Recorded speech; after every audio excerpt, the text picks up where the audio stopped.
Chapter 1. The Point Guard System. In Huaguo, within the confines of the Wuxang Sports Center, the scene is set for the grand finale of the 2007 Huaguo University Basketball League.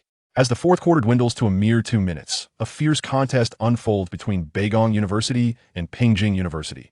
With a breathtaking three-pointer that slices through the air, Li Chengfeng of Pingjing University turns the tide, scoring to make it 83-81. What a splendid three-pointer. This shot is a tremendous boost to morale. In the most challenging moment for the team, Li Chengfeng has stepped up, the commentator exclaims, his face flushed with excitement. Li Chengfeng, a towering figure at 2.12 meters, plays as a point guard, a rare and extraordinary talent in the realm of college basketball. Yet when he first entered university, he was merely a clumsy giant devoid of any athletic prowess. His imposing height stood out in school, but coupled with his lack of coordination, he became the target of disdain and ridicule. What else could such a tall person do, if not play basketball? Look at him. So clumsy, can you believe he plays basketball? Even a bear could play volleyball. Oh no, this one's a lost cause. What can such a giant possibly do? What can he do? Just lie around? Day after day, he endured the relentless chatter of others. With no friends to confide in, his mental state teetered on the brink of collapse. He was resolute in his decision to withdraw from university. Damn it, I'm done with this. Who cares for this wretched place? Li Chengfeng roared in his dormitory, venting his frustrations. At that moment, a voice echoed in his mind. Ding, can you hear me? Do you aspire to become a basketball superstar? Do you wish to be the center of the world attention? The basketball talent system is having a grand promotional event. Come, take a look. Whose incessant chatter is this? Who? A system? Yes, a myriad of top-tier basketball talent systems. Are you interested in selecting one? Is this for real? I've only seen such systems in online stories, and now it's happening to me. But I've noticed that other systems don't chatter so much. Li Chengfeng replied with evident disdain. I won't be picky, since everyone ridicules my height and my basketball skills. They'll take on the role of a diminutive player. I want the top-tier point guard system and aim to be the greatest point guard to enter the NBA, and thus, a panel of data appeared before Li Chengfeng. System, NBA-level point guard system. Name, Li Chengfeng. Height, 2.12 meters. Wingspan, 2.25 meters. Weight, 110 kilograms. Position, G. Stamina, 80. Three-point shooting, 70. Mid-range shooting, 80. Strength, 80. Speed, 87. Jumping, 75. Passing, 70. Overall rating, 76. Bonus badges: Jordan's mid-range ability silver, Nash's ball control ability gold, James' dunking ability gold, Ray Allen's three-point ability gold. With each victory, you could draw skill cards and badges. Badges can be upgraded. How delightful. Ugh, such a nauseating closing line. But putting that aside, a rating of 76 is more than sufficient to outshine them all. Once you experience it, you will understand. Take your time, and may you triumph in many competitions. Can you give a bit more? Goodbye. Damn. Indeed, Chengfeng, you are a true genius.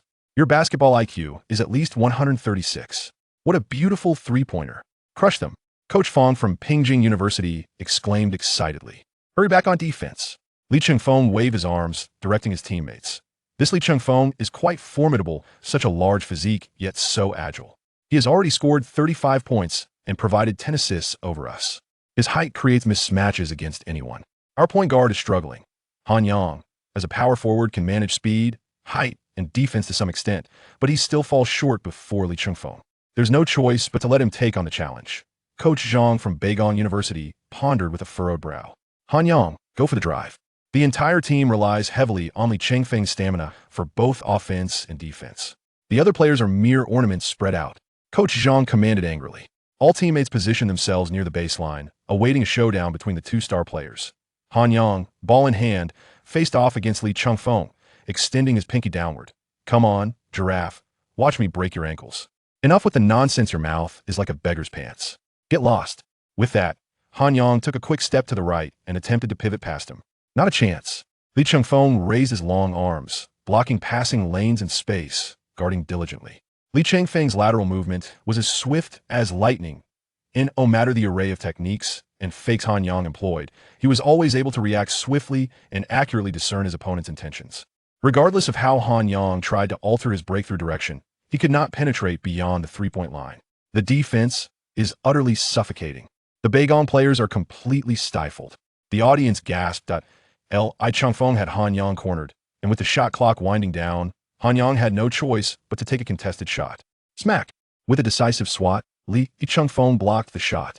He then quickly dribbled forward with a furious pace. Damn it. Han Yang quickly regained his footing, hot on his heels, attempting a steal. Li Chengfeng propelled himself forward with powerful strides. Whoosh! Leaping from the free throw line, he executed a gliding tomahawk dunk. Bang! Han Yang, unable to defend in time, was pulled down from behind and crashed heavily onto the floor. Foul on number 9, Han Yang. Number 29, Li Chengfeng, 2 points valid with an additional free throw. The referee's whistle pierced the air, but after a brief silence of half a second, the crowd erupted as if the roof would be blown off. Wow, beautiful, unbelievable, amazing, awesome. Li Chengfeng, I want to have your children. Such height and physique paired with such speed and explosiveness is simply incredible. The NBA scouts on the sidelines began to murmur amongst themselves. As Li Chengfeng confidently sank a free throw, the score escalated to 86-81. Turning back to his half of the court, he shrugged toward the opponent's bench, exclaiming, "Is that all you've got? Stay focused, Han Yang. Keep your composure and organize the offense swiftly. Time is running out. Less than a minute and a half remaining.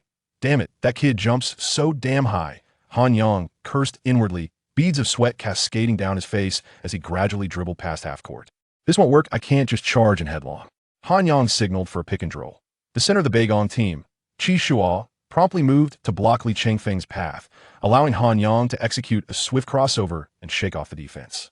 He penetrated the defense. The center of the Pingjing team, Huang Dapeng, rushed over to assist Li Chengfeng with the double team. "Get back. Guard the 2, not the 3. There's an open man in the corner." Li Chengfeng shouted, his eyes wide with urgency. In the blink of an eye, Han Yang whipped the ball behind him with force. Whoosh. It landed precisely in the hands of Zhao Tong, the point guard stationed in the corner for Beigong. The Pingjing players were already too late to contest the shot. With a swift motion, the ball sailed through the air, swish. A three-pointer, 86-84. That was a life-saving three-pointer. Incredible. The commentator exclaimed passionately. The audience erupted into a frenzy, reaching the pinnacle of excitement in the match. "Little Paka, your defense is as hideous as an old lattice-bound feet," Han Yang taunted as he turned toward the Pingjing team. Timeout requested by Pingjing. The referee blew the whistle. The players seemed to have exhausted all their energy. "My apologies, Captain. It's my fault." The player who missed the defensive assignment approached Li Chengfeng with an apologetic expression. Li Chengfeng, brimming with confidence, replied, "Don't let it affect your morale. Come on, let's make them weep." Chapter 2. The Decisive Blow. "Everyone, hurry and listen to the coach's strategic arrangements. I'm going to grab some water and refresh myself," Li Chengfeng said with a somewhat bashful expression. Once finished, he slipped away to a secluded spot. "Damn it, system, come forth quickly." A chime echoed. "I'm here again, what do you need? Quickly, give me the strong three-point shot skill card." "None available." "What the hell? You used it in the semifinals and forgot. All you have left is the empty three-point guaranteed card." "Fine, you'll make do with this. Remember, skill cards can only be used once per game, so think carefully about your usage. Hurry up. You repeat that every time your chatter is incessant." Ding. Activation successful. Li Chengfeng discussed tactics with Coach Fong, who agreed to his plan, instructing the other players to set screens for him to create an open shot, allowing him to pass and shoot. A three-pointer. Timeout over.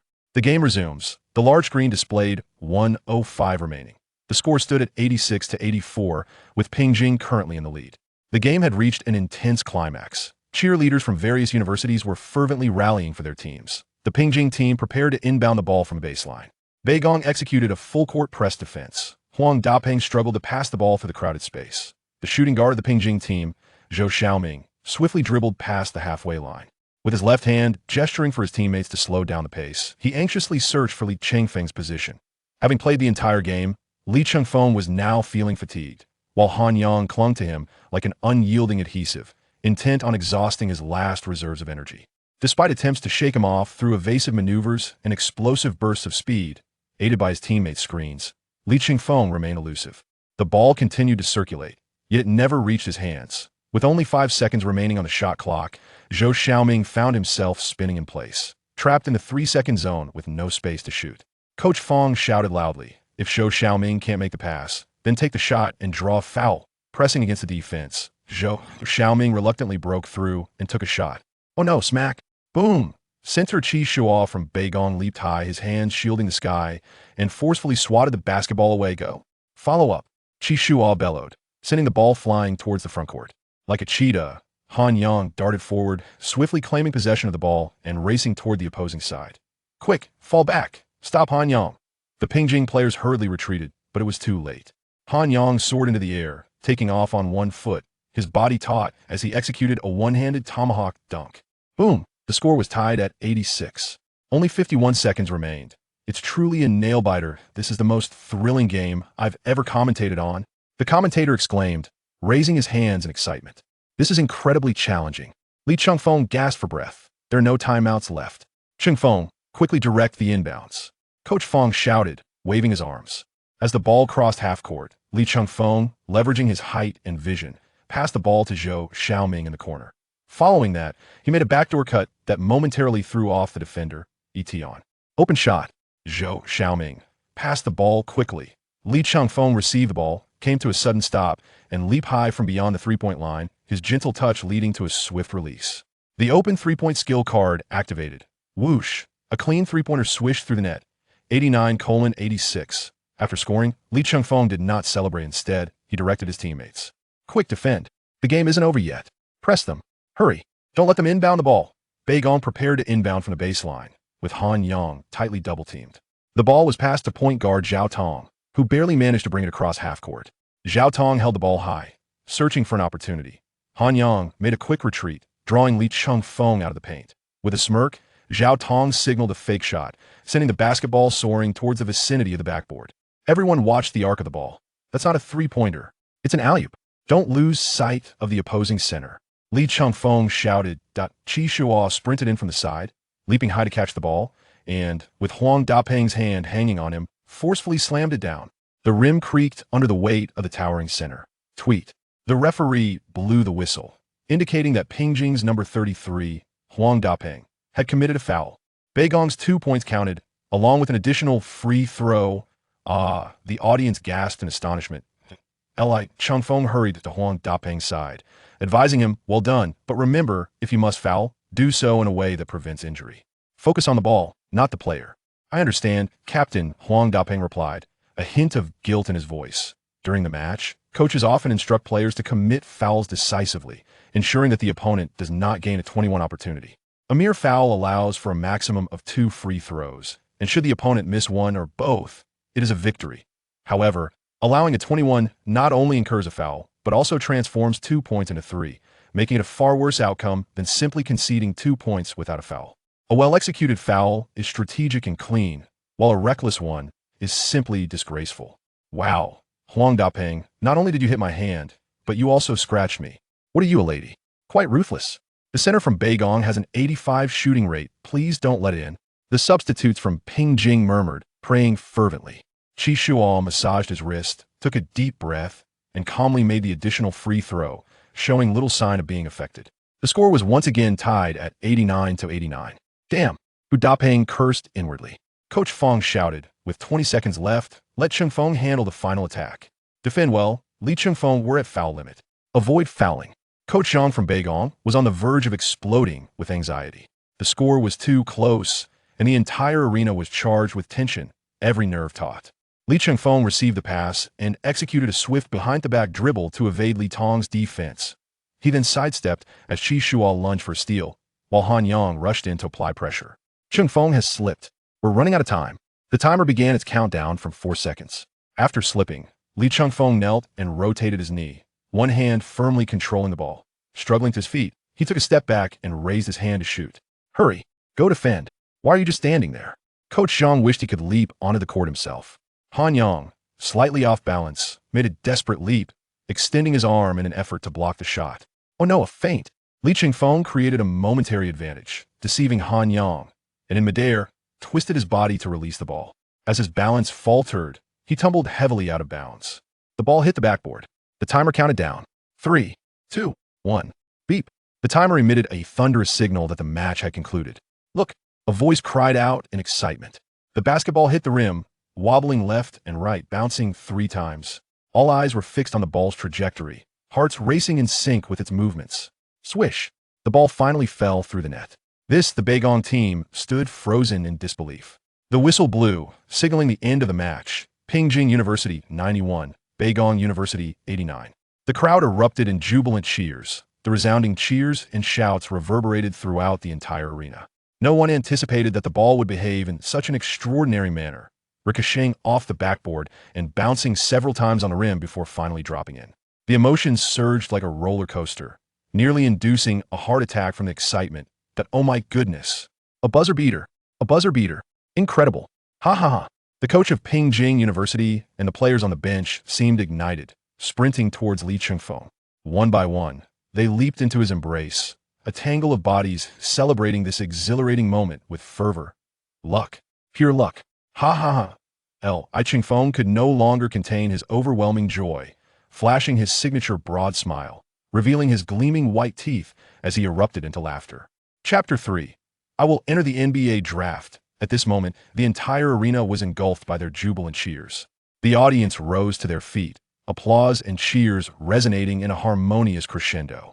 They chanted, MVP, MVP, MVP, MVP. The cameras present swiftly focused on the towering figure of Li Chengfeng. In this match, he exhibited an extraordinary performance, amassing an astonishing 43 points, 10 assists, and 8 rebounds, along with 4 blocks to his credit.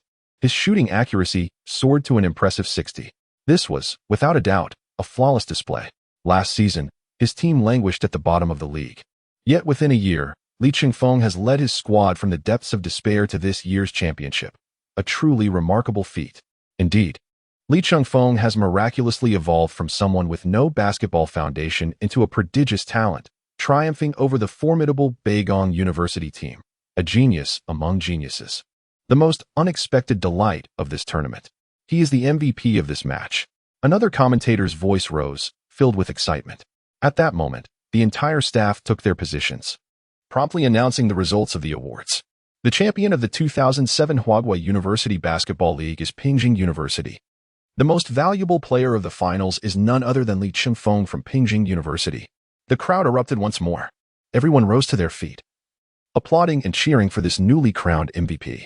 Amidst the adulation of his teammates, Li Chengfeng triumphantly hoisted the championship trophy high above his head, exulting in the exhilarating joy that victory bestows.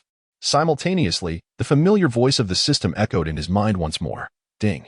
Congratulations on securing the championship. A high-tier reward has been drawn for you. A sense of resignation washed over him at the mention of yet another reward draw.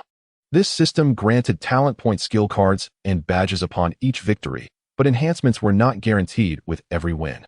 Over the course of the year, although Li Chengfeng had amassed numerous victories, his overall rating remained modest, currently standing at 80. The skill cards he had drawn had been utilized, while his badge, Jordan's mid-range badge, had ascended to gold, and he had acquired Rondo's basketball IQ badge, gold, with no other badges undergoing any change. Congratulations, host, on receiving the finals champion gift pack. Would you like to open it? Yes. Why wait? Li Chengfeng replied eagerly. It seemed that the rewards for clinching the championship title were indeed more substantial. He chuckled with anticipation. The system announced, rewards are being dispensed. Opening now. Ding. Congratulations, host.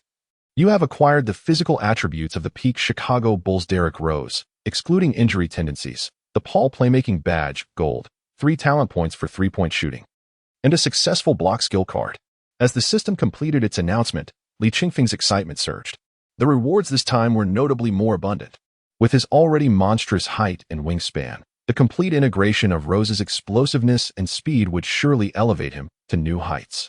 The system unveiled his status panel: stamina, 93-point shooting, 80 mid-range shooting, 82 strength, 83 speed, 90 vertical leap, 81 passing, 80 rebounding, 70 overall rating, 81 badges. Jordan's mid-range badge, gold. Nash's playmaking badge, gold. Paul's playmaking badge, gold. Westbrook's dunk badge, gold. Ray Allen's 3-point badge, gold. Li Chengfeng gazed contentedly, a subtle smile gracing his lips as he reveled in his own prowess. Wait, something seems amiss. Where's my Rondo badge? The system is only capable of accommodating 5 badges. Any excess will be discarded. So my Nash and Paul badges must conflict. Shouldn't one of them be eliminated? The host did not specify, and thus the system removed one at random. Oh dear. Could such matters not be communicated beforehand? Meanwhile, the stands were abuzz with scouts and coaches from various prestigious leagues, all seeking exceptional talent for their teams. Among them were 2 Americans engaged in hushed conversation. They were the newly appointed coach and general manager of the NBA's Houston Rockets. Coach Adelman pointed at Li Chengfeng, stating, "I believe Li possesses immense potential. At merely 20 years of age, he exhibits exceptional court vision and finishing ability. Though large in stature, he remains remarkably agile, making him a perfect fit for our team. Furthermore, he shares a cultural background with you. As you know, the basketball market in China is vast." You make a valid point. I concede that Li's performance has been outstanding. However, there remains a notable disparity between the Chinese Collegiate League and the NCAA. Nevertheless, I am intrigued by him. The general manager responded, "This year, we have a first-round pick that did not make it into the lottery, and I am concerned. I will need to ponder this further." From a complete novice in basketball to a campus superstar in just over a year, Li Chengfeng had transformed dramatically. Wherever he went, he became the center of attention, radiating an aura of immense topical allure that captivated countless onlookers. At that moment, reporters from various news outlets encircled him, eager for insights. "Mr. Li Chengfeng, how have you achieved such remarkable success in such a brief period?" One reporter inquired. The others echoed in agreement, "Yes, indeed. Please share the secret to your triumph." Caught off guard, Li Chengfeng hesitated. His prowess stemmed from the system, leaving him momentarily speechless. "Well, you can guess," he replied with a beaming smile, turning the question back on the reporters. I guess." Another reporter, sensing the awkwardness in the air, quickly interjected, "Mr. Li, might you share your feelings about winning the championship?" Li Chengfeng, with a sense of relief, expressed, "First and foremost, I must extend my gratitude to my teammates and to Coach Fong for his unwavering trust in me. It is through our united efforts that we triumphed over the formidable Huaguo University, securing our first championship in team history. As we understand, you aspire to participate in this year's NBA draft. However, it is noteworthy that, as of now, individuals from our nation have yet to enter the draft as domestic university students. Do you believe this reflects an excess of confidence? Should one first hone their skills in domestic professional leagues before venturing to the NBA?" A reporter posed a rather challenging question. To have a viable chance at the NBA draft, showcasing one's talents in the NCAA or in professional leagues abroad significantly enhances the likelihood of being selected, as scouts from various teams primarily seek talent in these arenas. Li Chengfeng has yet to compete in a professional league, and the general consensus regarding his prospects for the NBA draft is rather pessimistic. However, in the presence of all the media, I hereby announce that I will be participating in the NBA draft this year," Li Chengfeng remarked, raising an eyebrow in his signature fashion. Chapter 4. Draft Order. The moment Li Chengfeng officially announced his participation in the NBA draft, a wave of astonishment swept through the assembled media. The audience erupted into a cacophony of cheers and skepticism. It's worth noting that this year, China's Yi Jianlian and Sun Yu will also be entering the draft, both of whom have experience in professional leagues. One American journalist posed the question, "Do you believe you can surpass their draft prospects?" Having rapidly ascended to the status of a collegiate league superstar and clinched both a championship and a personal MVP award in a remarkably short span of time, Li Chengfeng is now brimming with confidence, possessing ample assurance to venture into the NBA. "I am utterly convinced of my ability to be selected. I can seamlessly adapt to the tactical systems of every team in the league. Being chosen in the lottery is not a concern. If I am not selected, it would be their loss." Li Chengfeng's response exuded confidence tinged with a hint of arrogance. The NBA lottery zone has expanded to 14 teams since the Charlotte Bobcats joined the league in 2005. Each season, teams that fail to reach the playoffs participate in a draft lottery based on their records to select the top 14 players. Time swiftly passes, and soon it is the moment for the NBA draft. On June 28, 2007, the Madison Square Garden in New York, USA, dazzled with lights and talent. Basketball's elite from various regions gathered to partake in the 2007 NBA draft. Li Chengfeng, now a figure of much discussion wherever he goes, is the first collegiate player from China to enter the NBA draft.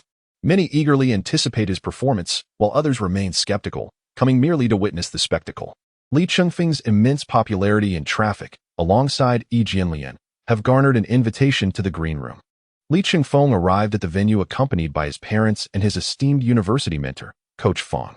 Across the vast ocean, major media outlets in Huaguo focused their attention on Li Chengfeng. China Central Television broadcasted this unprecedented draft live, as this year's NBA draft featured 3 basketball athletes from China. Both Li Chengfeng and Yi Jianlian were invited to the green room, with a strong possibility of being selected in the lottery picks. The excitement surrounding this draft in the homeland was unparalleled.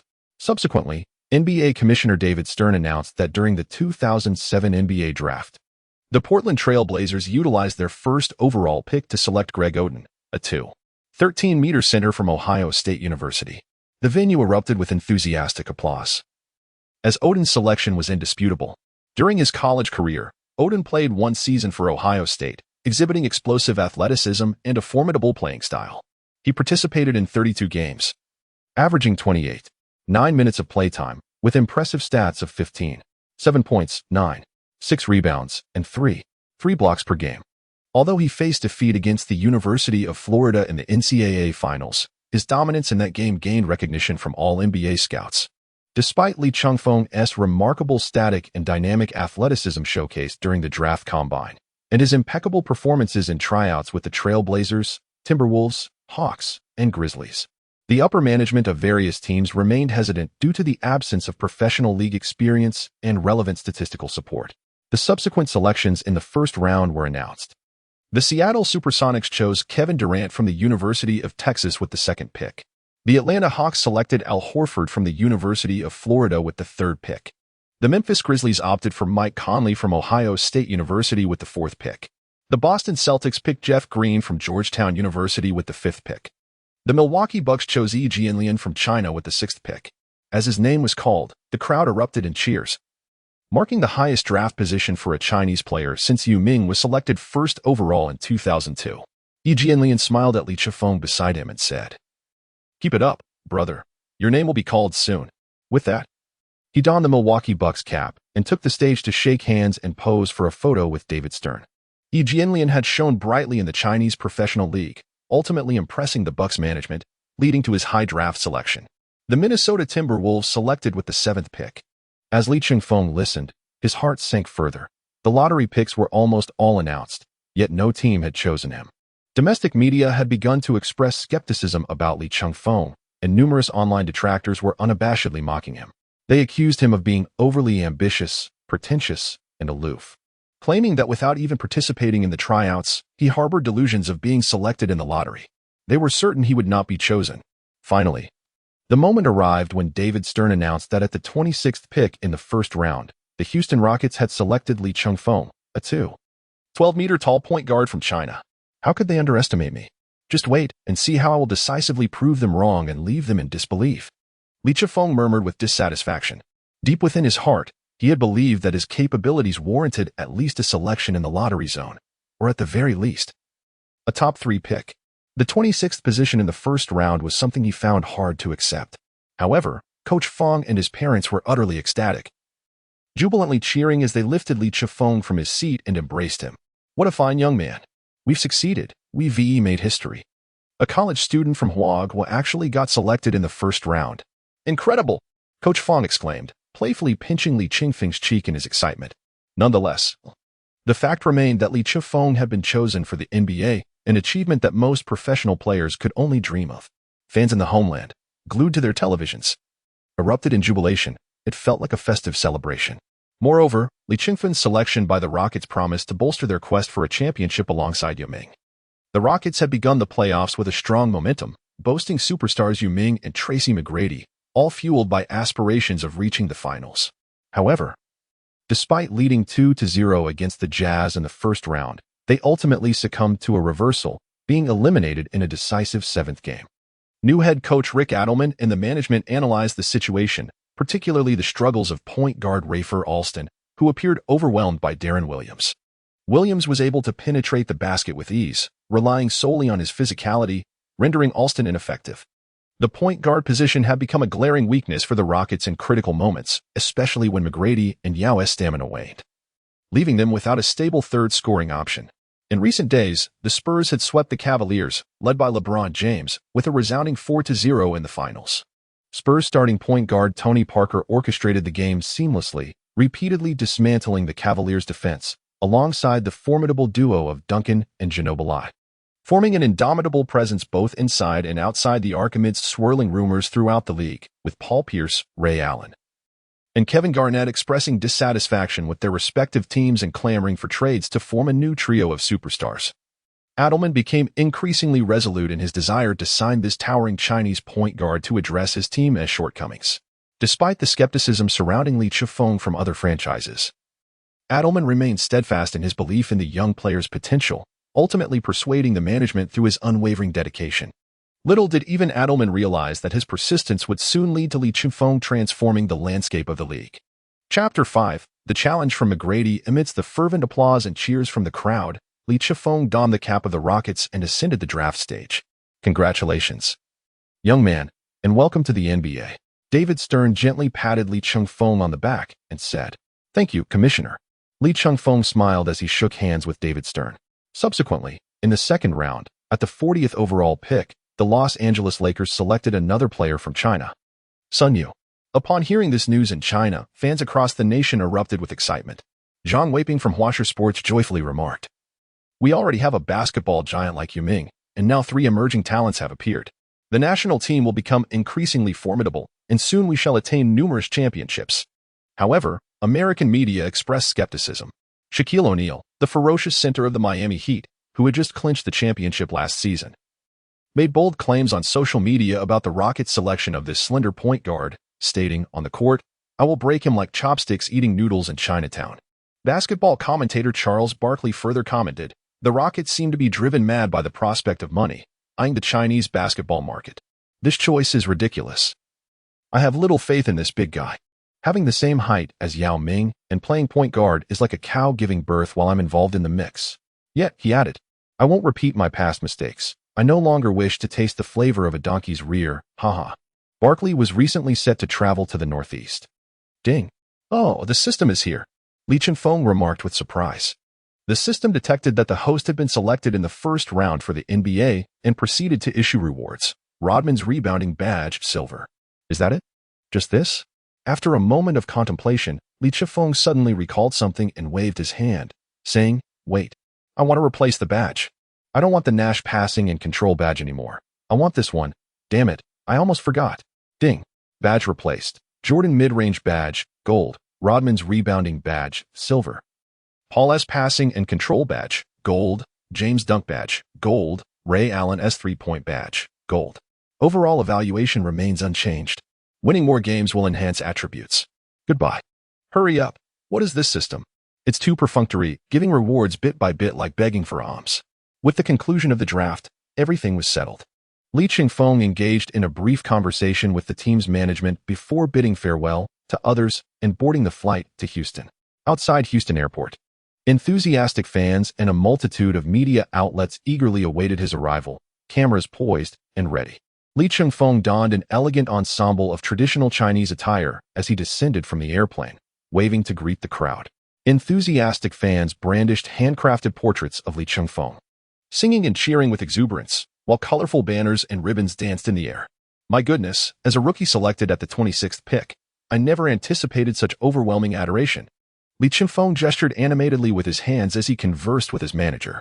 Li Chifeng's agent, Zhang Mingji, is also the representative of the Houston Rockets' Yao Ming. Zhang and Yao have known each other for quite some time, and it was through Zhang's adept management that Yao's image, commercial value, and investments flourished immensely. With Zhang's assistance, Yao became one of the most beloved stars in the NBA. It was through Yao's introduction that Zhang Mingji also took on the role of Li Chifeng's agent. Of course, you should consider who I am. Sooner or later, I will elevate your fame to the heights of Yao's, Zhang Mingji proclaimed confidently.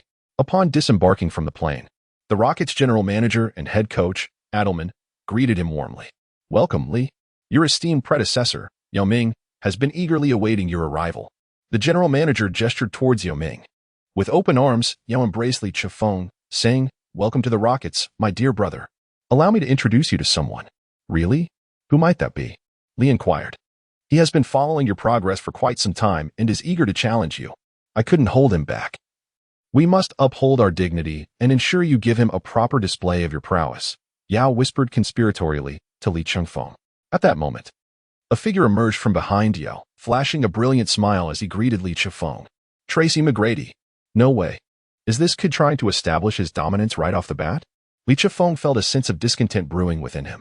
Tracy McGrady, a two-time scoring champion in the NBA and one of the league's premier shooting guards, had departed from the Orlando Magic to join the Houston Rockets in 2004.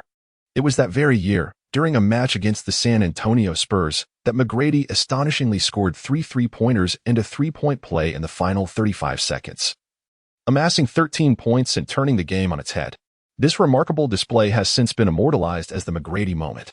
As McGrady approached, he greeted Lee with an air of familiarity. "I've heard you're quite formidable. In China, I only know Yao. Can you play basketball? Do you have the courage to face me in a one-on-one match?" This statement was laden with both praise and a hint of provocation, leaving Lee Chengfeng in a precarious position. The assembled media erupted with the incessant clicking of cameras, their flashes illuminating the scene like a frenzy of excitement.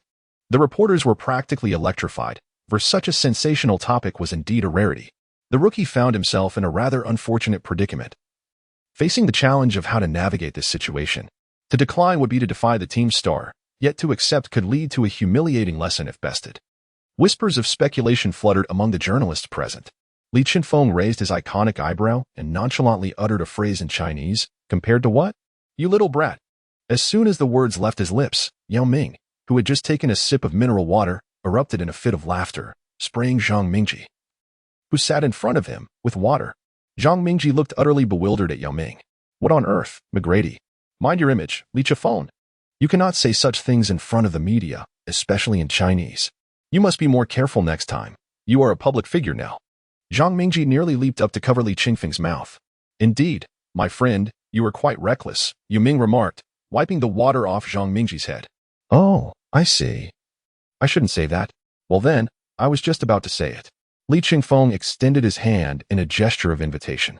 The staff ushered the media away, and the group proceeded to the Houston Rockets training facility. "Speak up. Let us see what you've got," Lee Chengfeng declared, unwilling to back down. Tracy McGrady picked up a basketball, dribbling it as he explained, "The rules are simple. There's no score limit. Whoever leads by 2 points wins. Fouls result in a change of possession, and a shot made beyond the three-point line counts as 2 points, securing an immediate victory." That sounds easy enough. Who will take the first shot? I'll allow you, rookie. Go ahead. Why not you, you little? Chapter 6, Here I Come, Rockets. Yao Ming, with an expression of resignation, remarked, "Brother Chengfeng, you really shouldn't speak like that. It's not conducive to unity." All right. I shall heed your advice. Brother Yao, as the rookie, I will take the first shot. With that, Lee Chengfeng changed his attire and stepped before McGrady. The Rockets' general manager instructed everyone to disperse and prepared the court. Head coach Rick Adelman was also quite eager for this confrontation. It would not only showcase Lee Chengfeng's abilities but also provide McGrady with an opportunity to temper his fervor. McGrady forcefully passed the ball to Lee Chengfeng, the sound of their hands striking the ball echoing. "Come on, rookie, I'm keen to see what you can do." Lee Chengfeng nearly lost his grip on the ball, pondering to himself that he must have thoroughly irritated this young fellow, chuckling softly to himself. Lee Chengfeng engaged in little idle chatter, dribbling at the arc of the three-point line in direct confrontation with McGrady. With a swift feint to his right, he executed a sudden change of direction with a scissor-step stance, accelerating rapidly towards the left front. McGrady, taken aback, marveled at how someone of the same height as Yao could possess such remarkable speed and ball-handling prowess. He quickly moved laterally, using his body to impede Lee Chengfeng's path. Lee Chengfeng executed a graceful behind-the-back dribble, taking a long stride to accelerate before cutting sharply to the right. He has surpassed his opponent. Such explosive power is simply astounding. Adelman widened his eyes in disbelief. McGrady stumbled, and it was already too late for him to react. Lee Chengfeng leapt forward with great strides, executing a powerful two-handed slam dunk. The crowd gasped in astonishment at the sheer speed of his maneuver. No one could fathom how effortlessly and swiftly he concluded this round. "What an incredible play!" Zhang Mingji and Yao Ming exclaimed in unison.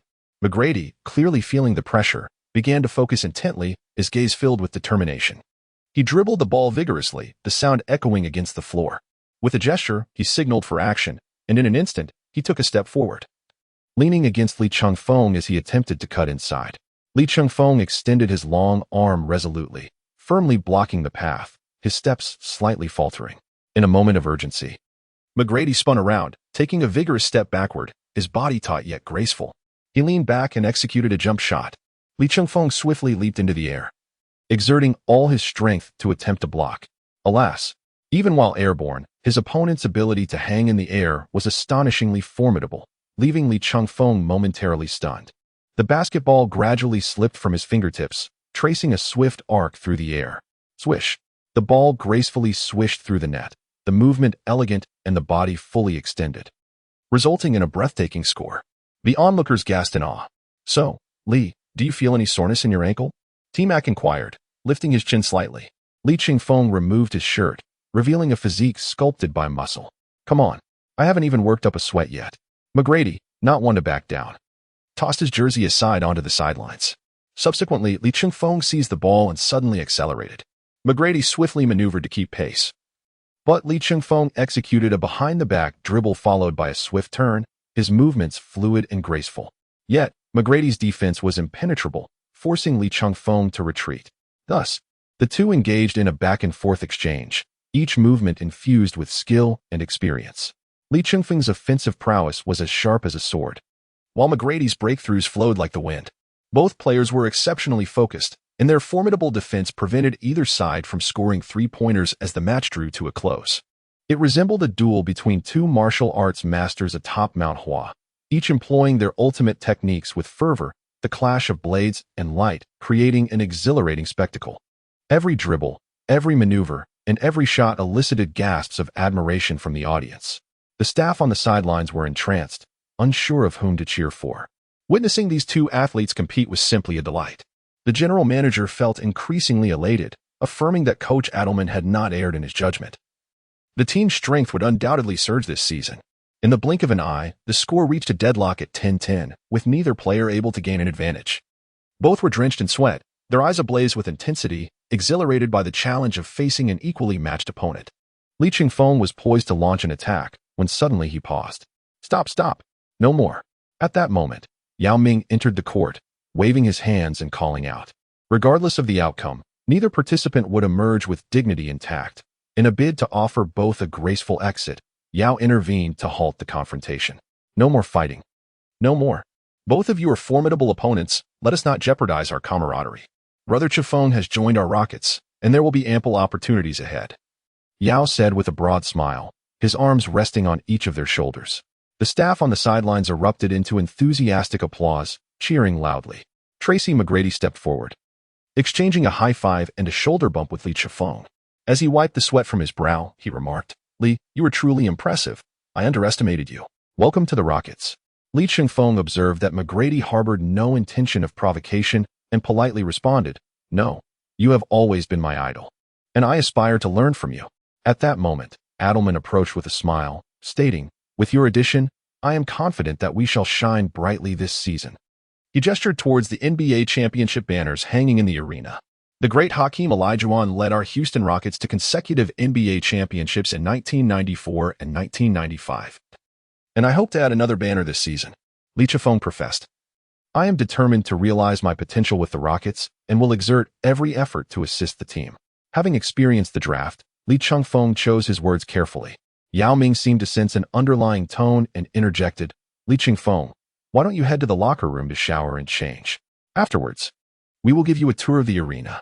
After a brief wait, Yao Ming guided Li Chengfeng around the Toyota Center, showcasing the dining area, entertainment section, training facilities, and providing detailed explanations. Following the tour, Zhang Mingji led Li Chengfeng to Daryl Morey's office, where he officially signed his rookie contract. Due to Li Chengfeng's draft position not being particularly favorable, a 4-year contract worth $6.2 million was negotiated between Zhang Mingji and the management.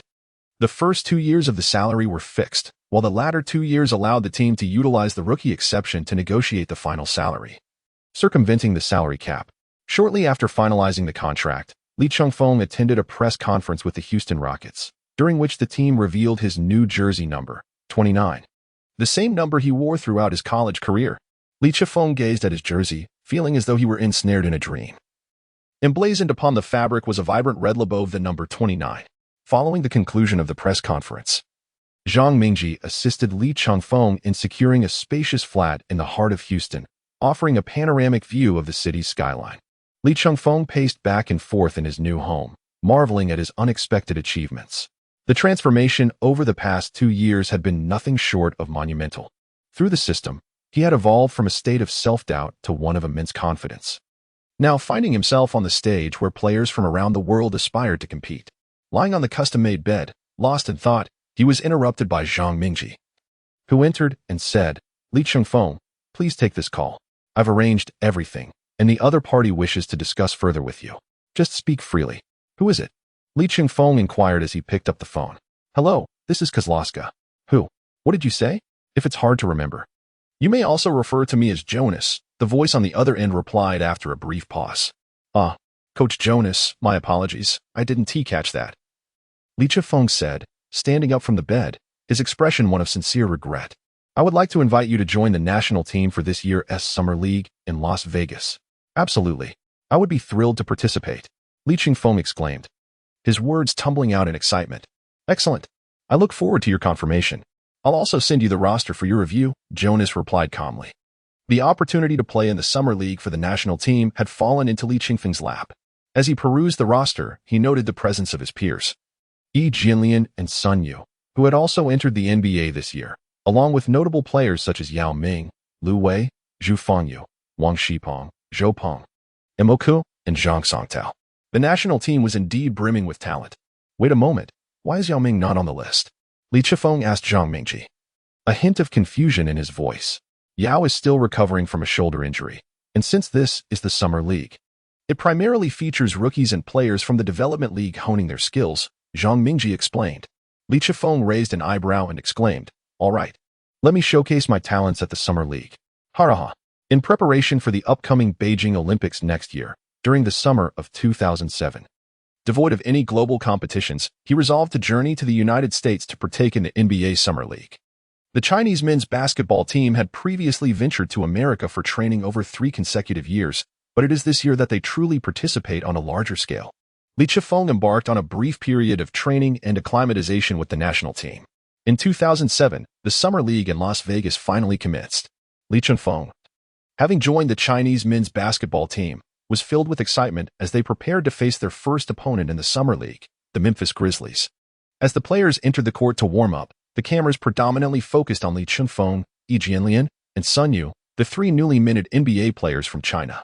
Notably, Li Chengfeng garnered the most attention, as each of his touches during warm-ups elicited gasps and cheers from the enthusiastic fans in the stands.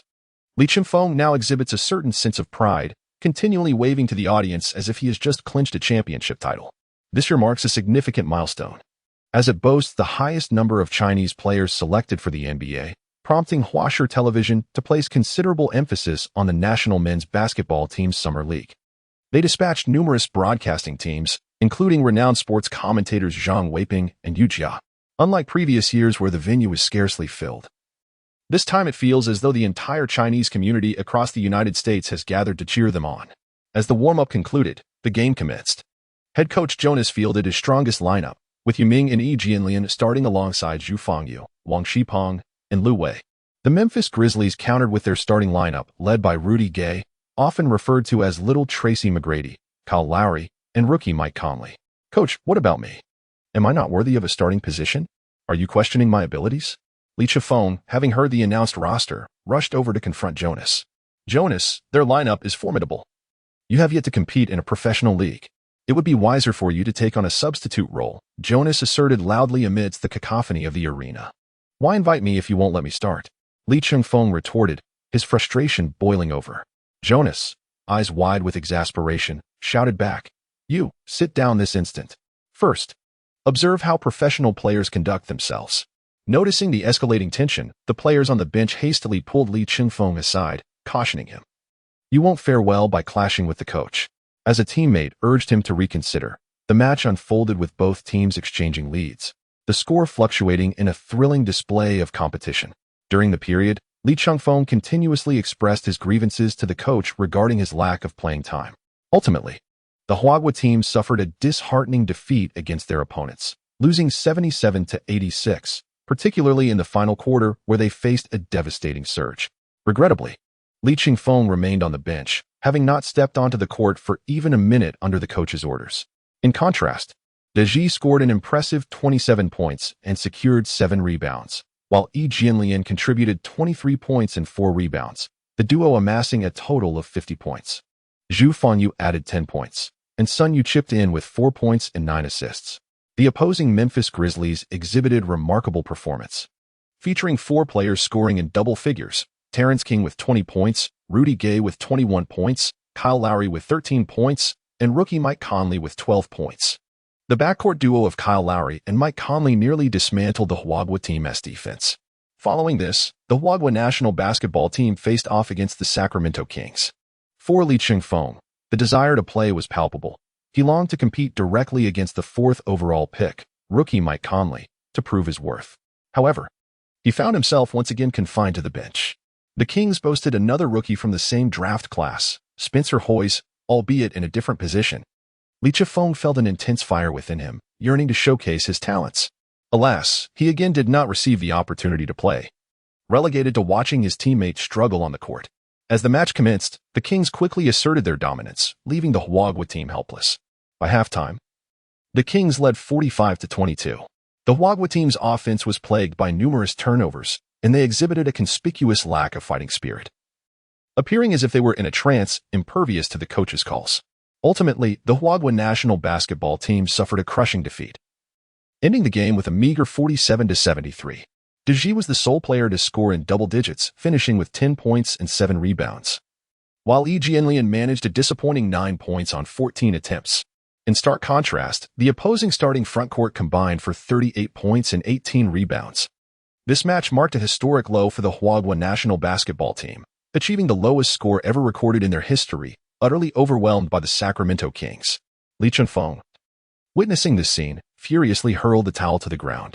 Without waiting for the match to conclude, he rose and made his way towards the players' lounge. How infuriating. This old fool must have lost his mind, refusing to let me take the field. I'm done with this. We haven't even won the match. And yet they won't let me play. Once again, the system has failed to award the additional points. Li Chengfeng pounded on the door of the players' locker room, his fists clenched in fury. Li Chengfeng, step out for a moment. A voice called from outside. Who is it? Can't you come in on your own? I'm in no mood for this. Just leave me alone. Li Chengfeng was in a fit of anger, shouting, You better come out this instant. The voice outside was evidently filled with ire. Chapter 8. Which scoundrel reported me? Dayo.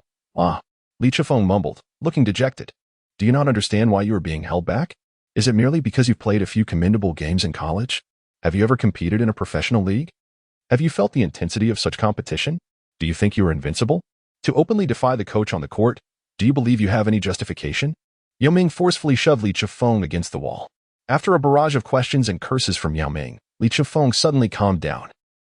Well, that, he stammered, scratching his head, at a loss for words. Hurry up and apologize to the coach. I shall say this only once. Li Chengfeng tilted his neck defiantly and declared, Apologize to that scoundrel? I damn well. Before he could finish his sentence, Yao Ming delivered a powerful kick that sent Li Chengfeng sprawling out. Li Chengfeng muttered to himself, grumbling and reluctantly making his way outside. Just wait and see the extent of my prowess. An old curmudgeon invited me to the national team, and I shall decide based on my mood. With a heart full of discontent and indignation, he arrived at Coach Eunice's office. Li Chengfeng made a concerted effort to compose himself. Entering with a mischievous grin adorning his face, he approached and began to gently rub Jonas's belly, saying, That old dang, no, I mean. Coach, let's ease those tensions with a little belly rub. Might I beseech you for another chance? I assure you, if I handle the ball, I will undoubtedly invigorate our team. We shall triumph over our opponents and exact our revenge. Li Chengfeng, with a sparkle in his eyes, animatedly gestured as he spoke, completely oblivious to the earlier offense he had caused to the coach. At that moment, Jonas set down his teacup and, spitting out a bit of tea leaves, remarked, You no longer refer to me as that old scoundrel, do you? Now you address me as coach. Li Chengfeng was utterly embarrassed. He suddenly exclaimed in shock. What the hell? Who reported me? All right. Enough. Stop shouting. Do you really need someone to report you? The entire team is already aware, interrupted Jonas. Our purpose in participating in the Summer League is primarily for practice and learning. I recognize your potential. You are young and full of vigor. But your temperament is excessively fierce. Learning off the court is also a form of training. With your attitude, if you don't temper it, you might end up clashing with your teammates during the game. And how dare you retort to me? Jonas's frustration escalated, leading him to utter a vulgar curse. Li Chengfeng lowered his head, unable to utter a single word. Well, moving on to the next match against the Cavaliers, you will be in the starting lineup, said Jonas. Lifting his teacup and sipping his tea, Lee Chengfeng rushed in for an exuberant embrace, spilling tea and causing a splash on Jonas's shoe. Ha ha ha ha ha. I'm off now, goodbye. Jonas, what the? In the blink of an eye. We arrived at the third match of the Chinese national team in the Summer League, facing the Cleveland Cavaliers. The arena was ablaze with dazzling lights, as bright as day. Yu Jia from Huaxi was narrating the game. Greetings to our audience at Huaxi. Welcome to the 2007 NBA Las Vegas Summer League. This is the third match of the Chinese national team against the Cleveland Cavaliers. After two previous defeats, head coach Jonas elevated the 26th pick of this year's NBA draft, Lee Chengfeng, to the starting lineup. Beside him, Coach Zhang Weiping discussed the rosters of both teams while analyzing the pregame situation. He then remarked, "Indeed. Today marks Lee Chengfeng's debut on the professional stage. It remains to be seen whether he can adapt to the intensity of such a high-level competition." At this moment, the players from both teams were warming up on the court. Lee Chengfeng took a deep breath and forcefully slammed the ball against the rim. His eyes blazed with intensity as he glared at the opposing Cavaliers. At that moment, Yi Jianlian approached, giving Lee Chengfeng a reassuring pat on the shoulder. "Brother, you're finally on the court. Remember to pass the ball. The opponents are formidable. Let us strive to secure this victory." As if I needed to be told, Lee Chengfeng replied with fervor. "Just wait for me. I've been so idle these past few days that I'm practically about to collapse from boredom." Lee Chengfeng was about to voice his grievances once more when he turned and caught sight of Jonas's somber visage in the stands, prompting him to swallow his words. The commentary from Yu Jia of Huaxi announced, "The pre-match preparations have concluded, and the game is about to commence." The starting players for both teams entered the court, ready for the tip-off. The starting lineup for the Huaguo team featured center Yao Ming, power forward Yi Jianlian, small forward Zhu Fangyu, shooting guard Wang Xipeng, and point guard Lee Chengfeng. On the opposing Cleveland Cavaliers, notable players included Daniel Gibson, a second-round draft pick from 2006, who scored 31 points in the playoffs during his rookie year, aiding LeBron James in overcoming the Pistons and advancing to the finals. The roster also included first-round pick Shannon Brown and second-round pick Jay Tucker. Coach Zhang Weiping was enlightening the fans about the rules of the Summer League. The regulations of the Summer League differ from those of the regular season, such as each quarter lasting 10 minutes, an 8-minute halftime, and 2-minute overtime periods. In the event of overtime, the second period adopts a sudden death rule where the first team to score wins. A player is ejected after accumulating 10 fouls. Among other regulations, the Summer League rules foster a quicker game pace, diminish team play, and amplify opportunities for individual performances. Particularly, the sudden death overtime allows players the chance to emerge as solitary heroes. This aligns with the NBA team's objective of honing new talent during the Summer League, as increased playtime and opportunities provide a better platform for observing players. Without further ado, let us commence with the jump ball. Yu Jia declared. The centers leaped with vigor. Yao Ming made contact, and Lee Chengfeng seized the ball. Lee Chengfeng dribbled past the halfway line, holding the ball at the three-point arc. He made a gesture, and Yi Jianlian swiftly moved up to set a screen. Suddenly, Lee Chengfeng burst into motion, cutting to the right. In the face of Gibson's defense, Lee Chengfeng exchanged a playful glance with Yi Jianlian and launched the ball high into the air. Yi Jianlian charged into the paint, leaping off one foot to catch the ball. With a powerful and thunderous slam dunk, the audience erupted in astonishment. What a spectacular play! Lee Chengfeng swiftly retreated after executing a joint strike with Yi Jian. Meanwhile, the Knights swiftly initiated an inbounds play along the sideline, propelling a rapid transition. Xiaongnong Brown dribbled the ball with lightning speed as he surged towards the front court. Lee Chengfeng exhibited astonishing speed in defense, swiftly executing a knife-like cut from behind Brown to intercept the ball. The possession transitioned rapidly, and Lee Chengfeng, as if in an uninhabited realm, took grand strides and executed a powerful slam dunk. 4 o'clock. Right from the outset, he delivered an exhilarating performance. First, he orchestrated an alley-oop assist to Yi Jianlian, followed closely by a steal leading to another emphatic dunk. The call to arms for the Huaguo team's offense was sounded. Coach Jonas on the sidelines shouted fervently, "Lee, go. Take them down." Chapter 9. Battling the Cavaliers. "I hear your draft position is higher than mine, little guy. Is this all you've got?" As they retreated, Lee Chengfeng taunted Xiaongnong Brown. The Cavaliers had possession, with Xiaongnong Brown handling the ball. Wang Xipeng stepped up to match him, but Brown's footwork was lightning fast as he forced a left-side drive. "Oh no, Wang Shipong lost his position. The Huaguo team quickly collapsed their defense into the paint, with Zhu Fengyu hastily moving in to provide support. With a swift crossover beneath his legs, Shannon Brown surged into the key and leapt high. His body formed a powerful C-shape as he roared, slamming the ball into the hoop with force. Everyone was momentarily stunned. At a height of 193 meters. His leaping ability was astonishingly extraordinary. All the players on the Huaguo team gasped in disbelief. Did I just see that correctly? Did he spring off a trampoline? The American commentators shared in the incredulity. Li Chengfeng held the ball, while Gibson approached with tight defense. The intensity of the defense heightened, and Yunus shouted from the sidelines, urging the team to focus their efforts. Li Chengfeng executed a wide-ranging transfer of the ball to the corner, where Zhu Fengyu awaited. Zhu Fengyu launched a three-point shot. Brown leapt to contest the shot, but alas, he was hindered. Rebound. Zhu Fengyu called out. Tucker established his position and secured the rebound. He made a long pass to the front court. Caught. Gibson, with the ball, initiated a fast break, skillfully maneuvering past Yi Jianlian with a behind-the-back dribble. Yi Jianlian, trailing closely, was already too late to intervene. The fast break culminated in a successful layup, leveling the score at 4-4. Coach Zhang Weiping remarked, Yi Jianlian, "It looks as though you're merely following a post. Defend, defend." The Cavaliers swiftly recalibrated their strategy, rapidly narrowing the score within less than a minute. Steady now. Create some distance. Li Chengfeng positioned himself at a 45-degree angle, facing off against Daniel Gibson. The towering figure of Li Chengfeng made Gibson appear diminutive, almost childlike in comparison. This formidable guard could not afford to allow Gibson, standing at a mere 1.9 meters, to gain any advantage. Spectators from the United States were engaged in animated discussions from the sidelines. Confronted with a mismatched defense, Li Chengfeng exhibited unwavering confidence, launching a shot from beyond the three-point arc. Yes, yes, exclaimed Coach Zhang Weiping, filled with excitement. The ball sliced through the air with razor-like precision, swishing through the net with remarkable accuracy, encountering almost no interference. Li Chengfeng spread his arms towards Gibson, exclaiming, "Is this what you call defense? Go home and get some sleep. Who allowed a clumsy giant like you to play point guard? Can you even dribble? Watch out, or I might just leave you in the dust." Gibson, undeterred, retorted with a look of disdain. He regarded Li Chengfeng with utter contempt, dismissing him as nothing more than an inexperienced rookie who had never played in a professional league. What was there to boast about for merely making a three-pointer? With the Cavaliers in possession, Gibson took control of the ball and initiated the offense, driving into the paint against Li Chengfeng's defense. He executed a feint beneath the basket, preparing for a jump shot.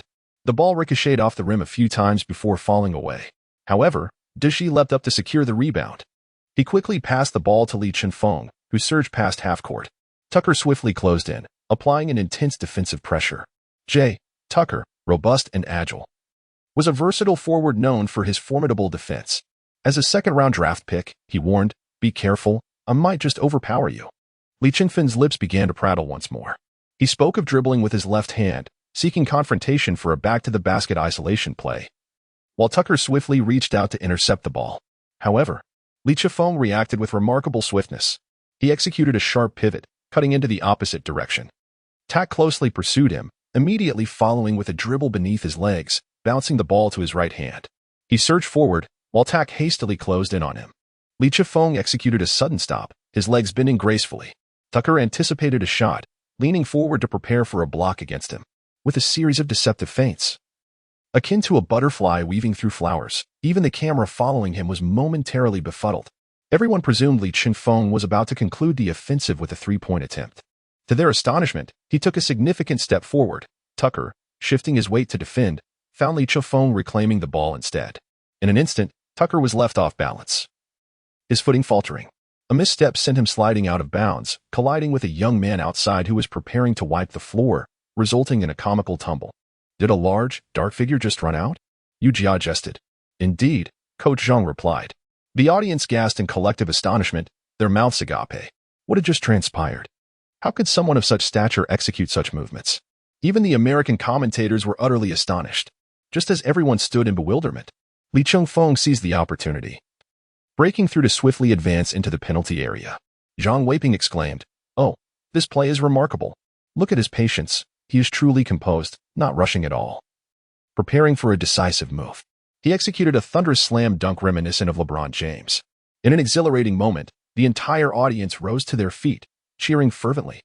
The bench of the Huaguo team leapt from their seats, waving their towels in exuberance. Incredible! How magnificent! A towering player at 2.12 meters. Possessing such exceptional ball control skills, his potential is indeed terrifyingly immense. Yu's family celebrated with clenched fists. Li Chengfeng's recent offensive maneuver shattered the preconceived notions surrounding him. Not only does he possess a towering physique, but he also exhibits remarkable speed and ball control skills. Tucker, gingerly supporting himself against the basketball hoop, gradually rose to his feet. Upon witnessing this scene, Li Chengfeng did not look back and sprinted straight towards his own half. At that moment, he was taken aback, realizing how significantly his skills had improved. The techniques imparted by the system had merged seamlessly with his abilities. And this move was nothing short of spectacular, almost causing him to break into a smile at his own flair. As possession shifted, the Cavaliers initiated their offensive strategy. Gibson orchestrated the play as he slowly advanced past the half-court line, awaiting Brown to position himself at the baseline. The center moved in to set a screen, delivering a long bounce pass. Brown deftly evaded Wang Shipeng's defense, executing a clever cut into the baseline. He received the ball and scored with an elegant reverse layup. The swiftness of the play, paired with its intricate coordination, was truly commendable. The opposing team was no mere child's play. They needed to remain vigilant and not let their guard down. Jonas directed the players on the court. Wang Shipeng prepared to inbound from the baseline. Caution was paramount. Suddenly, with a swift motion, Tucker from the Cavaliers intercepted the ball and launched it beyond the three-point line. Brown caught it and took the shot. Li Chengfeng swiftly re-establishes defensive cover. No, my finger grazed it. Rebound. Yi Jianlian skillfully positions himself, seizing the rebound.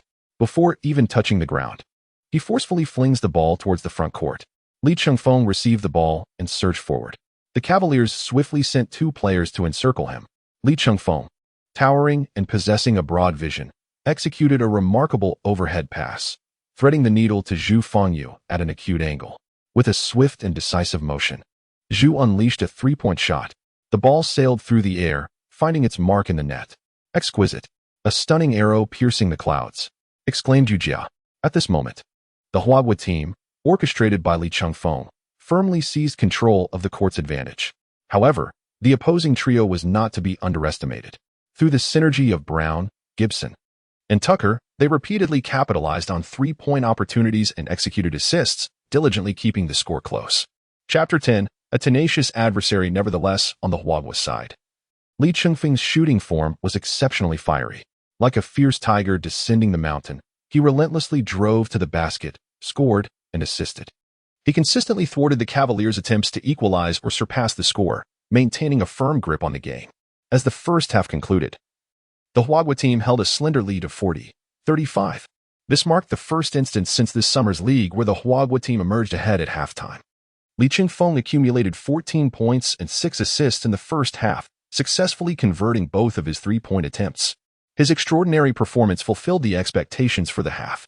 Coach Jonas must have employed some sort of magic, as Li's display today was entirely uncharacteristic of a player selected at the 26th position. The American commentator, with a complex expression, remarked on this transformation. Throughout the game, Li Chengfeng was a dominant force, invigorating the team with an insatiable desire to win. Wasn't there skepticism surrounding him? Yet, Li silenced the critics with his actions. His towering physique, agile movements, exquisite court vision, and robust physicality were remarkable. It seemed as though he had seamlessly adapted, a college player from China who had never played in a professional league, exhibiting such prowess. Media outlets and commentators from various nations began to extol and idolize him, completely disregarding the doubts they had upon his arrival. The tight scoreline was a testament to the fact that only Li Chengfeng and Yi Jianlian were sustaining the offensive efforts for the Chinese team. Only Zhu Fengyu managed to launch a few surprise shots from the perimeter, while the remaining players struggled with their shooting touch in the first half. Li Chengfeng's offensive prowess and organizational skills are commendable, though his defensive contributions leave much to be desired. In matches against formidable opponents, there are occasional lapses in marking. Had it not been for the morale-boosting plays orchestrated by Li Chengfeng at the outset, the outcome of the match would have been quite uncertain. The coach of the opposing Cavaliers now wears an expression of frustration, clearly troubled. In his many years of coaching, he has never encountered a point guard of such towering stature. Li Chengfeng can be likened to the legendary Magic Johnson of the 1980s Los Angeles Lakers. Although Johnson himself was a tall point guard standing at 2.06 meters, Li surpasses him in height. Furthermore, when he accelerates, his speed exceeds that of typical shorter guards. And his passing vision is remarkably broader. The coach, holding the tactical board, finds himself momentarily at a loss regarding how to devise strategies and matchups. Li Chengfeng played the entire first half with unwavering energy. The days of anticipation and frustration had been transformed into a vigorous display of athleticism. Li, will you manage to play the full second half as well? Jonas inquired with a smile. Just kidding, coach. I won't step off the court for even a minute. Today's victory must be ours, Li Chengfeng replied, raising an eyebrow. The referee's whistle blew. The second half commenced. As the third quarter began, Li Chengfeng remained exuberant. His shooting touch ablaze, and his passion for the game invigorated the entire team. He navigated the opposing defense with remarkable ease, executing a series of deft drives, orchestrating plays, and sinking three-pointers and mid-range shots with finesse. His offensive repertoire was as varied as a kaleidoscope, with precise passes enabling teammates Yi Jianlian and Yao Ming to score consistently. The Chinese fans in attendance erupted with joy, and many American spectators began to cheer for him as well. As the quarter neared its conclusion, every time Li Chengfeng touched the ball, the crowd erupted in applause.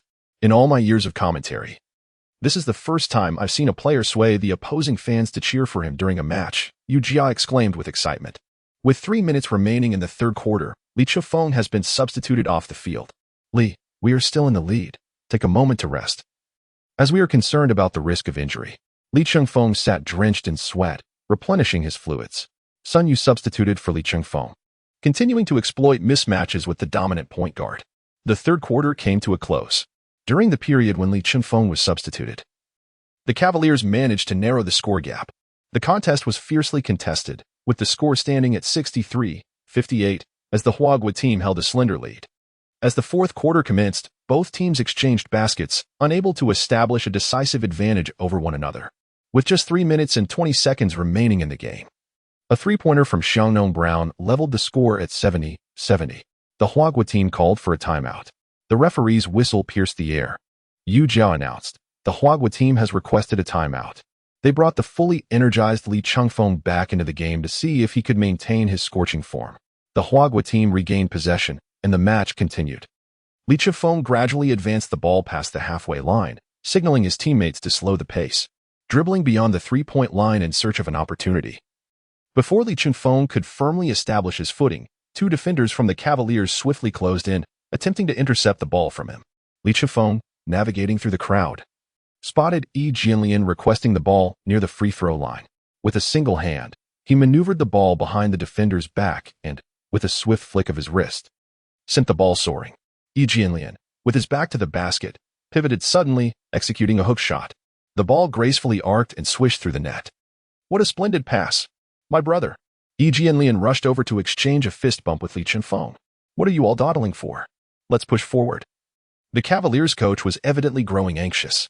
Brown, with the ball, swiftly crossed half-court and delivered a direct pass to Tucker at a 45-degree angle. At that moment, Gibson, lurking in the corner, called for the ball. Tucker assessed the interior positioning and sent a pass in the opposite direction. DeGi was momentarily deceived. Gibson found himself wide open. He received the ball and shot 3 points. In an instant, the score flipped to 73-72. The audience gasped. The game was indeed exhilarating, with the ebb and flow of competition sending waves of excitement through the crowd.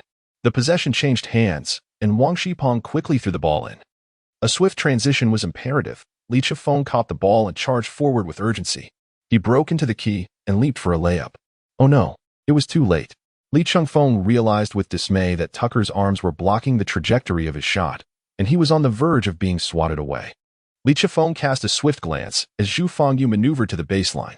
He deftly retrieved the ball beneath his legs and passed it forward, shouting, "Catch it." Zhu Fangyu caught the ball with one hand, nearly faltering. Brown lunged towards him. Zhu Fangyu executed a subtle feint, evading the defender, and followed up with a jump shot. Swish! The three-pointer found its mark, reclaiming the lead. The score now stood at 75-72, with the Huaguo team in the lead. Magnificent! Stunning! Resolute! The crowd erupted in thunderous cheers, shaking the very foundations of the arena. The Cavaliers called for a timeout. Let us all take a breather. This game is simply breathtaking. Zhang Weiping remarked, rubbing his hands together. The Cavaliers' strength is not to be underestimated. They are remarkably tenacious. The Huaguo team must handle the upcoming plays with utmost caution. Yu Jia added nervously. Upon resuming play, both teams managed to score, bringing the score to 83-81. With just 23 seconds remaining, the Huaguo team held a slender 2-point advantage. The Cavaliers took possession, initiating a play from half-court. Brown controlled the ball and surged forward. Zhu Fangyu and Wang Shipong converged to trap him, but he passed the ball backward. The Cavaliers' small forward dashed out from the baseline, positioning himself just beyond the three-point arc. He caught the ball and launched a shot. The three-pointer soared through the air and swished through the net. The Huaguo players momentarily stood frozen in disbelief. How audacious. They truly dared to take that shot. And it went in. Zhang Weiping commented. The score was now 84-83, with the Cavaliers leading by a single point. Only 18 seconds remained. The Huaguo team refrained from calling a timeout. Manage the clock. Stay calm. There is still time. Eunice wished he could rush onto the court to convey this message to them. This is incredibly vexing. Li Chengfeng cursed. Li Chengfeng approached Zhu Fangyu and whispered, I will serve. You take control of the court. The moment I receive the ball, I am immediately double-teamed. Once we cross half-court, I will cut to the inside. And you shall pass the ball to me. Chapter 11. A battle to fame. The two teams were locked in a fierce contest, with the Cavaliers applying relentless pressure throughout the game. Li Chengfeng laboriously served the ball, while Zhu Fangyu swiftly advanced it towards the front court. Searching for opportunities at the apex of the three-point arc, Li Chengfeng found himself ensnared by Tucker's relentless grip. With no alternative, he maneuvered from the right baseline, effectively positioning himself against Tucker. Brown, having switched defenses, closely trailed behind him. Only 3 seconds remained on the clock. An opportunity. Pass the ball quickly. Li Chengfeng raised one arm and called out. Zhu Fangyu swiftly dispatched the ball in response. Li Chengfeng, upon receiving the ball, immediately dove forward as he was besieged by 2 defenders. How infuriating. His gaze swiftly shifted towards Yi Jianlian's direction. An open space. Li Chengfeng, leveraging his height advantage, soared high amidst the defensive encirclement, passing the ball to Yi Jianlian. In the blink of an eye, as the opposing team rushed to bolster their defense, it was already too late. Yi Jianlian swiftly took his shot. The moment the basketball left his hand, the countdown reached its conclusion. The ball, in defiance of time, plunged decisively into the net. The scoreboard illuminated the final score, 85-84. The Huaguo team clinched a dramatic victory. Li Chengfeng stood frozen in place, his hands clasped atop his head. This scene feels familiar. Once again, a dramatic finish? Huh? Players from the bench and Coach Jonas rushed to his side, surrounding him and affectionately ruffling their heads. Haha, impressive, absolutely remarkable. Jonas cheered like a child. Yu Jia had already risen to celebrate. This marks the first victory for the Huaguo team in this summer league. Well done, young men. This play was utterly justified. It should be executed just like this, indeed. Haha. Coach Zhang Weiping began his classic quotations once more. Yu Jia excitedly addressed the camera. Let me take a look at today's game statistics. The MVP of this match undoubtedly belongs to Li Chengfeng. In this game, Li Chengfeng shot 7 out of 10 on 2-pointers, made 1 out of 1 free throw, and achieved a flawless 4 out of 4 from beyond the arc, totaling 28 points, alongside 14 assists and 5 rebounds, a luxurious stat line. His crucial assist enabled Yi Jianlian to score the game-winning shot. Yi Jianlian contributed 20 points and 7 rebounds, while De Ji added 15 points and 8 rebounds, and Zhu Fangyu scored 13 points. These key players nearly accounted for all the points. On the Cavaliers side, their leading scorer, Shannon Brown, netted 26 points, Daniel Gibson garnered 14 points, and J. Tucker recorded 5 points and 11 rebounds. At that moment, the voice of the system echoed in Li Chengfeng's mind. Ding. Detection of host winning the NBA Summer League game. Now extracting rewards. A defensive skill point or badge would suffice. I still have one unused skill card for blocking, so there's no rush to distribute it. Li Chengfeng murmured softly, having obtained the Hall of Fame badge for Gary Payton. His overall rating surged by 1 point to 82. What an extraordinary moment. After nearly 2 years, a Hall of Famer has finally graced his collection. Gary Payton, renowned for his defensive prowess as a point guard, truly embodies the essence of the game. I wonder who would dare to challenge me now, ha ha ha. Wait, hold on a moment. I need to make a substitution. I almost forgot. This system can be quite bothersome. Replace the Rodman rebounding badge, silver, Who needs silver when I have a Hall of Fame badge, right? Excellent. Once your badge substitutions are complete, you now possess the following: Jordan Mid-Range Badge, Gold; Gary Payton, Hall of Fame; Paul Playmaking Badge, Gold; LeBron Dunk Badge, Gold; Ray Allen Three-Point Badge, Gold. Goodbye. As Li Chengfeng regained his composure, he realized that the audience had not yet dispersed. They had all become his admirers, chanting his name. Li Chengfeng. Li Chengfeng rose to fame with a spectacular performance, as spectators at the sidelines eagerly sought his autograph, with some even waving national flags in exuberant cheer. A multitude of admiring female fans clamored for photographs, leaving security personnel struggling to maintain order. Indeed, had it not been for the coach's insistence on a 10-minute respite, Li's statistics would likely have been even more astounding. Meanwhile, the ever-vocal Barkley began to express his skepticism, proclaiming, "This is merely a summer league, featuring a national team pitted against these rookies. What is there to boast about?" In my view, Li's performance was rather unremarkable. He boldly declared, "I'll make a bold prediction.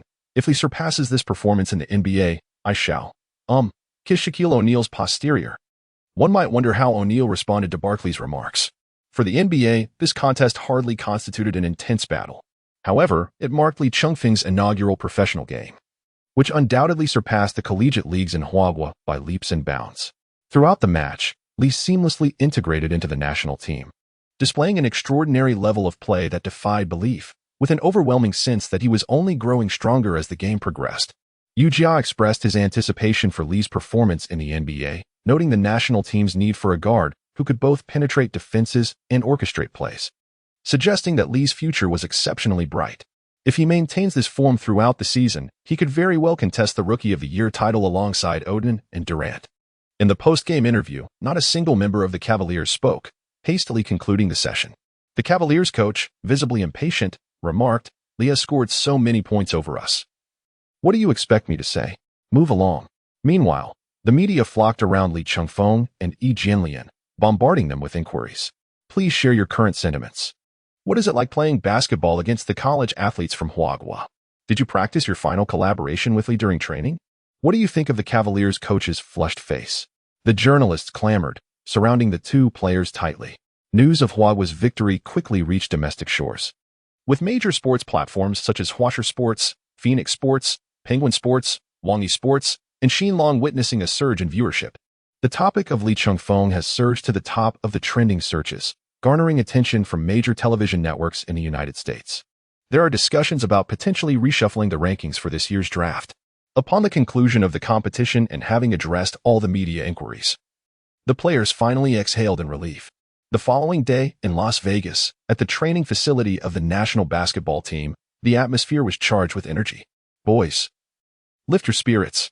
Do not allow yourselves to bask in the glory of a single victory. The journey is far from over, and we have two more formidable battles ahead," called out Coach Eunice, summoning the players.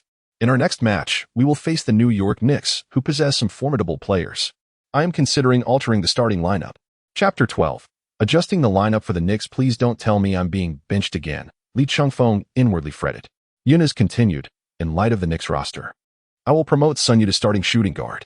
Li Chengfeng will continue as point guard, matched up against their star player Nate Robinson, while the rest of the positions remain unchanged. We will adopt the Death 5 lineup, leveraging our height advantage to dominate the game, with Yi Jianlian at center, Diji at power forward, Zhu Fengyu at small forward, Sunyu at shooting guard, and Li Chengfeng at point guard. Our average height exceeds 2 meters.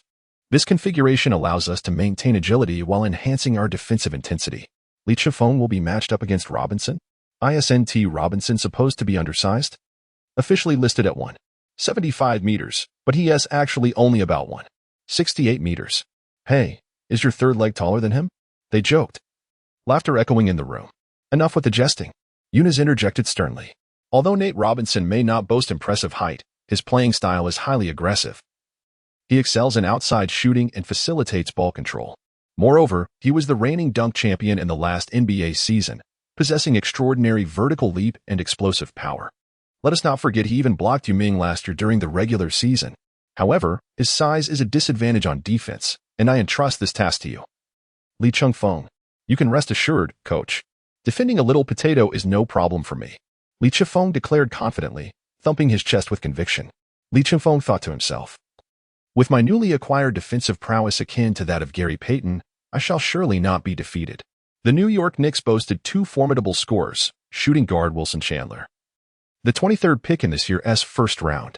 In his senior year of high school, Chandler averaged an impressive 24 points, 12 rebounds, 5 assists, and 4 blocks, leading his team to an undefeated regular season and securing the top position in Michigan. During his collegiate tenure, he maintained an average of 14, 7 points, 6, 9 rebounds, and 4 blocks, earning a place on the second-team All-Big East Conference. Power forward Randolph Morris, although an undrafted player who joined the Knicks as a free agent, had an illustrious high school career at Landmark Christian School in Atlanta, where he frequently recorded triple-doubles. In the McDonald's All-American High School game, he achieved an average of 23, 0 points, 16, 0 rebounds, and 8, 0 blocks, which earned him a spot on the All-Star roster. Alongside Nate Robinson, these three players exhibited exceptional offensive capabilities. Currently maintaining an undefeated record in the Summers League, Jonas must devise a strategy to effectively contain them if he hopes to secure victory. Sun Yu, the Chinese player selected by the Los Angeles Lakers this year, has been assigned by Jonas to fulfill the role of sixth man. Standing at 2.04 meters and weighing 100 kilograms, he possesses the versatility to play positions 1 through 3. In addition to his commendable playmaking skills, his perimeter defense is of the highest caliber, particularly in shot blocking. Jonas has designated Sun Yu to match up against Wilson Chandler, aiming to restrict his offensive contributions. Lee Chengfeng, following his extraordinary performance in the previous match, has become the focal point of the Summer League.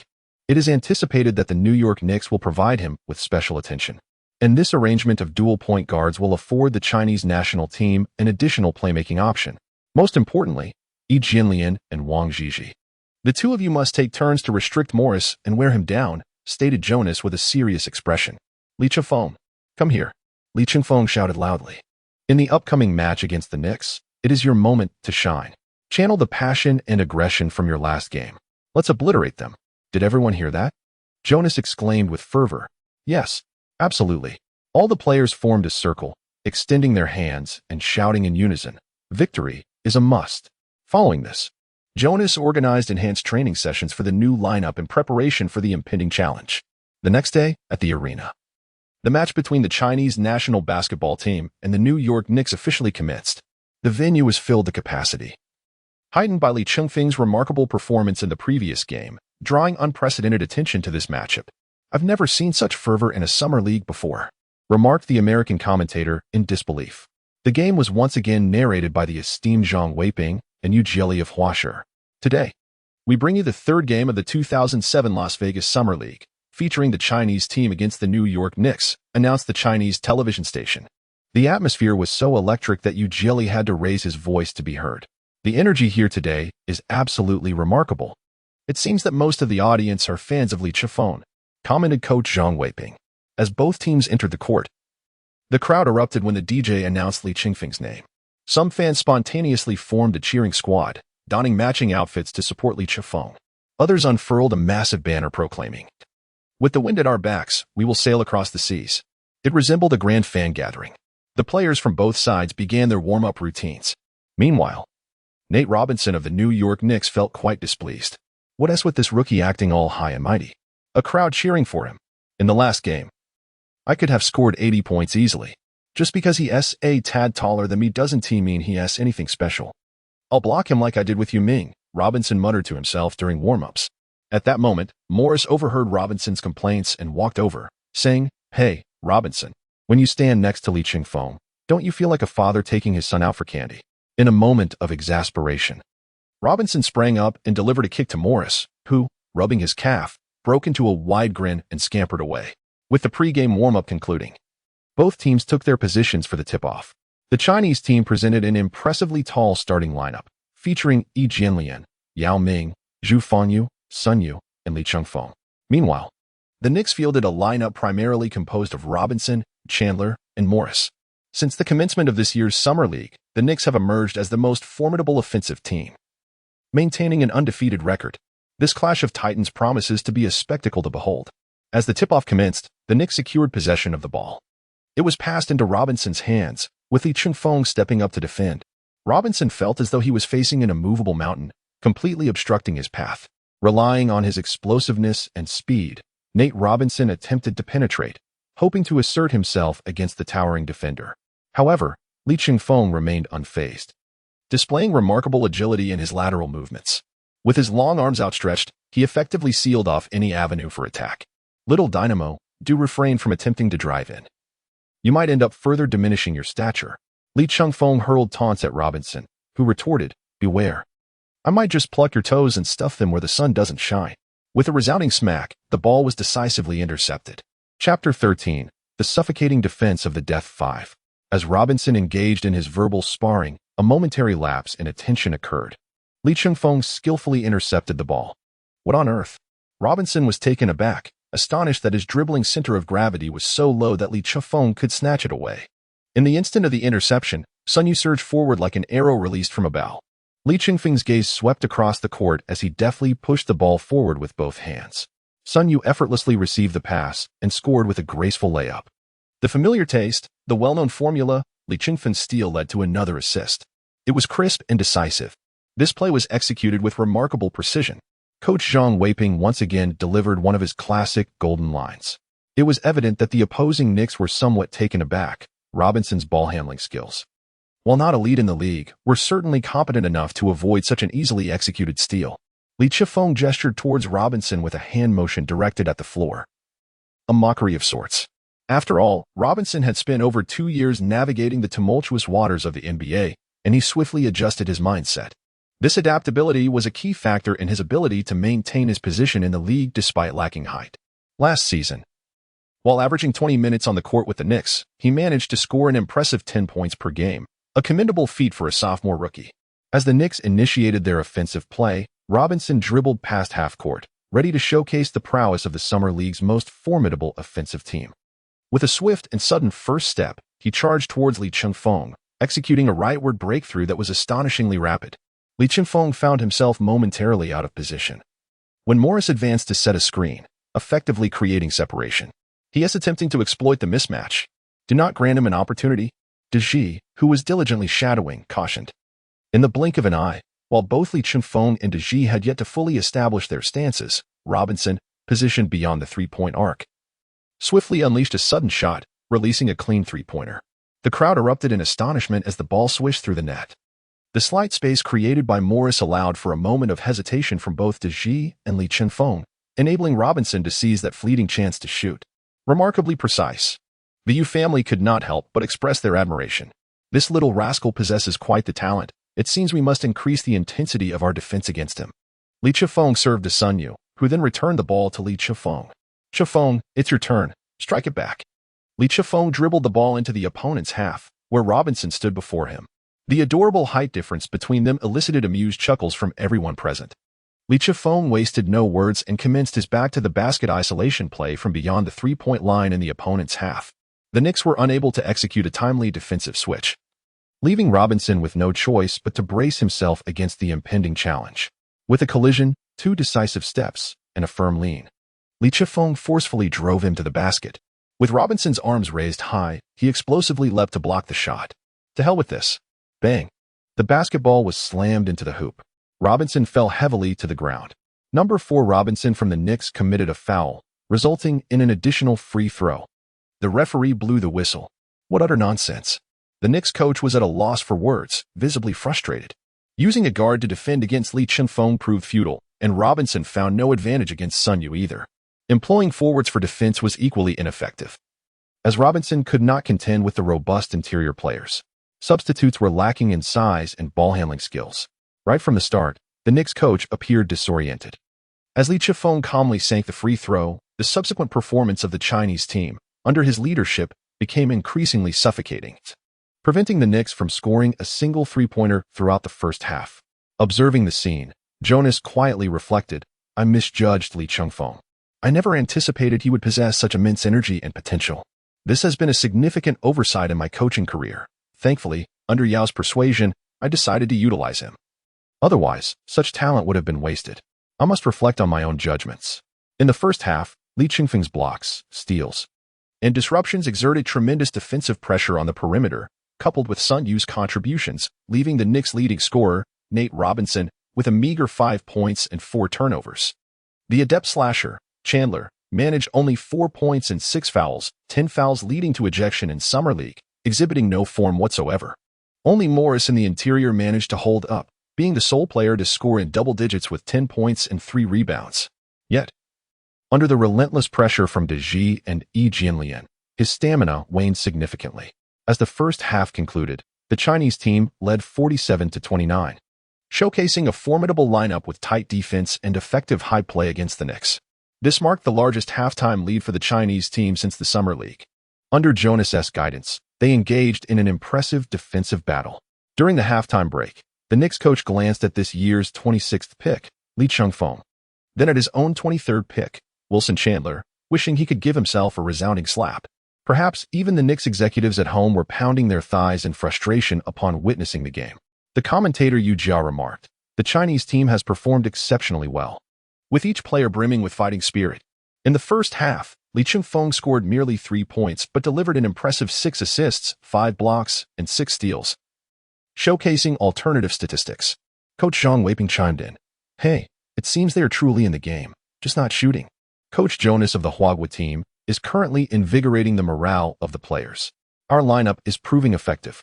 As the second half commences, Li Chifeng and Sun Yu shall take a brief respite, while Lu Wei and Wang Shipeng step in to alternate and wear down the opposition.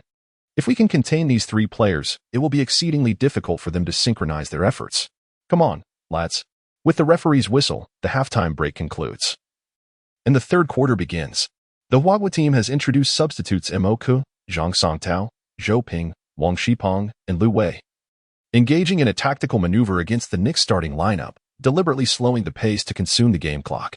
As the midway point of the quarter approaches, the original starting 5 re-enter the fray. This has left Knicks player Nate Robinson feeling utterly overwhelmed. Due to the score differential, Coach Jonas meticulously times his substitutions. Chandler and Morris are also visibly fatigued, with scarcely any opportunity to rest. As the match progresses past the halfway mark, the score remains approximately 10 points apart, proving challenging to bridge the gap. Each offensive attempt from both inside and outside is met with formidable resistance, with every point requiring a breakthrough through layers of defense. Particularly, Li Chengfeng's performance has garnered attention. Since the last game, his defensive prowess has significantly improved. The contrast in defensive awareness and intensity compared to this match is striking. It is uncertain how much potential he still possesses, which is indeed daunting. Today, Li Chengfeng has been tirelessly sprinting between the perimeter and the paint, employing various remarkable defensive strategies. Despite not scoring, he aims to deliver a decisive blow to the opponent's morale. As the game enters its final 3 minutes of the fourth quarter, the Knicks, drained of energy and recognizing their inability to close the gap, substitute all their starting players, effectively conceding the match. The Knicks have brought in several less competent players, as explained by Zhang Weiping.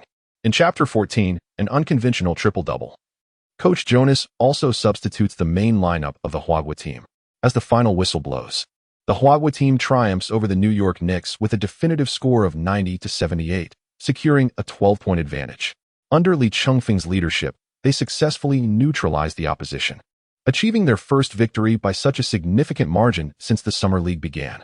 In the latter half of the match, Li Chengfeng failed to score a single point, yet he tirelessly traversed the court, wholly activating his defensive prowess. Throughout the entire game, he accumulated a mere 3 points, but astonishingly delivered 13 assists, 11 blocks, and 10 steals, an unconventional triple-double. This achievement marks him as the first rookie in the history of the Summer League to attain such statistics. He invigorated the entire team and stifled the opponent's offensive momentum. There is no doubt that Li Chengfeng emerged as the focal point of the game. Major media outlets clamored to report on him, while the fans in attendance erupted in fervent cheers in his honor. When the players exited the court, had it not been for Li Chengfeng's towering stature, the team would have nearly hoisted him aloft in celebration. Following the match, during the post-game interview, a reporter posed a pointed question to Coach Jonas. Given Li Chengfeng's formidable performance, why was he not deployed in the first 2 games? Was there a specific reason behind this decision, or did you fail to recognize his potential? The question was undeniably sharp, and Coach Jonas appeared somewhat hesitant, a look of discomfort crossing his face. At that moment, Li Chengfeng interjected, seizing the microphone to respond. "It was I who voluntarily requested not to play. I am merely a novice who has yet to compete in a professional league. I sought to learn from the sidelines, observing how my seniors approached the game to enrich my own understanding. Furthermore, I had suffered from a bout of food poisoning recently, which left me indisposed. The coach was looking out for my well-being, concerned that I might falter on the court, resulting in a messy situation that would require the floor to be cleaned. Li Chengfeng's remarks provided a way out for Yunus and even offered a jest to the reporters, allowing the matter to pass without further incident. Yunus thought to himself, "This kid not only gave me an escape, but also mockingly referred to me as excrement. Truly mischievous, yet I find it amusing."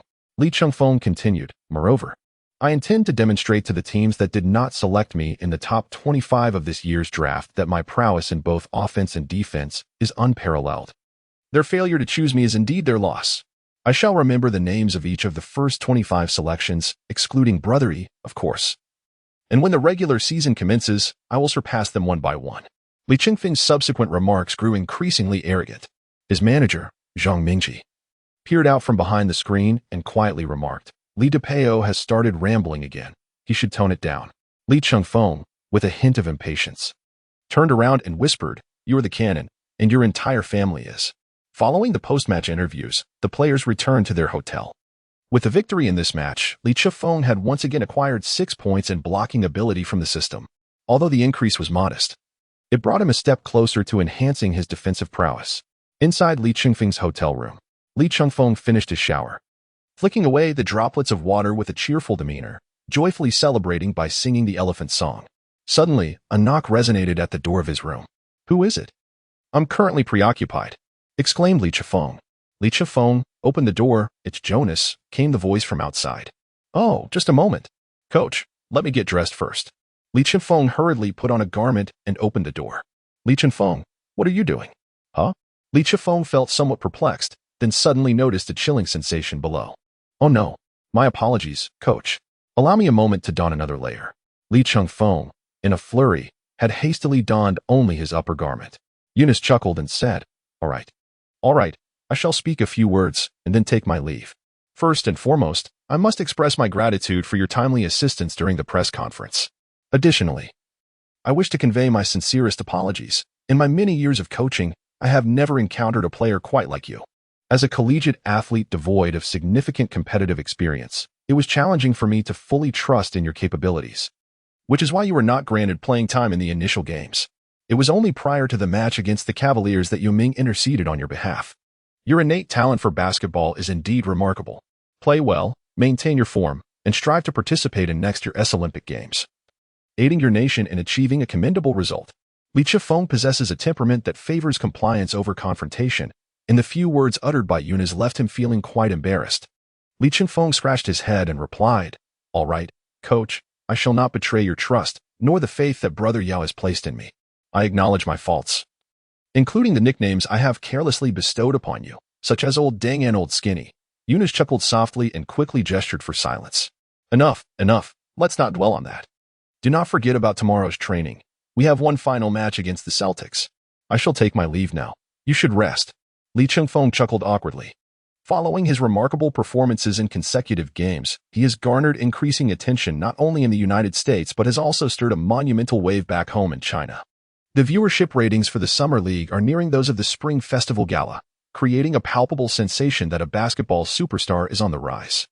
The general manager of the Houston Rockets is poised to reap substantial rewards as the popularity of this top-tier player elevates the team's profile, heralding the onset of a Chinese whirlwind in the NBA. Huaguo Television has announced that it will broadcast every game of the Rockets this season without exception, reflecting a level of importance comparable to that of the illustrious Yao Ming. Other candidates alongside Li Chengfeng, such as Yi Jianlian and Sun Yu, appear to pale in comparison. Time swiftly progressed to the final match of the Summer League for the Chinese national team, facing off against the Boston Celtics. Inside the arena, both teams were engaged in pre-game preparations. The familiar commentary duo of Yu Jia and Zhang Weiping was present. Yu Jia remarked, Let us take a look at the starting lineups. The Chinese team has substituted Sun Yu to continue in his role as the sixth man, while Wang Shipeng has been elevated to the shooting guard position. The other positions remain unchanged. The Celtics starting lineup features the center, the formidable Davis, the 2006 21st overall pick point guard, Rajon Rondo, and the 2006 49th pick power forward, Leon Pao. Among them, The Celtics point guard, Rajon Rondo, is the most formidable, representing the new generation of point guards with his exceptional physical attributes, speed, and large hands, along with an impressive feel for the game, enabling him to execute fast break dunks with ease. Although his offensive capabilities may not be outstanding, his organizational skills and defense could present significant challenges for Li Chifeng. At this moment, the atmosphere in the arena escalated dramatically, with cheers rising to a crescendo. The game was about to commence. The starting players took their positions on the court. Zhang Weiping stated, "Enough talk. I believe Li Chifeng will maintain his fiery form. Let the game begin." Chapter 15. The final battle of the Summer League. The centers of both teams leaped for the tip-off. The Celtics' formidable Davis secured possession and handed the ball to Rajon Rondo, who leisurely advanced past half-court, provocatively stating, "I hear you've been quite the hotshot in the last 2 games, big guy." Li Chifeng paid him no heed and immediately pressed forward to seize the ball. Rondo executed a swift spin, evading his opponent, and surged towards the paint with astonishing speed. The interior defense hastily contracted, and as Deji moved forward to provide support, a sense of foreboding washed over him. A deceptive feint. Deji sensed impending trouble. Rondo, with one hand gripping the ball, extended his long arm, feigning a shot but delivering a precise pass instead. Maneuvering the ball behind his back and with a swift elbow nudge, sent it into Davis's waiting hands. The unexpected nature of the pass left the interior players momentarily bewildered, struggling to locate the ball. Upon receiving it, Davis wasted not a moment, rising for an emphatic slam dunk. As he was about to score, the Celtics players, who were not involved in the offensive play, had already begun retreating to their half of the court. This sequence of actions flowed seamlessly, executed with remarkable fluidity. They exhibited immense confidence in their offensive system. After the dunk, the ball dropped to the ground, and the players of the Huaguo team stood in stunned silence, none rushing to retrieve it. It all transpired so swiftly. Was this truly the passing capability of a second-year player? The audience couldn't help but exclaim in admiration, "What a spectacle!" The ball was passed to Li Chifeng, with Rondo once again pressing forward to apply pressure. Li Chifeng made a dramatic change of direction and surged towards the front court, with Rondo closely following in his wake. The two engaged in fierce combat, unwilling to yield to one another, their struggle continuing until they reached the top of the three-point arc, nearly violating the half-court line. Li Chifeng exhaled and remarked in Chinese, "Wow. You little black square are quite something, aren't you? You really have a lot of spirit." Rondo's face is long and square, prompting Li Chifeng to bestow yet another nickname. Li Chifeng, with unwavering focus, maneuvered the ball and gestured to his teammates to slow the tempo. His intention was clear, to create space and confront his opponent alone. Just as the other players settled into position, Li Chifeng suddenly lowered his shoulder, feigning a forward advance. Rondo, believing he was about to break through, instinctively shifted his weight backward. Li Chifeng sprang up suddenly, executing a swift three-point shot. Rondo reacted with remarkable speed, leaping to contest the shot. Zhang Weiping, feeling a twinge of anxiety, exclaimed, "Oh no, this isn't good. If he misses, it's all over. This shot lacks reason." How audacious to take that. The ball swished through the net. A three-pointer successful. It actually went in, quite reasonable indeed. Zhang Weiping chuckled with delight as he commented. Li Chifeng mockingly taunted Rondo, saying, "Look at your flashy moves. Why not defend against my swift jump shot?" Yu Jianlian, rushing back on defense, interjected, "What are you saying, Chengfeng? Swift? What kind of shot? Hurry back, stop with the nonsense." Rondo pointed a finger and retorted, "You'd better speak in English." The Celtics regained possession as Rondo dribbled the ball. Li Chifeng continued to repeat the actions of the previous round. The two were locked in a fierce struggle, refusing to yield an inch. Suddenly, Rondo accelerated, charging towards the three-point line in Huaguo's half. As he approached the right side, his body seemed to hit the pause button, pulling the ball back for a sudden stop-and-shoot jump shot. Just as Rondo wore a confident smile, convinced it was a guaranteed basket, a figure leaped out from behind him, resembling a dark cloud. With a swift motion, it swatted the ball away, producing a sharp crack. Undoubtedly, this ominous cloud was the towering Li Chifeng. The basketball rolled straight towards the sideline. This could be disastrous. Quick, before Zhang Weiping slams the table. In that moment of bewilderment between both sides, Li Chifeng dashed forward to save the ball. Rondo responded with remarkable agility, propelling himself with all his might towards the action. It seemed as though both had expended every ounce of strength they possessed, leaping into the air simultaneously to retrieve the wretched basketball. Thud, thud. The dull sounds echoed as they fell heavily onto the floor. Then, one could hear Li Chifeng bellowing, "You son of a gun. Give me the ball. You little black square, let go. His eyes wide with determination as he exerted himself. Rondo, equally defiant, retorted, You scoundrel, finally speaking English, huh? Damn it. And you dare call me by my nickname. Fuck, get your filthy hands off. The two engaged in a fierce struggle, kicking and grappling for possession. Pete. The referee's whistle pierced the air, signaling with a gesture for a jump ball. A jump ball occurs when players from both teams have one or both hands firmly gripping the ball, rendering it impossible for either team to gain control without resorting to foul play. In the NBA, during a jump ball, the referee tosses the ball into the air, allowing both players to make contact with it. Prior to touching the ball, both players must remain stationary, vertical, and must not infringe upon each other's space. The player who successfully touches the ball first gains possession. Chengfeng and Rondo were hoisted up from the floor by their respective teammates. The altercation between the two persisted.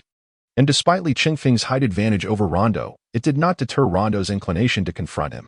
As they rose, Chengfeng incessantly hurled insults in Chinese at Rondo, the meaning of which was lost on Rondo, but judging by Chengfeng's expression, they were undoubtedly quite vulgar. Frustrated and bewildered, Rondo was ready to retaliate. The referee swiftly intervened, placing himself between the two to separate them, while players from both teams gathered around, attempting to diffuse the tension. The crowd erupted in a cacophony of excitement, and the commentator from U Family remarked on the necessity for both players to maintain their composure, emphasizing their pivotal roles within their teams and the importance of avoiding ejection. With less than 2 minutes into the game, the atmosphere was charged with intensity, reminiscent of a playoff match. The players of the Huaguo team, having overheard Chengfeng's tirade against Rondo, were astonished by the sheer vulgarity of the insults. Had the referee understood, one could only imagine the consequences that would have ensued. Some players struggled to suppress their laughter, their smiles more difficult to contain than an AK-47. Zhu Fangyu appeared somewhat disappointed, exclaiming in frustration, Come on, just talk big. Why not fight? All my preparation for nothing. It was only when both sides had calmed down that the jump ball commenced. Chengfeng and Rondo contested for the ball, one standing at an impressive height of 2.12 meters, while the other measured 1.87 meters. Chengfeng effortlessly seized control of the ball, continuing the offensive. As he advanced into the opponent's half, he charged forward with the fervor of someone carrying a dynamite stick, repeatedly breaching their defenses. When the Celtics regained possession, Rondo surged into Huaguo's paint, relentlessly attacking the interior. These two players were clearly matched, with both teams displaying equal prowess in offense and defense, resulting in a fiercely contested battle. Each basket was made with mere seconds to spare on the 24-second shot clock. The Celtics' interior duo was remarkably robust, while Huaguo's backcourt exhibited exceptional skill. The audience and fans watching from home were treated to a thrilling spectacle. By the end of the first half, the score was tied at 37-37. With the players visibly exhausted, gasping for breath on the sidelines while sipping on recovery drinks. In the commentary booth, Coach Zhang Weiping exclaimed excitedly, What a thrilling match. Both teams are giving their all. Truly exhilarating. Yu Jia then asked, Coach Zhang, could you briefly summarize Huaguo's performance in the first half? Zhang gestured animatedly, stating, The first half was played very strategically, with a blend of interior and perimeter plays. They executed innate out, then back to innate out, passing the ball out, and then back again. You drive, he defends, and then you take the shot from the perimeter, with a high shooting percentage against a lower one. Such a team is difficult to defend against. Yu Jia stammered slightly. Coach Zhang articulated that well, thoroughly demonstrating the intensity of the first half. Next, they turned to examine the statistics of the standout players, noting that due to solid defensive efforts from both sides, scoring was modest. For Huaguo, only Chengfeng reached double digits with 10 points, 4 assists, 2 rebounds, 2 blocks, and 2 steals, while Boston's Rondo contributed 8 points, 6 assists, 5 rebounds, and 1 steal. Let us anticipate the collisions of the second half. He then leaned in and whispered to Zhang Weiping, What did you just say? Do you think I understood that? During halftime, all players sat on the benches, recuperating their strength, while the coaches vocally rallied their spirits. However, those two, seemingly fueled by boundless energy, exhibited no signs of fatigue whatsoever. Chengfeng's piercing gaze fell fiercely upon Rondo of the Celtics bench. In response, Rondo puffed out his chest, raised his head, and glanced at Chengfeng with a disdainful flare of his nostrils, occasionally lifting his chin in defiance. It seemed that had it not been for the technical areas separating them, a confrontation would have surely ensued. The intensity of their rivalry had fully ignited their competitive spirits. The American commentary booth noted, "These two guards, one a rookie and the other in his second year, both display remarkable potential and possess comprehensive skills. Furthermore, they are relentless. Just look at them standing there without a moment's respite, radiating an inexhaustible energy." Another commentator chuckled. The second half of the game commenced, and the players took to the court once more. Chengfeng and Rondo were compelled by their respective coaches to remain seated for a respite. As the third quarter commenced, both teams engaged in a fierce battle within the paint. In the absence of potent orchestrators, the close quarters skirmish intensified. Jianlian showcased his youthful vigor, executing daring drives and electrifying dunks, while Deji employed his agile footwork to deliver layups and three-pointers. The Celtics' Davis and Powell relied on their formidable physiques to charge aggressively towards the basket. The coaches on both sides appeared to share an unspoken understanding, alternating their main players in a tactical dance of substitutions. This back-and-forth exchange of offense and defense persisted until the final 2 minutes of the game. With the score standing at 76-78, the Huaguo team trailing by a mere 2 points. The audience, as if enchanted by an invisible force, found themselves united in a symphony of heartbeats, cheers, and encouragement, rising in unison to focus intently on the court. In this pivotal moment, no one wished to sit, fearful of missing any thrilling instant. The atmosphere thickened with tension, wrapping the entire venue in a heavy shroud. They understood that each passing second could potentially determine the outcome of the match. Chengfeng skillfully controlled the ball as he approached the left side of the arc. His gaze fell upon Yao Ming, who was leaning against Davis, extending his hand to request the ball. Without hesitation, he executed a high pass that landed perfectly in Yao's grasp. Davis provocatively challenged, "Come on, if you're a man, don't pass it out." Yao, with his back to the basket, initiated a one-on-one play, forcefully driving in. This opponent felt as solid as a wall, utterly immovable. Out of the corner of his eye, Yao noticed a figure swiftly cutting towards the center, showcasing nimble footwork, quickly pivoting and gliding past, forcefully dribbling the ball to the ground behind him. Chengfeng received the pass. The ball ricocheted off the floor, darting through Davis's legs. Chengfeng deftly evaded Rondo, soaring into the air with a single-handed catch. His body gracefully extending as he ascended, culminating in a stunning reverse dunk that hung tantalizingly above the rim. Chengfeng forcefully slammed the basketball into the hoop several times, causing the entire backboard to creak ominously. The score stood at 78-78. My goodness, it's a tie once more. What are these two teams attempting to achieve? It appears that we are headed for an exhilarating overtime showdown. This match is utterly suffocating. The spectators below erupted in a cacophony of gasps and cheers. How about that? I ask you, do you yield? Little black piece. Let us see if you can still defend against me. Chengfeng pointed towards Rondo as he sprinted back, exclaiming, "What a magnificent pass, Deji. Such a cunning delivery." Chengfeng and Deji exchanged a celebratory high-five. Rondo, already pushed to his physical limits, muttered to himself, "How can this big guy have seemingly endless stamina? What is he made of?" Gradually, Rondo dribbled the ball forward, taking a moment to catch his breath. He then signaled to Powell, who swiftly moved in to set a screen, obstructing Chengfeng's path. Seizing the opportunity, Rondo deftly maneuvered in the opposite direction. With a leap off his left foot, he aimed for a daring shot reminiscent of a mounted archer. Just as he noticed Chengfeng's massive hand approaching, a sudden jolt of alarm coursed through him. In midair, he flicked his wrist, delivering a pass to the shooting guard in the corner. Observing the open shot, the guard raised his hand to shoot. "No, pay attention to the backboard," Sun Yu shouted. Chengfeng, Jianlian, and Yao Ming, three towering figures, occupy their positions with unwavering dominance. Chengfeng leaped into the air, producing two sharp sounds as he seized the basketball. He swiftly dribbled forward, racing towards the front court, while Rondo accelerated in pursuit of him. Just as Chengfeng was about to soar for a slam dunk beneath the basket, Rondo, disregarding everything else, grasped the fabric of Chengfeng's jersey.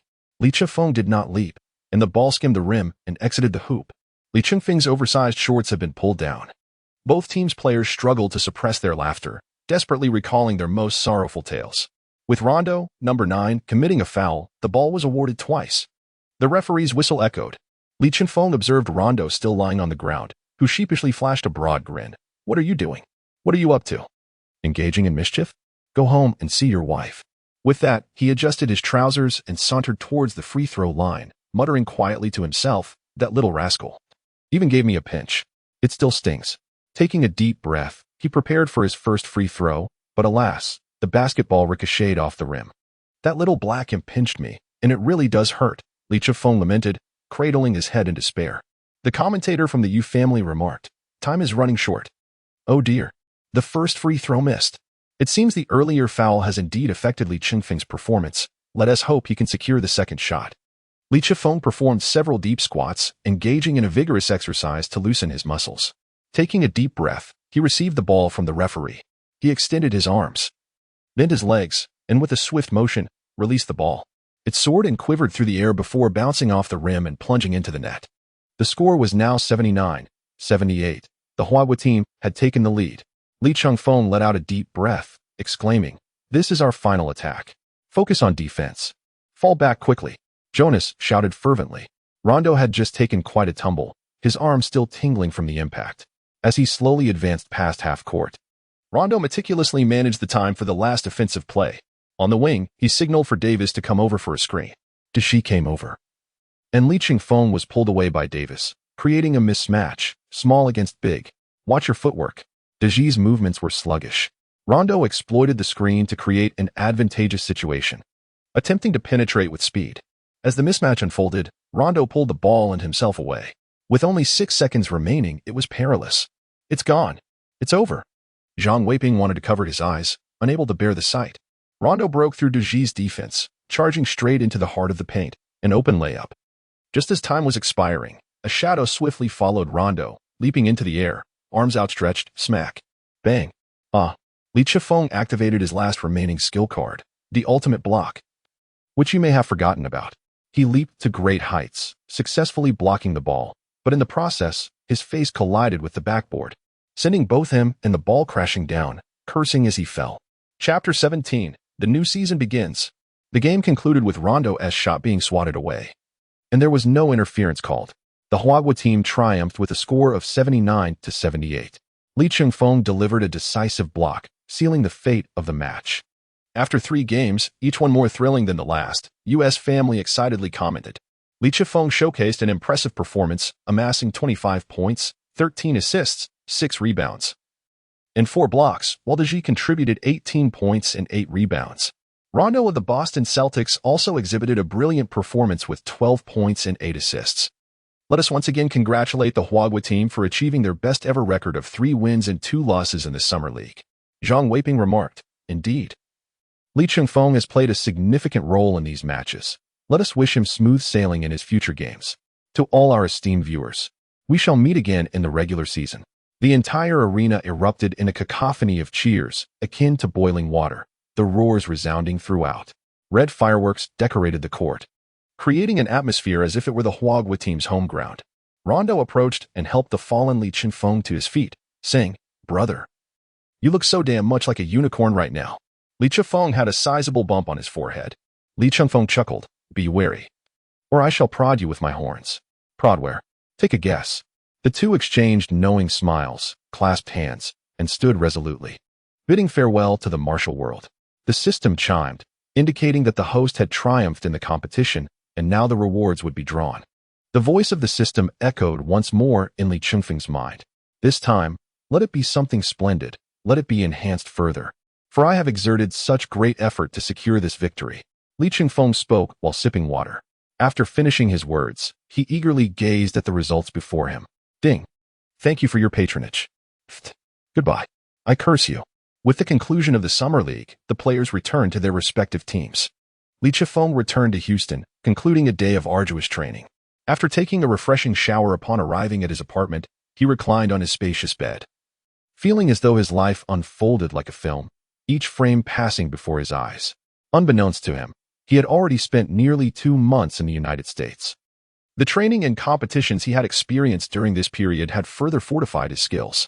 While he may not yet be regarded as one of the elite players in the NBA, he could certainly be deemed first-rate within his position.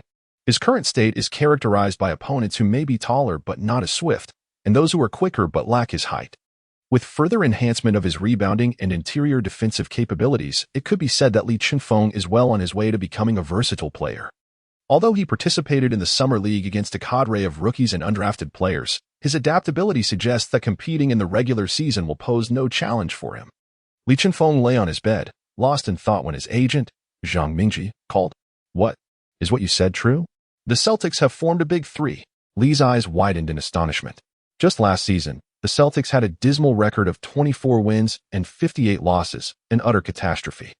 On the night of the draft this year, the Celtics executed a trade with the Supersonics, exchanging their 5th overall pick, Jeff Green, along with Wally Szczerbiak and Delonte West, for Ray Allen. This move sent ripples throughout the league, and the collaboration between Paul Pierce and the gentlemanly Ray promised to elevate the Celtics to new heights.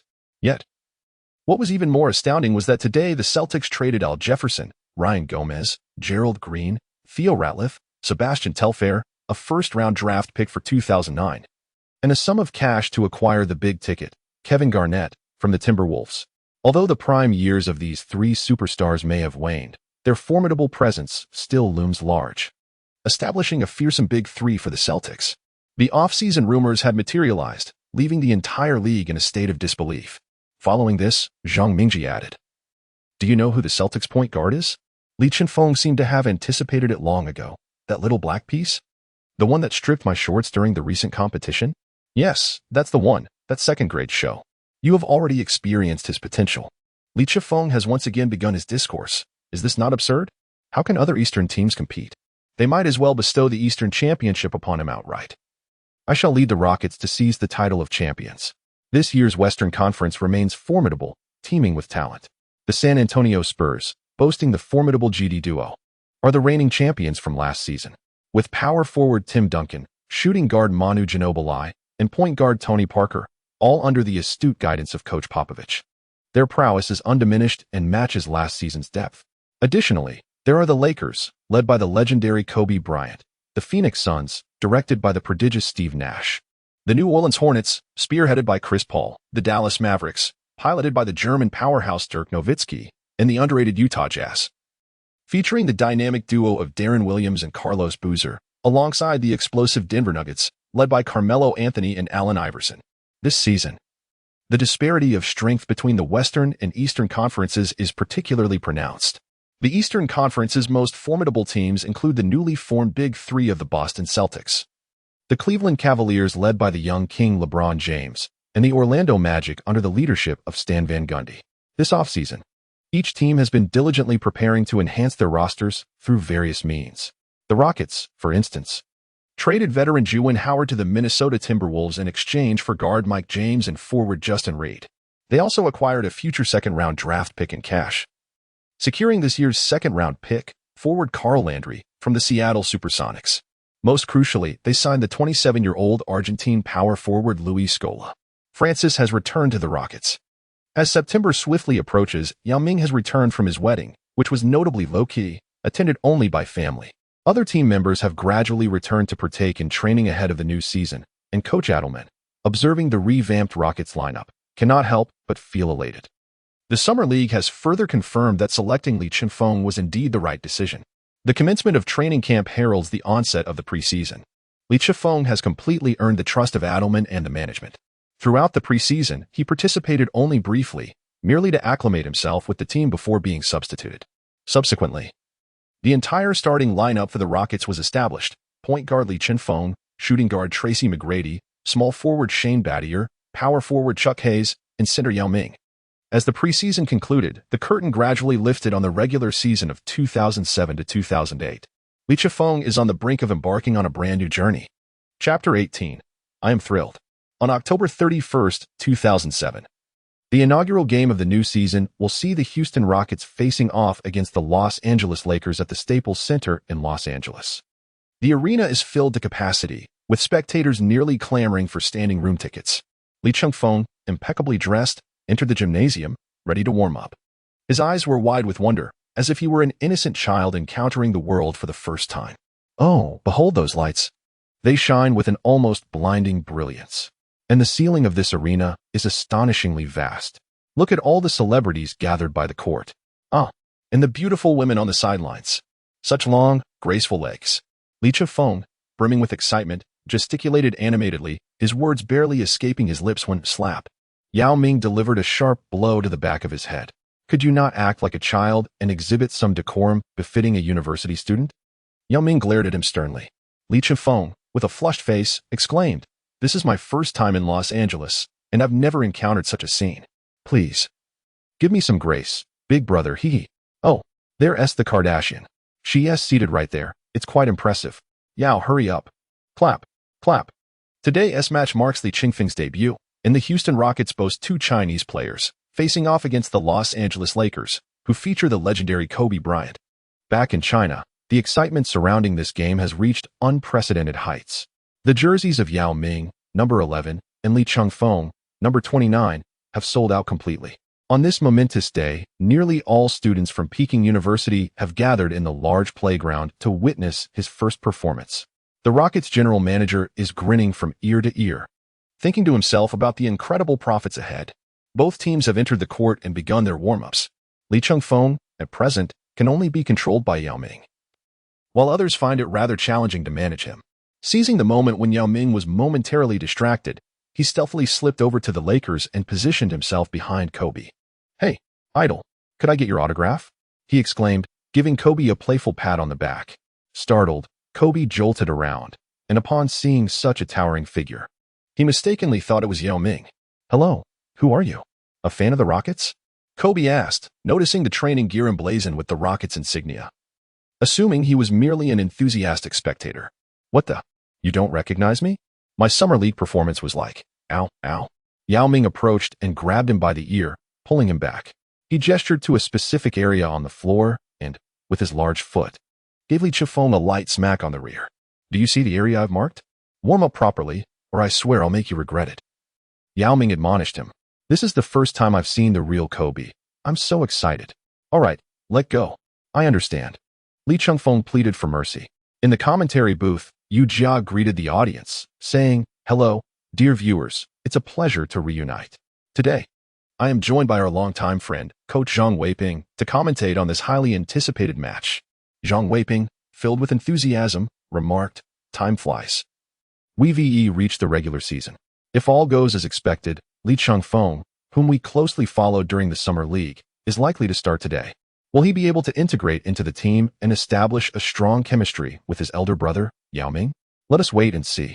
This offseason, following his departure from the legendary Shaquille O'Neal, the eager Kobe Bryant faced 3 consecutive disappointments. Frustrated by the management's inaction, the Black Mamba contemplated a trade and even stormed into Jerry Buss's office, demanding a transfer to the Chicago Bulls. At that time, Kobe donned a Bulls jersey, and now, beneath the surface of the Lakers, tensions brew. The support around Kobe remains minimal, with a mix of inexperienced and seasoned players, albeit the latter cannot be underestimated.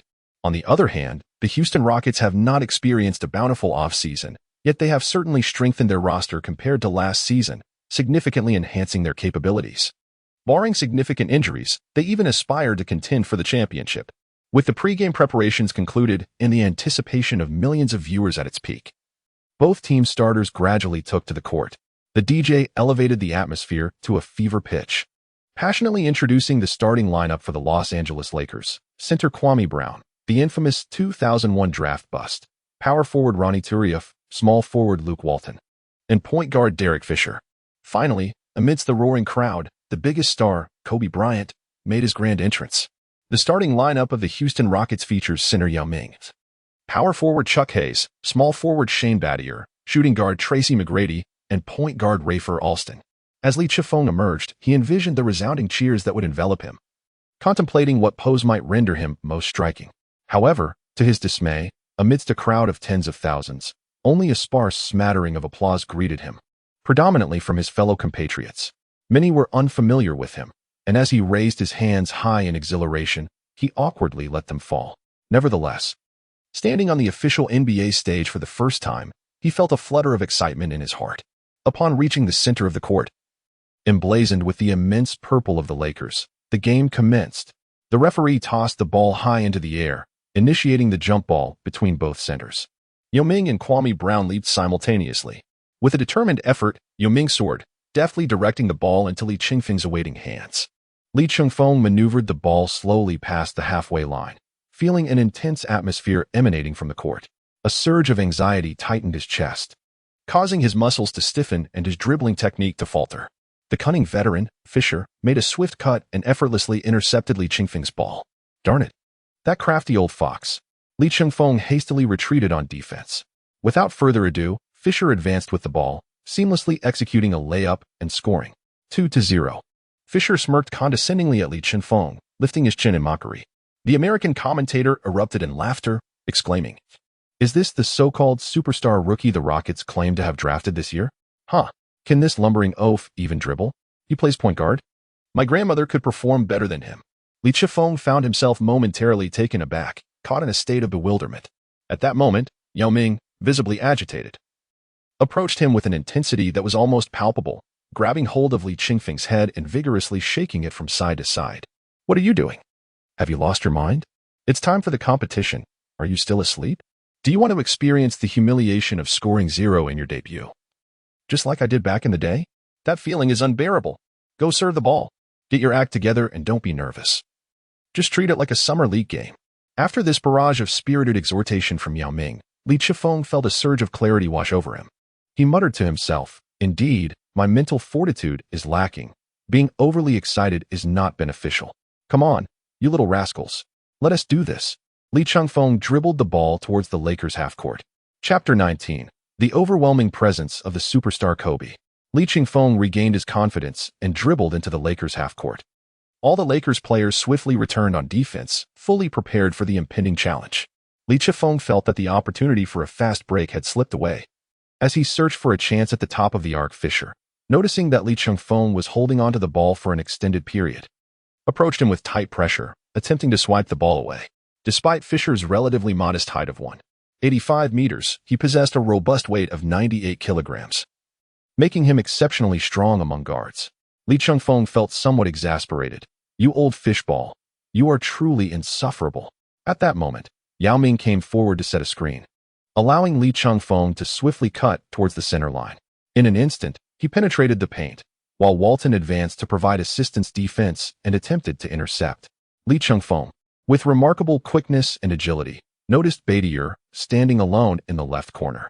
With a deft long pass, the ball soared directly towards Badier's chest.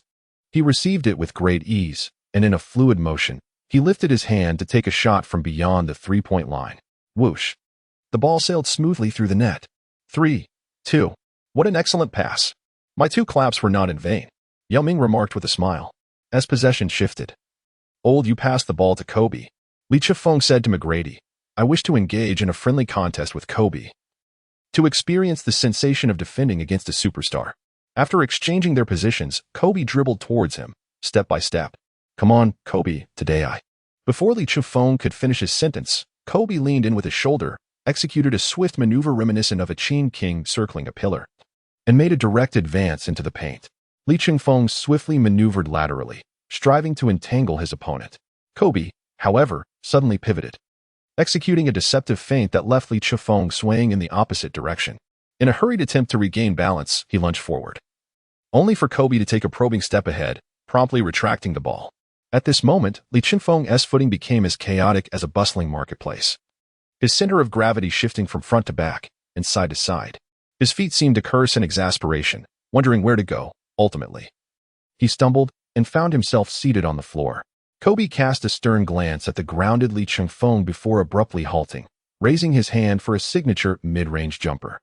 The basketball traced a graceful arc through the air before willingly sinking into the hoop. 2 points scored.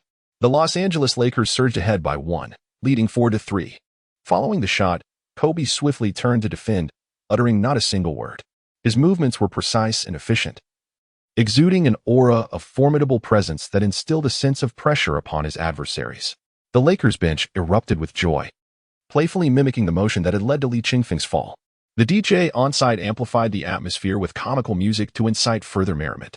In that moment, TNT's Charles Barkley leaned on the table, one hand clutching his stomach as he laughed heartily, remarking, "It seems my earlier predictions about Li Chengfeng in the Summer League have fallen short. Shaquille, your rear is safe. Aha." Meanwhile, the audience erupted into gasps and laughter, fully aware that Li Chengfeng would undoubtedly serve as the backdrop in today's highlights. At this moment, Li Chengfeng was lifted from the ground by Yao Ming and Badier. Badier advised, "Don't let it get to you, brother. Stay composed and organize the offense. This is nothing. I once had Marbury make me fall flat on my backside. Yet I still took him on. Let's keep going."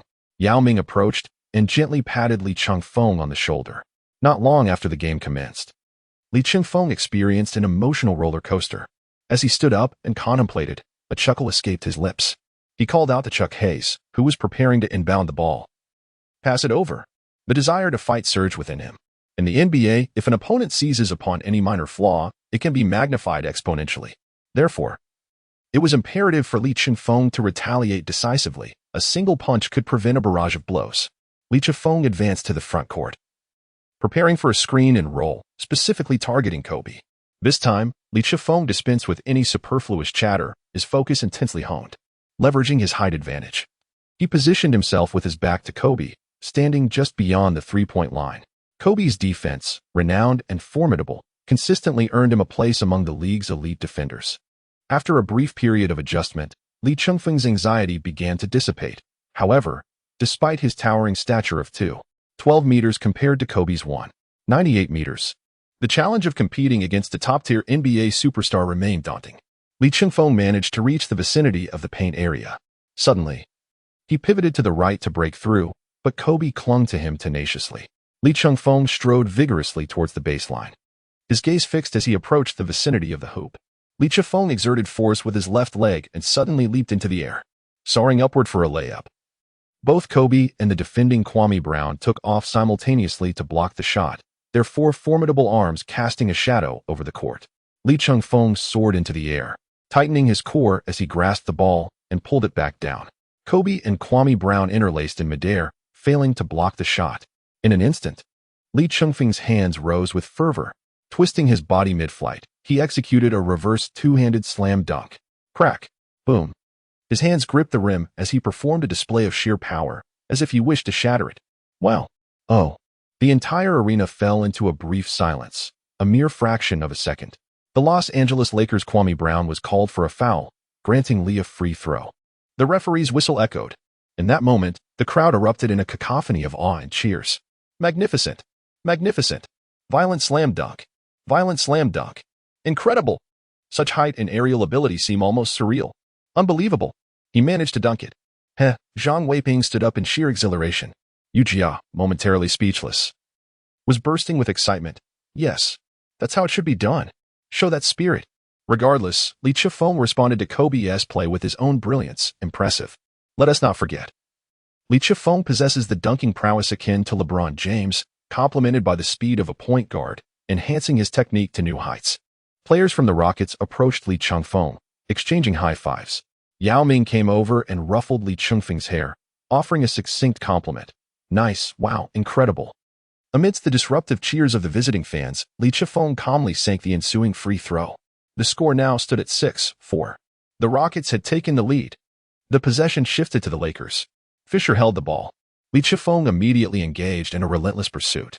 After a series of stumbles, he maneuvered the ball towards the vicinity of the midfield. Li Chengfeng has fully awakened Gary Payton's defensive prowess, his gaze piercing as he anticipated the landing point of Old Fish's dribble, decisively cutting in. The ball is stolen. In an instant, McGrady sprinted from the backcourt towards the forefront, raising his hand skyward in a gesture of triumph. What a remarkable play! Coach Zhang, witnessing the interception, became exhilarated once more. Li Chengfeng immediately grasped the intent and, from a distance, executed a powerful ground pass to Fisher. The rebounding basketball soared high into the air. At that moment, McGrady charged towards the basket with an ethereal grace, reminiscent of a gallant knight. With a single hand, he caught the ball midair and unleashed a fiery slam dunk. Bang! Another magnificent dunk. Chapter 20, in trouble with McGrady's dunk, the score reached 8-4, and the Rockets maintained their lead. Once again, a familiar combination unfolded. Li Chengfeng executed a precise steal, swiftly assisting his teammates, his movements flowing seamlessly. Coupled with McGrady's graceful maneuvers, the audience erupted in astonishment. At this juncture, Kobe began to take notice of the rookie from Huaguo. Walton inbound the ball to Fisher, who passed it to Kobe after crossing half court. The current Lakers offense was rather simplistic, heavily reliant on Kobe's prowess. While this superstar effect proved straightforward and effective, it placed immense strain on Kobe and made him susceptible to targeted defense. As Kobe held the ball, McGrady approached to match him, and the entire Rockets team contracted their defense, clearly aiming to thwart Kobe's drive. Calmly, Kobe passed the ball to Walton and set a screen to assist him. Walton, executing a deft handoff, returned the ball to Kobe, who took a step sideways and launched a three-pointer. The ball sped towards the hoop with remarkable velocity. Swoosh! A crisp sound echoed as the three-pointer found its mark. Zhang Weiping praised, "Kobe is truly fearless in his shooting. He's impressive, and it went in. Hey." In the ensuing minutes, Kobe unleashed a barrage of attacks, repeatedly driving to the basket or forcing layups, while distributing to the perimeter for Fisher and Walton to shoot from long range. Walton found his rhythm today, starting with a three-pointer from the outside, followed by a series of mid-range shots. The Rockets, leveraging Yao Ming's dominance in the paint, continued to penetrate the Lakers' interior defense despite facing a barrage of double teams. Li Chengfeng, leveraging his height and expansive vision, continuously assisted his teammates. However, today Kobe played with extraordinary fervor, his touch sizzling. The Rockets deployed their finest defender, Shane Battier, to disrupt Kobe, yet even with his unique blindfold defense, he could not contain Kobe's relentless offense. Yao Ming drew 2 fouls against Kobe, leading to his substitution for Dikembe Mutombo, affectionately known as Mutombo. Despite Mutombo's defensive prowess, his age hindered his speed, rendering him somewhat ineffective. In a fleeting moment, Kobe single-handedly sought to penetrate the Rockets' interior and perimeter defenses. The contraction of their defense afforded space and opportunities for Fisher and Walton to shoot, while failing to do so opened avenues for Kobe to breach the paint. This predicament ensnared the Rockets as Yao's exit left their inside offense in turmoil. The team was left relying on McGrady and Li Chengfeng to sustain their offensive efforts, yet McGrady struggled, missing all 3 of his attempts from beyond the arc, resulting in a pervasive sense of frustration among the team. With a resounding smack, McGrady's next three-pointer was swatted away by Kobe, who seized the opportunity to launch the ball forward with vigor. The pass traversed the entire court, leaving players momentarily stunned as Kobe swiftly fast-breaked, the defenders trailing behind. As he turned to receive the ball, the court lay open before him. With a firm grasp on the basketball, Kobe Bryant was poised to showcase his skills. He lofted the ball towards the basket, which rebounded off the backboard, and in one fluid motion, he leaped into the air, catching it mid-flight. Boom! He executed a thunderous, gravity-defying slam dunk, a resounding crack echoing through the arena. Kobe hung on the rim, forcefully yanking it down, causing the entire basketball structure to sway in resonance with his power, a vivid display of his dominance. As he descended, Kobe maintained his stoic expression, exuding an aura of coolness. The female fans below were utterly captivated, their hearts aflutter. The crowd erupted in jubilant cheers, the bench players waving towels in exaggerated astonishment, while the DJ fervently chanted Kobe's name. The atmosphere in the Lakers' home court reached a fever pitch. With this spectacular dunk, only 1 second remained for the Rockets in the quarter. Subsequently, McGrady hurled the ball towards the front court. But luck was not on their side as the shot did not find its mark. The first quarter concluded with a score of 25-16.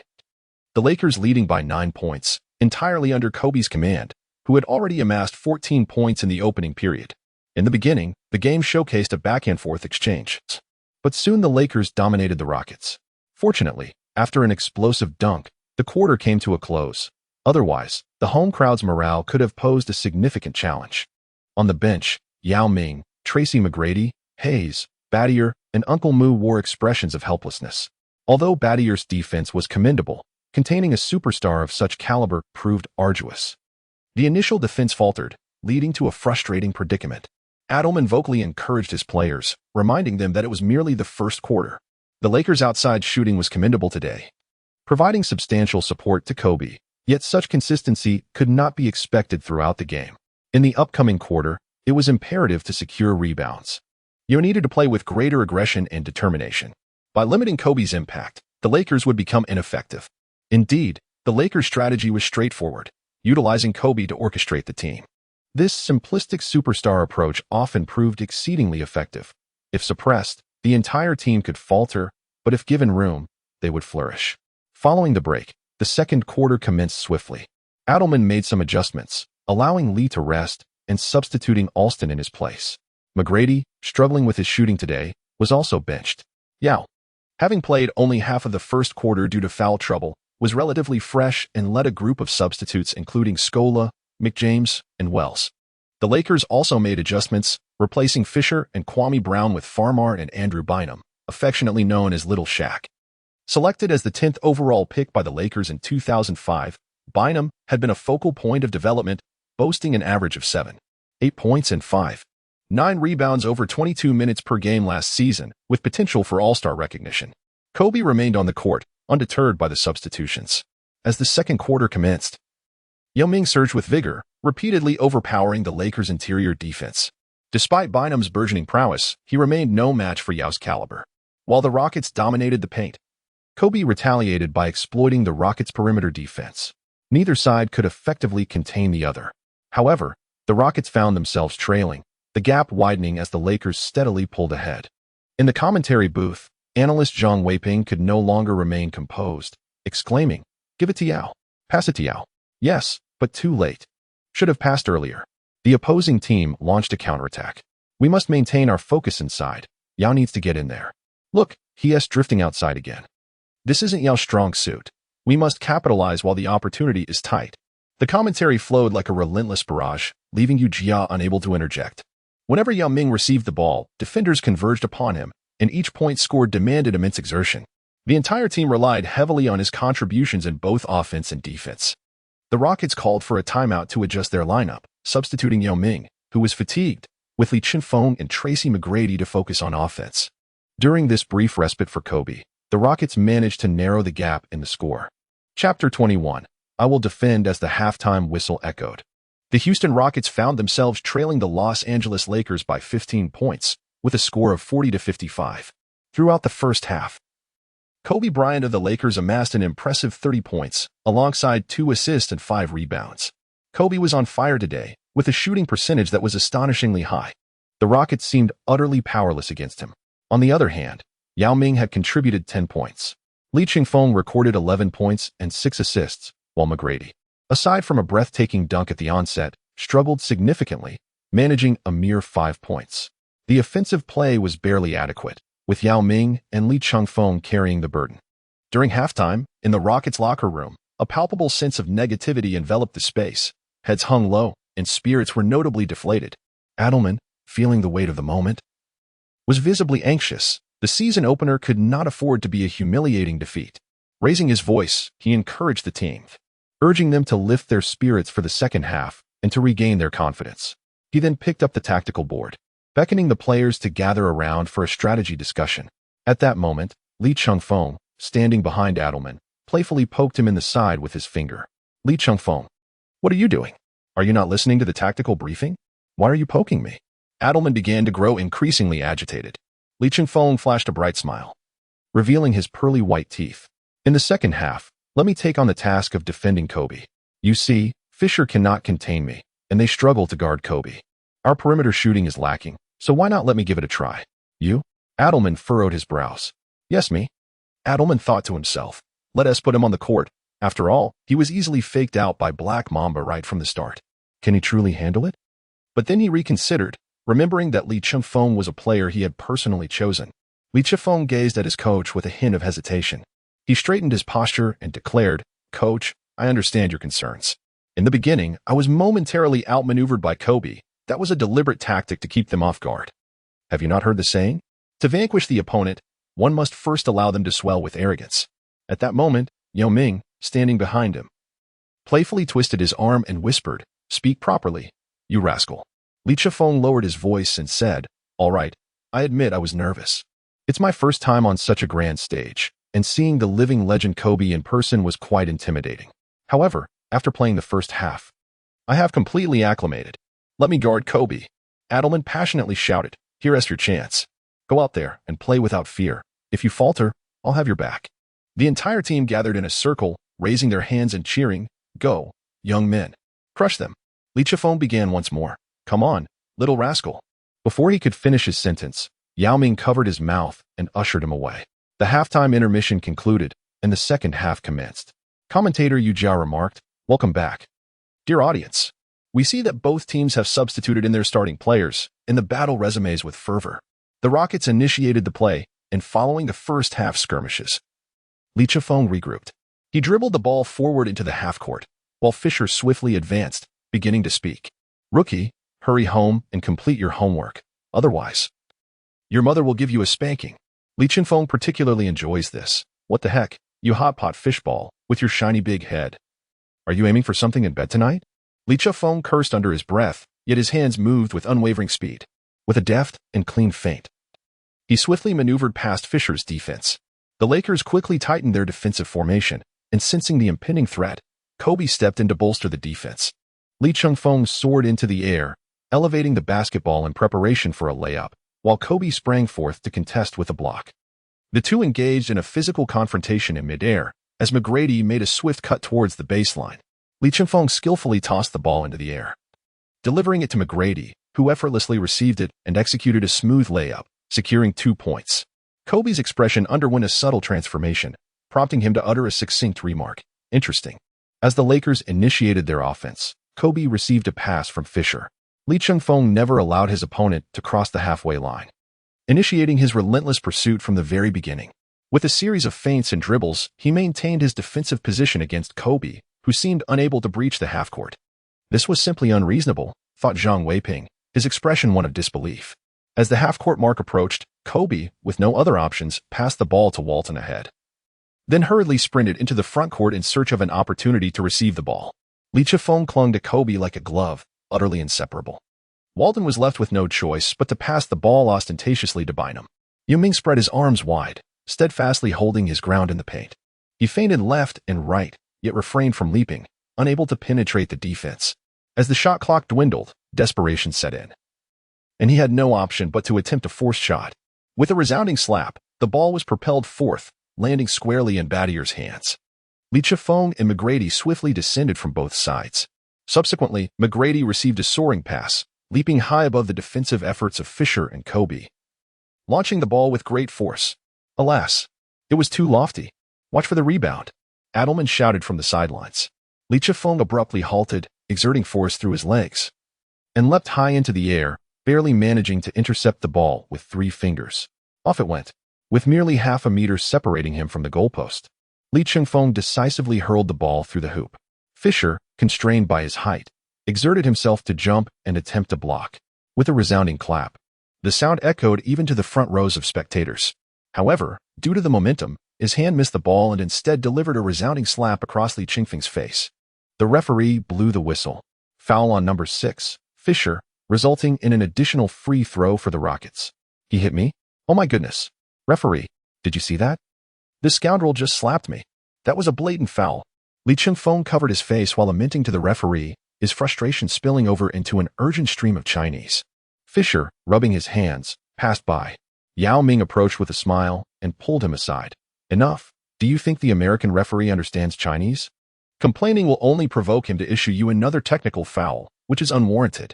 Hurry and take your free throws. On the sidelines, Adelman stifled a laugh, trying to contain his amusement. The players on the bench, in a tacit understanding, lowered their heads, concealing their faces with towels, trembling with laughter. Meanwhile, at Li Chengfeng's alma mater, the playground of Huaguo University, students watching the live broadcast could hardly contain their laughter at the scene. Li Chengfeng, bearing the imprint of a 5-finger mountain upon his face, grumbled as he made his way to the free throw line.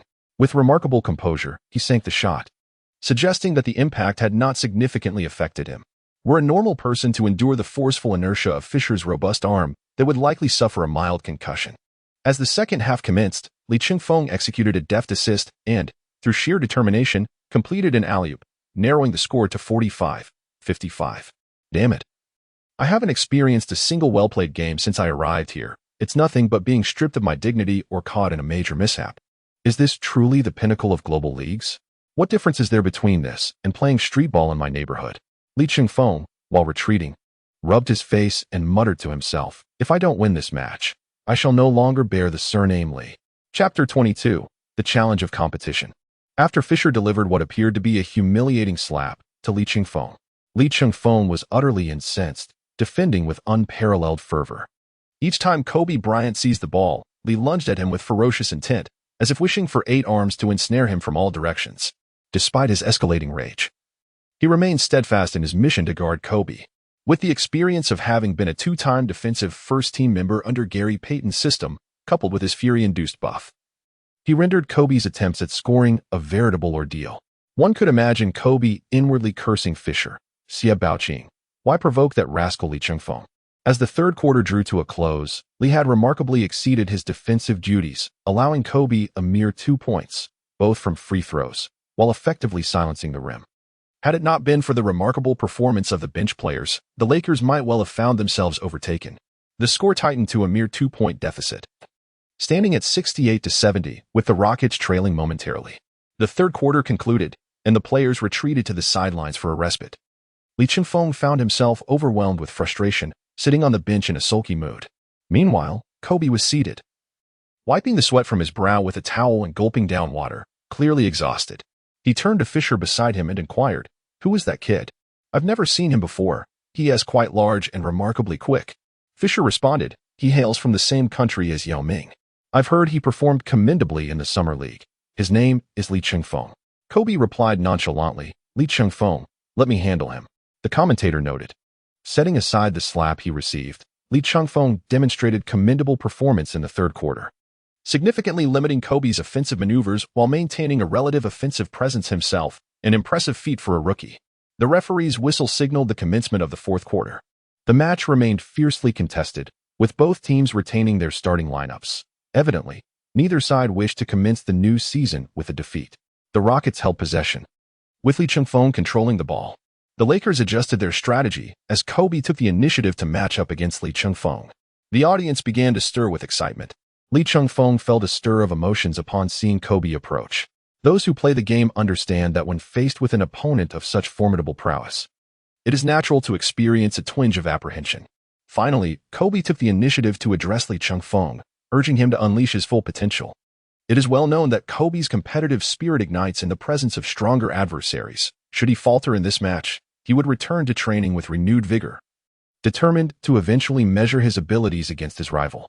Lee Chengfeng noticed that Kobe had taken the initiative to match up against him, indicating a recognition of his prowess.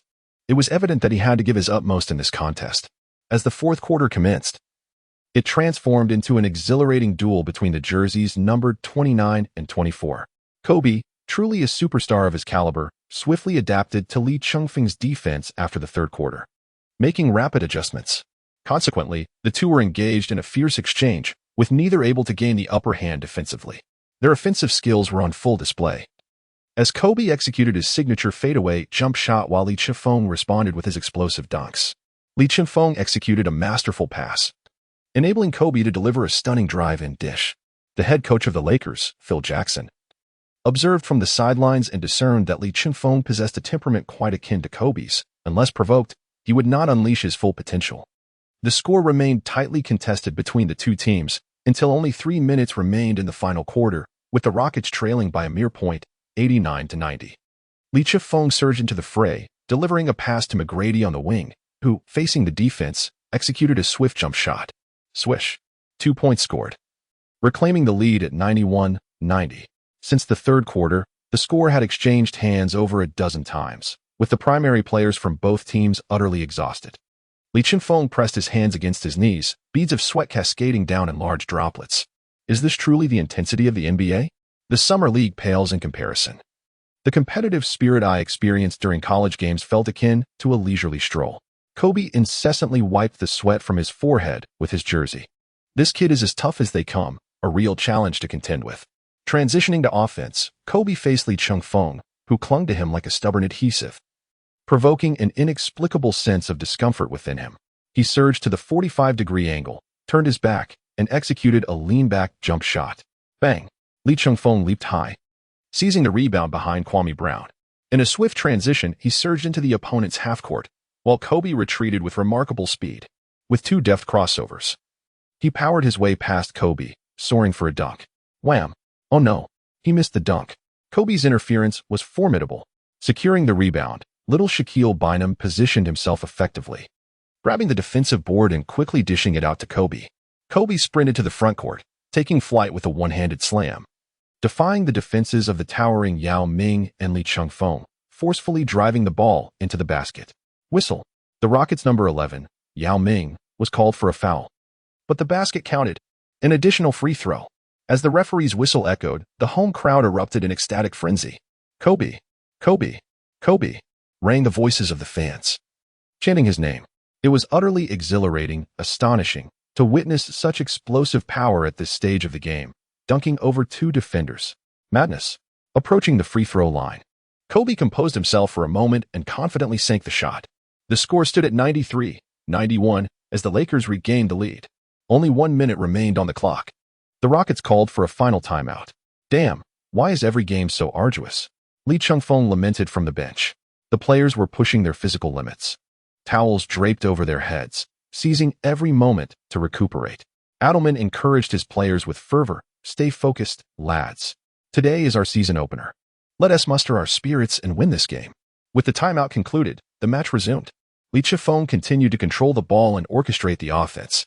Just past the halfway mark, Kobe and Fisher approached to double-team him.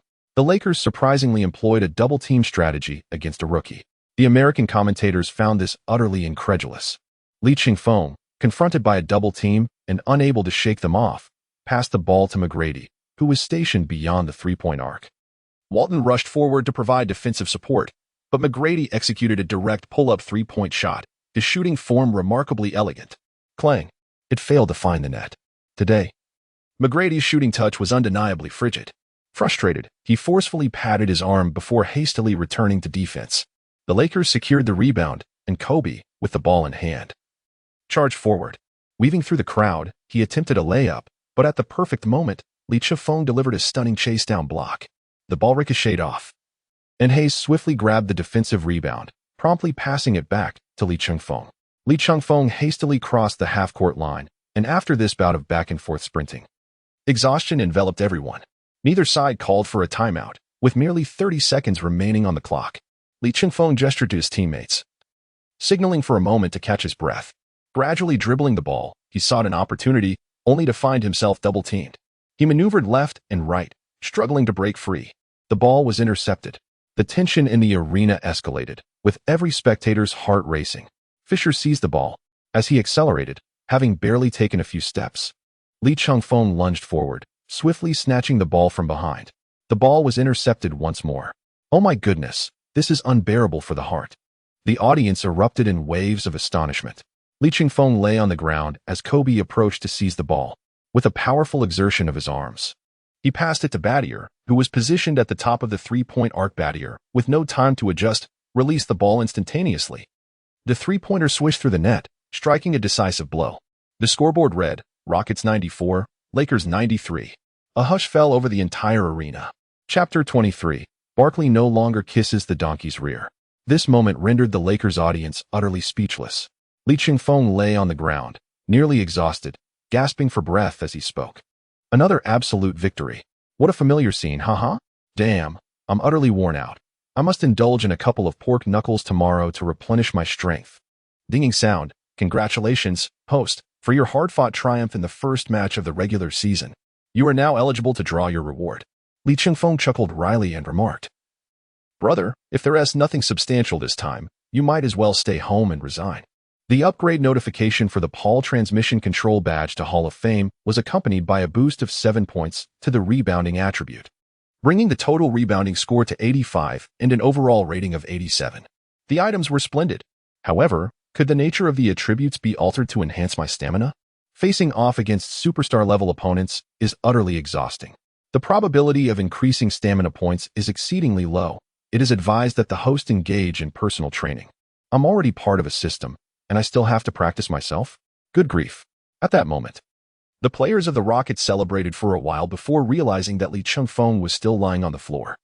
A group of them burst into laughter as they helped him up. Brother, we owe this victory to you. Seriously, have you never played in a professional league? It doesn't seem like it. Haha, Battier exclaimed excitedly, draping an arm around Lee Chengfeng. Kobe approached, extending his hand towards Lee Chengfeng, and playfully bumped shoulders with him. I look forward to our next matchup. After patting him on the shoulder, he added, Absolutely. Lee Chengfeng responded with a smile. The Rockets secured a triumphant start to the season. Throughout the match, Yao Ming scored 25 points with 12 rebounds and 3 assists, while McGrady, struggling with his shooting, managed only 12 points along with 6 rebounds and 4 assists. Battier contributed 11 points. Lee Chengfeng achieved a remarkable performance, amassing 29 points along with 7 rebounds, 8 assists, 3 blocks, and 4 steals. Kobe Bryant of the Lakers recorded an impressive 45 points, 8 rebounds, and 4 assists.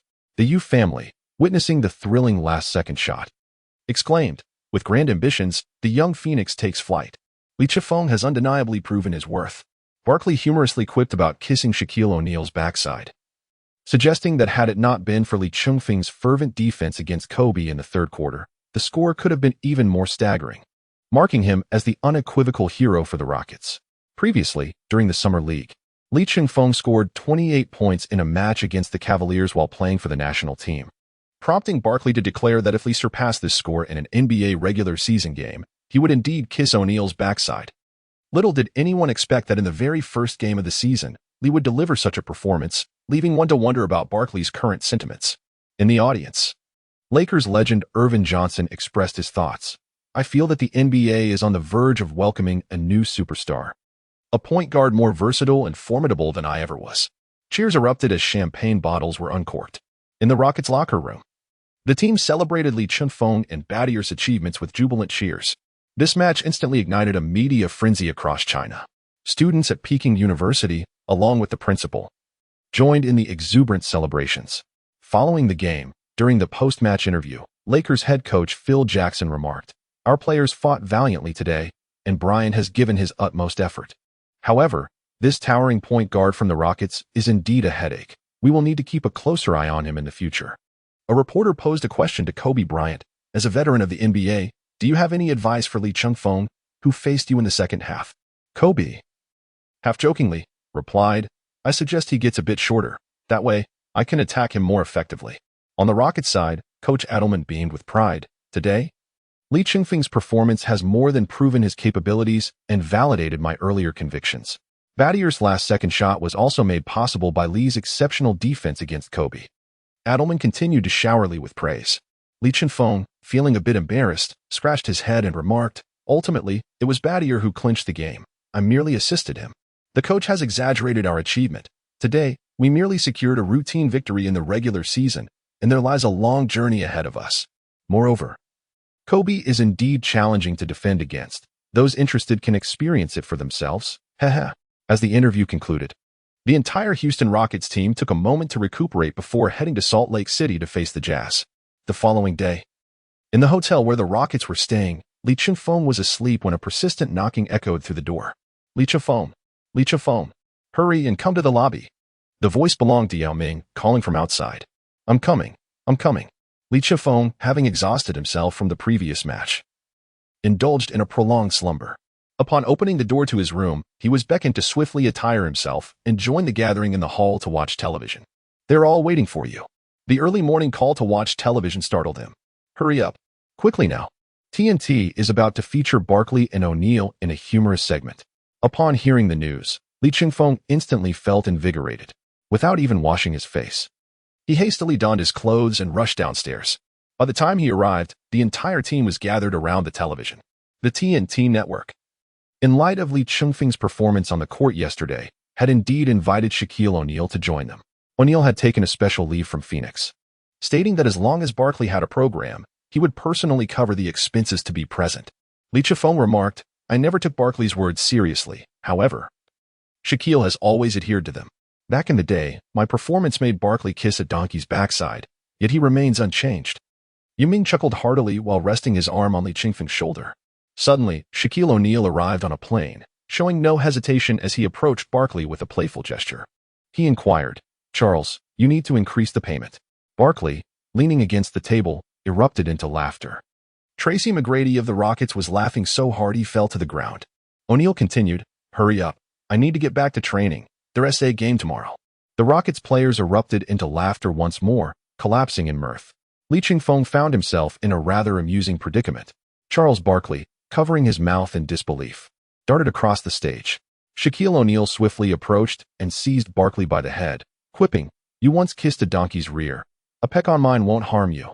Barkley, chuckling, retorted, "The scent of yours is far more pungent than that of a donkey's." Engrossed in their banter, Barkley forgot to contain his laughter, while O'Neal continued to hold his head firmly. Meanwhile, the Houston Rockets players lay sprawled on the floor, nearly gasping for breath from laughter. Coach Adelman, with a smile, announced, all right, Lee Chengfeng, you've avenged yourself. Now let's prepare for practice, as we have a game tomorrow." The team signaled their agreement, though their amusement rendered them momentarily speechless. Chapter 24. The Great Battle Against the Twin Menace of Utah Training Facility. With the assistance of his coach, Li Chengfeng is fervently training to enhance his physical fitness. He perceives losing a game as an inevitable part of the sport, but collapsing on the court from exhaustion is a sight he wishes to avoid. Henceforth, Li Chengfeng places immense importance on his conditioning. Last season, the Rockets faced a heartbreaking defeat in Game 7 of the playoffs against the Utah Jazz. Leaving the entire team with a lingering sense of determination, this time, they are resolute in their desire to triumph over the Jazz. After completing their training and the coach outlining the strategy, the date has arrived, November 2nd, at the Energy Solutions Arena in Salt Lake City. Following Li Chengfeng's remarkable debut performance in the previous game, a significant number of fans have gathered at the Jazz's home ground, including many local Chinese supporters. All adorned in the Rockets' number 29 jersey, eagerly seeking Li Chengfeng's autograph and photographs. Well, it's the first time I've had fans asking for my signature at an NBA game. Li Chengfeng beamed with delight, eagerly accommodating the fervent requests of the fans. The intense rivalry between the two teams from the previous season heightened the anticipation, leading to a packed arena. While numerous Houston Rockets fans were present, the Jazz's home court is renowned throughout the league as a formidable fortress. The atmosphere was electrifying. The DJ enthusiastically announced the Jazz's starting lineup: point guard, Deron Williams; power forward, Carlos Boozer; small forward, AK-47 Andrei Kirilenko; center, Mehmet Okur; shooting guard, Ronnie Brewer. The players' entrance ceremony was nothing short of spectacular, with dazzling lights and synchronized chants from the audience reverberating throughout the arena. Li Chengfeng marveled to himself, how splendid. So exhilarating. Compared to this, our university's entrance is akin to my grandmother heading to the market. He then introduced the starting lineup of the Rockets: point guard, Li Chengfeng; shooting guard, Tracy McGrady; small forward, Shane Battier; power forward, Chuck Hayes; center, Yao Ming. The two teams, sworn enemies, were particularly fierce upon their encounter during warm-ups. They rattled the hoops as if in a contest of strength, each eager to showcase their prowess, while one could almost imagine the rim chastising them if it could speak. In the Huaguo studio, the commentators were ready. Today, the game would be narrated by Zhang Weiping and Sun Jinping. As Yu Jia had taken a day off due to an upset stomach, Sun Jinping remarked, "Let us observe whether the Rockets can exact their revenge today. And if Li Chengfeng can maintain his fiery form from the last match, let us eagerly anticipate the outcome." Now, both team starters are positioned and prepared for the jump ball. As the centers leaped for the ball, the Jazz's Okur secured possession. The ball found its way into the hands of Deron Williams, a robust point guard. It was widely noted that Williams had a famous saying on the court: eat, sleep, and play against Paul. Paul, of course, was the star player for the Hornets.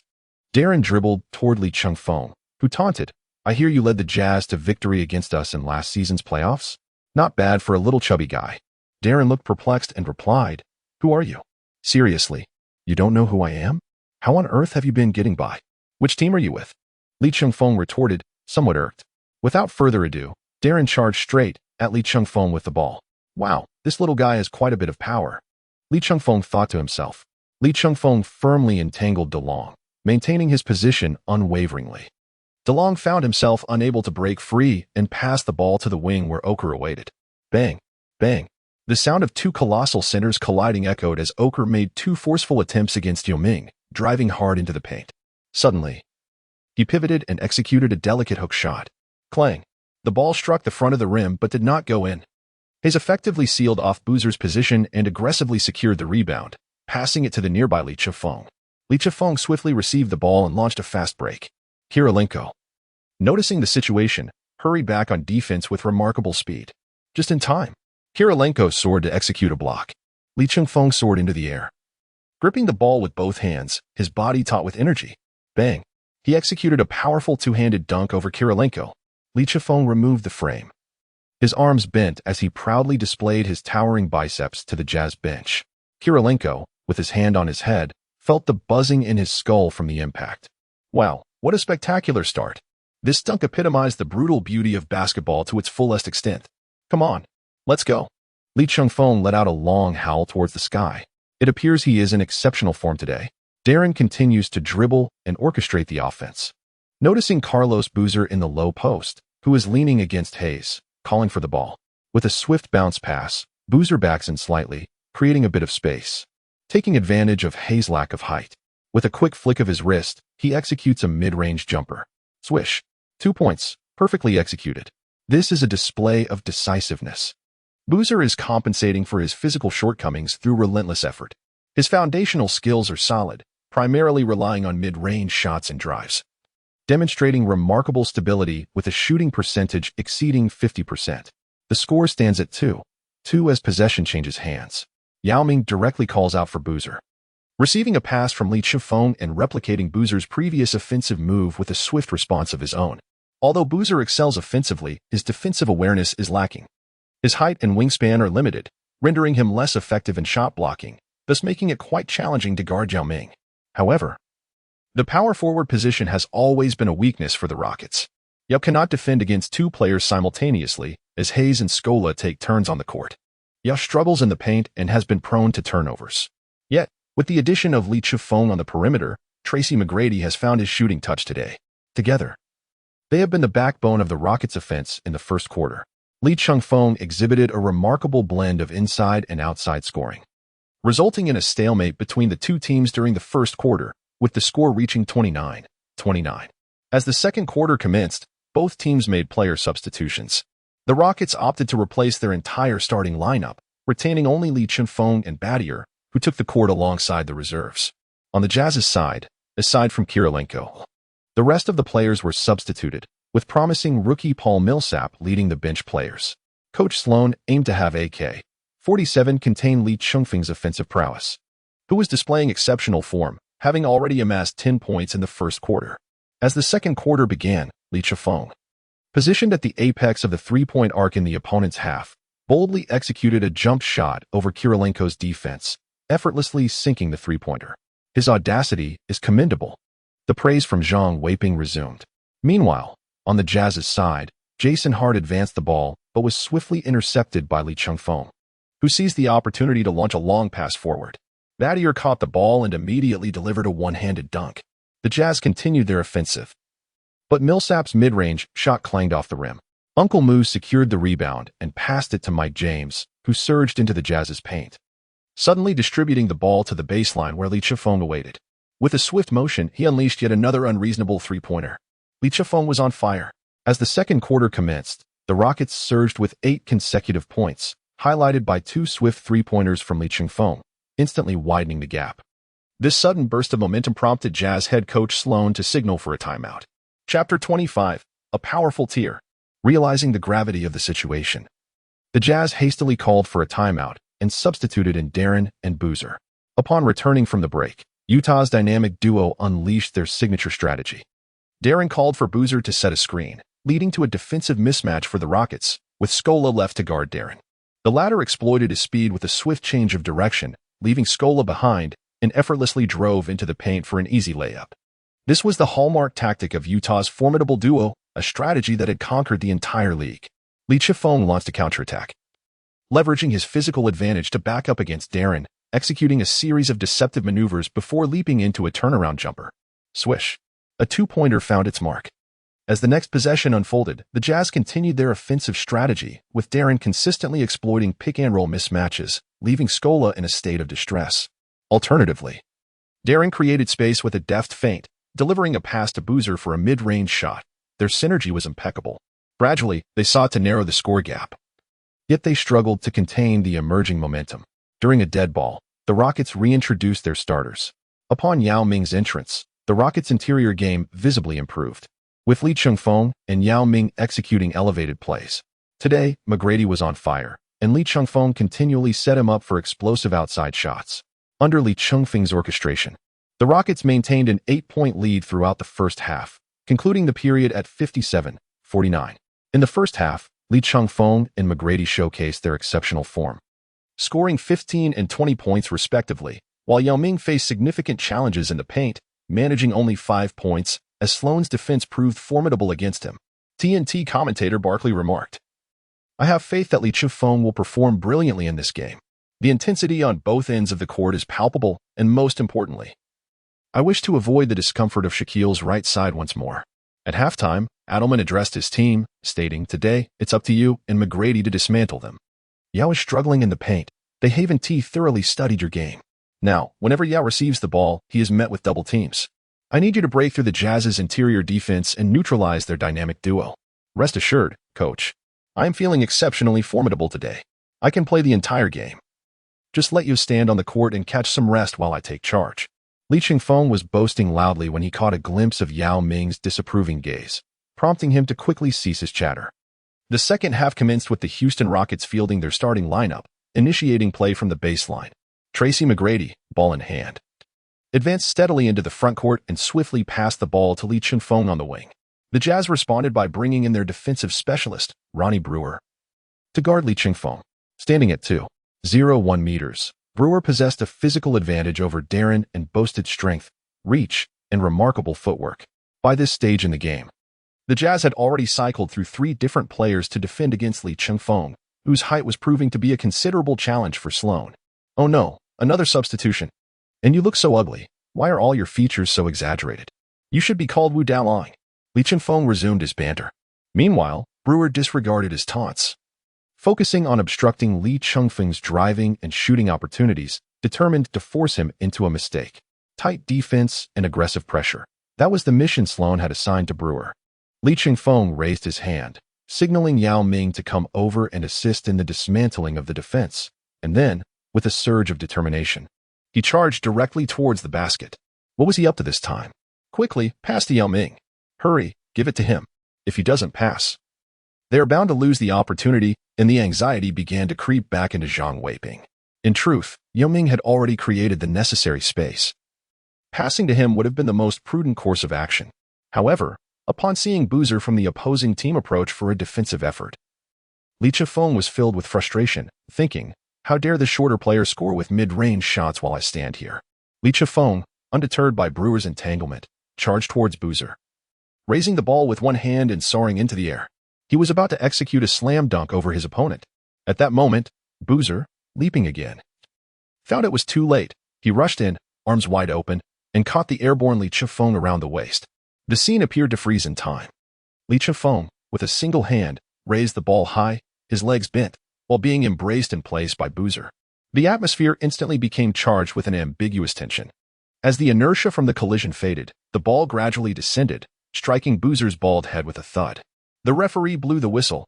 Number 5, Boozer of the Jazz, committed a foul, granting the Rockets a free throw.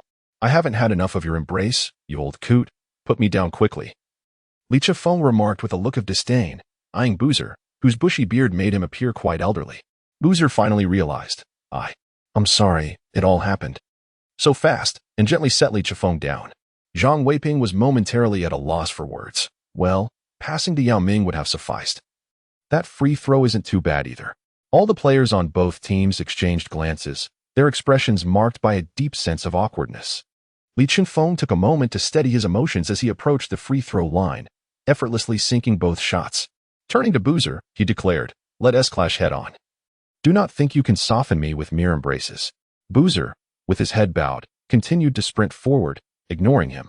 The battle raged on as Darren controlled the ball and pressed onward. Li Chengfeng pressed forward, closely adhering to the defense. He maneuvered through the screen set by Boozer, continuing to entangle with Darren. Darren, with Li Chengfeng in tow, circled the half-court before finding an opening and passing the ball to Boozer, who was being contested by Hayes. I can't handle you. You're too small, Hayes taunted. Get lost. Boozer retorted, executing a turnaround jump shot. Clang. It missed.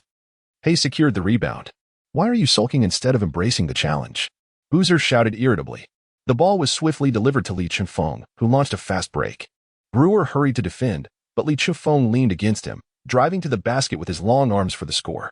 While Yao Ming struggled in the paint, Li Chengfeng relentlessly tore through the Jazz's defense, and despite several defenders being assigned to him, the results were far from effective.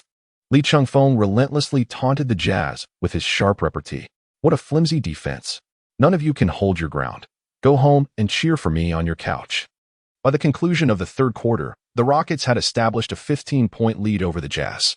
As the fourth quarter commenced, Adelman decided to rest Li Chengfeng and McGrady, substituting them with Alston and Mike James. However, the Jazz displayed remarkable tenacity. As the Rockets' backcourt took a breather, they gradually closed the gap in the score. With less than half a quarter remaining, Li Chifeng and McGrady were reinserted into the game.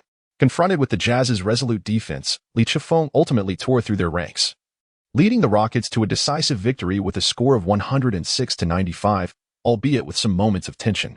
In this match, Li Chifeng showcased an impressive performance, accumulating 28 points, 8 rebounds, and 8 assists, a remarkably auspicious near triple-double. Meanwhile, McGrady displayed a fiery touch, scoring 30 points, while Yao Ming struggled, contributing only 11 points and 7 rebounds.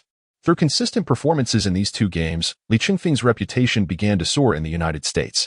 However, much to his frustration, his misfortune struck again as his unfortunate system delivered yet another setback. Just as the game concluded and the Rockets were returning to Houston, Alston leaned into Li Chengfeng's ear and said, "Li, I have something to tell you." Chapter 26, A Wild Dream. Alston, with a mischievous glint in his eye, remarked, "Li, we've kicked off the season with 2 consecutive victories.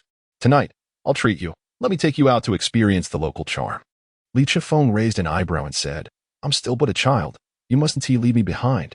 Alston pondered for a moment over Li Chengfeng's words and replied, "I don't quite grasp what you mean. Are you going or not?" "Of course, I must personally experience it. I simply don't have the funds," Li Chengfeng asserted with confidence. Alston clapped him on the shoulder and remarked, "Indeed. I mentioned I would treat you. By the way, don't tell Brother Yao that old fossil would you want to go to such a place." The airplane swiftly arrived in Houston.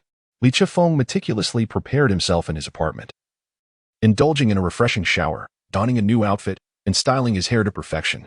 Since his arrival in the United States, his days had been consumed by relentless training and competitions, leaving him little opportunity to truly appreciate the local culture and customs. This neglect felt like a profound disrespect to the people here. Soon, a phone call from Alston interrupted his thoughts. "Hurry up, brother. Come downstairs. I'm here to pick you up. Let's go." "I'm coming. I'm just tying my tie." "For heaven's sake, what do you need a tie for at a nightclub?" "Are you attending a meeting?" "Hurry up," Alston exclaimed, his impatience palpable. "I'm on my way." Li Chengfeng hurried down the stairs. Upon reaching the ground floor, he beheld a magnificent luxury Land Rover parked outside, with Wells grinning broadly at him from within, while McGrady beckoned him to enter the vehicle. "Wow, Tong, you are incredibly wealthy. Such an impressive car," Li Chifeng exclaimed, his eyes brimming with envy. Alston, with a hint of exasperation, remarked, "This belongs to your brother McGrady. Come on, enough with the chatter." As they sped along, they arrived at a lavish nightclub named Wild Dream. Upon entering, Li Chengfeng found himself overwhelmed. The cacophony of music, the strobe lights flashing, and numerous long-legged beauties swaying to the rhythm created an electrifying atmosphere. It seemed that Alston and McGrady were regular patrons, as an array of stunning women approached them, greeting them warmly. Li Chengfeng, witnessing this spectacle, couldn't help but smile broadly. Reaching their table, McGrady waved his hand grandly, calling for exquisite drinks and inviting the ladies over.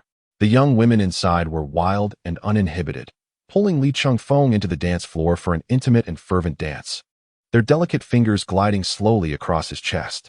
At that moment, Li Chengfeng felt a surge of emotions. This place was truly remarkable, and wealth indeed invigorated the spirit. He observed McGrady and Alston, ensconced in each other's company as they indulged in drinks, while Wells, with a bottle in hand, danced wildly, surrounded by a throng of admirers cheering him on. They were all NBA stars, affluent and prosperous, with numerous beautiful women gravitating towards them, leaving them quite overwhelmed. Li Chengfeng sipped an unfamiliar foreign liquor, his spirits soaring to euphoric heights. The beverage was indeed a delightful elixir, with a ball deftly balanced in each hand. He skillfully tossed them high and low, fully surrendering himself to the rhythm of the music. Alston, thriving in this vibrant atmosphere, imparted wisdom to Li Chengfeng, urging him to seize the moment, to act rather than merely observe. As he taught, he boasted to the enchanting ladies that this was the future superstar of the NBA, encouraging them to take notice. Alston, with the ease of a seasoned rogue, navigated the scene with unparalleled confidence. At that moment, a striking blonde with alluring curves approached to greet him. "Hello, are you Li Chengfeng from the Rockets?" she purred, casting a sultry glance his way. Upon catching sight of her, Li Chengfeng's eyes widened in astonishment. Could it be the illustrious Kule Ka-Dai-shan? He ceased dribbling the ball, gently ushering the beautiful women at his sides aside, eager to engage with her. Li Chengfeng, with a cheerful smile, extended his hand for a handshake and said, "Hello, beautiful. I am Li Chengfeng. Do you know me? I watched your match at the home ground of the Los Angeles Lakers, And you performed remarkably, truly embodying strength. Cade Shan licked her lips, her gaze fixed intently on Li Chifeng. After a night of revelry at the club, he was glistening with sweat and had removed his shirt, revealing his sculpted muscles and robust arms, complemented by his handsome visage. This left Cade Shan breathless as she traced her fingers slowly through the air.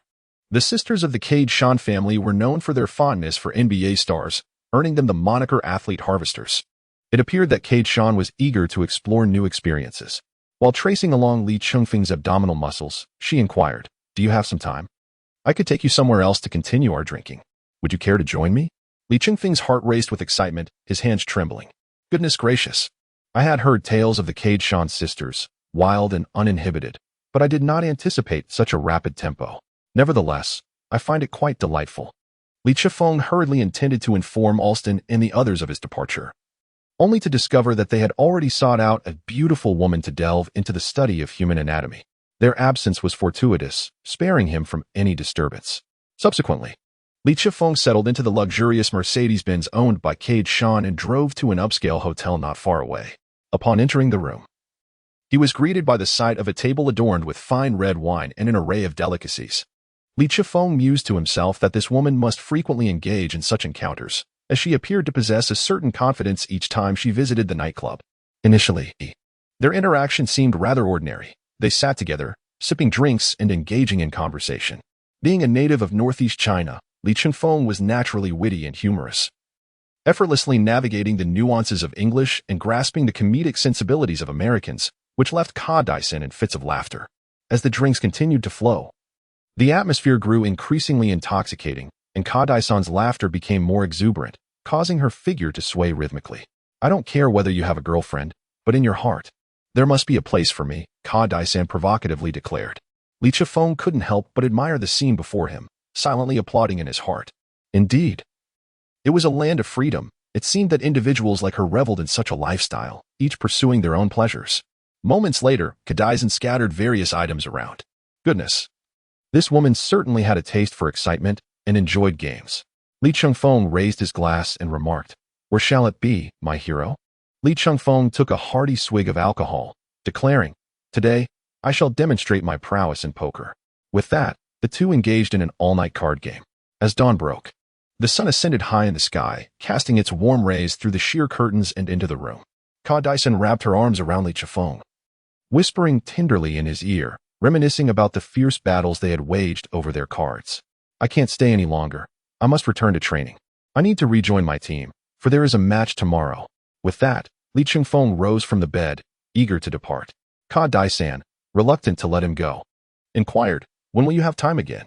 "We'll contact each other then," Li Chifeng replied with a gentle smile, as he stepped outside and closed the door. He wiped the sweat from his brow, muttering, "That woman possesses remarkable skills in dojiju, playing cards all night. What a reckless endeavor." Li Chifeng was grinning and deeply engrossed in his analysis. At that moment, his phone rang. Chapter 27, A Headache for Brandon Roy. Upon checking his phone, Li Chifeng felt a weight lift from his heart. It was evident that the trio from Alstom could not locate him. Nonetheless, they had the decency to call and continue their pursuit, which was not entirely devoid of loyalty. Should Yu Ming discover that he had received a call, a beating would undoubtedly ensue. Time swiftly moved to the day of the impending match. Today marked the Houston Rockets' home game against the Portland Trail Blazers, and this was Li Chengfeng's inaugural battle on home ground. Li Chengfeng had anticipated a thrilling arm wrestling match with the prodigious champion, Odin, today. However, to his astonishment, this promising player has already been sidelined for the season before it even commenced. Given Li Chengfeng's current performance, any team that failed to select him this year will undoubtedly lament their decision, while the Blazers manager must be chastising himself incessantly. Arriving at the Toyota Center, home of the Houston Rockets, Li Chengfeng was greeted by grand posters of himself, Yao Ming, and Tracy McGrady adorning the exterior of the arena. The atmosphere outside resembled that of a festive celebration, brimming with excitement for the home team's return to play. Street vendors peddled jerseys and player cards bearing Li Chengfeng's name, while throngs of fans donned jerseys representing the triumvirate of Rockets legends as they moved about in camaraderie. Inside the arena, a sea of red enveloped the space, with every seat occupied. This marked the inaugural home game of the new season, and the fans were obliged to elevate their spirits to match the occasion. Li Chengfeng stepped onto the court, preparing to warm up. Upon seeing the colossal Rockets logo emblazoned on the floor and hearing the electrifying music reverberating through the arena, he felt an overwhelming surge of emotion that almost brought him to tears. Just a year ago, he was a mere college student, watching their games on television, admiring the grace of professional players from afar. Yet now, in the brief span of a year, he had remarkably become a member of the NBA, battling alongside Yao Ming. This was a feat he would undoubtedly boast about to future generations. Today, Li Chengfeng aimed to continue his fiery performance from the previous games.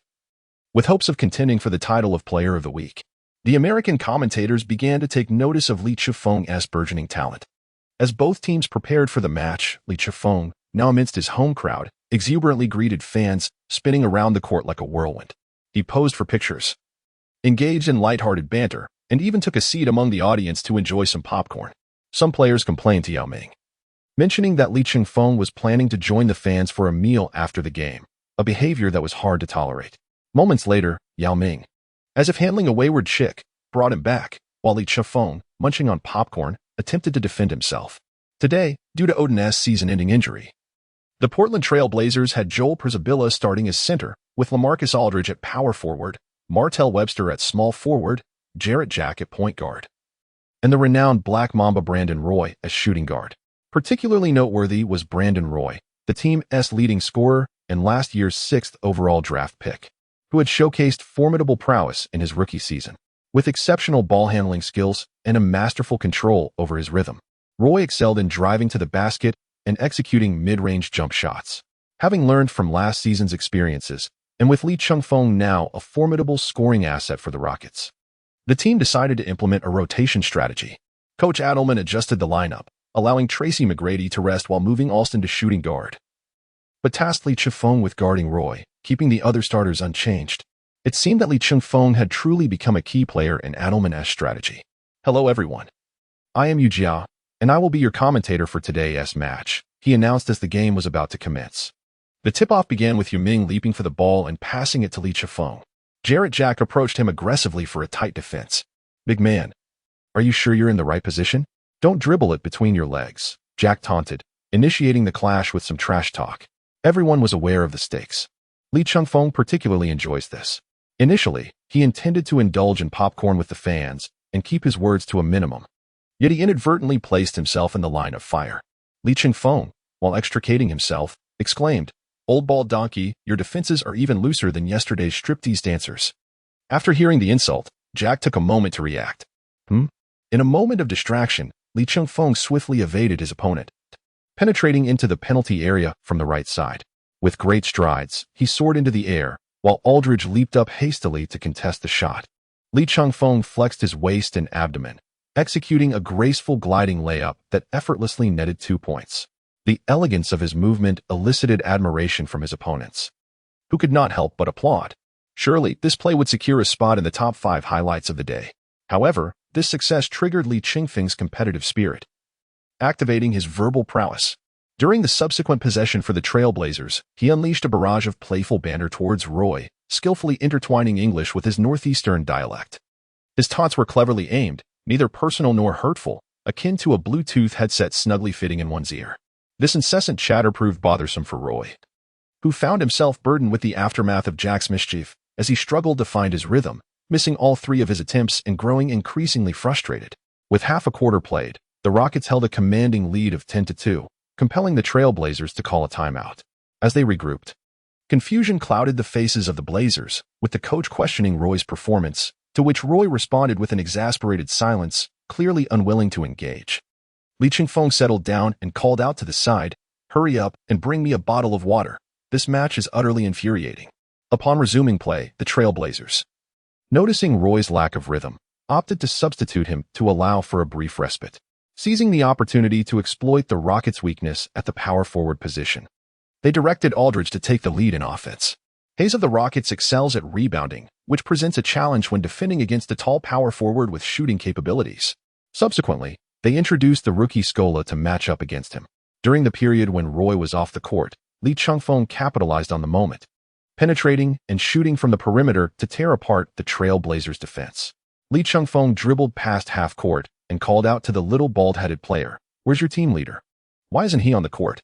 He directed his words at Jack, who was defending him. Quit the nonsense and hand the ball over.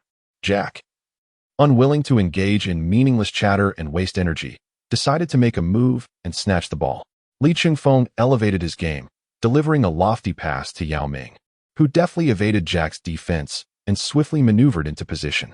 Yao Ming, holding the basketball high while leaning against Joel Polisbira, noticed Li Chengfeng cutting through the lane and executed a direct behind-the-back pass. Li Chengfeng seized the opportunity to receive the ball, soaring into the air to execute a powerful reverse dunk. With this magnificent display, the first quarter concluded with the Rockets leading 25-12. The Trailblazers appeared somewhat dazed, as both teams had been evenly matched in strength. And yet the Rockets had managed to establish such a significant lead without their star player, Tracy McGrady, on the court. As the second quarter commenced, Brandon Roy made his entrance. Li Chengfeng was exhilarated and began anew.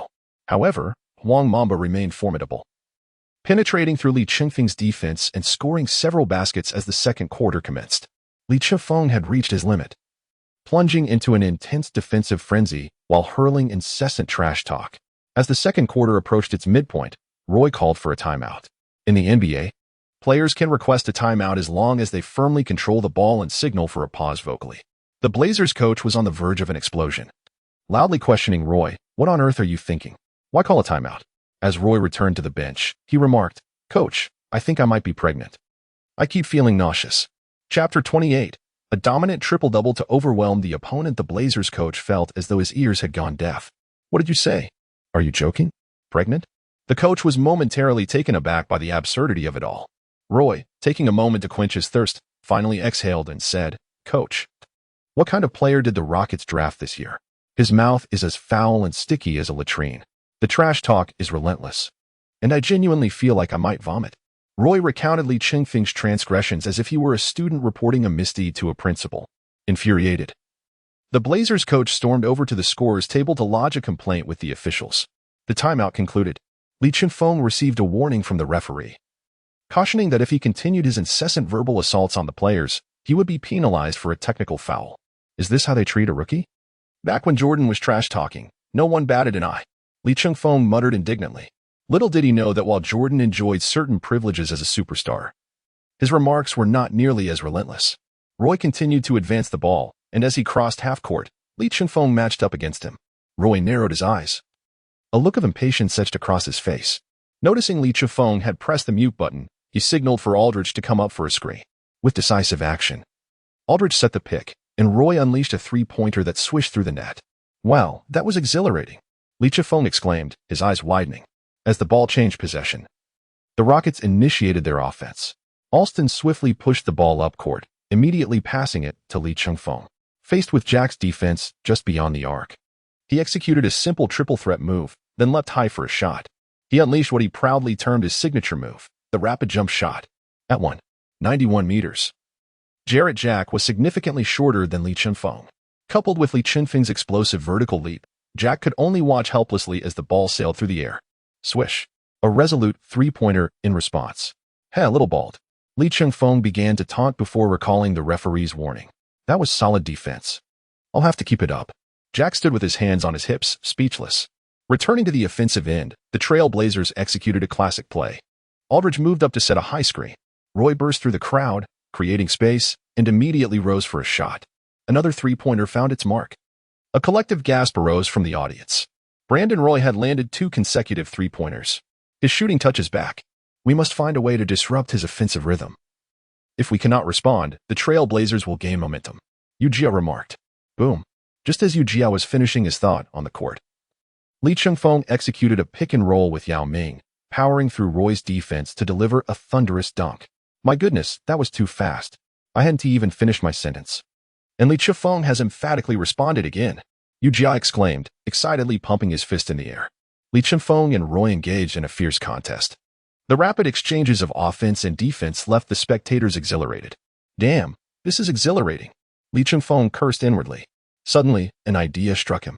Roy gradually advanced the ball, aiming to slow the pace, as the previous exchanges had been too intense. Just as Roy dribbled past the midcourt, the head coach of the Trailblazers shouted, "Watch out." It was too late for Roy to turn back. With a swift motion, Li Chengfeng snatched the ball from behind him. Wait, this is my own half-court behind me. Where did that come from? Roy was infuriated, smoke almost coming out of his ears. Li Chifeng seized the ball and with no defenders in sight, executed a spectacular windmill dunk. The crowd erupted in a mix of laughter and astonishment. The astonishment stemmed from the sheer beauty of the dunk, while the laughter was directed at Li Chifeng, the mischievous rogue. In the previous play, after completing his dunk, he had slyly crouched behind the Trailblazers coach while the players were retreating. Unnoticed by anyone, as Roy dribbled past half-court, Li dashed in from behind and snatched the ball away. The Trailblazers coach and players were incensed, demanding an explanation from the referees. After a thorough review of the footage, it was determined that Li had already stepped onto the court before making his move, thus it was not a foul. Although such antics are a blatant breach of sportsmanship, they proved effective and went unpunished, leaving the Trailblazers at a distinct disadvantage. As the first half concluded with the Trailblazers missing their final shot, the score stood at 46-31, with the Rockets holding a 15-point lead as they entered halftime. In the Trailblazers locker room, the coach seethed. "We cannot allow this rookie from the Rockets to run amok. He is utterly shameless. His actions are downright despicable." He pounded on the tactical board in frustration. "Double-team him. Make it impossible for him to breathe. The moment he touches the ball, I want our defense to pounce." The coach was on the verge of exploding in anger. Li Chifeng was incessantly sneezing, murmuring whether Caddison was thinking of him. The coach of the Trailblazers remarked, "Roy, that play of yours allowed him to steal the ball so effortlessly. Did you ever anticipate he would dart out like that? He was hiding behind you, and you didn't even notice." Roy was so infuriated that he stammered in response. The coach was left speechless.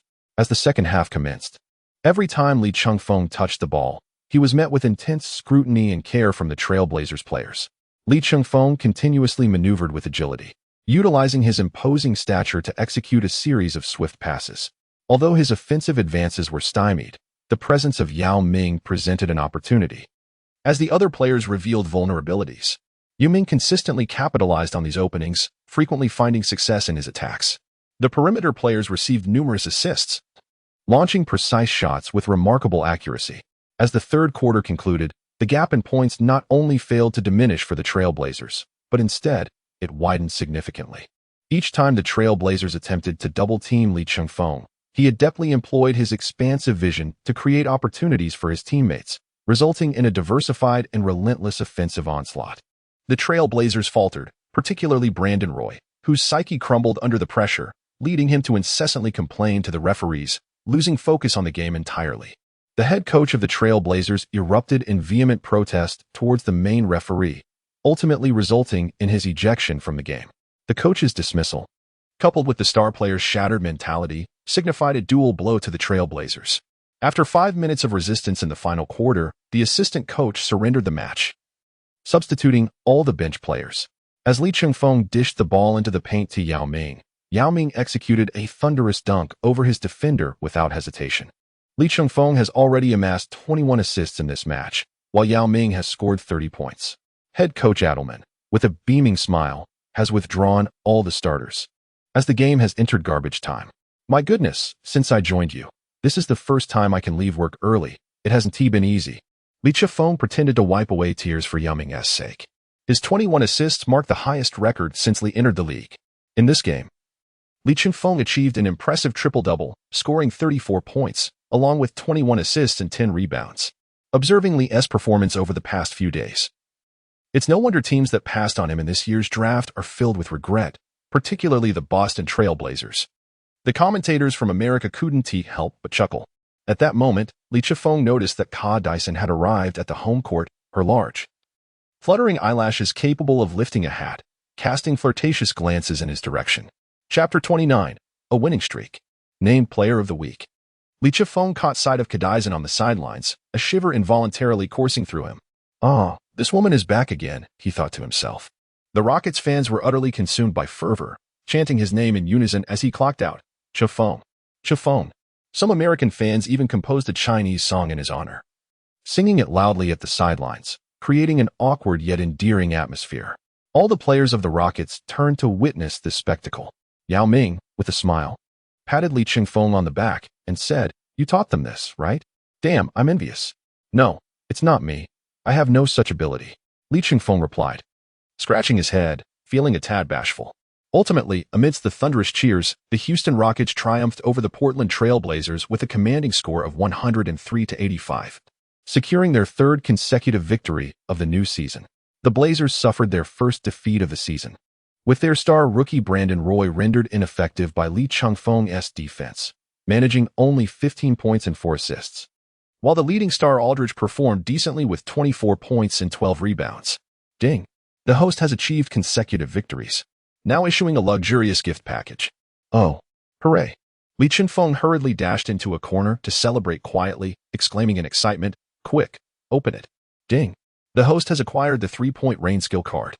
Lee Chengfeng clenched his tiny fists tightly, his large eyes wide with anticipation for the reward that awaited him. Goodbye. Hey. Lee Chengfeng elongated his voice and shouted with fervor, "I seen XXXXX." Several teammates heard him, gazing at Lee Chengfeng as he bellowed at the corner. Witnessing such spirit, even after securing victory, he remained unsatisfied and fervently rallied for himself. Truly commendable. In the post-match interview, a reporter inquired, "Roy, what are your thoughts on Lee Chengfeng's performance today?" This question struck a nerve with Brandon Roy, who, wearing a grim expression, paused before responding, "Have you had your meal?" The reporter, taken aback, replied, "Yes, why?" No wonder. This query seemed to be a provocation. With that, Roy turned his back and strode towards the players' tunnel, leaving the reporter in a state of confusion. Arriving at the Rockets, the atmosphere was decidedly more festive. Congratulations on winning this match and achieving 3 consecutive victories to start the season. Rookie Lee Chengfeng's performance was remarkable, amassing an impressive 34 points, 21 assists, and 10 rebounds.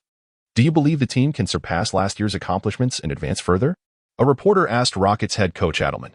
With a smile, Adelman responded, "Lee Chengfeng's performance today was truly outstanding. His court vision is exceptional.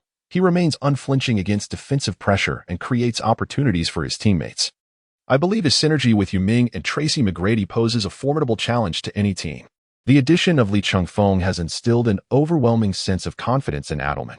As the match concluded, in the car with Cade Sean, I remarked, "Have you not seen me sitting on the sidelines the entire match?" Cade Sean playfully pouted. Today, she donned an outfit that was both strikingly affordable and refreshingly cool. Despite the frigid November weather, she wore a seductive off-the-shoulder T-shirt paired with a figure-hugging miniskirt, undeniably showcasing her remarkable physique. Lee Chengfeng seems a bit overwhelmed by my presence.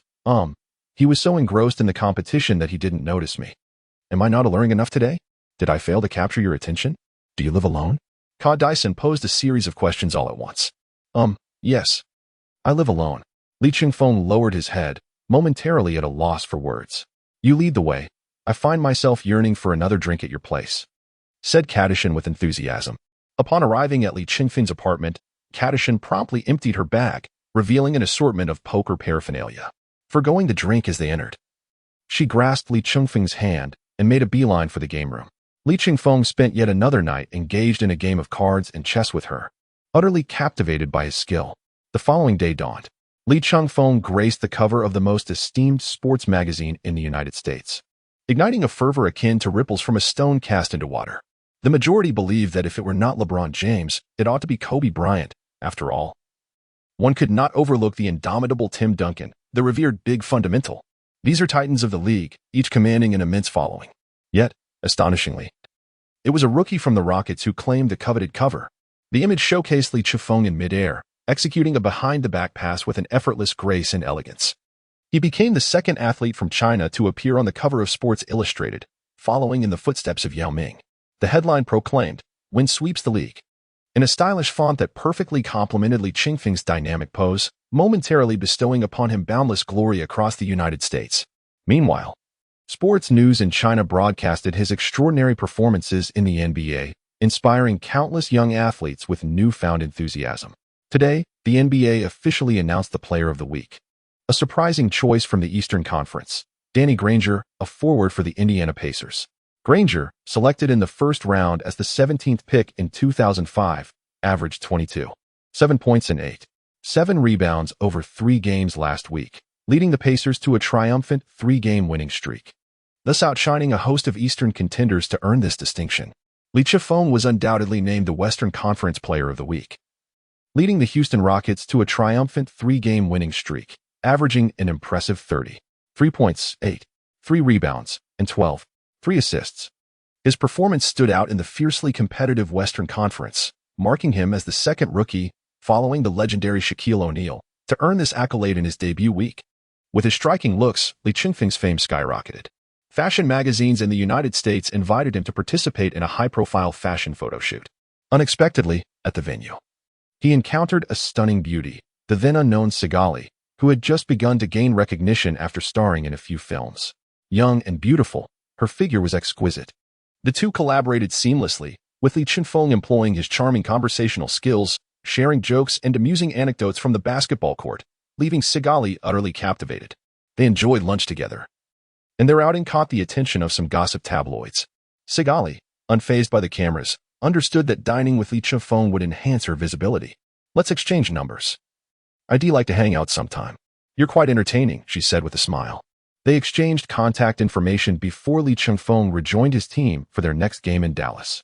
Chapter 30. I played my skill card too early. The date was November 6th. The Houston Rockets traveled to Dallas to face the Mavericks. This was a Texas showdown, a clash between long-standing rivals. In the 2005 playoffs, the Rockets had a commanding 2-0 lead but were shockingly swept by the Mavericks in 3 consecutive games, ultimately losing the decisive Game 7 by a staggering 40 points. During that fateful match, Yao Ming scored 33 points and Tracy McGrady contributed 27, but unfortunately, the team lacked a third scoring option. With Li Chengfeng's addition, the Rockets found a formidable third pillar. This time, the Rockets did not rest their starters. Determined to secure victory, Huaguo Sports had promised that as long as Li Chengfeng was signed, every game would be broadcasted live. However, with Yao Ming, a superstar in his own right, it was unexpected that Li Chengfeng would rise to prominence so swiftly. On the morning of the game, Huaguo sent director Zhang Weiping to Dallas to conduct an exclusive interview with Li Chengfeng and film a brief documentary. The media and fans back in Huaguo were deeply interested in Li Chengfeng's life in the NBA. As the clock struck 8 p.m., the Dallas American Airlines Center was filled to capacity, with the opening featuring a unique acrobatic performance from Huaguo that left the audience in awe. What is all the fuss about? A bunch of foreigners who've never seen the world. Performances of this caliber would cost a mere penny back home. Li Chengfeng wore a look of disdain. As both teams completed their pre-match preparations, the arena erupted with fervent cheers and enthusiastic shouts, heralding the entrance of the starting players. The Dallas Mavericks starting lineup included point guard J. Barea, shooting guard Eddie Jones, small forward Josh Howard, power forward Dirk Nowitzki, and center Diop. Additionally, the Mavericks boasted their superb sixth man, Jason Terry. The Houston Rockets reverted to their previous starting lineup: point guard Li Chengfeng, shooting guard Tracy McGrady, small forward Battier, power forward Hayes, and center Yao Ming. "Look, Nowitzki really resembles the silver-horned king," Li Chengfeng whispered mischievously to Yao Ming, partially covering his mouth. As the game commenced, both centers leaped for the tip-off, with Yao Ming successfully directing the ball into McGrady's hands. The Rockets initiated their offense as McGrady advanced past the half-court, passing the ball to Li Chengfeng. Li Chengfeng observed Barea, who had come to defend against him, and remarked, "Could you perhaps send someone taller to guard me? I have no desire to bully a child." He taunted Barea, whose height was less than 1.8 meters, making him appear quite juvenile in comparison to Li Chengfeng. "Come at me and show me just how strong you are," Barea retorted, displaying unwavering resolve. Li Chengfeng's interest was instantly piqued. He swiftly positioned himself sideways, leaning against Barea as he attempted to drive inward. 1 thrust, 2 thrusts, 3 thrusts, yet he found himself unable to budge. "Goodness, this little fellow has quite a sturdy base." Li Chengfeng gritted his teeth.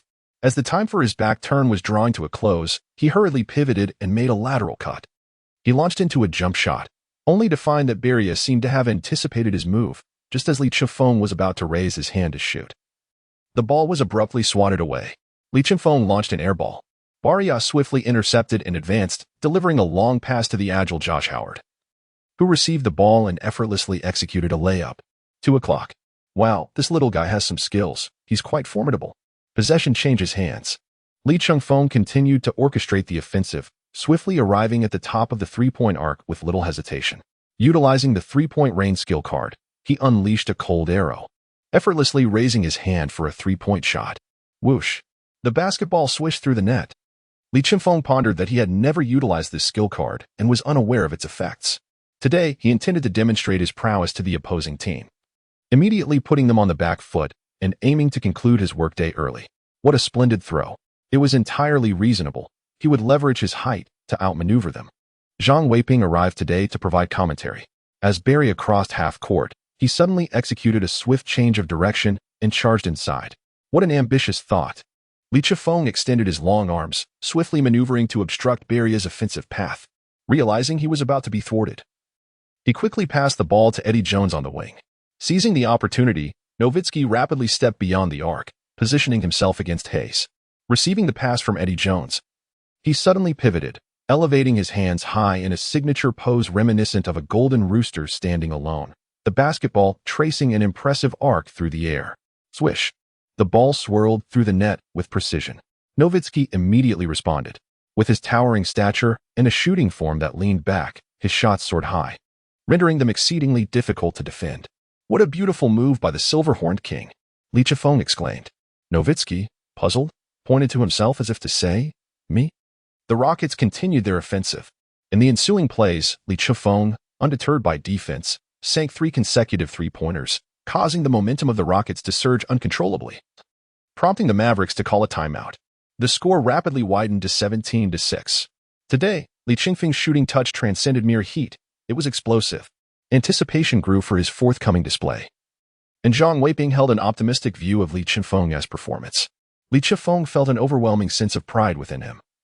Contemplating, this three-point shooting skill card is indeed quite effective. Had I known its value, I would have saved it for a crucial match. I used it too early.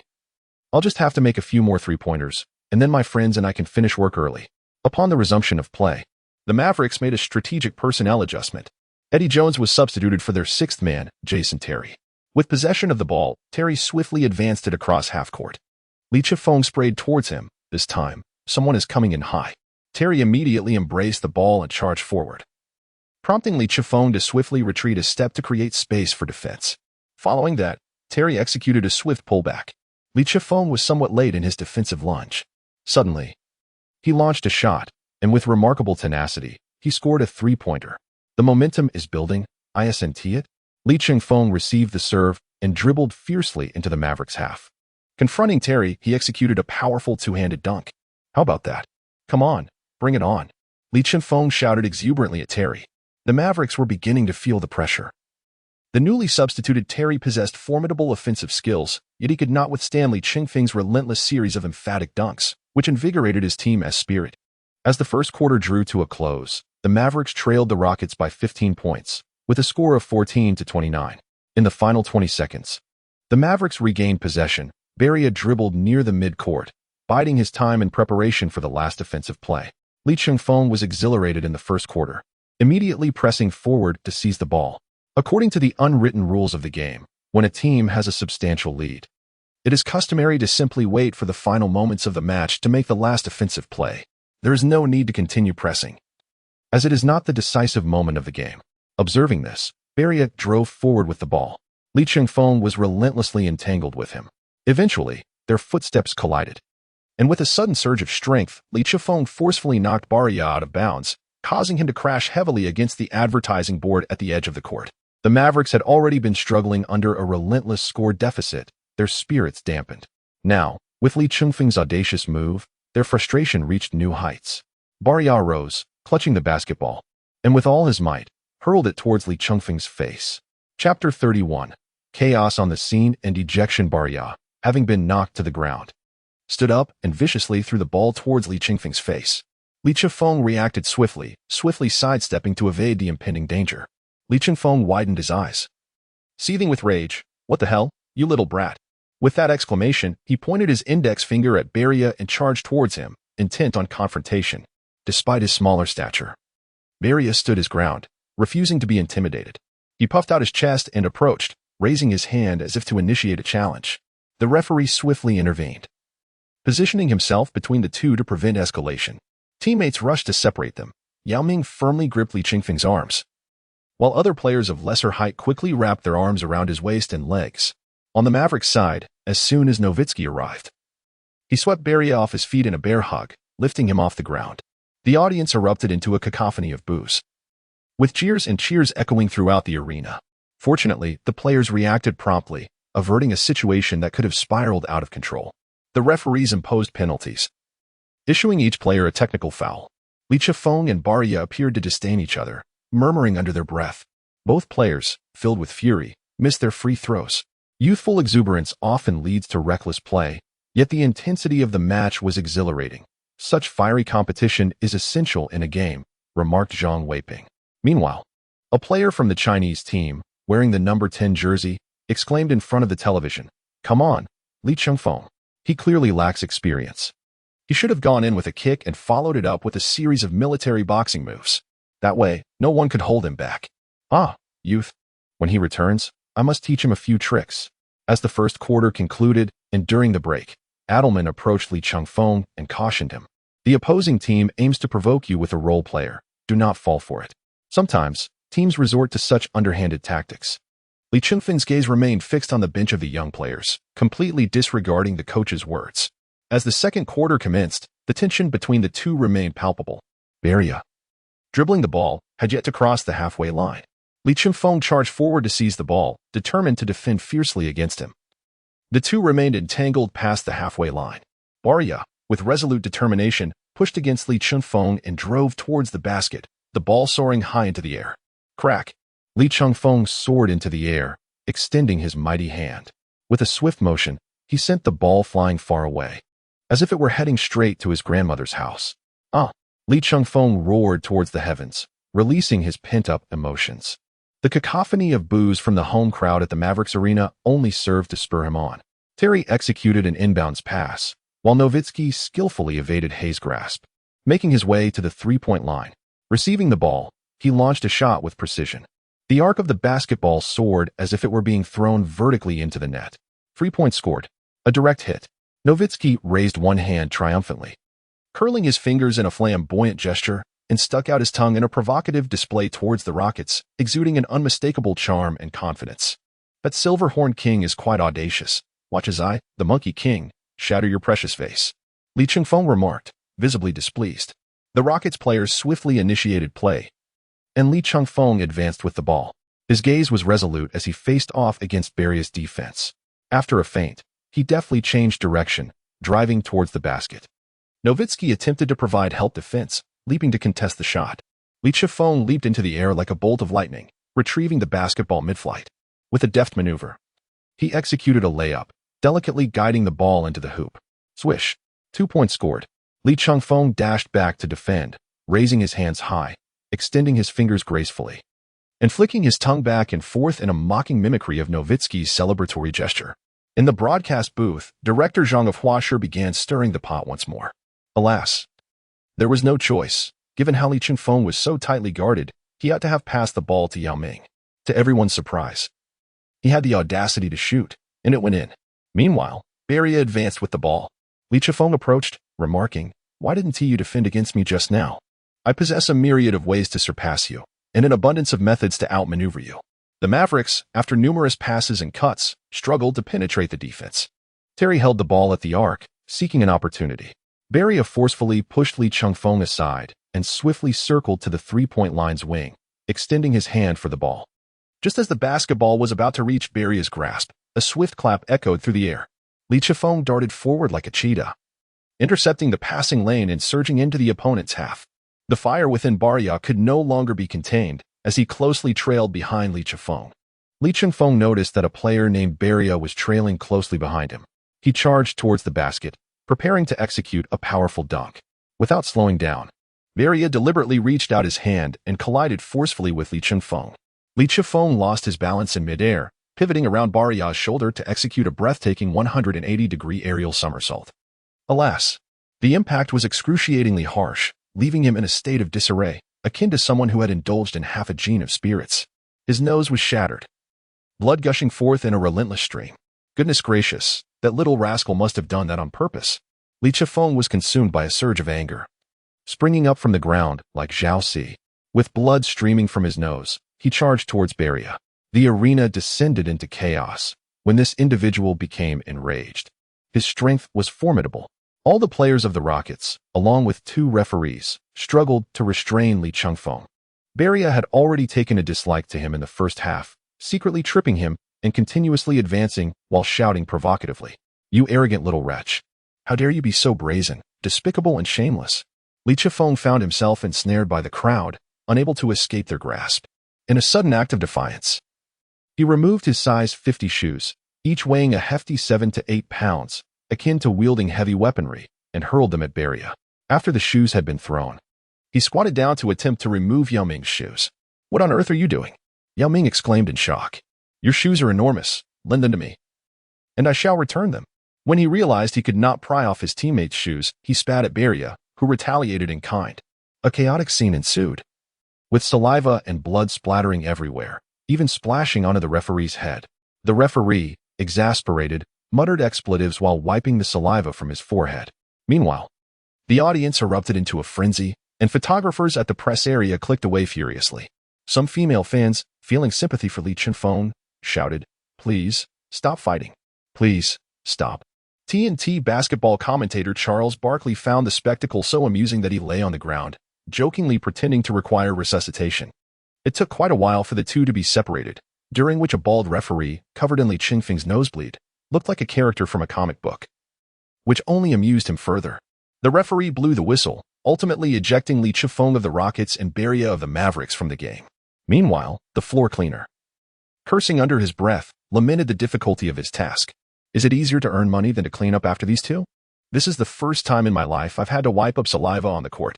After considerable effort, he finally managed to restore the floor to a playable state, allowing the game to resume. Beria's ejection from the Mavericks was not significantly detrimental, at most. It meant one less player for rotation. Li Chifeng was ejected, causing a significant decline in the Rockets' perimeter defense and disrupting the flow of their offensive organization. They had initially held a 15-point lead. In the second half, led by Nowitzki, the Mavericks rallied, taking advantage of the Rockets' sudden loss of a potent scoring option. The gap began to narrow, dwindling to just 5 points by the third quarter. As the fourth quarter commenced, Jason Terry of the Mavericks erupted, while Yao Ming and Tracy McGrady of the Rockets exerted all their efforts, yet they could not prevent the Mavericks from executing a decisive run in the final moments. The game concluded with a score of 107-98 in favor of the Mavericks. McGrady achieved a game high of 35 points and 8 assists, stepping up to orchestrate the offense after Li Chifeng's ejection in the second half. Yao Ming contributed 21 points and 11 rebounds, while Li Chifeng, who did not play in the latter half, finished with 14 points and 4 assists. On the Mavericks side, the bench player Jason Terry led the team with 31 points, while Nowitzki added 19 points and 9 rebounds. As the game ended, Yao Ming, filled with fury, stormed toward the player tunnel in search of Li Chifeng. Chapter 32. Facing the GDP trio, the matchup between the Rockets and Mavericks led to Li Chifeng's uncharacteristic loss of composure, resulting in a turnaround. The commentator Zhang Weiping found himself at a loss for words. Li Chifeng played with remarkable tenacity today. He continued to defend his stance amidst the criticisms, even as a faint voice in the background quipped about the absurdity of his statements. Meanwhile, Yao Ming stormed into the locker room, and upon seeing his older brother, Li Chifeng instinctively recoiled, exclaiming, "Hey, brother, please don't hit me." Li Chifeng, with 2 nostrils stuffed with tissues to stop the bleeding, resembled an elephant transformed by magic, pleading for mercy. The following day, the Rockets returned to Houston by plane. Fortunately, despite the previous day's commotion, as there were no substantial physical altercations between the parties, both Li Chifeng and Beria escaped suspension. However, Li Chifeng received a stern warning from the league, prohibiting him from spitting on the court in the future, let alone directing his saliva towards the referees. Li Chifeng, after a patient and calm persuasion from Yao Ming, had significantly moderated his temper. Following the turmoil of yesterday, he believed that his image among fans had suffered a considerable setback. To his surprise, upon returning to Houston, he found himself even more popular, with some fans expressing that Li Chifeng felt a twinge of regret for not confronting the nefarious Beria, which inadvertently propelled him to newfound fame on the internet. Many individuals transformed his photo, where he was spitting in disdain, into memes, while others fashioned it into advertisements, brandishing them at the venue to intimidate the Spurs during their free throws. Initially disheartened, Li Chifeng struggled to find rest throughout the night. However, upon waking and discovering overwhelming support for him online, he was pleasantly surprised. His spirits lifted after consuming the online information, prompting him to mischievously invite Yao Ming for breakfast. Today marked a back-to-back game against the San Antonio Spurs, the reigning champions of the previous season. Last season, the Spurs swept the Cleveland Cavaliers, led by LeBron James. With a resounding 4-0 victory, and their roster remained virtually unchanged, still spearheaded by the formidable trio of Duncan, Ginobili, and Parker. The Rockets and Spurs shared a storied rivalry, most notably remembered for a regular season game on December 9, 2004, when Tracy McGrady, like a divine being, scored 13 points in a mere 35 seconds, astonishing the basketball world. On November 7 at 8 p.m., in Houston's Toyota Center, Chengfeng was taken aback by the coach's decision to have him come off the bench. "What? You want me to be a substitute? Coach, this seems a bit vindictive. I promise I won't fight this time. I swear I won't tarnish the team's reputation," he exclaimed, astonished. Adelman responded, "The opposing team's super sixth man, Manu Ginobili, requires your containment. You will enter the game when he does. Do you understand? I value you at this moment." Adelman's words struck a chord with Chengfeng, lending them some credence. "Very well, but don't deceive me." The scene shifted to the broadcast booth, where the commentators Yu Jia and Yang Yi prepared for the impending match. "As the game approaches, I anticipate a fiercely competitive encounter, with both teams boasting formidable trios of players. Let us await the spectacle," Yang Yi articulated. Yu Jia added, "The players have taken the court, and it appears the Rockets have made some adjustments, promoting Alston to the starting lineup." It seems that after yesterday's debacle, Adelman might harbor some reservations about Chengfeng. The San Antonio Spurs fielded their starting lineup, featuring center Fabricio Oberto, power forward Tim Duncan, small forward Michael Finley, shooting guard Bruce Bowen, and point guard Tony Parker, along with the exceptional sixth man, Manu Ginobili. On the other hand, the Houston Rockets made only a slight adjustment with Chengfeng changing positions, while the rest of the lineup remained unchanged. The two teams engaged in a fiercely competitive first quarter, with the Spurs' defense renowned for its solidity, particularly that of Bruce Bowen, who has been a consistent presence on the NBA All-Defensive First Team for 4 consecutive years and a two-time member of the second team. A master of perimeter defense, his relentless guarding and tenacious pressure left the opposing players under immense strain. During this quarter, he effectively neutralized Tracy McGrady, who managed to score only 4 points. Rafer Alston, who stepped in, recorded a dismal performance with 0 points across the board. Were it not for Yao Ming's valiant efforts, the Rockets might have faced a more significant deficit. Both teams struggled with their shooting, hampered by the high defensive intensity. As the first quarter concluded, the Spurs led by a narrow margin of 19-18, holding a single-point advantage over the Rockets as they entered the second quarter. Throughout this period, Chengfeng was visibly anxious, bouncing around and pacing back and forth near Rick Adelman's bench, eager to join the fray. Finally, the quarter came to an end, and Adelman called out, "Chengfeng, it's your turn to take the court. Keep a close eye on Ginobili." Chengfeng stood at attention. "Yes, I assure you, I will accomplish the task." Ginobili had already removed his training attire and was warming up on the sidelines. Beep. The timeout has concluded. The second quarter of the game commences. Chengfeng patted Alston on the shoulder and exclaimed, "50 glory. Get out. The Rockets have possession." Chengfeng dribbled the ball to the halfway line, with McGrady substituted out. Popovich assigned Bruce Bowen to guard Chengfeng. "Your head resembles a perfectly boiled egg," Chengfeng quipped. "Get lost. This sweat feels more like it just came off the stove."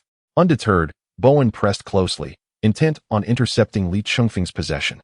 Chengfeng turned around and backed up, colliding slightly beyond the three-point line. With a swift motion, he executed a turnaround jump shot.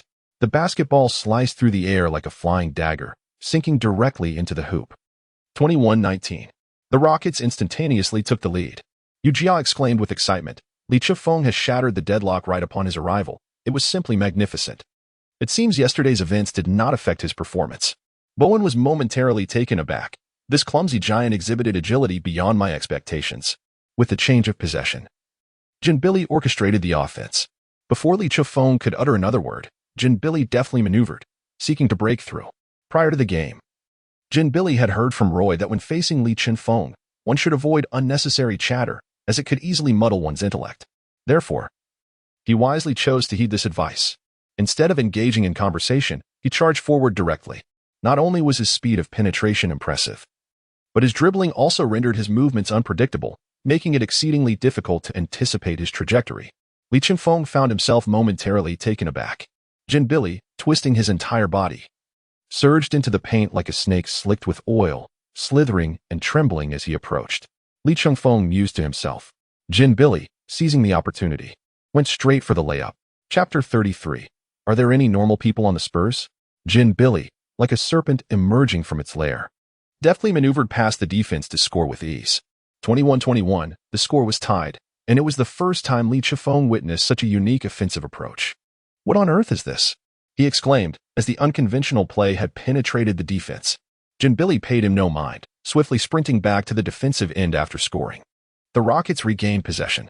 Lee Chifeng dribbled past half-court and swiftly passed to McGrady in the corner before making a quick cut. McGrady, in a triple threat position, executed a direct jump shot. Clang! The ball ricocheted off the rim. Yao Ming exerted himself to secure the rebound and deftly tapped it back to Lee Chifeng. Lee Chifeng took a significant step back, raising his hand to shoot. Bao Wen lunged forward, but alas, Lee Chifeng was too tall. His vertical leap, coupled with his long arms, made it impossible for Bao Wen to anticipate and defend against his shot. Swish! A three-pointer cleanly swished through the net. Goodness! Aren't you the best defensive player? I just scored a three-pointer right over you. Lee Chifeng began to taunt. Having found his rhythm, he sank another three-pointer. The American commentators erupted with excitement as the Rockets surged ahead. The Spurs quickly executed an inbounds pass, with Tony Parker swiftly dribbling the ball forward. He gestured for Ginobili to set a screen, but the ball was not passed. Instead, Lee Chifeng found himself matched up against Parker. Good heavens, he's so tall. I feel like a little be standing before him, Parker thought to himself, suddenly alarmed. Lee Chifeng advanced with tenacity, but Parker, nicknamed the French sports car, exhibited breathtaking speed. In response to Lee Chengfeng's approach, he executed a lightning-fast pivot, effortlessly maneuvering past him with precision. As he penetrated the paint, Hayes came forth to provide defensive support. Yet Parker swiftly performed another reverse turn, culminating in a rapid layup that found its mark.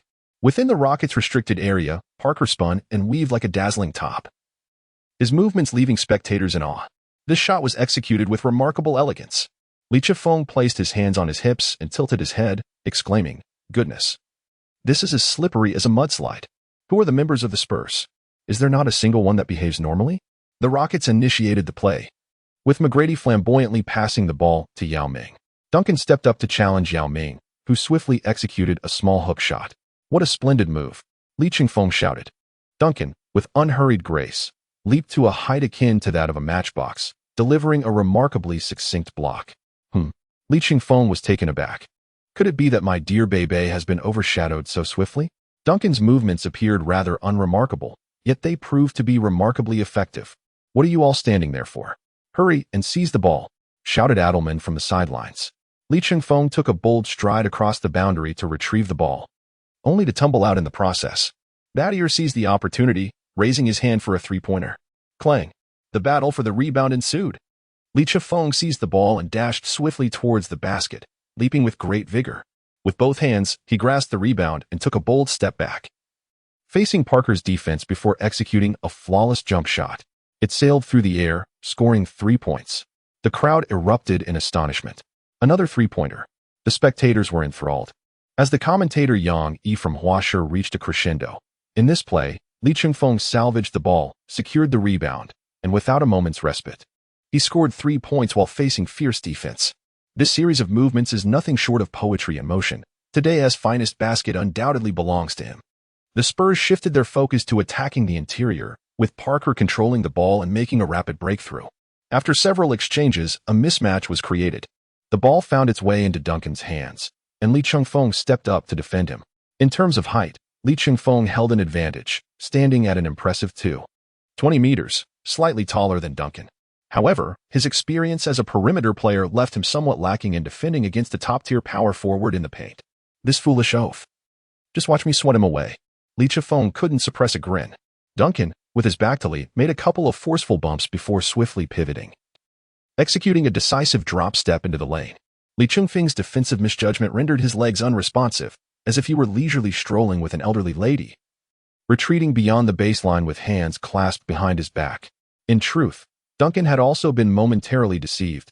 Just moments prior, he had been contesting a shot, but with a mere pivot, his opponent vanished.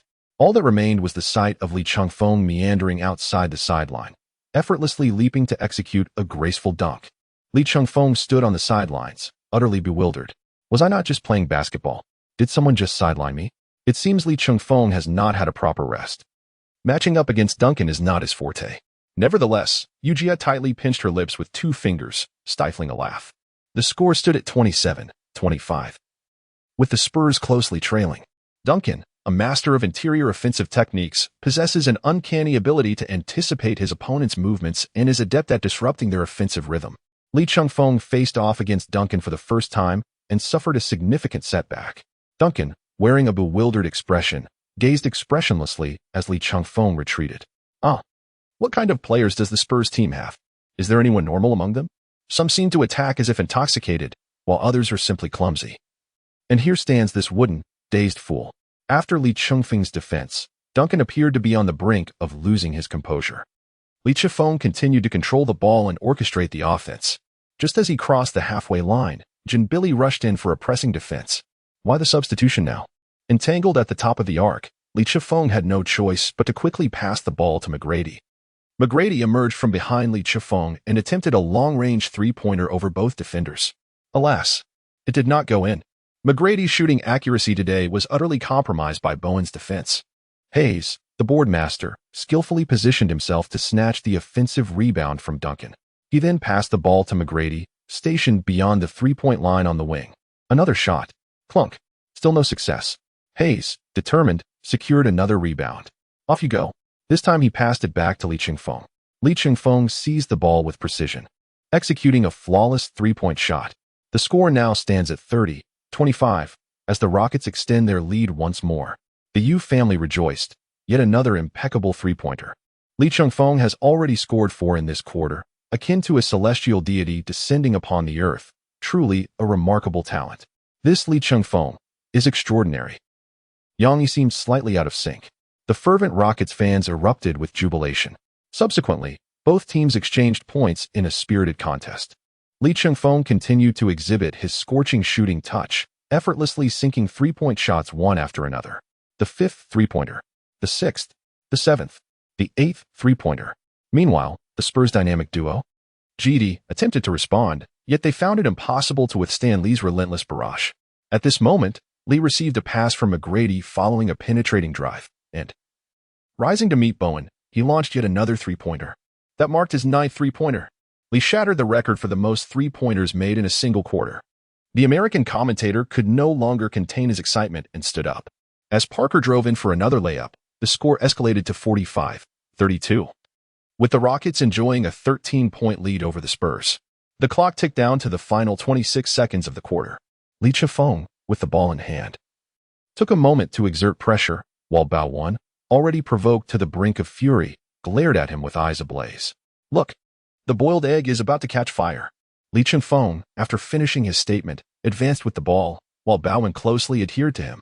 At that moment, Lee Chengfeng executed a sudden halt, retracting the ball with finesse. He then unleashed a swift jump shot. Chapter 34. If you trip me, I shall shoot at your face. Lee Chengfeng executed a sudden break, pulling the ball back, while Bowen was thrown off by a considerable distance. Observing Lee Chengfeng leaping to make a shot, he quickly raised his arms and lunged forward, intentionally extending his foot ahead. Lee Chengfeng landed gracefully, his right foot precisely stepping upon Bowen's foot. Lee Chengfeng felt a piercing pain in his right ankle. Clutching his ankle, he collapsed onto the floor in agony, while Bowen appeared unfazed and attempted to walk away. MCDI had long harbored disdain for Bowen and decided to take action, forcefully pushing him away. The referee hurried over to separate them, and Bowen, likely sensing his own culpability, refrained from escalating the conflict. The large screen on the court displayed a slow-motion replay, revealing the severity of Lee Chengfeng's injury. Chengfeng, how are you feeling? Yuming supported Lee Chengfeng as he sat up. The Rockets team physician rushed over, quickly applying a pain-relieving spray. Sweat beads as large as soybeans trickled down Lee Chengfeng's face as he was assisted off the court by Yao Ming. A sense of dread enveloped us as we witnessed Lee Chengfeng being helped away. We fervently hoped he had not sustained any serious injuries. The spectators watched intently as he was carried off. Upon the return of the game, the Spurs' last offensive attempt failed to score. The score remained 45-32, with the Rockets holding a temporary lead. During halftime, the team physician hurriedly attended to Lee Chengfeng. It appears there are no fractures, and the situation is not severe, the physician stated. Upon hearing this, the entire team exhaled a collective sigh of relief. As long as there were no fractures, all would be well. Li Chifeng gritted his teeth and said, "Since there are no significant issues, expedite the treatment. I still need to take the court." The team physician promptly wrapped a thick ice pack around his ankle. "I strongly advise you to lie down. What began as a minor injury could worsen," the physician cautioned. Though he was met with resistance, the players of the Rockets urged him, "We have a substantial lead. It's fine. Focus on your recovery." As the halftime break concluded, the second half of the match commenced. The Rockets substituted Alston to take Li Chingfeng's place. At the onset of the third quarter, both teams exchanged blows. Yet Ginobili's sudden surge left the Rockets struggling defensively. Moreover, McGrady found himself entirely stifled by Bowen, unable to find his rhythm. Throughout the first half, McGrady managed a mere 4 points. Aside from Yao Ming's steady performance, the rest contributed little. Alston also only scored 2 points in this quarter, primarily passing the ball to Yao Ming in the paint. As the third quarter drew to a close, Yao Ming exhibited signs of significant fatigue. Under the relentless counterattacks from Ginobili and Parker of the Spurs, the point gap continued to diminish, with the Rockets leading by a mere 4 points at 60-64. Yang Yi expressed his dissatisfaction, stating, "Li Chingfeng's injury has considerably increased the pressure on the Rockets' perimeter defense. Furthermore, McGrady is exhibiting the lowest efficiency of the match. He is reluctant to defend, and his offensive capabilities have been severely curtailed. If the Rockets cannot find their footing in the second half, they may face considerable difficulty." Li Chengfeng rested for a while and felt significantly better, the pain no longer as intense.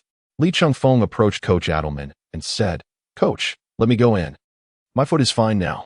I can even kick Bowen's backside with it. In truth, I had already noticed your eagerness from the sidelines. But the team doctor advised against letting you play." "Oh, come on, coach." Eventually, Adelman could no longer resist Li Chengfeng's persistent pleas. All right. If you feel the slightest discomfort on the court, come off immediately. Do you hear me? Rest assured. The fourth quarter of the game commenced. Li Chifeng returned to the arena with his right ankle encased in a thick protective brace. The audience rose to their feet, erupting in a chorus of cheers, as if awaiting the arrival of their hero. The DJ on-site amplified the excitement, rallying the crowd to chant Li Chingfeng's name. Li Chifeng walked with a slight limp. He stood in the center of the arena, raising his arms high, reveling in the cheers of the crowd, a particularly ostentatious display. Suddenly, a sharp sound echoed as Yao Ming delivered a resounding slap to him. Li Chingfeng, feeling dejected, retreated to his position. The Spurs seized possession of the ball. Parker swiftly dribbled forward and passed it to Ginobili. Aware of Li Chingfeng's injury, they sought to exploit his condition, putting him under pressure. Ginobili once again employed his signature drunken fist layup technique, weaving and swaying as he gracefully entered the paint. Li Chingfeng, enduring the pain, propelled himself with his left foot to execute a soaring block. Seizing the rebound, he swiftly launched a long pass. In the front court, McGrady received the ball. Rising against Finley with both hands raised, his arms drawn back like a taut bowstring, and forcefully slammed the ball into the basket. He vigorously yanked on the rim, releasing the pent-up frustration of the game. "A splendid assist, my brother." McGrady rushed over to celebrate with a high five. The Spurs wasted no time. Parker dribbled directly toward Li Chifeng. Utilizing his speed, he slipped past Li Chingfeng's defense, driving straight to the basket, evading Yao Ming's block in midair, and executed a layup to score. The score remained tightly contested. In the Rockets' possession, the entire team displayed a harmonious passing and cutting collaboration, creating a three-point opportunity for Li Chingfeng in the corner. Bowen charged in to defend, and Li Chingfeng inwardly cursed, finding the old veteran insufferable. At that moment, Li Chingfeng, becoming wise to the situation, leaped high, altering his shooting technique, realizing there was no space for a step back. He released the ball directly. Swish. Another three-pointer. Li Chingfeng had already made 10 three-pointers in this game.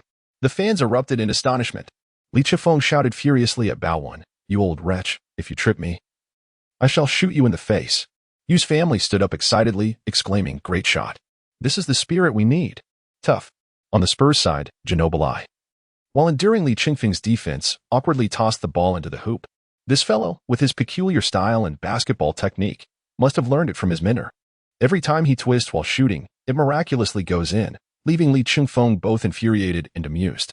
In the remaining time of this quarter, Li Chingfeng, despite his injuries, has refrained from aggressive drives and dunks.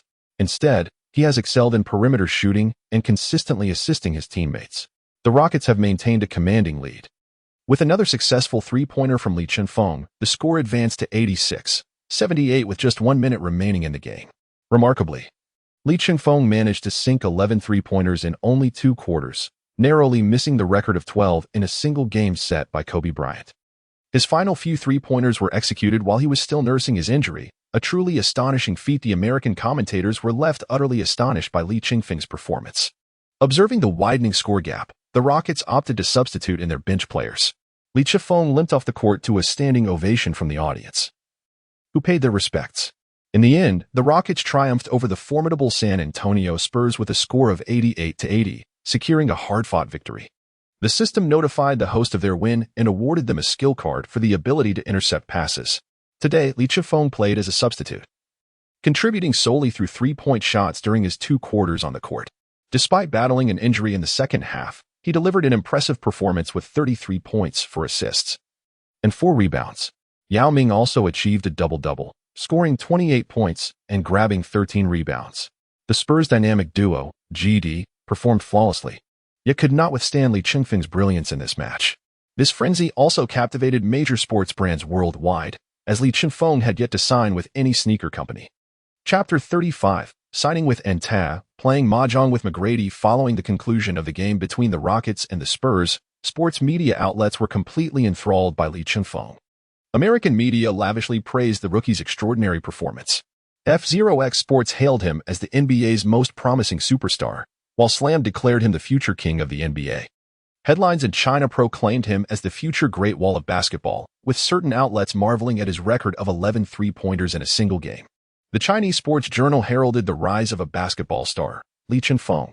News of Li Chengfeng dominated basketball discussions globally, overshadowing even Peja Stojaković's achievement of 10 three-pointers in a game against the Los Angeles Lakers on the same day. It is worth noting that Li Chengfeng accomplished his feats in just 2 quarters. His performance caught the attention of elite players like Kobe Bryant and LeBron James, prompting major sports brands to take notice. The following day, the excitement continued to build. Li Chengfeng's agent, Zhang Mingji, was inundated with incessant phone calls. Renowned international brands such as Nike, Adidas, Puma, and Reebok, alongside domestic contenders like Li Ning, who had recently signed the formidable Shaquille O'Neal, and the newly NBA-affiliated Anta and Peak, were all vying for his attention. In truth, Li Chengfeng had always leaned towards signing with Nike, given its stature as a global giant and the plethora of basketball legends under its banner. However, the offer presented by Nike was exceedingly contemptuous, 6 years for a mere $5 million. They presumed that Li Chengfeng was only worth this paltry sum. Zhang Mingji was on the verge of unleashing a torrent of scathing remarks against the corporation. In stark contrast, Adidas extended a remarkable 6-year contract worth $100 million. A proposition brimming with sincerity and allure. Ultimately, it appeared that Nike's upper management experienced a twinge of regret, subsequently proffering a revised offer of 7 years for a total of $140 million, only to be met with scorn from Li Chengfeng. However, after meticulous comparison and deliberation, Li Chengfeng's team ultimately resolved to forge a partnership with the domestic brand Anta. Recently, Anta had also secured contracts with NBA players Francis and Scola from the Houston Rockets. They presented Li Chengfeng with a compelling offer, a 6-year contract amounting to $90 million, alongside a commitment to design a signature line of footwear tailored specifically for him, with the aim of cultivating his personal brand. Additionally, he would benefit from a share of the sneaker sales, as well as a stake in Anta. The president of Anta personally led a team to Houston to finalize the agreement with Li Chengfeng, meticulously measuring his specifications for the development of his exclusive shoes. The discussions were exceedingly amicable. Compared to established giants like Nike, Anta was a youthful company, seemingly betting everything on securing Li Chengfeng's signature. Signing an NBA superstar was pivotal for them to penetrate the international market and compete with titans like Nike and Adidas. They harbored immense faith in Li Chengfeng's potential as a superstar. That very afternoon, Anta made headlines across major media outlets, officially announcing their partnership with Li Chengfeng of the NBA's Houston Rockets. They also unveiled the logo for his personal brand, aptly named Feihong, reflecting his playing style reminiscent of a swordsman in a martial arts realm, sharp, free-spirited, and gracefully powerful. Li Chengfeng aspired to disseminate Chinese culture globally, which prompted him to establish a personal brand named in Mandarin. It is indeed rare for a newcomer to possess a personal brand. Following the recent match against the Spurs, he was fortunate to have a 2-day respite. The forthcoming game would take place at home, sparing him from travel and allowing his feet to recuperate more effectively. After attending to all his obligations, he returned to his apartment. Lying on his bed, he pondered the considerable sum of money he had. How should he spend it? Should he acquire a luxury mansion first, or perhaps a sports car? Or should he indulge in some leisure with a celebrity? Just as he was lost in thought, his phone rang. Hello, is the wealthy magnate at home? It was a call from Yao Ming. No way, Yao, you must be joking, he replied. Do you have any mahjong at your place? Yao Ming chuckled. What do you say we celebrate with some hot pot at your home? I knew you wouldn't have any, so I brought some along. I'll be downstairs at your building shortly, Yao Ming concluded before hanging up. Li Chengfeng had yet to fully grasp the situation.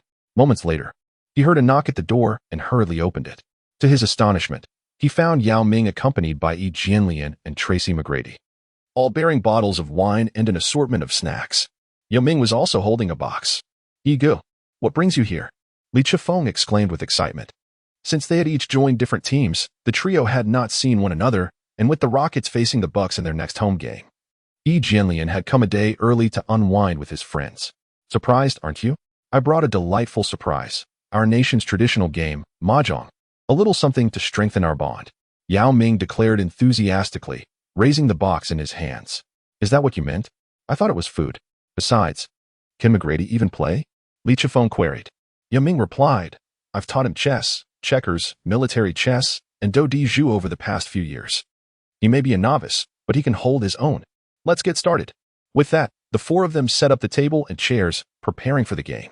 Now, just to clarify, we are all here to enjoy ourselves, not for monetary gain. Whoever loses must drink, and I brought plenty of wine, Yao Ming said while arranging the tiles. McGrady turned and exclaimed, what is the point if there is no money involved? I have plenty to spare. And I even own a private yacht. Enough of that nonsense. Gambling is prohibited in our country, so let us get to it, Yao Ming interrupted. With all the tiles organized, McGrady struck a pose with his hands on his hips and shouted, I'll take the first move. Li Chengfeng, Yi Jianlian. The atmosphere in the entire venue suddenly grew quiet. McGrady, with a cheerful demeanor, patiently awaited their missteps. At that moment, suppressing a laugh, Li Chengfeng inquired, Brother Yao, are you certain he knows how to play? Frustrated, Yao Ming pulled McGrady over and meticulously reiterated the rules. McGrady, with a smile, signified his understanding. Initially, the game proceeded smoothly, but soon McGrady brandished a tile bearing the one of characters. With a resounding slap on the table, he exclaimed, Haha, Commander, you all lose. I take everything. After correcting him, he soon played a 3 with a pair, discarding his tiles with flair. Yao Ming once again provided corrections. Then McGrady held up his tiles, proclaiming, the esteemed 95. A complete victory. Cash out, 5 of a kind. A plane. Springtime. The game unfolded with a series of missteps, causing uncontrollable laughter among the group.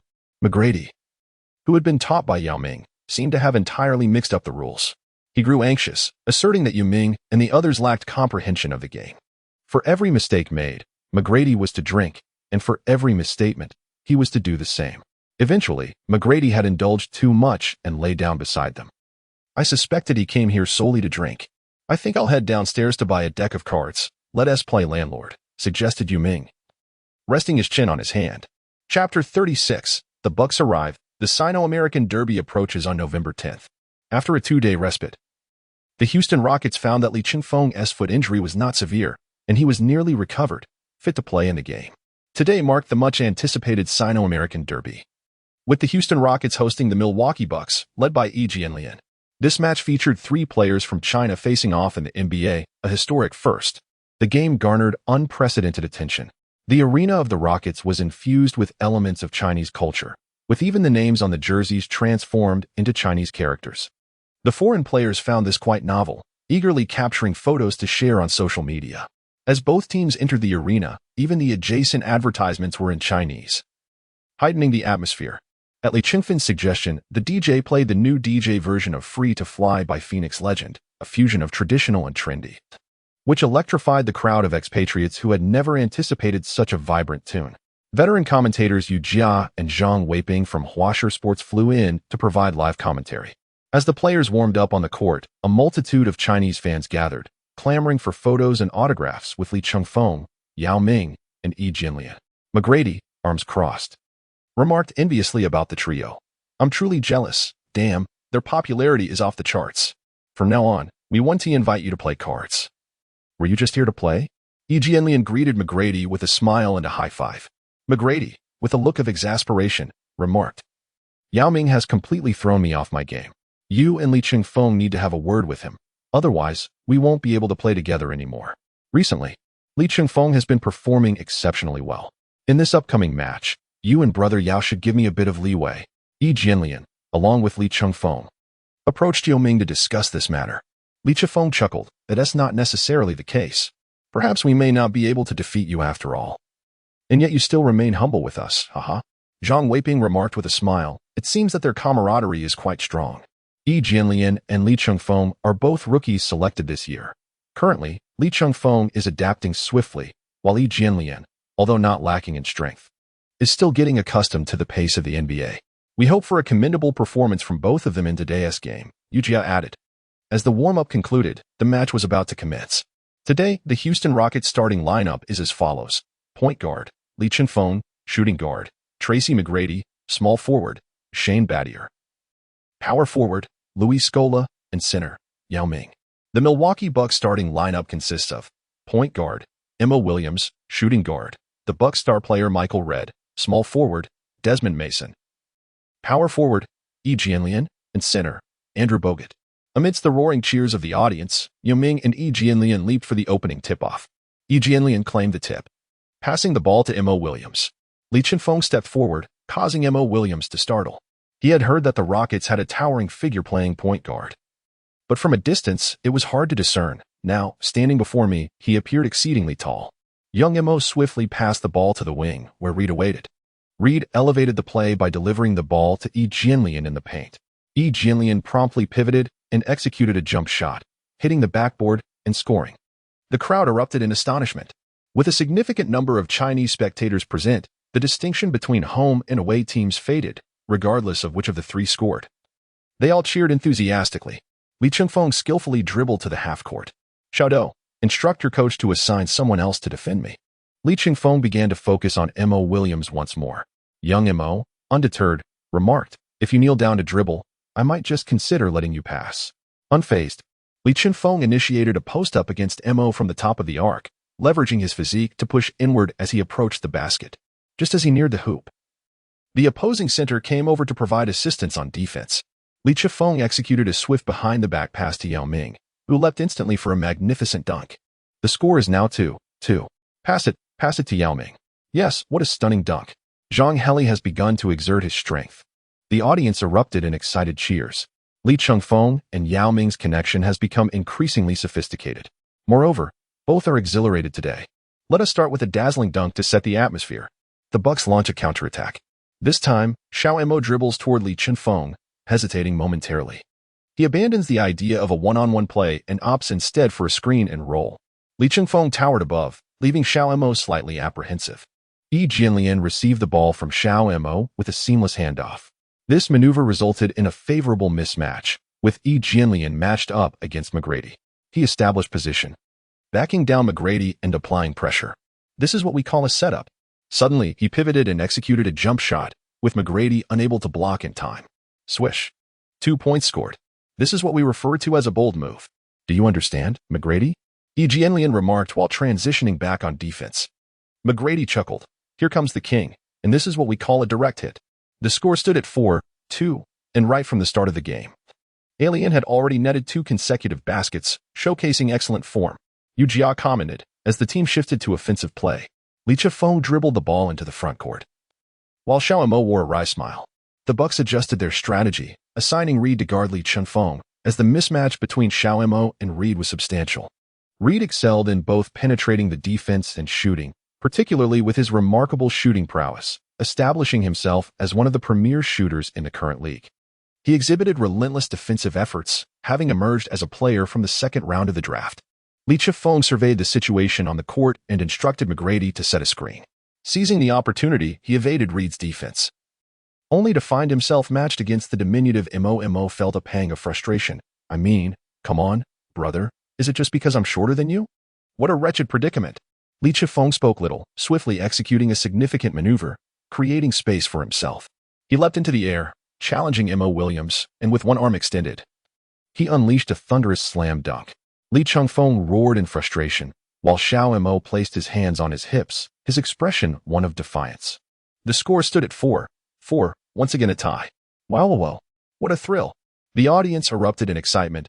That alley-oop dunk was simply overwhelming. Some spectators experienced a bittersweet turmoil, torn between cheering for the Rockets or the Bucks. Whom should they support? Having spent several years in the NBA, Xiao Mo adjusted his mindset and continued to orchestrate the offense. However, he struggled to penetrate Li Chengfeng's defense. Ultimately, Xiao Mo signaled for Yi Jianlian to set a screen. And with a seamless handoff, he passed the ball to Yi Jianlian. As Li Chengfeng and Yi Jianlian faced off, the cheers from the audience gradually crescendoed. Both are distinguished talents selected this year, and the spectators were filled with excitement. Despite their similar height and physique, their positions on the court differ significantly. Li Chengfeng has recently devoted his spare time to learning the essentials of interior defense with Yao Ming. In an instant, Yi Jianlian surged forward. Breaking to the right side against Li Chengfeng, Li Chengfeng swiftly maneuvered to defend without losing his position, closely adhering to Yi Jianlian. Suddenly, Yi Jianlian pulled the ball back. Coming to an abrupt halt, his entire body tensed as he executed a jump shot. Li Chengfeng reacted swiftly, soaring into the air, extending his arm with great effort to block the shot. Chapter 37. Taking advantage of your guards. Li Chengfeng exerted himself to execute a powerful block. His fingertips grazed the ball ever so slightly. It was a contact. He shouted for the rebound. Both Yao Ming and Andrew Bogut leaped simultaneously, their hands swatting at the ball repeatedly. To my utter astonishment, with a resounding clap, Yao Ming sent the ball flying. Thud. It struck the back of Li Chengfeng's head. Fortuitously, it ricocheted directly into Michael Red's hands.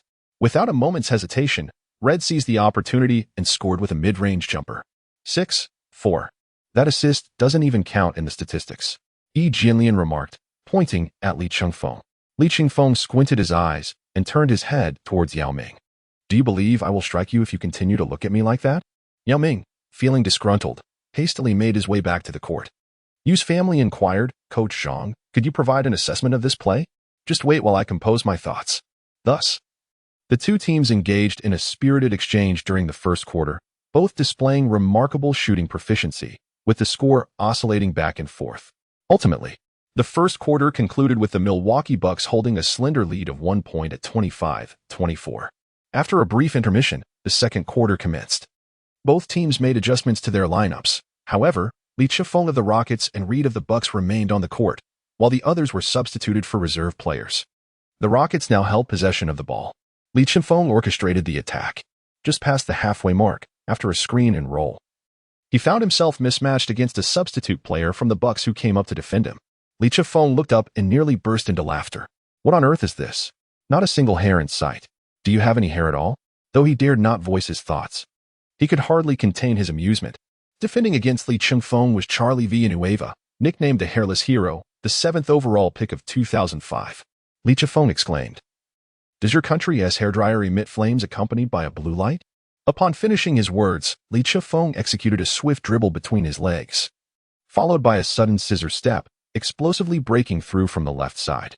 Although Villanueva was of similar height to Li Chengfeng, his speed was vastly inferior. He was notoriously slow in lateral movement within the league. Villanueva, exerting every ounce of effort, fiercely defended against Li Chengfeng, unwilling to lose face against a rookie. Li Chengfeng abruptly halted, momentarily losing rhythm. With a single hand, he feigned an attack. Then, with a lowered shoulder and a sidestep, he swiftly penetrated from his right, effortlessly executing a layup. Villanueva was left astounded by the exquisite yet deceptive maneuver, rendered motionless. The crowd erupted in astonishment. The dribbling was executed with such finesse. Did you see that? It was a flurry of agile movements, akin to maneuvering past a wooden post, exclaimed the excited Zhang Weiping as he gestured animatedly. The score stood at 26-25, with the Rockets taking the lead. The Bucks commenced their offensive. Charlie Bell dribbled to the arc's apex, and Li Chengfeng advanced to apply tight defensive pressure. Reed seized the opportunity, making a sudden cut, evading Alston's defense, and received the ball for a jump shot. Li Chengfeng leaped forward with great strides, executing a magnificent block. With a resounding clap, the basketball soared into the stands. Reed landed unsteadily, stumbling back a few steps before finding himself seated on the ground. Upon witnessing this, Zhang Weiping could not contain his excitement, exclaiming, Beautiful! What a magnificent display! A perfect block. At that moment, the audience was once again ignited by Li Chengfeng's fervor, and the cheers erupted with deafening intensity. Li Chengfeng stood in place, recalling the image of Uncle Mu from his team, with hands on his hips and a broad grin revealing his large teeth. He pointed his finger at Reed with an air of confidence. He felt immensely handsome. Suddenly, the referee's whistle pierced the atmosphere. Technical foul on Li Chengfeng. Number 29 of the Rockets. The fervor of the crowd, once ignited by Li Chengfeng's bravado, was abruptly extinguished, as if doused by a splash of cold water. What the heck? Is this for real? Why? Did my finger inadvertently brush against you? Li Chengfeng erupted in frustration, vocally expressing his grievances towards the referee. On the sidelines, Uncle Mu and Yao Ming hurriedly summoned Li Chengfeng over. Mutombo, draping an arm around Li Chengfeng's shoulders, remarked, "This maneuver is exclusive to me in the entire league. No one else can employ it. Did you not see that Jordan was penalized with a technical foul for the same action?" Li Chengfeng gazed at Yao Ming with a look of bewilderment, seemingly seeking confirmation. Yao Ming leaned closer and remarked, "Your uncle is correct. Goodness gracious, I feel utterly wronged. You ought to have informed me. Now I face a fine. The last time I merely spat, I was penalized $4,000. This time, you both must share the burden. It's your fault for not notifying me in advance." Initially, the gesture of wagging a finger was perceived as a provocative act, which led to Mutombo receiving a technical foul in the past. However, he elucidated the personal significance and context of this gesture to the NBA, earning the league's concession. Although Mutombo was permitted to wag his finger following a block, other players who attempted this action might still face a technical foul, as the league regarded it as inherently confrontational. Over time, Mutombo's finger-wagging gesture became increasingly accepted within the league and evolved into one of his signature trademarks. Li Chengfeng did not delve deeply into this behavior. He merely perceived the gesture as particularly impressive, resulting in yet another technical foul against him. Reed stepped up to the free throw line and executed both shots flawlessly. The Bucks reclaimed the lead. Both teams reintroduced their starting lineups. The Bucks prepared for an inbounds play from the baseline, with Mo Williams in possession of the ball. Li Chengfeng was now brimming with resentment, directing his ire towards Xiao Mo, effectively cornering him and rendering him immobile. With a swift motion, Xiao Mo attempted to pass the ball, only to have it intercepted by Li Chengfeng. With a forceful flick, the ball found its way into the hands of McGrady, who propelled it forward with great vigor, suddenly accelerating towards the front court. The two advanced rapidly, one to the left and one to the right. "Hurry. We must not allow them to build momentum. Quickly. Fall back." The head coach of the Bucks shouted fervently from the sidelines. The entire Bucks team swiftly retracted their defensive line. As they approached the basket, McGrady noticed Jianlian charging towards him and launched the basketball high into the air, deftly sending it over Jianlian's outstretched fingertips. Li Chengfeng took a running leap. His legs gracefully splayed apart, soaring over the head of Xiao Mo. With a resounding crash, he executed a powerful dunk, bypassing Xiao Mo as if he were merely an obstacle, not even grazing a single strand of hair. Xiao Mo wore an expression of helplessness. The exuberant Rockets bench erupted in ecstatic cries. TNT's Barkley commented, "The league needs to impose some regulations. This is basketball, not a track and field event. Hurdling is not allowed." Li Chengfeng roared, "Watch as I dominate your backcourt." The crowd was treated to an extraordinary display. His remarkable height, coupled with astonishing leaping ability, left the Bucks players in awe. Li Chengfeng's unreasonable dunk ignited Jianlian's fighting spirit. During the Bucks' offensive possession, Jianlian positioned himself in the Rockets' half, leveraging his height advantage. He suddenly turned on Scola, effortlessly penetrating the defense and evading Yao Ming's help, delivering a thunderous two-handed slam. With Jianlian's explosive performance in this quarter, the score was tied at 50-50 by halftime. Both sides, disregarding each other's sentiments, played fiercely. Chapter 38. A dunk over SB Bogut. A momentum shift as the third quarter commenced.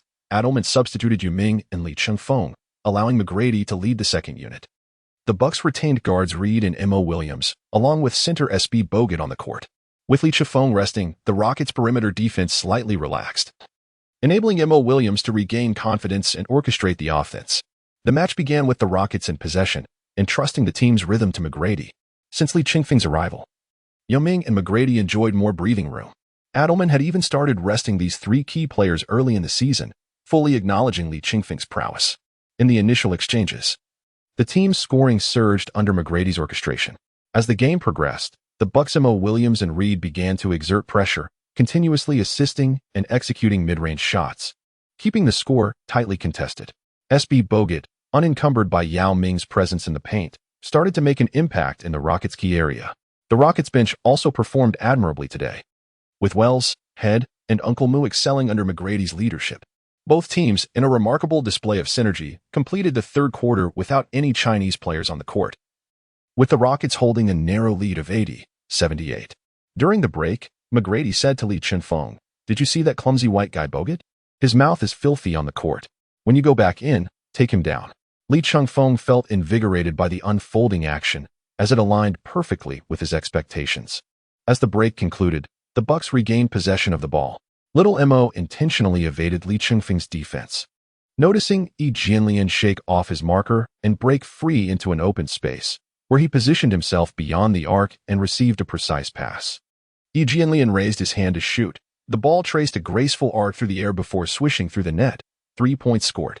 The Bucks had once again surged ahead, leading 81-80. Jianlian's shooting form was exceptionally sharp today, having amassed 18 points thus far, marking his highest personal score since joining the NBA. The Yu family also held high hopes for his performance.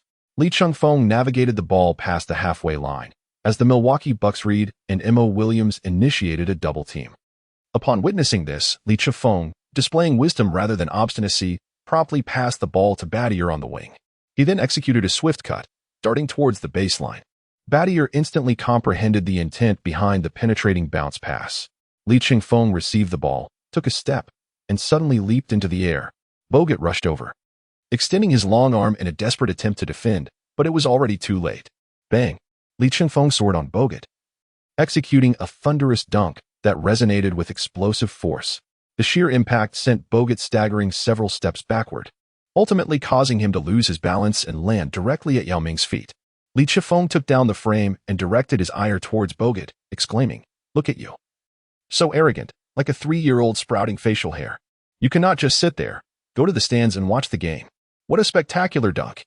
Undoubtedly the finest dunk of the day. This match has been nothing short of exhilarating, and the three of them are absolutely thrilled." Zhang Weiping, brimming with excitement, was ready to rush onto the court to embrace Chengfeng. As the offensive transition unfolded, Xiao Mo faced immense pressure from Chengfeng's defense. He charged forward, attempting to launch the ball into the air for Bogut to catch in mid-flight. Chengfeng anticipated the play with remarkable foresight, soaring into the air to seize the ball with grace. He swiftly initiated a counterattack, executing a pass that traversed nearly half the court, landing perfectly in the hands of Battier, who, with a sudden halt just beyond the 3-point arc, made a swift shot that found its mark. "Quickly, get the ball in play. Let's push for a fast break." The coach of the Bucks urged with palpable urgency.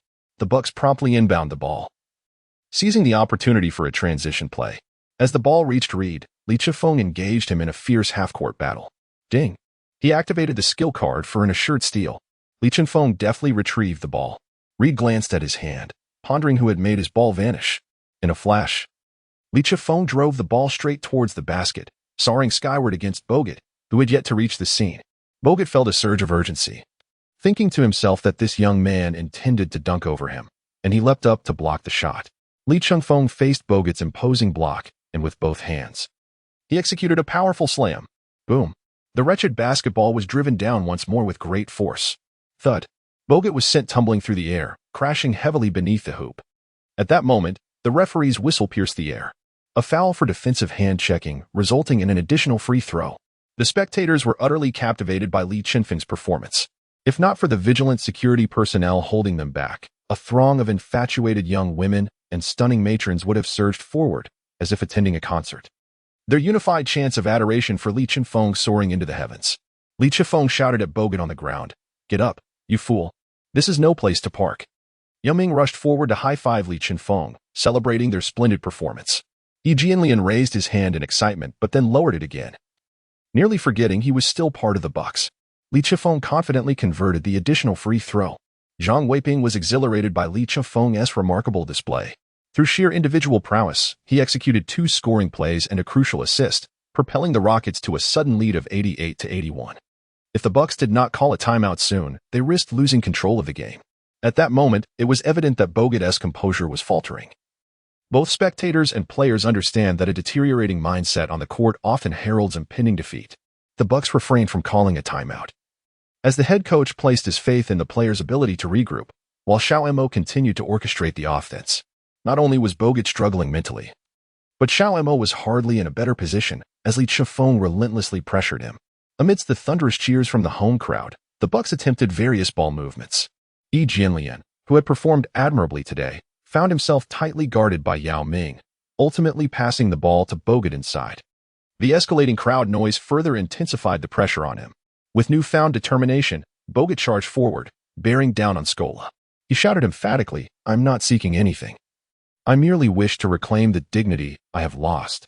I will take it back myself." Li Chengfeng, feeling dejected, let the ball slip from his grasp. Bogut, bewildered, turned his head in disbelief. "No, Li Chengfeng. No. How can this be justified?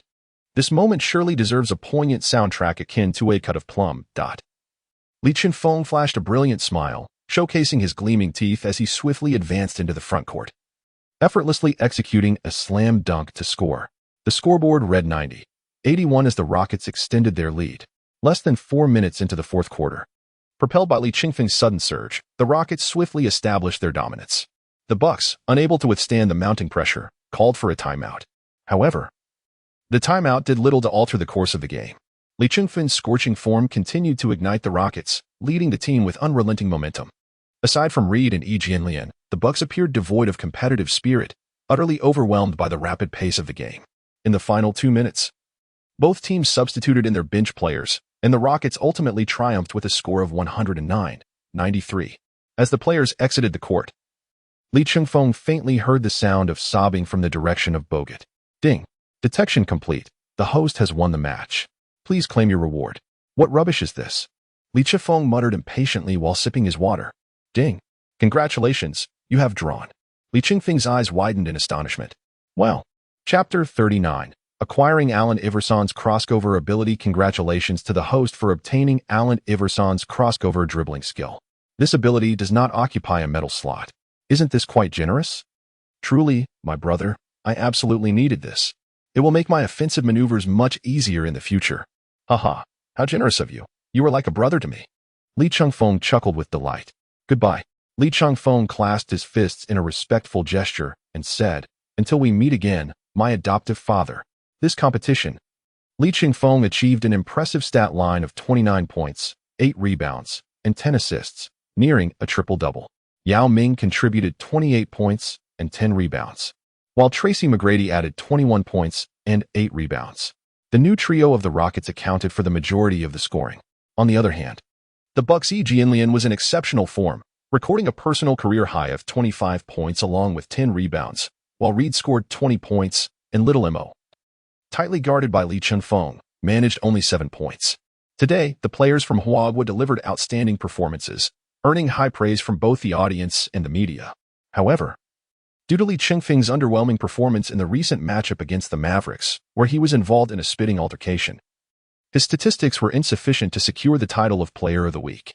Yao Ming's consistent performance earned him the Western Conference Player of the Week award, while the Eastern Conference accolade went to Kevin Garnett, who joined the Celtics this year.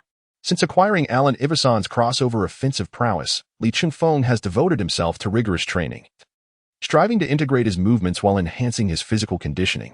His towering stature, combined with a pronounced ability to change direction without sacrificing agility, alongside the explosive athleticism reminiscent of LeBron James, has rendered his offensive maneuvers increasingly formidable and difficult to defend against.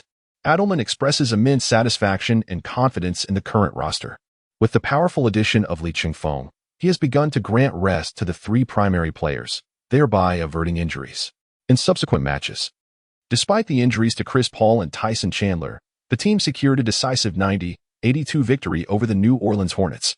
On the day of the game, Adelman, aiming to develop Li Chengfeng's capabilities, allowed him to lead the team solo, while Tracy McGrady and Yao Ming rested.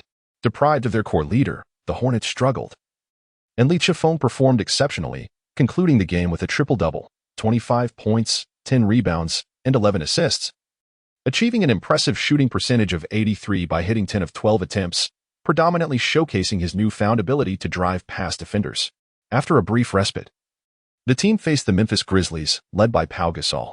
The Grizzlies, having only secured 2 victories thus far, were overwhelmed by McGrady's explosive performance as he scored 41 points, leading the team to a 190 triumph. Following this, in a back-to-back home game against the Los Angeles Lakers, both teams, renowned for their popularity and intrigue, clashed fiercely.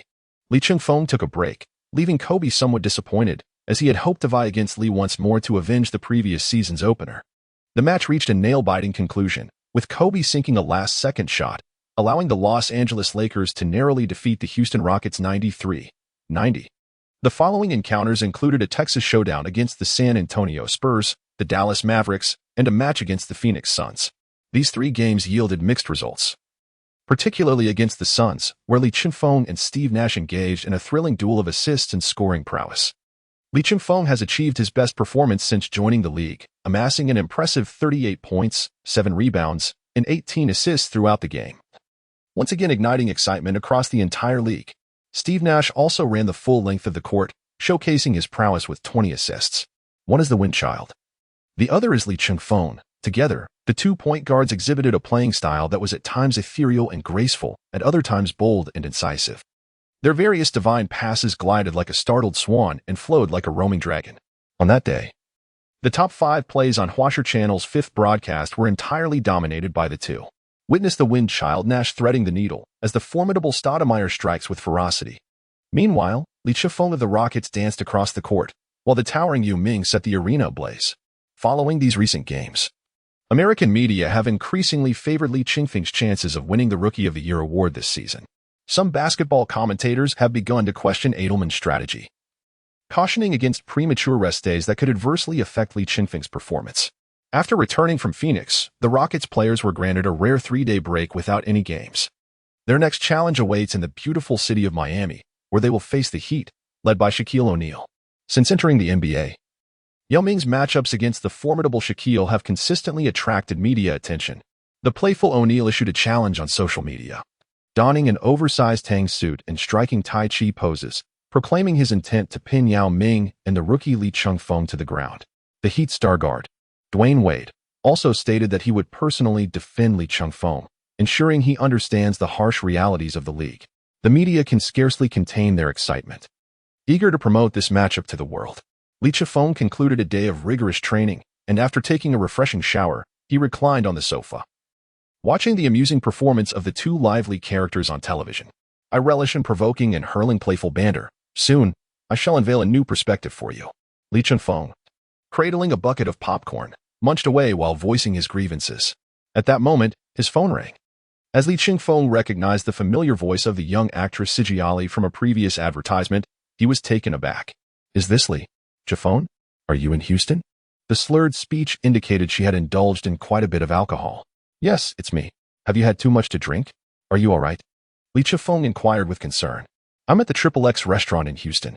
Could you come pick me up? The call abruptly ended before she could finish her sentence. Despite their brief acquaintance, captivated by her striking beauty, Lee Chengfeng wasted no time and hurried to her aid.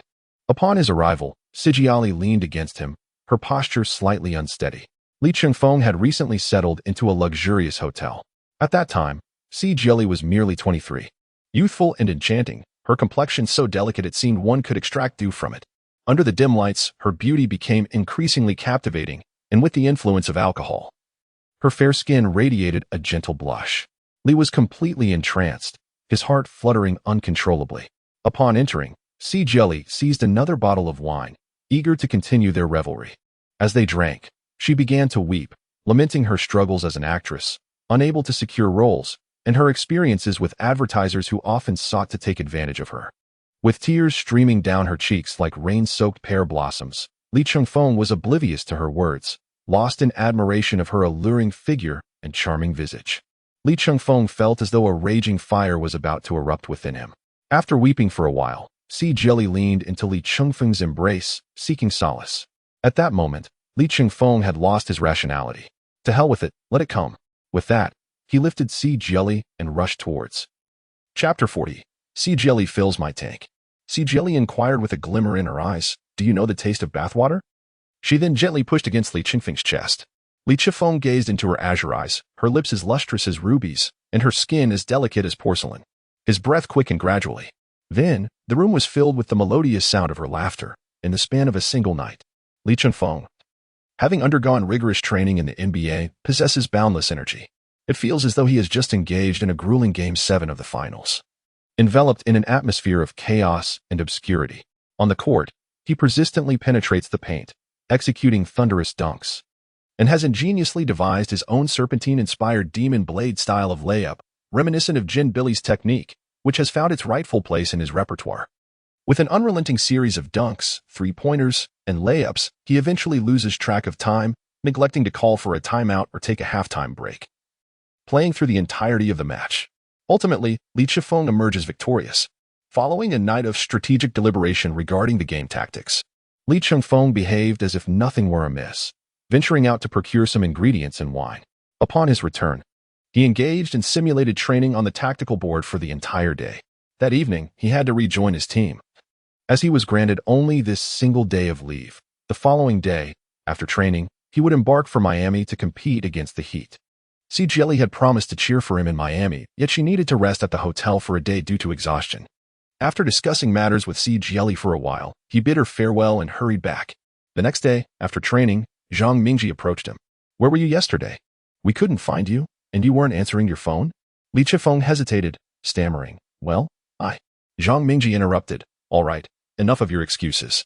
Come and take a look at the endorsement deal I mentioned. If you're satisfied, we can sign the contract." Due to Li Chengfeng's recent performance, there had been considerable buzz in the business community. Numerous brands sought him as a spokesperson, including many prestigious and luxury labels. But Li Chengfeng found the matter cumbersome and entrusted it all to Zhang Mingji. Zhang Mingji presented the alternatives, and after deliberation, they settled on 4 brands: Mercedes-Benz, Huaguo XX Insurance, Louis Vuitton, and Starbucks. The brands were swift in their transactions, eager to secure the endorsement of this sought-after celebrity before he reconsidered. As Li Chengfeng gazed at the numbers in his bank account, he felt as though money was pouring in like rain. Li Chengfeng exclaimed in astonishment, "Over $30 million. In my lifetime, I have never encountered such a sum all at once. Coupled with the money from my sneaker endorsement, how on earth am I to spend this? What should I purchase? Should I perhaps start a company to promote my young actress, Sijali?" Hiki. Li Chengfeng is currently engulfed in confusion, particularly profound confusion. An overwhelming sense of bewilderment.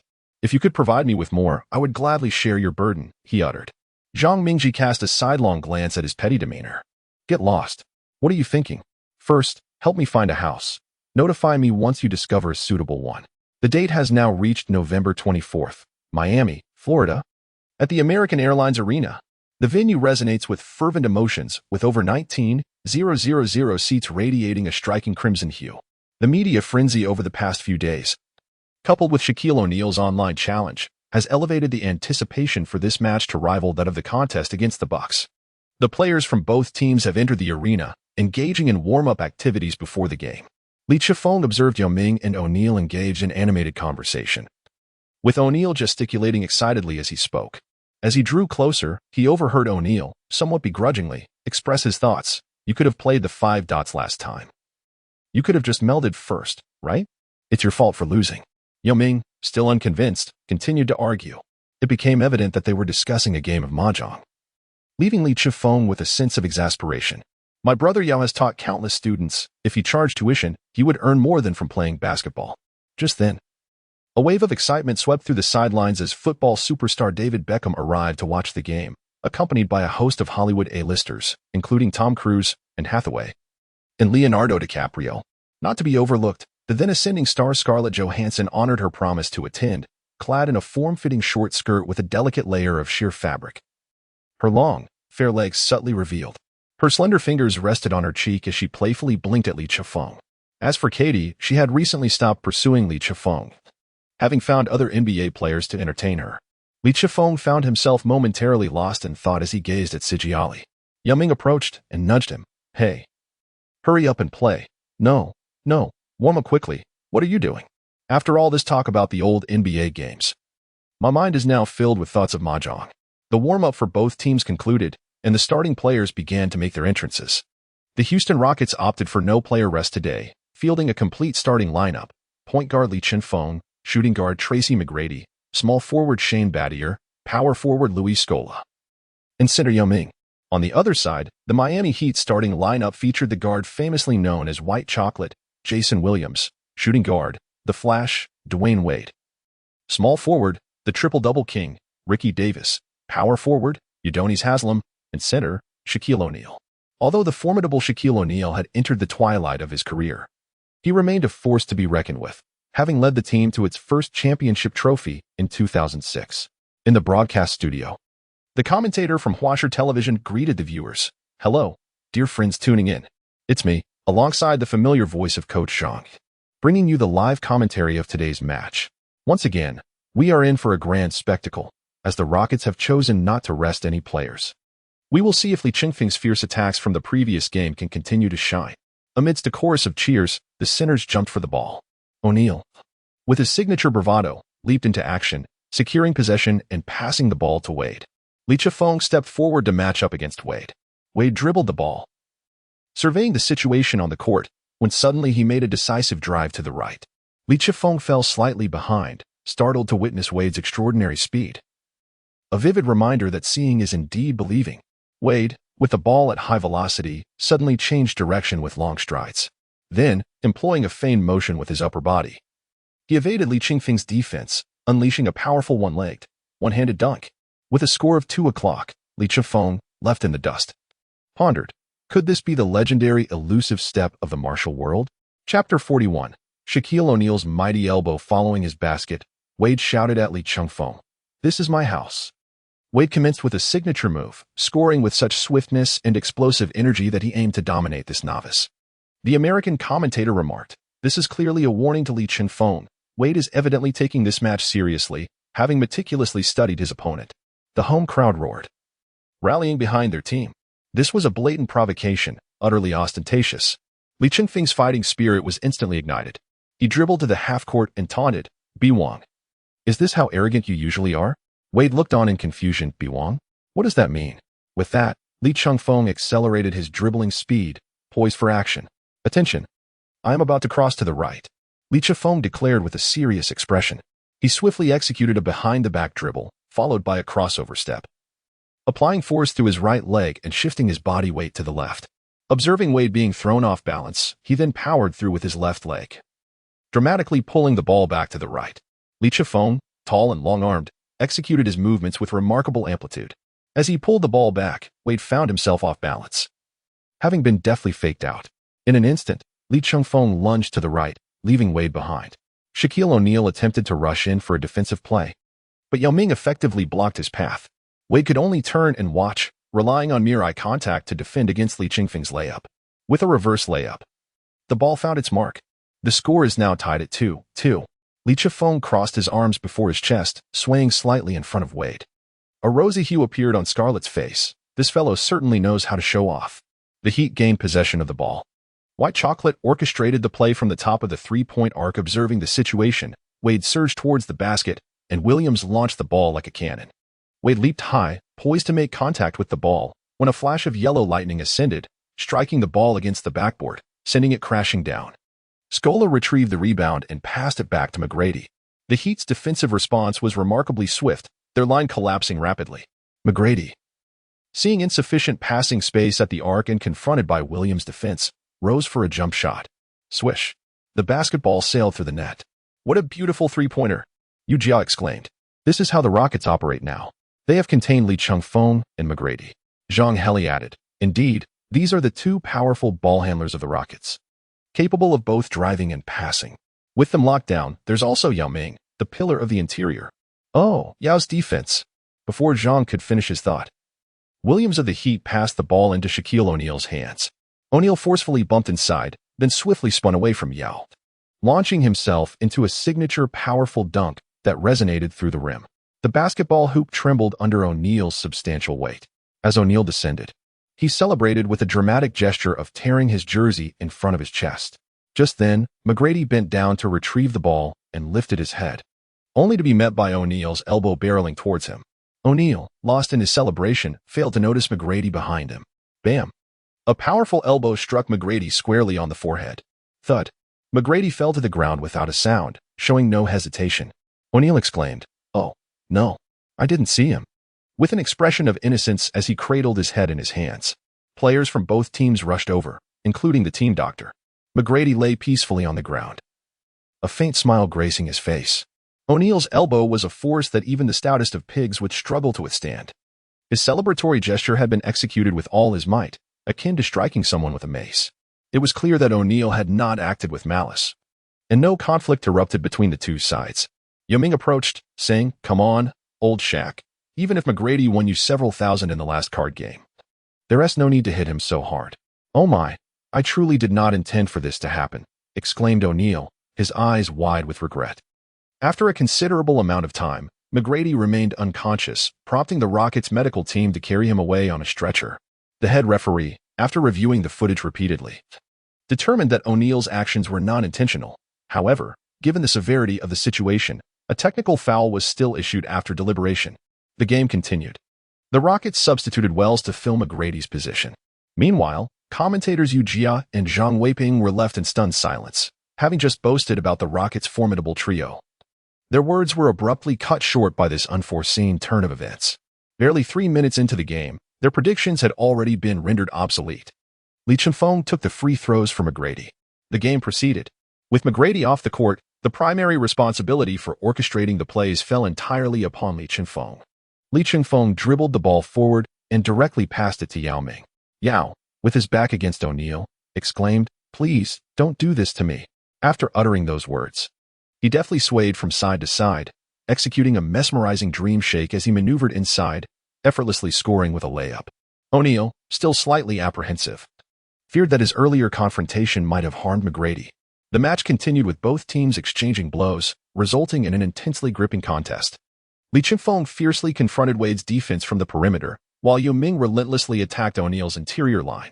Both teams showcased formidable star power, exhibiting an aggressive demeanor on both offense and defense. Each possession resembled a close-quarters brawl, resulting in a rather modest scoring output. At the conclusion of the first quarter, the Heat led narrowly with a score of 26-24.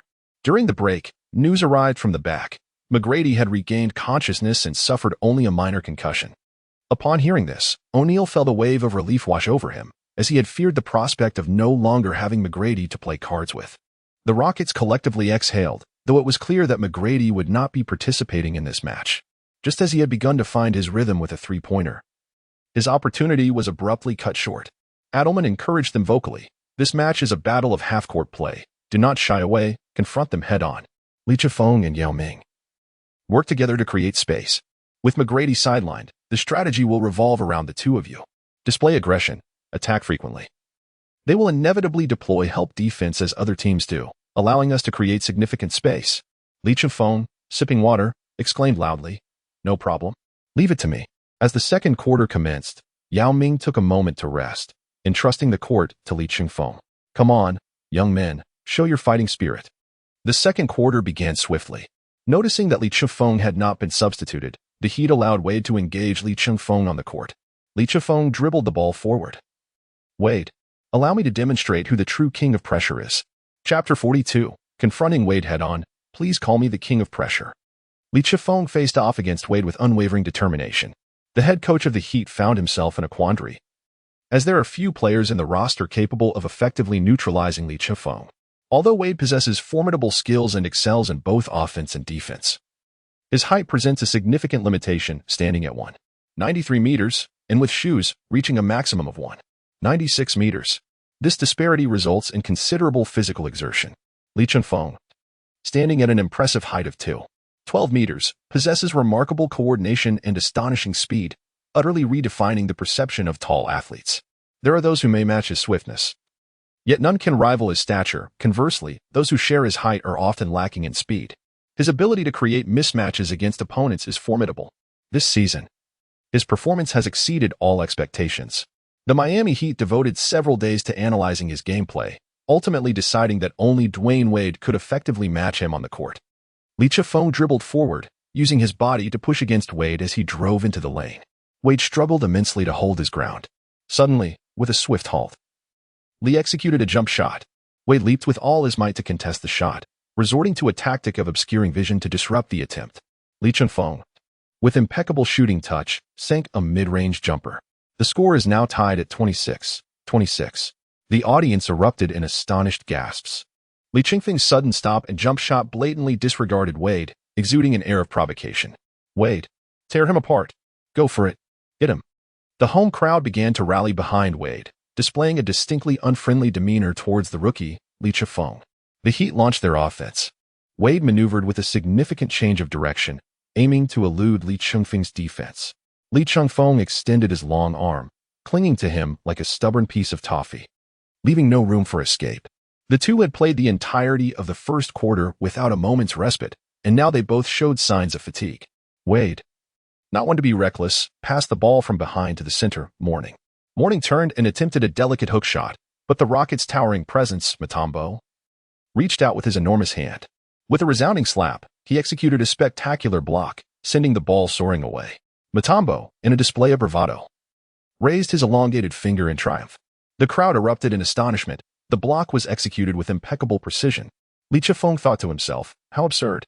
If he can flaunt his style without using his fingers, why shouldn't I adopt a unique pose of my own to show off? Zhang Heli began to exert his influence. The intensity of both teams' defenses escalated, and each play devolved into a fierce contest, resulting in significant physical exertion for the players. In fact, both Li Chengfeng and Wade ought to take a breather.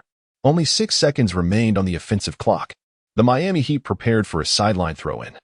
Mark Blount was poised to pass, while the Rockets engaged in frantic man-to-man coverage. Hurry up and pass it. Time is running out. Get that damned basketball in play, shouted the Heat's head coach. With no other option, he tossed the ball to Morning, who towered even higher. Li Chengfeng launched himself into the air, intercepting the ball at its zenith. With a powerful slam, he sent the ball crashing to the ground and accelerated straight into the Heat's half. Hurry. Fall back. Surround him. The Heat's coach was on the verge of exploding. Wade and Davis frantically pursued Li Chengfeng, one on each side. As he approached the basket, with Davis and Wade grasping at his arms, he soared into the air. Boom. A thunderous tomahawk dunk, but it didn't quite connect. Wade tugged at his shirt while Davis held on to his waist, bringing Li Chengfeng to a halt. The ball, lacking any arc, bounced off the rim a few times before slipping down. The referee's whistle blew. Foul on the Heat. The Rockets are awarded free throws. Are you too serious? If you can't defend, resorting to this? Li Chengfeng remarked, glancing at them. The Heat could not afford to let Li Chengfeng gain momentum. They would rather allow him to shoot than let him dunk and establish dominance. Li Chengfeng confidently sank 2 free throws, bringing the score to 28-26 as the Rockets took the lead. Dwayne Wade continued to orchestrate the offense, positioned at the arc, searching for opportunities. The Rockets' defense was impenetrable. After several exchanges, no favorable chances arose, and the ball returned to Wade's hands. A wave of frustration washed over him. None of his teammates seemed capable of assisting. Suddenly, he felt a chill as the most unwelcome sound reached his ears. Previously, during the Rockets game against the Bucks, he had heard SB Bolt mention that when facing Li Chengfeng, the appearance of that sound signified that the ball had been stolen by that scoundrel. That match had left Bolt with a lingering psychological shadow. With a deft flick of his hand, Li Chengfeng secured the ball with ease. Gary Payton, seated in the stands, exclaimed in astonishment, "What a remarkable display of familiarity." Yet, how could it be unfamiliar? The maneuver was clearly modeled after his own signature style. Having successfully executed the steal, Li Chengfeng advanced into the unguarded territory of the front court. By the time Wade realized, it was too late to mount a defense. Li Chengfeng dribbled down the court at a breathtaking speed, taking off from the free throw line to soar through the air and execute a one-handed slam dunk. The score stood at 30-26, with the Rockets continuing to extend their lead. In an instant, the arena ignited with fervor, as the home crowd of Heat fans went wild over this spectacular dunk. A free throw line dunk in a real game is indeed a rarity, and the atmosphere was nothing short of electrifying. The commentators, Yu Jia on the broadcast, likely had their highlights commentary already pinned in their minds. Watch as Li Chengfeng of the Rockets displays his uncanny ability to intercept the ball and leap like a sprightly bamboo shoot. Barkley exclaimed in exhilaration. This is truly an unfathomable play. How did he manage that? He asked, nearly catching up to my peak performance. The Rockets bench erupted in ecstatic howls. Even Shaquille O'Neal stared wide-eyed, utterly astonished by the spectacle unfolding on the court. The Heat promptly called for a timeout. Li Chengfeng completed the slam dunk, crossing his arms defiantly across his chest. He stood motionless, his expression impassive, gazing intently at the camera on the sidelines. eager to showcase his ostentatious demeanor to the world. Had it not been for Yao Ming and others approaching to guide him away, he would have remained in that position indefinitely. Li Chifeng approached the bench, where everyone gathered around him to celebrate his explosive goal. Adelman exclaimed, "Well done, young man. Lift the spirits. Let's annihilate them." On the Heat side, it was imperative to no longer allow Li Changfeng to act with impunity. They needed to double-team him, ensuring that he was tightly guarded the moment he received the ball. Offensively, they aimed to penetrate deeper and pass to O'Neal for the finishing touch. Upon the resumption of play, both teams substituted in their starting players. Li Chifeng and Wade remain on the court, engaged in a fierce battle. Wade, undoubtedly destined for stardom, swiftly adjusts his mindset. He regains possession and orchestrates the offense with unwavering determination and commanding presence. Dribbling past the half-court line, he seizes the moment, delivering a pass as precise as a surgeon's scalpel directly to O'Neal. With a resounding thud, Wade exclaims, "Oh my, where is he? It's over now, Li Chifeng, you scoundrel." Li Changfeng anticipated Wade's passing trajectory, reaching out with precision to intercept the ball. Bursting forth with laughter, he dribbled swiftly towards the front court, prompting the Heat to hastily regroup defensively.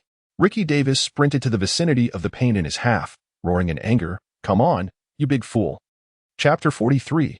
Why are you so feeble? Li Chifeng confronted Ricky Davis, executing a swift and seamless change of direction without the slightest deceleration. He spun around and soared for yet another thunderous dunk. Davis merely sensed a whirlwind rushing past him, having no time to react or reach for the ball. Stunned, Davis gazed at Li Chifeng as he hung from the rim, striking a post.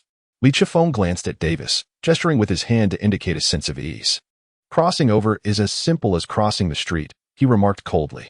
The commentators on site in America gasped in astonishment, recognizing that the Rockets' newcomer seemed to grow stronger with each game, consistently discovering new methods to score. Zhang Weiping offered high praise. His speed is so remarkable that the Heat cannot even manage to double-team him, akin to a fully wound-up electric rat, dashing in with a flurry of relentless attacks. Next, the Heat regained possession of the ball. Williams continuously utilized his exceptional passing skills to set up Shaquille O'Neal in the paint, with the Big Shark displaying boundless energy, wreaking havoc on the Rockets' basket.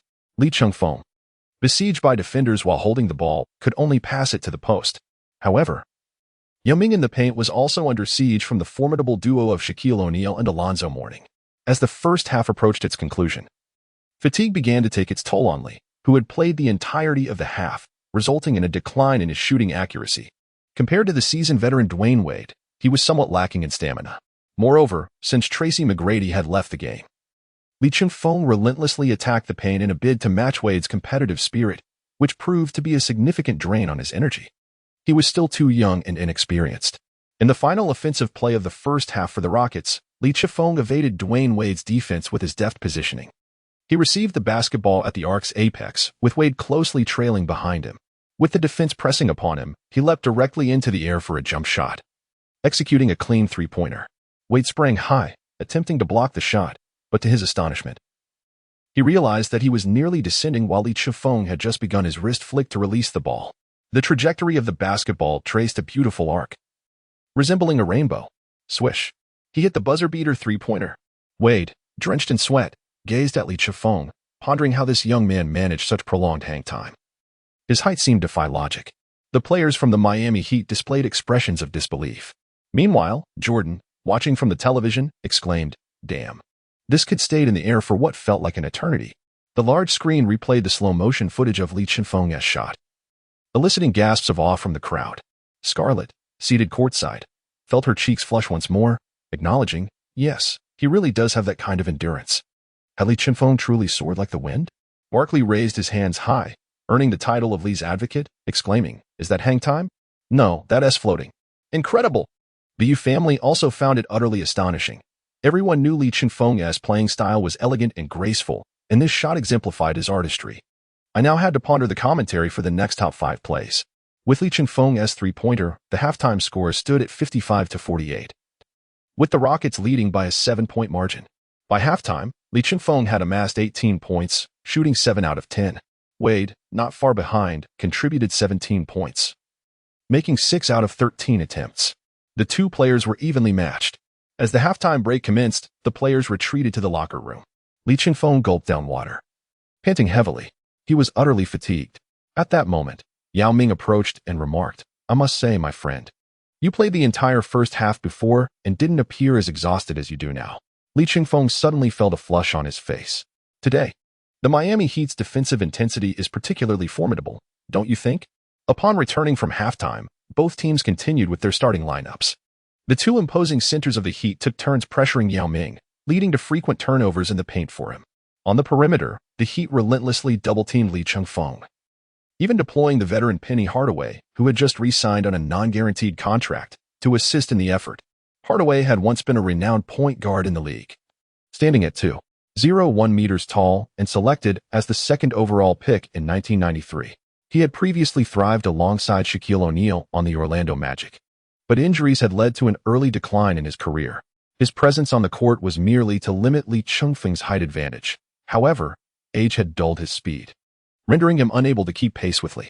Most spectators had come to witness the showdown between Yao Ming and O'Neal, yet unexpectedly, the spotlight shifted to the explosive display between Li Chengfeng and Dwayne Wade.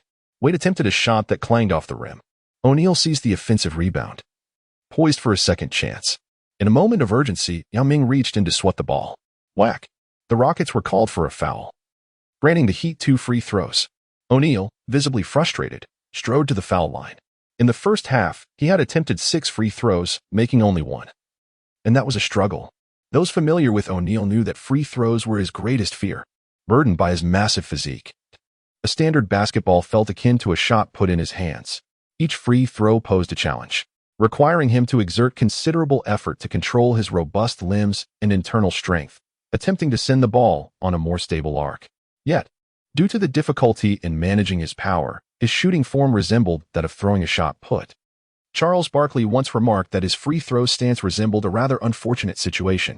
O'Neal himself claimed to have missed 5,000 free throws since entering the NBA. Whether this was a boast or self-deprecation remained unclear. In his prime, teams had even devised the hack-a-shack strategy to limit him. O'Neal took a deep breath, bent his knees, and with a single hand thrust upward, swished the ball through the net. He beamed with the joy of a child weighing over 300 pounds, having not made a clean free throw in quite some time. Laughing, he jogged back to the court. Meanwhile, Li Chengfeng shouted at him, "Hey, big guy, you still have one more shot. Where are you going?" O'Neal, eyes closed and his large head swaying, was relishing the sensation of that perfect swish when Wade rushed over to call him back. Embarrassed, he returned to the free throw line for his next attempt. As expected, it clanged off the rim. Yao Ming seized the rebound with remarkable agility, and the Rockets pressed on with their offense. Both teams exchanged blows in a fiercely contested match. Midway through the quarter, Li Chengfeng was substituted for a much-needed respite. His teammates were perplexed by his unusually subdued performance today. Seated on the bench, Li remained silent, focusing intently on recuperating his energy. Alston entered the game to fill Li's role. As the third quarter concluded, the Rockets led the Heat by a narrow margin of 75-70. A mere 5-point advantage in a gritty contest.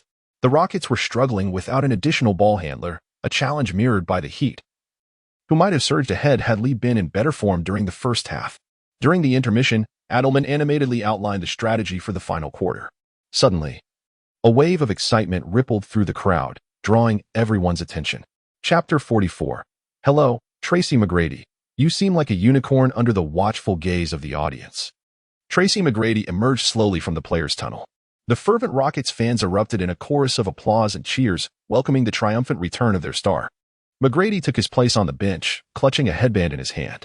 Li Chengfeng leaned in and gently caressed McGrady's forehead. Li Chengfeng playfully touched the large bump on McGrady's forehead, stifling a laugh as he remarked, "My friend, you now resemble a unicorn." McGrady, visibly irritated, retorted, "Get off me, or I'll bite you." A fierce elbow from O'Neal had left McGrady lying in the medical room for nearly the entirety of the match, a sizable contusion adorning his forehead. After a considerable time had passed, and while keeping a vigilant eye on the unfolding events on the court, he noticed his teammates fighting with tremendous fervor. Defying the medical staff's advice, he resolutely approached the game. Yao Ming expressed his concern, saying, "McGrady, is this really wise? Perhaps it would be best for you to sit out today." Li Chengfeng continued, "Don't just use a headband. I'll fit you with a steel pipe to wield as a weapon. Whoever stands in your way, just charge at them. Move aside, you little rascal." Zhang Weiping in astonishment observed, "It appears that McGrady has returned to the team. indicating that there should be no significant issues. Oh dear, there's a bump on his head. McGrady's return significantly boosted the morale of the Rockets. As the fourth quarter commenced, McGrady donned his headband and adjusted it. Upon his entry, O'Neal approached to offer some words of encouragement. The Heat controlled the ball. Williams orchestrated the offense, and after a series of cuts, the ball found its way to O'Neal, who pushed past Yao Ming and executed a swift turnaround jump hook. The shot found its mark. The Rockets quickly initiated an inbound pass to transition into a fast break. Chengfeng received the ball, enduring the double team from Wade and Williams. With a deft flick of his wrist, he passed the ball behind Williams to the waiting McGrady on the wing. McGrady raised his hand to shoot, but Davis rushed over to provide assistance on defense.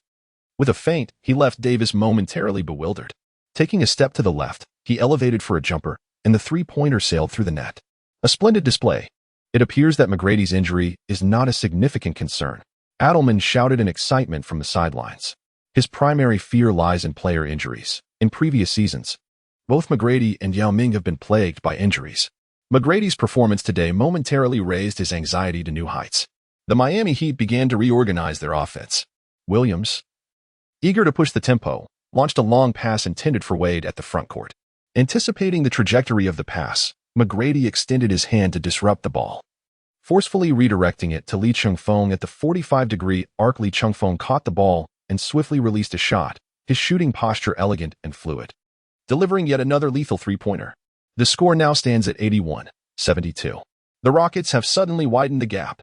With the return of a powerful ally, Chengfeng felt the offense had become considerably more effortless, allowing him to focus his energy on countering Wade.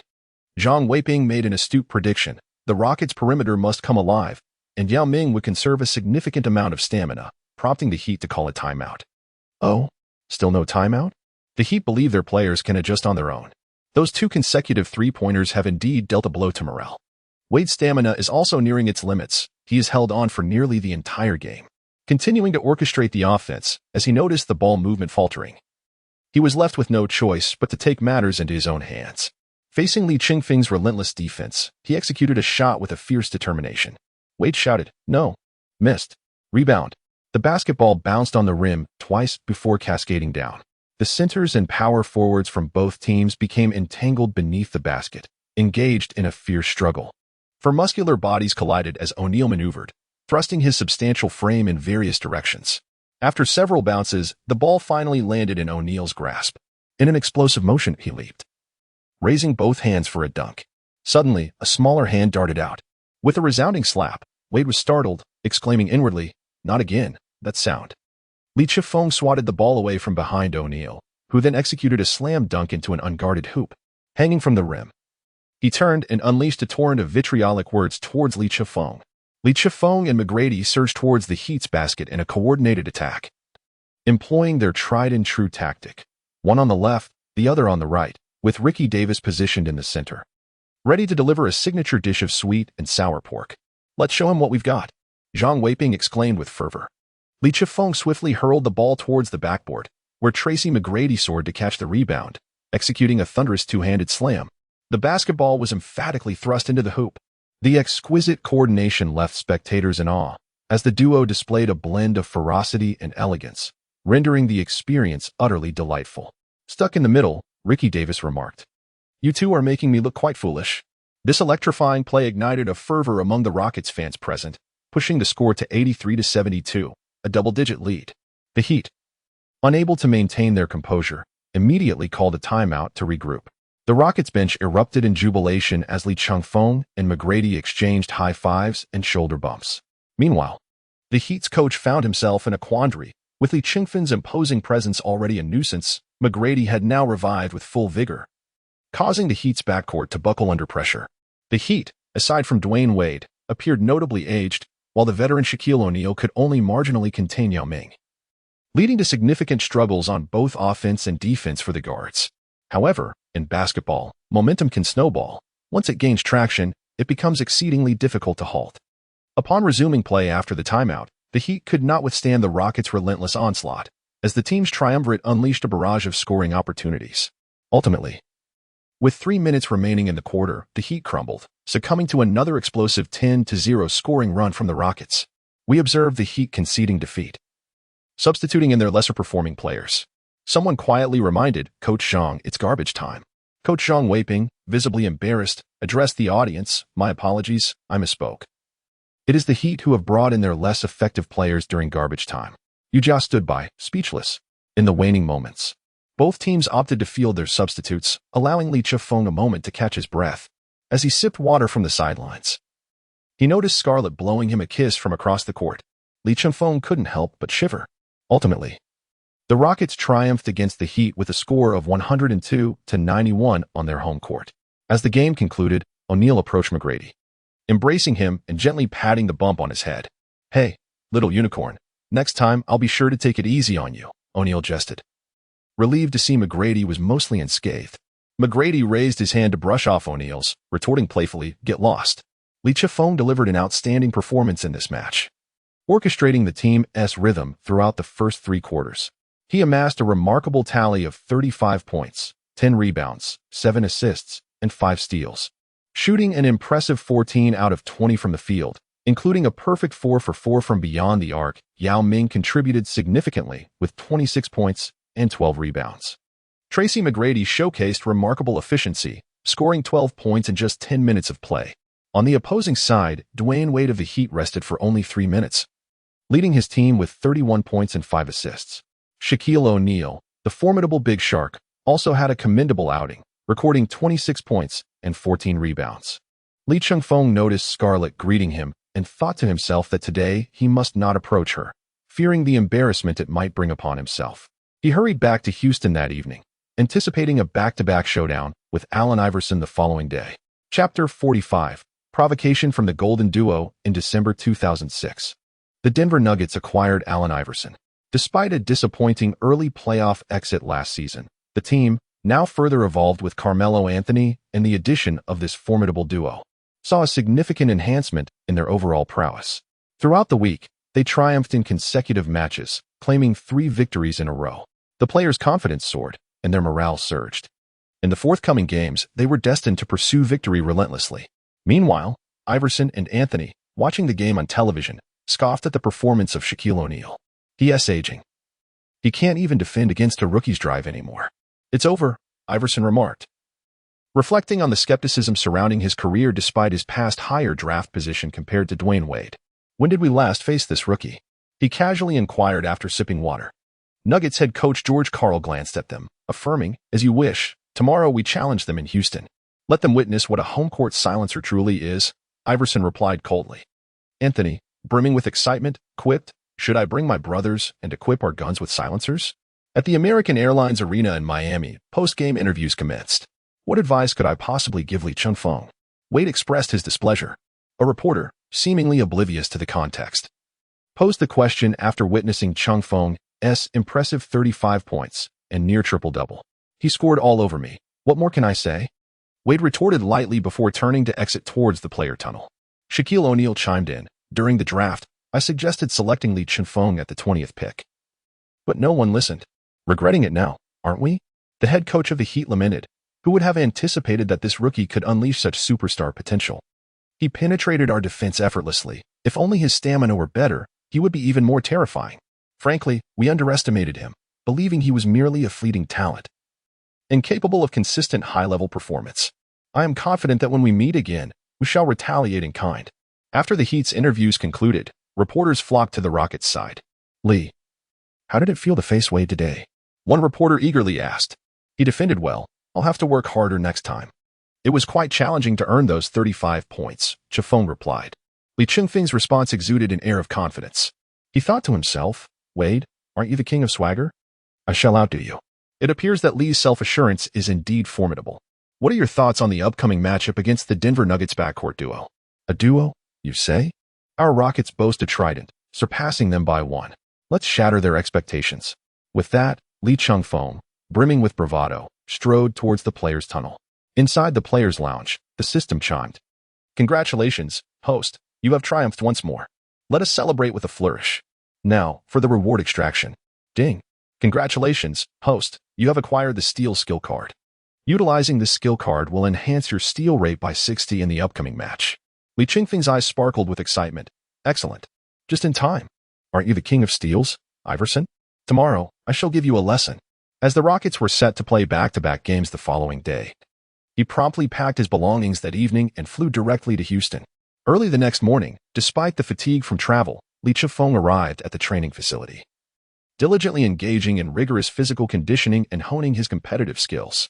Chengfeng's remarks yesterday have once again become fodder for media sensationalism. Fox Sports commented that although Lee has been performing remarkably well of late, facing off against the superstar Allen Iverson is likely to result in a severe beating. TNT noted the significant disparity in physique between Iverson and Lee, however, with Carmelo Anthony capable of dominating the Rockets' front line. Alongside Kenyon Martin and Marcus Camby's ability to restrict Yao Ming, the strengths of both teams are closely matched, making the outcome of the game difficult to predict. The atmosphere surrounding this match has reached a fever pitch, elevating expectations to their zenith. Upon hearing Chengfeng's statements, Iverson boldly declared his intent to leave this giant in utter disarray. Even before the teams take to the court, the tension is palpable. On November 24th, in Houston at the Toyota Center, the excitement is palpable as the Houston Rockets prepare to face the Denver Nuggets. The most anticipated match is about to commence. In the American commentary booth, the legendary Rockets star Hakeem Olajuwon joins Charles Barkley as a special guest to provide insights on the game. Barkley enthusiastically inquired about the likelihood of victory between the Rockets' backcourt duo of Chengfeng and Tracy McGrady and the Nuggets' combination of Iverson and Anthony. Olajuwon, brimming with excitement, asserted that there is no doubt today's clash will be akin to a collision of celestial bodies, as both teams have been in exceptional form lately.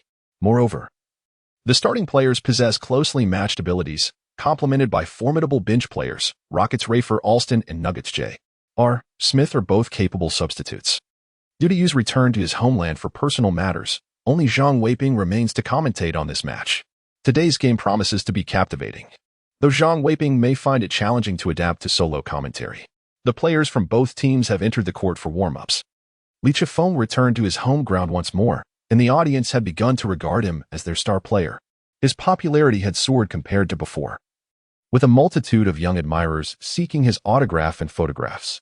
The joy on Chengfeng's face was undeniable, as he wore a constant smile. Suddenly, someone tapped him from behind. Chengfeng turned around and was nearly overwhelmed by a surge of blood pressure. Before him stood Sijiali, adorned in a form-fitting blue dress. Her lips a striking crimson, her face accentuated with exquisite makeup and adorned with opulent jewelry. Her flawless figure was on full display, with a daring plunge at the neckline revealing a deep, alluring cleavage that rose and fell with each breath. Chengfeng mused to himself. This woman has become entangled with me. I suppose I must blame my damned charm. Scarlett's face flushed a deep crimson as she declared, I have said that I would cheer for you from the sidelines, and should you win the match, I shall grant you a delightful reward. Before Chengfeng could utter a word, she cast a flirtatious glance and turned to saunter towards the audience. Chengfeng felt as if he were electrified. Alas, it is all due to my damned good looks. Chengfeng, you must refrain from such vanity in the future. He remained in place, lost in self-admiration. As the warm-up concluded, amidst the euphoric cheers of the audience, both teams positioned their starting lineups. At this moment, the DJ passionately announced the players for each side. Chapter 46. A bewildering start. Allen Iverson curses on the street. The fervent shouts filled the arena as the starting players were introduced. The Houston Rockets, unwavering in their dedication, deployed their regular starting lineup. Point guard, Chengfeng; shooting guard, Tracy McGrady; small forward, Shane Battier; power forward, Luis Scola; center, Yao Ming. The Denver Nuggets fielded. Point guard, the answer, Allen Iverson; shooting guard, Yakuba Diawara; small forward, Carmelo Anthony; power forward, Kenyon Martin; center, Marcus Camby. Last season, Allen Iverson averaged 31.2 points and 7.3 assists per game, while Carmelo Anthony boasted an average of 28.6 points and 6 rebounds. These two indeed formed one of the most offensively gifted duos in the league. Among them, Kenyon Martin, the first overall pick in 2000, is a true force in the paint, agile and explosive, renowned for his numerous dunks. His style of play is infused with passion and fervor, making it a spectacle to behold. He possesses a remarkable ability to dominate lesser power forwards, presenting a significant challenge for the Rockets' own player in that position. With the sound of the whistle, the referees approached the center circle and tossed the ball high into the air. The centers from both teams leaped for the tip-off. Marcus Camby seized possession and promptly passed to Anthony. The Melo quickly advanced the ball into the half-court. Unfazed by Badier's defense, he executed a swift three-threat move, suddenly pulling back to launch a jump shot. The ball swished through the net, 2 points, clean and elegant. "What's wrong with you?" "Pathetic," he taunted Badier lightly. In the commentary booth, Barkley began to expound. Anthony is a representative of the golden generation of 0-3, having evolved into one of the league's most exceptional scorers. Countless of his offensive plays initiate from a probing step, which is nearly impossible to defend against, a veritable kaleidoscope on the offensive end. As the game transitioned into offense, Li Chengfeng skillfully controlled the ball, advancing into the half-court to orchestrate the offense. At this moment, on the commentary stand, Olajuwon jested with Barkley, remarking on Lee's prior performance, suggesting it had led Barkley to kiss O'Neal's backside. As Lee faced Iverson in this match, one might wonder if he dared to wager again. However, before he could finish, Barkley interrupted, asserting, "If you wish to gamble, then gamble yourself. I have no desire to kiss that thing again, be it anyone's." Nevertheless, I believe that today, Li Chengfeng's matchup against Iverson might prove somewhat challenging. Given Lee's considerable height and elevated dribbling stance, he could likely face significant difficulties in maintaining possession. Iverson, positioned against Li Chengfeng, taunted, "You oversized fool, you've positioned yourself incorrectly. Is your ball handling merely to pass it to me?" Li Chengfeng raised an eyebrow and said, "I have heard that you're the answer. I am the question that seeks you." Li Chengfeng was acutely aware of his exceptional prowess in steals. Having once been crowned the league's steal champion for 3 consecutive seasons, he backed in with determination, colliding twice, causing Iverson to struggle against his force. This created an opening for his shot. He then executed a jump shot from a stationary position, swish. Li Chengfeng also heard a familiar voice, and his heart skipped a beat. As he raised the ball for a shot, Iverson swiftly intercepted it, charging towards the front court with remarkable speed. His pace was astonishing. Iverson's 100-meter dash time was 10.3 seconds, and it was said that at his peak, he clocked in at 10.13 seconds. Furthermore, his dribbling speed across the court reached an impressive 5.71 seconds. The sound of the steal alert rang out. Li Chengfeng activated his skill card, and in an instant, he responded with remarkable agility. He suddenly pursued Iverson, extending his long arm. With a resounding slap, the ball was intercepted once more. Astonished, Iverson glanced back in disbelief. Meanwhile, in the front court, Yao Ming pointed skyward, declaring that it was not a moment too late. Li Chengfeng seized the ball, spun around, and launched it like a cannonball. With a resounding clap, Yao Ming expertly caught the ball mid-air. Bam! He forcefully slammed the basketball through the hoop. Wow! The audience erupted in astonishment, witnessing a flurry of dramatic twists in the blink of an eye. First, Li Chengfeng astonishingly matched Allen Iverson's explosive speed. Second, in the blink of an eye, he intercepted the ball and executed an airborne relay. This was a scene that defied imagination. Zhang Weiping exclaimed in bewilderment, "What is this? This is just too logical. This is utterly rational."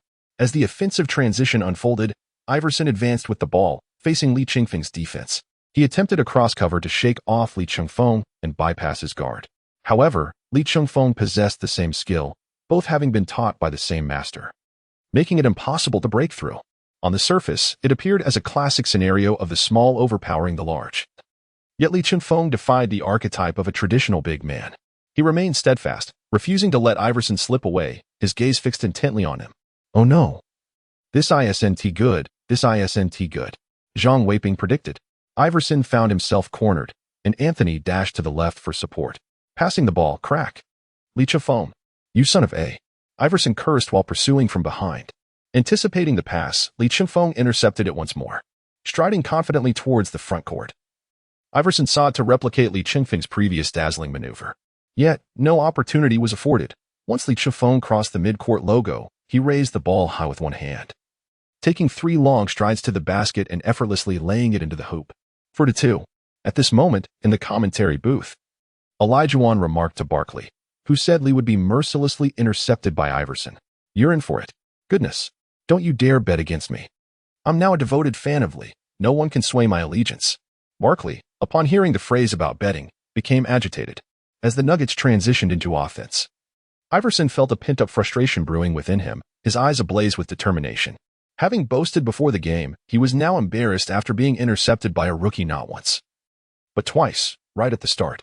His pride was at stake. He had to regain his composure. He swiftly dribbled the ball up the court, facing Li Chengfeng. "Rookie, don't think just because you intercepted me twice that you're invincible. I'm still the league's premier point guard. Let me see that flimsy defense of yours." Iverson unleashed a torrent of trash talk, his presence suddenly radiating with intensity.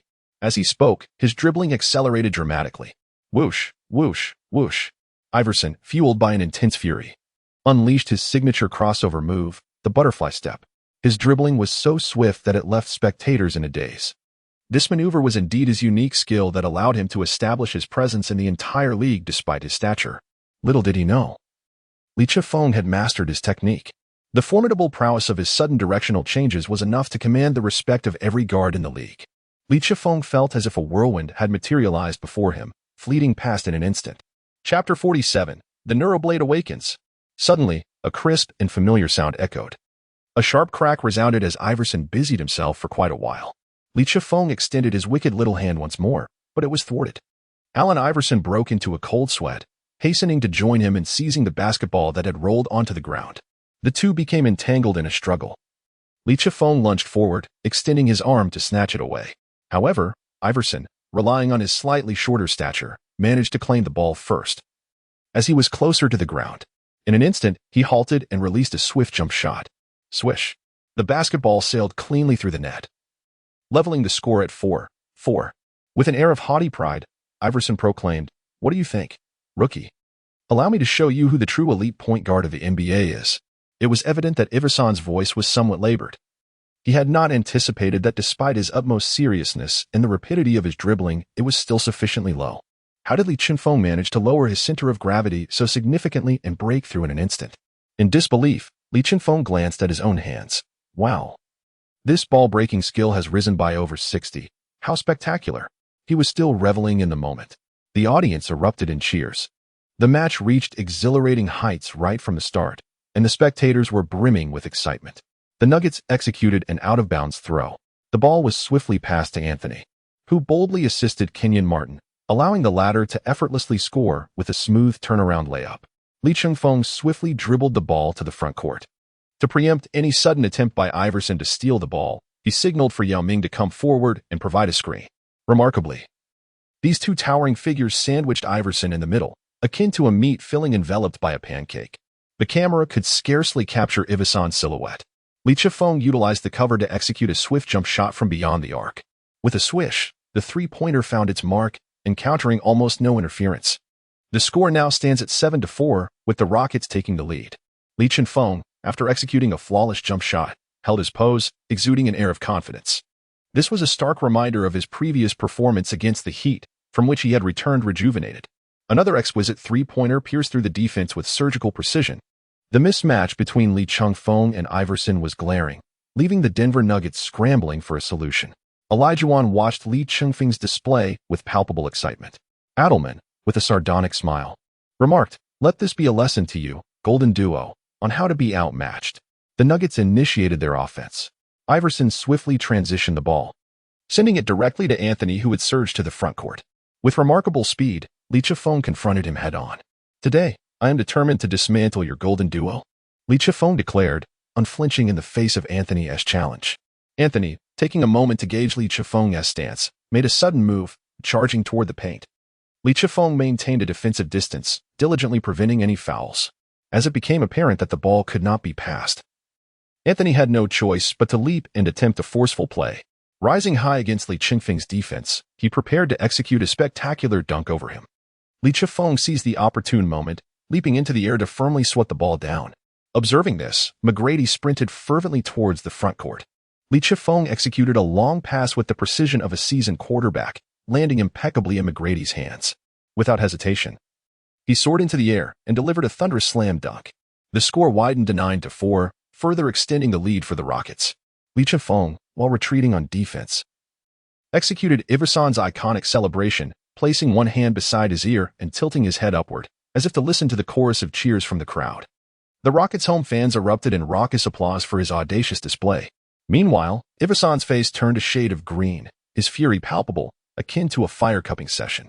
This young man was unabashedly provoking him, using his celebration move after a shot that wasn't even his. Iverson gritted his teeth in frustration.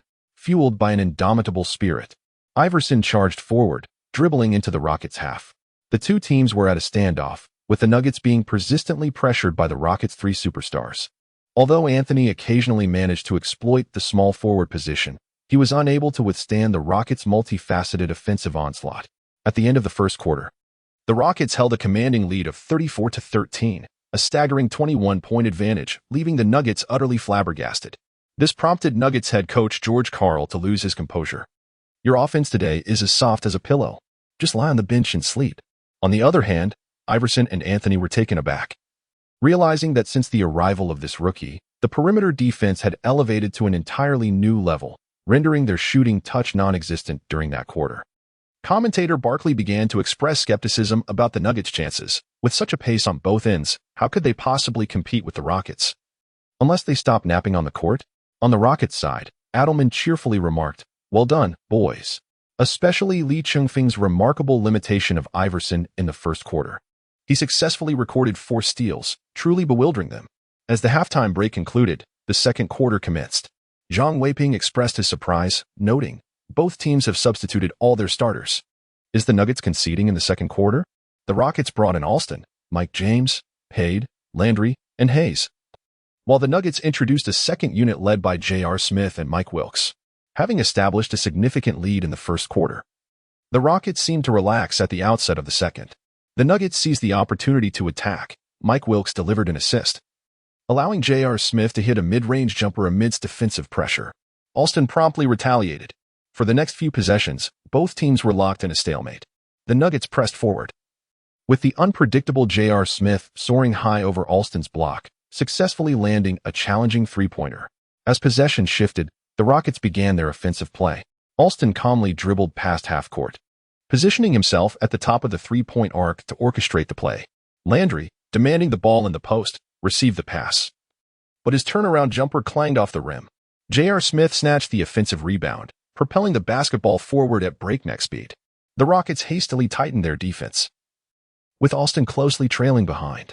Smith reached the three-point line, executing a sudden stop, leaving Alston momentarily off balance. With a squint and a mischievous grin, J.R. Smith raised his hand and sank another three-pointer. The crowd erupted in astonishment. It appeared that J.R. was in fine form today. One could only wonder if he could maintain this scorching touch. The Rockets remained composed, holding a substantial lead, following Alston's misfired three-point attempt. The Nuggets seized the rebound and swiftly passed to Smith, who promptly launched another three-pointer. Like a dagger, it pierced the heart of their adversary.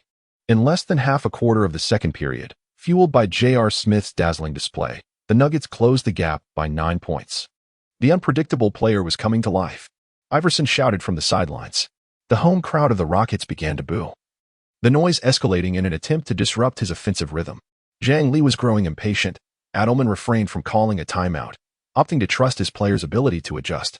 Alston gradually advanced into the half-court, searching for opportunities as the Nuggets' morale surged and their defensive intensity escalated. The ball was stolen. "Quickly retreat," Adelman roared. Alston, making a mistake while attempting to pass to the interior, was intercepted by Smith, who successfully executed the steal. Dribbling rapidly to the three-point line, he raised for a shot, but Alston lunged into intercept, too late. A feint. Chapter 48. Dominating pressure, a resounding victory over the Nuggets. J.R. Smith, positioned beyond the three-point arc, executed a shooting feint that left Alston in his wake. With cunning, Smith hooked his arm around Alston's, launching a jump shot while drawing a foul. Clang. Alas, it rimmed out. The referee blew the whistle. Foul on the Rockets. The Nuggets were awarded 3 free throws. A foul on a three-point attempt necessitates 3 shots. Smith was visibly frustrated, lamenting the missed opportunity for a 3-1 play. Alston buried his head in his hands, cursing his own foolishness. The crowd was on the verge of exploding. Had Smith converted all 3 free throws, he would have single-handedly scored 12 points this quarter, while the Rockets had yet to score a single point during this sequence. In the first quarter, a promising lead was about to be diminished by this reckless lad. J.R. Smith epitomizes such a player, famously dubbed the neurotic blade in the basketball realm. Often, when a team finds itself in a predicament, his presence on the court can swiftly alter the course of the game. Renowned throughout the league for his explosive dunks and precise three-point shooting, he made his mark last season with the Nuggets, averaging 13 points in just 23 minutes per game, boasting an impressive 40 shooting from beyond the arc. Primarily serving as the sixth man, his offensive efficiency was remarkably high. However, the temperament of such players can be a double-edged sword. at times inflicting self-damage while attempting to harm the opponent. With an unpredictable nature, he could easily commit fatal and foolish mistakes. Upon returning to the court, Smith remained undeterred by the jeers of the crowd, consistently sinking his free throws. With a remarkable display, he unleashed a torrent of 12 points. With less than 5 minutes remaining in the second quarter, the score reached 50-40, narrowing the gap to just 10 points for the Nuggets. The Rockets promptly called for a timeout. Before the players could even leave the court, Adelman erupted in fury, directing his ire towards them. Alston bore the brunt of his wrath.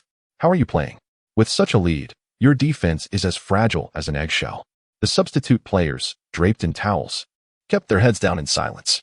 Meanwhile, the Nuggets surrounded Smith, celebrating him as if he were a hero. Adelman shouted, "Do not let them breathe. Lee. Suffocate their outside shooting. Ensure every one of their shooters is rendered utterly ineffective." Lee Chengfeng, unable to contain his eagerness as he observed the unfolding situation on the court, declared to his coach, "Just watch how I dismantle them." As the timeout concluded, the Rockets deployed all of their starting players onto the court. The Nuggets, with the exception of the red-hot Smith, retained their other starting members. The Rockets initiated their offensive play. Lee Chengfeng orchestrated the offense with his ball control, directly signaling for Tracy McGrady to set a pick. J.R. Smith switched defensively to guard Lee Chengfeng. Lee Chengfeng acted with intention, aiming to temper Smith's arrogance by directly addressing him. Confronted by the imposing figure of Lee Chengfeng, Smith felt a twinge of apprehension, despite his aggressive offense. His defense was lacking. Lee Chengfeng spared no words, executing a cross-cover with remarkable amplitude, as if effortlessly crossing the street. He surged towards the interior, soaring above Camby's defense, and executed a powerful dunk with precision. He charged towards Smith, vociferously shattering his composure. George Karl shouted from the sidelines, "Double-team him." "What are you all doing?" Iverson, seizing the ball, skillfully dribbled into the front court. Noticing Lee Chengfeng charging in to intercept, he swiftly passed to Smith on the wing. McGrady directly switched onto Lee Chengfeng. Lee Chengfeng positioned himself in front of Smith, taunting him, "If you merely dribble, I shall intercept you. Do you believe it?"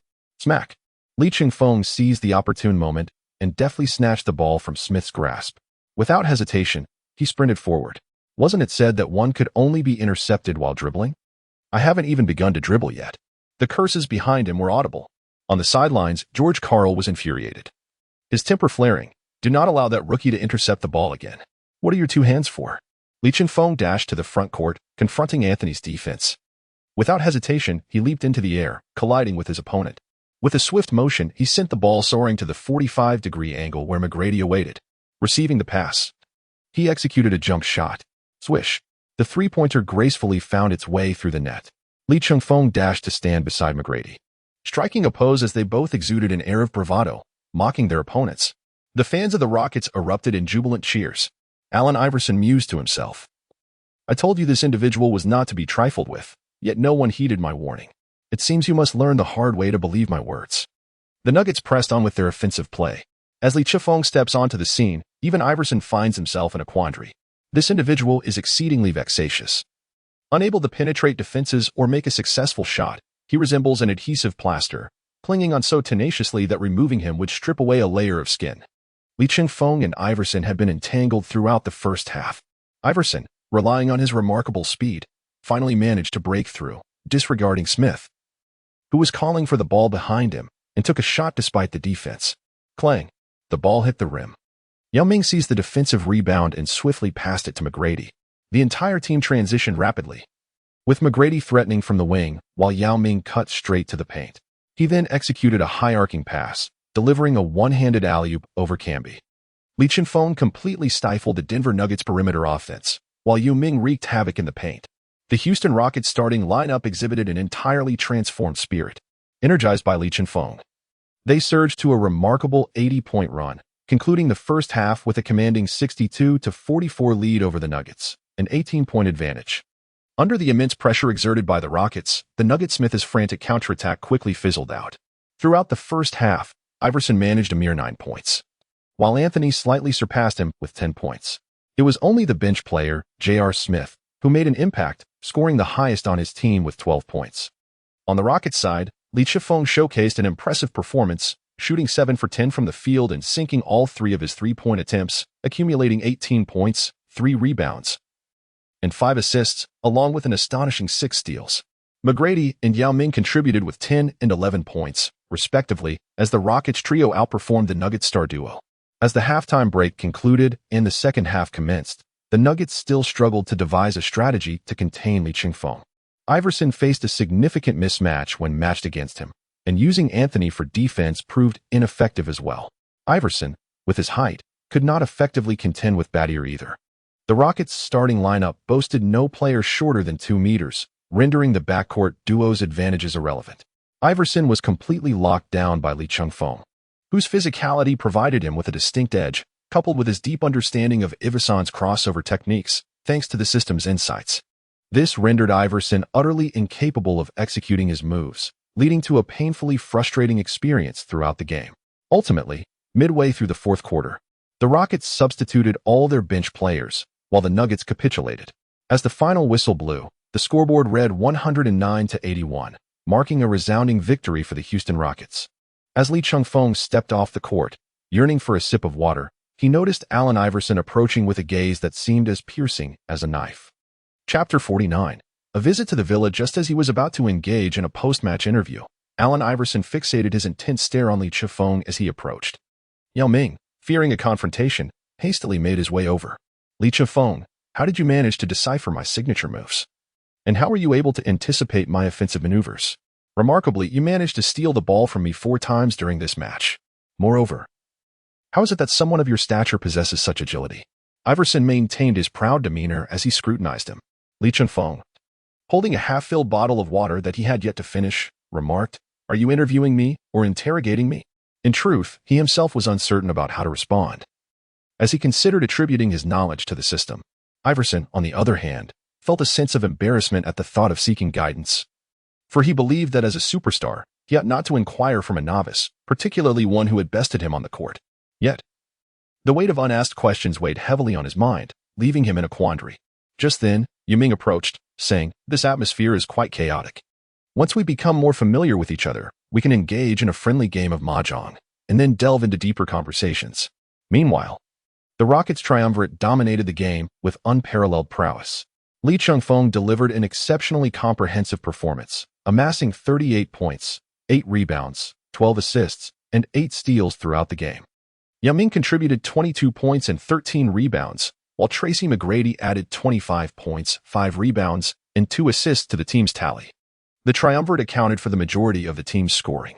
In contrast, the Denver Nuggets saw Allen Iverson scoring 17 points, with 2 rebounds and no assists, while Carmelo Anthony recorded 18 points and 8 rebounds. The subsequent points were primarily secured by the Rockets' starting lineup, who concluded their work early. Charles Barkley, commentating from the American broadcast booth, scratched his head and exclaimed, "Goodness gracious, I'm fortunate I didn't tee-heat Olajuwon's seasoned wisdom today. Had I placed a wager, I'd be in quite the predicament." As the players departed the court, Iverson approached McGrady and embraced him, saying, "Old Mac, this rookie your team has selected this year is remarkable. Back in the day, when Jordan defended me, it never felt as arduous as it did today. I truly struggled out there. You've struck gold with Chengfeng. I am the answer, and Chengfeng is the question. When a question becomes sufficiently challenging, it may very well lack an answer." The once proud first overall pick from 1996 displayed a hint of resignation upon encountering an old friend. McGrady chuckled and replied, "You might be onto something. When this kid first joined the team, had it not been for Yao Ming's influence, he likely would have overwhelmed me in a one-on-one." Chengfeng stood nearby, awkwardly chuckling intermittently. Suddenly, the system announced that the host had once again triumphed in the competition. Chengfeng hurriedly stepped aside, fearful that Iverson might overhear his words. The last steal card had been incredibly impressive, exuding an air of bravado. Could he possibly receive another card of that caliber? Or perhaps some skill points as a token? It had been quite some time since he had drawn any skill points, dear guardian. A smile of flattery adorned Chengfeng's face. Yet, he found himself empty-handed. "Thank you for your patronage. I achieved a resounding victory today," he declared, having even triumphed over Iverson and thwarted their endeavors. "Goodbye. I curse you." The next day dawned, devoid of any competition, and his agent, Zhang Mingji, had brought Chengfeng to view a villa. Chengfeng was particularly astonished. "Wow, is it really possible for you, old Zhang, to have completed the house in just 2 or 3 days? As long as the funds are in place, everything can be arranged so smoothly. Wasn't this a manageable task?" Zhang Mingji responded with unwavering confidence.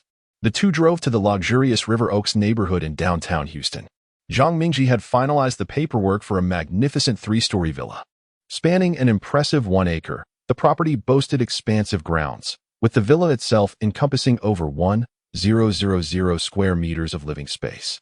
It featured a swimming pool, fitness area, recreational room, screening room, dining room, garage, and more, totaling 9,460 square feet of opulent living. Nestled in a wealthy enclave, the backyard offered seclusion with no neighboring houses, ensuring a high degree of privacy. I truly appreciate a location that guarantees privacy. Higi, old Zhang, you have chosen an excellent house for me, Li Chengfeng remarked with satisfaction. By the way, what about the car I asked you to buy? Get me the same model as McGrady's Range Rover. It should be parked in your garage. Feel free to take a look. I have some matters to attend to, so I will take my leave now. Off you go, no need to worry about me. Li Chengfeng dismissed him and wandered around the house, both upstairs and downstairs. He couldn't help but marvel at the extraordinary dwelling, never having imagined in his lifetime that he would reside in such a splendid place. Li Chengfeng was lost in his reverie when a phone call from Si Jelly interrupted him. I knew it was her. Alas, she has become utterly captivated by me. The charm of Li Chengfeng is undeniable. Driving his newly purchased Land Rover, he picked up Si Jelly, having just attended an event in Huaguo City. She hadn't even had the chance to change her attire. Dressed in a cheap ham meticulously tailored by a stylist, her voluptuous figure was on full display. The golden silk threads accentuated her height, and paired with the traditional high-heeled shoes, her graceful movements resembled the swaying of lotus leaves in the breeze, embodying an essence of Eastern elegance. Your home is truly exquisite. May I come over to visit often? Si Jelly inquired in a playful tone. Li Chengfeng poured her a glass of wine and said, That's a question worth asking. Of course, you are always welcome to bring all your sisters along. Sure, Jelly.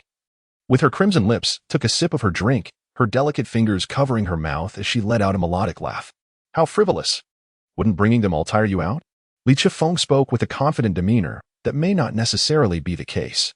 I've been honing my card-playing skills lately. Do you believe it? He continued, Tell me, who is the latest sensation that the star player desires? Shijiali, slightly tipsy while holding her wine glass, replied. All of your dear friends are welcome to join, whether it's poker or chess. Let's see if I can make them concede. Pretending to be indignant, Shijiali playfully struck at him with her petite pink fist. You are quite the greedy one. Li Chengfeng deftly intercepted her youthful and spirited punches, declaring, How can this be called greed? It is merely a contest of skills among masters. With that, he personally guided her into the arena, where they commenced their exhilarating match. During this time, they seemed to find themselves in the intense atmosphere of a decisive 7th game in the finals. The tension was palpable as they navigated the court, striving to break through the opponent's formidable defense. They relentlessly attempted daring maneuvers, executing slam dunks and long-range 3-point shots. The two teams were evenly matched, and the competition was fiercely contested, resembling a turn-based game. At this moment, neither side had the advantage of tactical guidance from coaches. They could only rely on their innate abilities and spontaneous performances. Li Chengfeng exerted every ounce of his strength, yet no matter how fervently he tried, he could not penetrate the formidable defense that resembled an impenetrable fortress. Time ticked away, with overtime unfolding one after another. Ultimately, the opposing team could no longer withstand Li Chengfeng's relentless assault and called for a timeout. Chapter 50. Embarking on a 4-game road trip after the brief respite. The match remained intensely contested, continuing until the following morning when it finally concluded. Observing the expression of Sijiali, Li Chengfeng, brimming with confidence, is now invigorated and has intensified his physical training regimen. Engaging in such minor physical activities has become second nature to him. After preparing some refreshments, he headed to the gym to rejoin his team for practice. On November 26th, according to U.S. time, the NBA officially announced the Players of the Week. Prominent figures in the league began to showcase their prowess.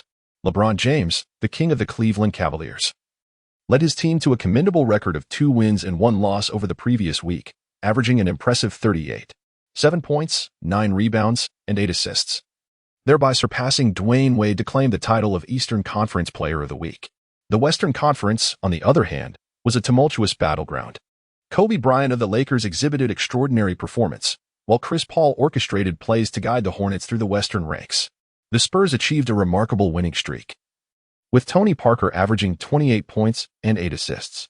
However, the Houston Rockets, under Li Chengfeng's leadership, secured 3 consecutive victories, with an average of 34 points, 7 rebounds, and 6 assists, leading the entire league with an astounding 3 steals per game. His godlike performance distinctly outshone the second-best contender from the West, Tony Parker. Thus, it was no surprise that Lee Chengfeng was once again named the Western Conference Player of the Week. Tomorrow, the Rockets will embark on a flight to Los Angeles, not to face the Lakers, but rather to compete against their lesser rivals, the Clippers, commencing a 4-game road trip. The Clippers have struggled this season, winning only 2 games thus far. Their standout player, German center Chris Kaman, selected 6th overall in the 2003 draft, averages 15 points and 10 rebounds. Additionally, they boast a second-tier player, Tim Thomas, who was drafted even higher than Tracy McGrady in 1997. McGrady cannot help but feel disgruntled that Thomas was selected before him. Given the Clippers' underwhelming performance, the Rockets opted to rest Yao Ming, allowing Lee Chengfeng and McGrady to lead the team. After completing their warm-ups, the game commenced swiftly. Lee Chengfeng faced off against the former Rockets player, Sam Cassell. Although Cassell still averaged 12 points per game, he was clearly in the twilight of his career. As the game commenced, Lee Chengfeng relentlessly trained his sights on Cassell, delivering a thunderous dunk that made the basketball rim creak ominously. In the Clippers' offensive play, Kaman found himself ensnared by the defensive prowess of Uncle Moo and Scola beneath the basket. Kaman attempted a forced shot, only to clang the ball off the backboard. Scola seized the defensive rebound and swiftly passed it to McGrady. Spotting Tim Thomas, McGrady felt a surge of determination. With a flurry of deft crossovers, he evaded Thomas's defense, swiftly pulling the ball back before executing a flawless jump shot. Swish! A splendid 3-pointer found its mark. In the ensuing offensive transition, Cassell was tightly guarded by Lee Chengfeng, resulting in a missed layup.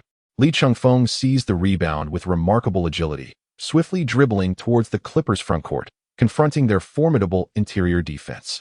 With a graceful maneuver in midair, he executed a layup that concluded with finesse. The Clippers found themselves utterly defenseless against the Rockets' dynamic backcourt duo. As the first half drew to a close, the Rockets led 62-40, effectively overwhelming the Clippers. During the second half, Lee Chengfeng and Tracy McGrady played intermittently for a quarter before calling it a day. The entirety of the second half devolved into a mere formality. Lee Chengfeng and McGrady forcefully tore through the Clippers' defense, leaving the team utterly bewildered and powerless to respond. In the end, the Rockets triumphed over the Clippers with a score of 112-85. This nearly 30-point victory serves as a testament to the team's formidable prowess. Lee Chengfeng and Tracy McGrady both achieved remarkable performances, each scoring over 30 points.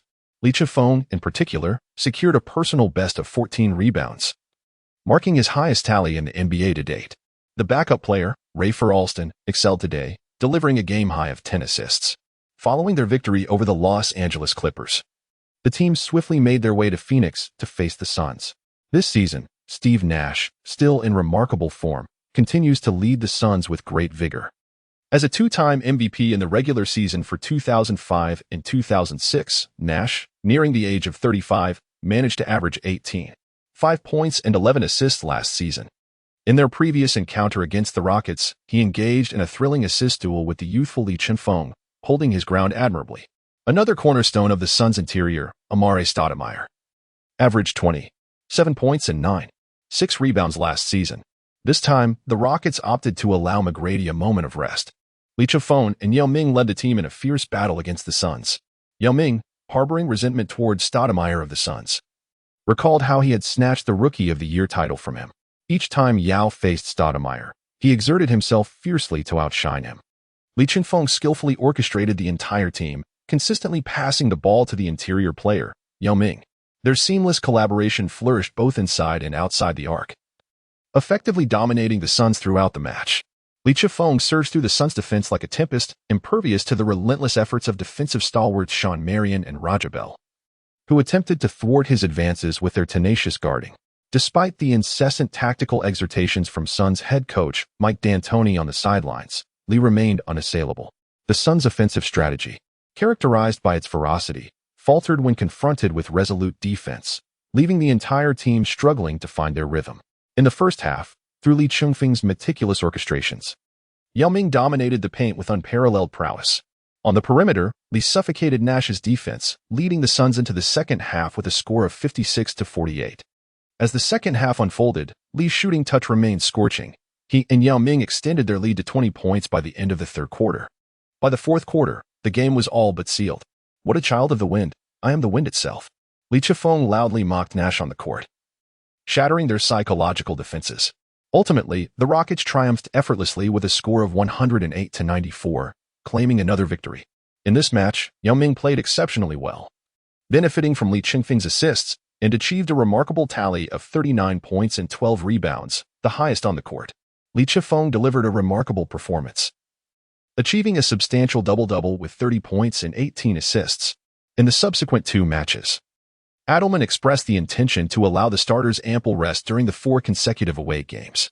In the next encounter against the Warriors, the Rockets' triumvirate was afforded a complete respite. They narrowly succumbed to the Warriors by a mere 3 points. However, on December 2nd, they surged into Sacramento, ruthlessly overpowering the Kings led by Artest. In this match, Li Chengfeng astoundingly scored 42 points, executing 14 thunderous dunks, each time forcefully slamming the ball into the basket. The Kings' point guard, Udry, ended the game with a blank stat line, utterly overwhelmed by the rampaging Li Chifeng. The Rockets concluded their 4-game road trip with an impressive 3-1 record, currently standing tall in the West with 18 wins and 3 losses. Following the match against the Kings, they finally welcomed a 3-day respite. Chapter 51. With the constitution of Boron, I possess it. Hai Jue directly erupted, marking the end of the grueling 4-game road stretch. The Rockets finally enjoyed a brief period of rest. After a week of incessant flights traversing various cities, despite the rotation of starters, exhaustion loomed heavily over the team. In the 3 matches that Li Chengfeng triumphed, the system awarded him with an enhancement of his medals. The upgraded accolades include the Jordan Mid-Range Badge, Hall of Fame, the Gary Payton Defensive Badge, Hall of Fame, the Paul Playmaking Badge, Gold, the LeBron Dunk Badge, Hall of Fame, and the Ray Allen 3-Point Badge, Gold. His overall rating has soared to an NBA-level score of 90, marking him as a player of true star caliber. Furthermore, just yesterday, the NBA officially announced last week's Player of the Week, with the Eastern Conference accolade going to Dwight Howard, the center for the Orlando Magic, who commanded attention with an impressive average of 26 points and 17 rebounds throughout the week. Last week, although Li Chifeng took a break from one game, his performance was nothing short of extraordinary. Over the course of 3 matches, he averaged an impressive 34 points, 3 rebounds, and 11 assists, nearly achieving a triple-double, significantly overshadowing the statistics of the legendary Stephen Jackson, who recorded 24 points, 6 rebounds, and 4 assists for 2 consecutive weeks. He has been honored as the Player of the Week. Additionally, the Player of the Month for November was announced, with the Eastern Conference's accolade going to Dwight Howard of the Orlando Magic. Howard possesses a dominating physical presence, overpowering his opponents with both strength and athleticism, making his defense formidable, though he is somewhat intimidated by Yao Ming. Throughout November, he averaged 23, 8 points, 15 rebounds, and 7 blocks, earning him the title of Eastern Conference Player of the Month. In the fiercely competitive Western Conference, Li Chengfeng of the Houston Rockets also garnered the Player of the Month title during his rookie season. In November, he delivered a star-studded performance, averaging 33, 8 points, 5 rebounds, and 1 assists, surpassing Kobe Bryant and Tim Duncan to claim the honor of Western Conference Player of the Month.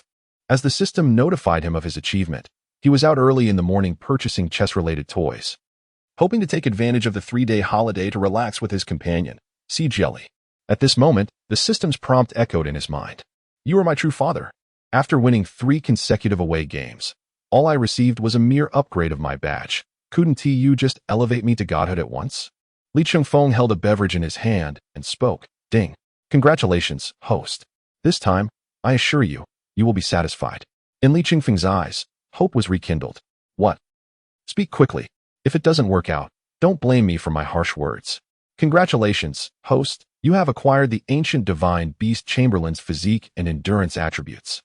Li Chifeng sprayed a mouthful of cola, creating a vivid exclamation mark on the ground. Does this mean my physical stamina will ascend to a new level? Will it affect my endurance during the competition? Hiki. Li Chengfeng wore a mischievous grin. Just then, his phone rang. It was Alston again. What scheme was this rascal concocting now? "Hello, Li Chengfeng, you simply must treat us. You must." Having secured the honor of being named Player of the Week 3 times, Along with the accolade of Player of the Month, you can't escape this obligation. Hurry up and host a celebration, Alston exclaimed excitedly on the other end, his voice echoing with laughter from those nearby. Li Chengfeng was somewhat reluctant, and it was not a matter of finances. He had earned enough to confidently declare that he would cover the entire bill for the evening. Rather, his mind wandered back to the troubling matters involving Sijiali. He hesitated for a moment.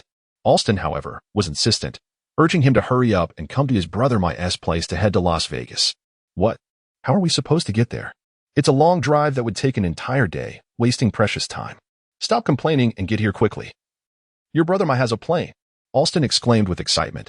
After a moment of astonishment, Li Chengfeng, along with the same group of friends who had previously accompanied him, boarded a private jet owned by McGrady and arrived in the world-renowned entertainment capital of Las Vegas.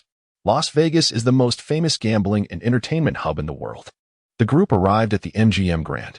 Li Chengfeng gazed at the neon-lit streets, entranced by the vibrant array of colors. My goodness, is there truly a place in this world so exhilarating? He exclaimed, resembling a country bumpkin encountering the grandeur of the city for the first time. Maddie led their group directly to the most opulent and expansive casino, navigating the scene with remarkable ease. Numerous fans recognized them, igniting a flurry of excited shrieks from admirers who clamored for Li Chengfeng's autograph and photographs, all of which he graciously accepted. Alston, meanwhile, repeatedly urged them on. Lamenting the fact that no one sought his picture, Li Chengfeng finally experienced the joy of the affluent. The amenities overwhelmed him, and the services made him feel like an emperor, an exhilarating sensation indeed. They squandered wealth extravagantly within, engaging in a wild gamble that, to his fortune, yielded a modest profit for Li Chengfeng. Yet, this was insatiable. He felt compelled to spend it all. As night fell, they ventured to the grandest nightclub in Las Vegas. Li Chengfeng treated his companions, each adorned in opulent designer attire. Upon entering, the atmosphere was electric. Fine wine flowed endlessly, and beautiful women surrounded them. Everyone reveled in the pulsating rhythm of the music, losing themselves in the moment. Amidst the intoxication, Li Chengfeng found himself overwhelmed and stepped outside for a breath of fresh air. With a bottle of wine in hand, he meandered to an outdoor pool party and settled onto a lounge chair. At that moment, a striking vision caught his eye. She wore a delicate lavender swimsuit, its slender straps crisscrossing her back and tying gracefully around her fair neck. The swimsuit was adorned with a golden butterfly design at the waist, accentuating her alluring figure. Her tall, slender legs were exposed to the night air, emanating an irresistible allure. Chestnut waves of hair were swept into a high ponytail, and her hazel eyes sparkled like silky chocolate, ensnaring Li Chengfeng's gaze. The pool lights reflected upon her face, enhancing her already luminous complexion, with droplets of water glistening on her skin, rendering it almost ethereal. Li Chengfeng, having sobered up from his intoxication, found his gaze irresistibly drawn to her figure. It appeared she had indulged in considerable libations as well, for her steps were unsteady, and she promptly settled onto Li Chengfeng's recliner. You are the basketball player, Li Chengfeng? I am an Ni Hai Kai Wei.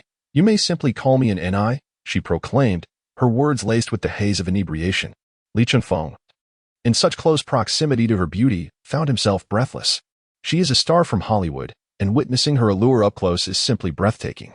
Li Chengfeng felt an overwhelming sense of joy, yet he maintained an air of aloofness. With a voice imbued with the elegance of a broadcaster, he declared, "Indeed, it is I."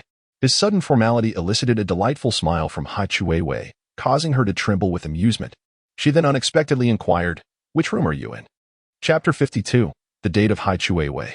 Hai Chuiwei's direct question caught Li Chengfeng off guard. Li Chengfeng felt a secret delight. Indeed, every American actress is exceedingly wild. Hai Xiangwei took out the straw from her wine glass, dipped it in a bit of wine, and slowly said, "I heard from C. Jelly that you were quite the drinker and an adept at sports as well." After speaking, she pretended to accidentally spill half a glass of red wine onto Li Chengfeng's chiseled abdomen. Then, feigning surprise, she covered her mouth with her porcelain-like hands and exclaimed, "Oh, how careless of me. I've spilled my drink. I must go to your room to fetch another bottle." These American actresses truly possess a myriad of skills. Such little tricks have become second nature to them. Li Chengfeng was instantly intrigued. "Annie, while I don't have red wine, I do have plenty of white liquor. Would you dare to give it a try?" Though Hai Chuiwei appeared particularly shy on television and in films, she was, in essence, quite wild. Annie Hai Chuiwei boldly lifted her arm, requesting Li Chengfeng to write the address on it. She mentioned that she would change her clothes shortly and then join him for a game, urging him to prepare the necessary equipment. Li Chengfeng, true to his name, dashed back to the dressing room like the wind, swiftly changing his attire before making his way to the hotel. Upon returning to his hotel room, he indulged in a refreshing bath, adorned himself with a pleasant fragrance, and prepared the bathtub filled with warm water. As he was not accustomed to the habit of drinking bathwater, the entire room was meticulously arranged, and within less than half an hour, the sound of the doorbell echoed. There she stood, clad in a form-fitting black off-shoulder dress that accentuated her alluring shoulders and captivating collarbone, featuring intricate cutouts that revealed her fair skin and enchanting curves. The back of the dress showcased her exquisite complexion, while the snug tailoring highlighted her perfect silhouette. In her hand, she carried a chic black handbag. Li Chengfeng ushered her into the living room, where the dining table was adorned with an array of exquisite delicacies and fine red wine. Hai Chaiwei slowly settled into a chair, her long, fair legs gracefully crossed. Did you not mention that there was no red wine, only white? Yet I see no bottle of white wine in sight, she remarked, leisurely lighting a cigarette. Li Chengfeng, while sipping his drink, said, take a guess. Can you guess where we are? Throughout their conversation, Haiji had indulged in quite a bit of alcohol, and the flush on her cheeks, combined with the dim lighting of the room, rendered her an ethereal beauty that was simply breathtaking. Li Chengfeng now gazes at the overwhelming sensation that has taken hold of him, feeling as though a fiery blaze within is on the verge of erupting. His entire body drenched in a fervent sweat. In recent days, Li Chengfeng has been diligently training in the NBA, resulting in a more muscular physique. His muscle definition is strikingly pronounced, and under the illumination of lights, he resembles an ancient Greek statue, coupled with his exceptional good looks and considerable wealth. His fame is such that any female star would be utterly captivated upon encountering him. Hai Ziwei took out her black bag and promptly emptied its contents in a haphazard manner. Li Chengfeng exclaimed with excitement, wow, I can't believe there are games to play. Throughout the night, the two of them immersed themselves in various games, relishing every moment of joy. First, they engaged in a game of chess. On the chessboard, Li Chengfeng resembled a sagacious general, skillfully orchestrating his moves and deploying powerful strategies like the King's Gambit and 3 with 2, leaving his opponent bewildered. Meanwhile, Hai Ziwei acted like a clever strategist, adeptly utilizing knight jumps, elephant flights, and chariot maneuvers, inching closer to the opponent's defenses while occasionally delivering a check, thus creating considerable pressure on Li Chengfeng. Next, they transitioned to a game of poker. In this round, Li Chengfeng's luck was extraordinary. The cards in his hand resembled sharp weapons, each play wielding formidable impact. He frequently unleashed bombs and airplanes, as if intending to upend her entire world.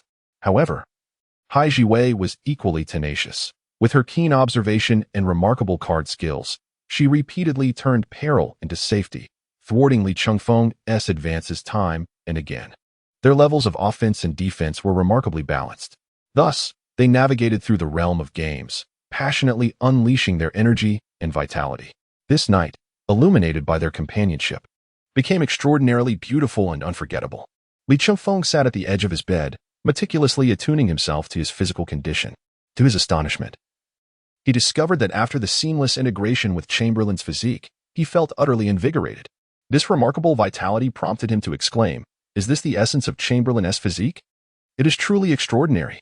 No wonder he is referred to as Zhang Liangwan in the martial world. Indeed, the title is well-deserved. Meanwhile, on the other side, Hai Ziwei gazed at Li Chengfeng with a vacant expression. After an entire night of playing poker and chess with him, she was utterly exhausted. Nevertheless, she could not help but chide Li Chengfeng, saying, Li, your skills in chess and poker are simply exceptional. I am no match for you at all. You must teach me more in the future. With that, Hai Ziwei let out a gentle sigh, seemingly still immersed in the fervent atmosphere of their recent games. Li Chengfeng gazed at Hai Ziwei, who wore an adorable yet helpless expression, and a surge of affection welled up within him. With a gentle smile, he reassured her. Do not worry, Hai Ziwei. As long as you are willing to learn, I shall impart all my knowledge to you without reservation. Upon hearing his words, a hint of a smile finally graced Hai Ziwei's face. She nodded, expressing her eagerness for the forthcoming learning experience. Leave me your number. I shall reach out to you when I wish to play cards or chess. A distant voice emerged. Li Chengfeng thought to himself that he had indeed overthought. Those American stars were truly remarkable. He then drifted back to sleep, only to be awakened around noon when McGrady and the others finally remembered to seek him out. After bidding farewell to Hai Zai, he set off to join Alston and the others. Before departing, he cautioned Li Chifeng not to let Sijiali know about their joint card games and chess matches with him. Li Chifeng felt nothing but admiration. The thoughts that surfaced in her mind reflected the chaotic nature of their circle. McGrady had called to urge them to regroup swiftly, for their next match was against his cousin, and they needed to be mentally prepared. Chapter 53, Battle against the three veterans of the Nets on the way back. Alston approached Li Chifeng and produced a box from his hand. "What is this?" Li Chifeng squinted his eyes as he gazed at McGrady. With a tone akin to sharing a secret, Alston remarked, "This is the miraculous remedy that Yao recommended to me earlier, the divine elixir from your region." Li Chifeng took a glance at the 6-flavor Rehmannia pills. Li Chifeng said with a mischievous grin, "This won't do. It lacks potency. Allow me to recommend a new formula that is guaranteed to be effective." "What?" "Speak quickly. I am as eager as a prospector who has stumbled upon a mountain of gold. Why the rush? I am competing daily, and my girlfriends have their needs. I cannot turn them down. This 6-flavor Rehmannia pill is no longer sufficient to save me. I implore you, hurry." Alston stamped his feet in frustration. "Use Tiger Whip infused in liquor. But moderation is crucial, and excess would be unbearable even for an elephant. Furthermore," Li Chifeng earnestly introduced various potent traditional Chinese herbal remedies to Alston, who diligently took notes, anxious not to overlook anything. After a day of rest and training, the Houston Rockets prepared to face the New Jersey Nets on December 6th at the Toyota Center. The Rockets had been enjoying a stellar performance lately, and fans were eager not to miss a single game. Nearly 20,000 supporters filled the arena, creating a vibrant and bustling atmosphere. The long-awaited match was about to commence. The commentary team arrived, with Yu Jia and Zhang Heli from Huasher providing live commentary at the venue. American TNT commentator Barkley was back on the scene, passionately declaring, "Today is truly a feast for guards. Vince Carter, Jason Kidd, Tracy McGrady, and Li Chifeng, both teams have a similar style that promises a visual delight for the fans. I have high hopes for Li Chifeng, and it's not just because I'm a fan," Zhang Weiping from Huasher excitedly remarked. "Today, we shall observe who possesses the more formidable trio, the Rockets Trident or the Nets trio." Both teams' players entered the court for warm-up exercises. Li Chifeng arrived with the ball at Yao Ming's side. "Brother Yao, is this the formidable trio of the Nets you mentioned? What's going on? Is there something up?" Upon seeing Li's rather unrefined demeanor, Yao felt a tinge of annoyance. Do these three rely on dazzling others to secure victories? Just look at these three bald heads. Can anyone genuinely believe they are seasoned programmers, let alone basketball players? Li Chifeng gestured emphatically while speaking, prompting Carter, situated across from him, to mistakenly believe he was being greeted and wave back. Snap! Li Chifeng received another bump to the back of his head. "Ouch! Why are you hitting me again?" Yao Ming, exasperated, retaliated with a jab. "Goodness, do you even understand manners? You just poke with your finger, don't you? Why don't you go polish your own head? Once it's shiny, you'll be pleased with yourself." Li Chifeng stroked his head, pondering. "Isn't it curious that the entire team's main players have such gleaming heads? I thought it was part of their corporate culture. Otherwise, should I go and polish them as you suggested?" Just then, Yao Ming's colossal shoe soles made their presence known. The pre-game warm-up swiftly concluded. Amidst the enthusiastic cheers of the audience, the starting players from both teams prepared to take their positions. The arena's lights illuminated the Nets side, with 3 areas distinctly radiating brilliance. Li Chifeng could no longer contain his laughter, while McGrady remarked beside him, "If you laugh at my cousin one more time, I won't take you out for fun anymore." The Rockets, on their part, deployed their entire starting lineup without any rotations. Li Chifeng, McGrady, Battier, Scola, and Yao Ming. The Nets starting lineup featured point guard Jason Kidd, shooting guard Vince Carter, small forward Richard Jefferson, power forward Marcus Hayslip, and center Jason Collins. As the referee raised the ball above his head, signaling both centers to approach the center circle, the jump ball commenced. Collins was the first to touch the ball, directing it into Kidd's hands. Jason Kidd dribbled past half court and, without waiting for Li Chifeng to close in, promptly passed it to the wing where Vince Carter awaited. "Huh, what's going on, old lamp? I haven't even started my defense yet." Observing that Kidd was not engaging him aggressively, Li Chifeng felt a twinge of dissatisfaction. Kidd had previously studied Li Chifeng, recognizing him as a formidable opponent with a sharp tongue. Moreover, Kidd, known in the league by the moniker Kidd the Non-Attacker, was not a one-on-one type of point guard. He possessed a cunning intellect. Thus, when facing a young and vigorous player like Li Chifeng, he opted to avoid direct confrontation. Carter received the pass and executed a mid-range jumper, scoring the first points at 2 o'clock. On the sidelines, commentator Zhang Weiping remarked, "It seems that despite Li Chengfeng's physical advantages, seasoned players like Kid are not easily dealt with." As the offensive transition unfolded, Li Chengfeng dribbled the ball forward, seamlessly executing the strategy by passing it to McGrady, who swiftly maneuvered along the baseline. At that moment, his matchup, Kid, spoke with a hint of intimidation. "What's wrong? Is the ball too hot to handle? Should I get you a pair of lace gloves?" "Oh, you old lantern," he retorted. "Your mouth is like a cannon. Just watch how I deal with you." Li Chengfeng has encountered an opponent skilled in verbal sparring. Observing the sluggish offense, he directly leaned against Kid to establish position.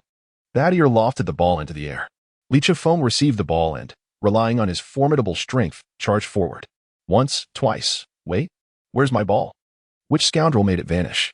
Li Chengfeng dribbled the ball inward, but Kid swiftly evaded with a shoulder dip, promptly intercepting the pass. Li Chengfeng had never witnessed such a rhythmic steal, his movements reminiscent of an elderly lady crossing the street, yet undeniably effective. Kid intercepted the ball and launched a long pass akin to that of a quarterback. Carter seized the opportunity, forcefully slapped the ball against the floor, his body taut. Arms extended, soaring into an awe-inspiring windmill dunk. Boom. The execution in midair was remarkably graceful, reaching an astonishing height, nearly landing his shoe on the face of the trailing defender, McGrady. Wow, how dazzling. This was the sound emanating from Li Chengfeng. Yuming glared, admonishing. Li Chengfeng refrained from cheering for the opponents. As he descended from the dunk, with both hands pointing skyward, he exuded an air of ostentation. Although the Nets were playing away, this dunk was nothing short of spectacular. The entire audience erupted in enthusiastic applause and cheers. It was truly exhilarating. Previously, Li Chengfeng had only witnessed Carter's dunking prowess on television, but this time, he experienced a live performance that nearly left him in disbelief. Now, Li Chengfeng dared not underestimate the seasoned trio. The aging Kid, though merely months shy of 35, retained a cunning and slippery demeanor, adept at concealing the ball from his awareness. Li Chengfeng secretly cursed. The rocket offensive. Li Chengfeng dribbled the ball as he faced the approaching Kid and said, Chapter 54. The dunk contest unfolds ahead of schedule. Li Chengfeng turned to Kid and said, "Old lamp, first tell me how you perform your magic." Kid remained silent, lowering his center of gravity and spreading his arms to obstruct Li Chengfeng's path of attack. He had studied Li Chengfeng's directional dribbles, which were reminiscent of Iverson's, albeit with a wider range that made them even more challenging to defend against. With unwavering confidence, he prepared to counter. However, Li Chengfeng did not attempt a direct breakthrough. Instead, he signaled Yuming to set a screen, leveraging their towering physiques to swiftly evade the defenses of Kid and Collins. With a rhythm that was slightly off, he took a long stride, penetrating deep into the key. Suddenly, Li Chengfeng soared into the air, and it was too late for others to provide assistance. His astonishing vertical leap, coupled with his powerful core strength, replicated Carter's previous round's windmill dunk. Bam! Wow! A remarkably flamboyant super windmill dunk. The score was now 4-2. As the Rockets closed the gap, the crowd erupted in astonishment. This is impossible. How did he execute such a move? This extraordinary leap, for someone over 2 meters tall, seems unfathomable for such a complex dunk. Each game, it feels as though he is gradually becoming stronger. His potential is truly terrifying. I declare the dunk contest has commenced early. The two American commentators outside the court could no longer contain their excitement, shouting enthusiastically. Meanwhile, Yu Jia at the commentary booth pondered, should today's top 5 plays be described as pulling up bamboo shoots from the ground or splitting Mount Hua? Such a dilemma. The atmosphere of the game was simply explosive. Just moments into the match, the audience was treated to such a spectacular dunk performance that it was worth every penny. Carter in attendance was equally astonished. Li Chengfeng's previous performances had caught the Nets' attention, and they had meticulously analyzed his various techniques. Yet, unexpectedly, he seemed to unveil new offensive strategies in nearly every game, and his physical gifts appeared to have strengthened recently. What else was he concealing? As Vince Carter contemplated, he dribbled past half court, directly passing the ball to Kid before swiftly running to the wing. Kid called for Malik to set a screen, keenly eyeing the vacant space beneath the basket for Jefferson, executing a high alley-oop pass. Here it comes again. Yuming leapt vertically, extending his arms to intercept, but alas, his reach fell short. Jefferson jumped, catching the ball and dunking it into the hoop. Kid's pass was remarkably sudden, and the synergy among the three was impeccable. The Rockets quickly inbound the ball. Li Chengfeng, with the ball still in his possession and yet to cross the half-court line, keenly observed the vacant space on the court. With a determined shift of his shoulders, he executed an extraordinary long bounce pass. Tracy McGrady received the ball, taking 2 giant strides while dribbling, and then launched himself into the air. With one hand, he viciously attacked the rim. Immediately, he retaliated. The score stood at 6-4, with all points stemming from both teams' backcourt connections. It wasn't long before both sides entered a fierce competition. Shortly thereafter, Jason Kidd made a swift change of direction to break through and distribute the ball, only to have it intercepted by Li Chengfeng. He quickly passed it back to McGrady, who adeptly spun to evade Vince Carter's defense, soaring into the air to execute a slam dunk. However, Collins from the opposing team rushed in to provide assistance, significantly disrupting McGrady's dunk attempt. The ball ricocheted off the rim. "Focus on grabbing the rebound," Yao Ming shouted. The players of the Nets resolutely held their positions, as a multitude of hands reached upward to snatch the falling ball. In a flash, a shadow darted out from behind Kidd. Li Chengfeng extended his long arms and soared over everyone's reach, seizing the basketball and, in a spectacular display, executed a powerful dunk over Kidd. Displeased, Kidd shoved Li Chengfeng away with disdain. The referee's whistle pierced the air. A foul was called against the Nets, granting the Rockets an additional free throw. Li Chengfeng flexed his biceps, showcasing his dominance to the Nets bench. "Come on, let us see who can stop me," he roared loudly. Li Chengfeng, incessantly chattering, ascended to the free throw line. Mimicking Kidd's shooting posture, he playfully blew a kiss towards the hoop, squinting his eyes slightly. With unwavering composure, he successfully sank the additional free throw. The score shifted to 7-6 as the Rockets surged ahead with the successful conversion. Li Chengfeng dashed back defensively while turning his head to taunt Kidd, saying, "Come on, old lamp. Keep it coming." Kidd and Carter's expressions began to shift noticeably. The Nets regained possession. Kidd swiftly advanced into the half-court. Li Chengfeng applied relentless, close-quarters defense, compelling his opponent into a dribbling error. Although Kidd was not lacking in skill, he found himself struggling against the towering presence of Li Chengfeng. Carter maneuvered into position, extending his hand to receive the ball. With a powerful flick of his wrist, Kidd delivered a pass, and Carter, receiving it just beyond the three-point arc, launched a shot. However, McGrady's timely defense significantly obstructed Carter's line of sight. Clang! The ball ricocheted off the rim. Yao Ming skillfully positioned himself to seize the defensive rebound and promptly passed it to McGrady. Seizing the moment, McGrady pushed forward for a fast break, yet the Nets' defense was remarkably swift, denying the Rockets any opportunity for a quick score. The ball was tossed to Li Chengfeng, who found himself amid a disorganized Nets defense with Carter matched up against him. "Watch my performance, cousin," he declared, before executing a dazzling butterfly step, sharply changing direction. As Carter appeared to lose his defensive stance, Kidd swiftly approached to double-team him. Li Chengfeng surged into the fray, only to find himself besieged. He swiftly halted and yanked the ball back. Taking a substantial step backward, he executed a sudden mid-range jump shot. Both Carter and Kidd soared into the air the moment Li Chengfeng leapt, attempting to block his shot. The shorter player aimed for Li's eyes, while the taller one targeted the shooting hand. Alas, this choice made by Li Chengfeng was exceedingly imprudent. He had not completely cleared his position. This shot was bound to miss. Zhang Heli, broadcasting from the Huaguo commentary booth, was in a state of frantic despair. Attempting a jump shot in such a congested space, devoid of any shooting room, was akin to inviting disaster. As Carter, with his astonishing leaping ability, reached for the basketball with his fingertips, Kidd completely obstructed Li Chengfeng's line of sight. Yet, astonishingly, Li Chengfeng remained suspended in the air, gliding as if he were weightless, not descending until Carter and Kidd began their descent. Li Chengfeng acted swiftly in that moment.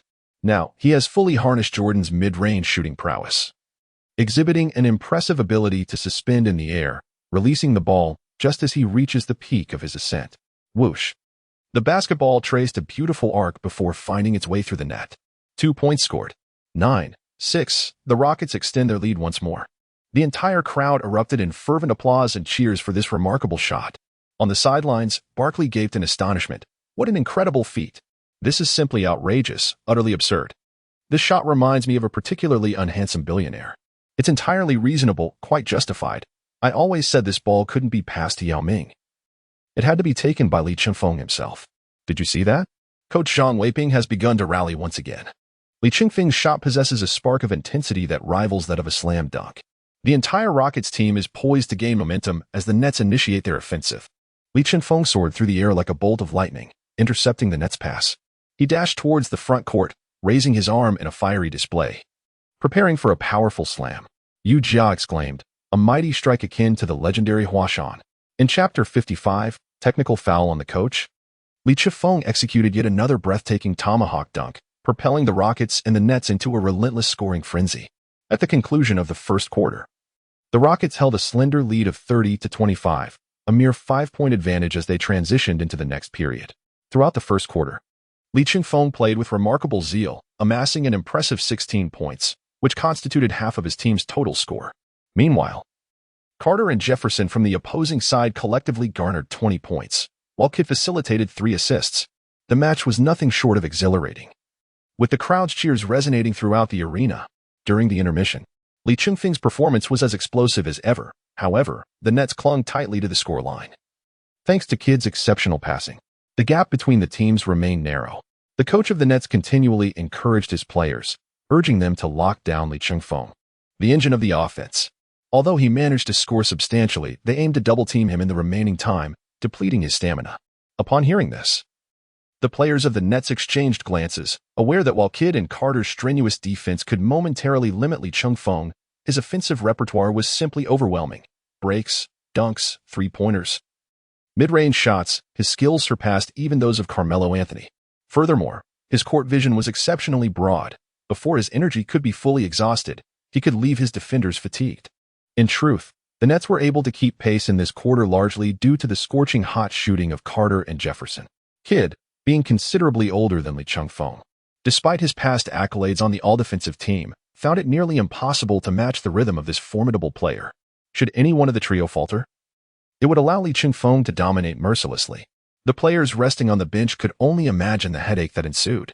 Yet, they had no choice but to endure the coach's fervent encouragement. On the Rockets' end, Chengfeng was invigorated. Having acquired the vigor and resilience akin to that of Zhang, along with the athletic prowess reminiscent of James, not only did his poker skills flourish, but his stamina during the match also kept pace. A mere few minutes of rest allowed him to recuperate significantly. However, during this particular quarter, his offensive maneuvers were not as fluid. The initial round saw him scoring with remarkable ease, but as the game progressed, the Nets altered their defensive strategy, consistently double-teaming him. This compelled Chengfeng to either pass the ball or drive to draw fouls. Moreover, despite being considerably older than Lee, Kidd possessed an abundance of defensive experience, employing cunning tactics to conserve his energy while effectively disrupting Lee's rhythm. He had to maintain an intense focus, leaving no room for complacency. As the break concluded, the second quarter commenced. Both teams seamlessly introduced their second units. The Rockets bench players sprang into action, and within a mere 4 minutes, Alston led a surge that culminated in a 10-2 run, elevating the score to 40-27. With the gap widening, the cheers from the home crowd grew ever more fervent, and the offensive momentum became increasingly unstoppable, prompting the Nets to call for a timeout. They reinstated their entire starting lineup. Adelman, brimming with confidence, opted not to substitute in his starters. However, reality often contradicts one's expectations. Faced with the Rockets bench, Carter seemed to navigate through unchallenged territory, scoring repeatedly under Kidd's deceptive passes. The slender lead that the Rockets had worked so hard to establish quickly evaporated as this duo orchestrated an 8-0 run. Closing the gap, Adelman, aside from venting his frustrations from the sidelines, was left exclaiming in disbelief, "What are you doing?" It became unbearable to watch, and during a dead ball situation, he promptly summoned all his starters back onto the court. Chengfeng muttered softly beneath his breath, "Damn, this old fellow. I knew I shouldn't have stepped onto the court, otherwise, I would have finished work early." In a brief span of time, the Nets narrowed the score to 35-40. The lead was on the verge of evaporating. The Nets sensed a resurgence. The seasoned veteran Kidd approached Chengfeng and remarked in a rather indifferent tone, "If you're tired, you can rest on the sidelines for a while." Chengfeng was filled with rage. "Huh, you old lantern, just watch as I bring you to your demise." The Rockets launched their offense. Chengfeng skillfully dribbled past the halfway line, irritation surging within him as he beheld that cunning old rogue. Just as he crossed the midcourt, Carter swiftly approached, intent on double-teaming him. Chengfeng, at the apex of the arc, raised the ball with both hands, feigning a pass. Seizing the moment when Carter stepped aside, He swiftly lowered his shoulder and darted through the narrow gap between the two defenders, heading straight for the center. As center Collins shifted to intercept, he had yet to establish his position. Li Chengfeng has soared into the air, extending his long arms over Collins, and with a powerful strike, he sent the ball crashing through the hoop. The force of the impact knocked Collins out of bounds, toppling two large cameras positioned outside the court. The referee's whistle blew. 2 points awarded, along with an additional free throw. The enthusiastic fans from Huaguo collectively chanted, a forceful strike like splitting Mount Hua, rising from the dry earth like a bamboo shoot. Yu Jia, feeling a bit embarrassed, waved his hands and said, "Comrades, please do not steal my lines." Li Chengfeng raised his arm and roared at Collins, "Come on, face me. I haven't even broken a sweat, and you have already fallen." This powerful slam dunk ignited the fervor of the entire audience. The cheers from the arena resounded like thunder. Li Chengfeng approached the free throw line, deliberately tossing his hair to flaunt his luscious locks, much to the chagrin of the three bald opponents before him. Taking a deep breath, he confidently sank the free throw along with the bonus shot. Kid orchestrated the offense, methodically dribbling the ball while controlling the tempo of the game. Li Chengfeng executed a direct and relentless defense, confining Kid to a corner at midcourt, rendering him immobile. Realizing that he was on the verge of losing possession, the seasoned Kid leapt into the air and hurled the ball towards Li Chengfeng, hoping it would ricochet off his body and go out of bounds. Both Kid, with his cunning experience, and Li Chengfeng, with his astute awareness, displayed a remarkable tactical exchange. Li Chengfeng anticipated that this old rascal would attempt such a maneuver. Reacting swiftly, he intercepted the incoming ball with ease. "Ha ha ha, old dang, you still wish to deceive me." He laughed heartily while dribbling and sprinting. Observing this, McGrady realized they were reverting to their old strategy, each swiftly breaking for the fast break. "Let us have some fun, shall we?" Zhang Heli stood up, ready for the game. Li Chengfeng directly tossed the ball towards the backboard, and it swiftly rebounded. Tracy McGrady glided through the air, executing a one-handed reverse dunk that emphatically slammed the ball into the hoop. As the starting lineup took the court, the Houston Rockets swiftly accumulated 5 points. The two brothers exchanged high-fives while retreating on defense. Nearby, the veteran Jason Kidd was catching his breath, panting heavily. He gradually dribbled the ball up the court, meticulously assessing the unfolding situation. At that moment, a glint of determination flashed in his eye, and he suddenly accelerated, charging towards the sideline with the ball. As Li Chengfeng observed the rapid pace, it appeared as though a breakthrough was imminent. He promptly dashed towards Kidd's direction within his own half. At that moment, a resounding thick crap echoed, accompanied by two dull thuds. The referee's whistle pierced the air, signaling a technical foul against the Houston Rockets coach, Adelman. In Chapter 56, Li Chengfeng tugged at the scene where both Kidd and Adelman collided, resulting in a spectacular tumble. Adelman's shoes were flung to the center of the court, and the players gathered around, while Yao Ming stood in bewilderment, holding Adelman's shoe, embodying a look of utter confusion. The game was temporarily halted. The reason for Adelman's technical foul stemmed from an incident during Kidd's advance. As he dribbled the ball, he noticed Coach Adelman directing his players to retreat on defense. Seemingly oblivious to the boundary beneath his feet, he inadvertently stepped onto the court. Realizing that the head referee was unaware, Kidd collided with Adelman, not only drawing the referee's attention to the coach's encroachment, but also affording himself a moment to catch his breath. The players swiftly assisted the two from the ground, while Adelman appeared quite flustered. Seizing the opportunity while a staff member wiped the floor, the cunning veteran hurried to sip some water and catch his breath. Li Chengfeng mused to himself, "Truly, the cunning of the old is unmatched, and the seasoned are ever so sly, learning yet another trick." The Rockets could only suffer in silence, conceding 2 free throws. With Kidd's precise execution, he sank both shots, bringing the score to 37-45. As the Nets launched their offense, both teams exchanged baskets in the final minutes of the second quarter. At the halftime break, the Rockets held a 10-point lead, 52-42. As they entered the second half, following the intermission, both teams' starting lineups appeared invigorated and ready to engage fully. With the Rockets in possession, the Nets adjusted their lineup, assigning Carter to match up against Li Chengfeng, while Kidd aimed to conserve his energy. Li Chengfeng dribbled forward, sparing no words. He boldly charged past Carter's defense, executing an instant pullback to evade his opponent, and effortlessly sank a mid-range jumper for 2 points. Noticing that the Nets did not double-team him, Li Chengfeng unleashed his offensive prowess. "Kidd, whatever points you score, I shall return in kind." Carter appeared visibly displeased. Li Chengfeng's inner universe was once again ignited. He relished such adversaries. "Come, let me see what tricks you have up your sleeve, old friend," Li Chengfeng shouted with excitement. Carter dribbled the ball to the top of the arc, signaling Jefferson to set a screen, then surged into the paint. Li Chengfeng, having evaded the cover, pressed forward closely. Carter replicated his previous offensive maneuver, swiftly reclaiming the ball. The floor appeared slick, as if sweat had not been properly wiped away. Li Chengfeng's center of gravity was momentarily disrupted, prompting him to lunge forward with his right leg. The slippery surface denied him the necessary traction, and he executed an exaggerated split with his long limbs. Upon witnessing this, Carter seized the opportunity, executing a mid-range shot that found its mark. He extended 2 fingers, playfully mimicking Li Chengfeng's split, remarking, "Impressive. Youthful indeed, with remarkable flexibility." Was he not previously part of a ballet troupe? Li Chengfeng was suddenly pulled in the middle, and he let out a sharp breath. "Wow, come here and give it a try. What kind of terrible floor is this?" "Hiss, this is your home ground." Li Chengfeng, while gently massaging the area, was approached by a princess who squatted down and remained still for a considerable time. After a while, she stretched her legs and exercised a bit with the ball. "Very well, you cunning fellow, wait and see." Li Chengfeng now found himself both humiliated and infuriated. Suddenly, he charged towards Carter while dribbling the ball, executing a crossover that skillfully created space. However, due to lingering pain, Li Chengfeng was slightly slower, and Carter closely pursued him. Li Chengfeng sprang up, poised to deliver a powerful strike reminiscent of the legendary forceful split of Mount Hua. Suddenly, a figure soared high behind him, crashing down with an emphatic slap that sent the ball tumbling from Li Chengfeng's grasp. It was Carter. Goodness. This marked the first time since Li Chengfeng entered the NBA that he had been blocked. Look. The audience gasped in astonishment since his arrival in the league.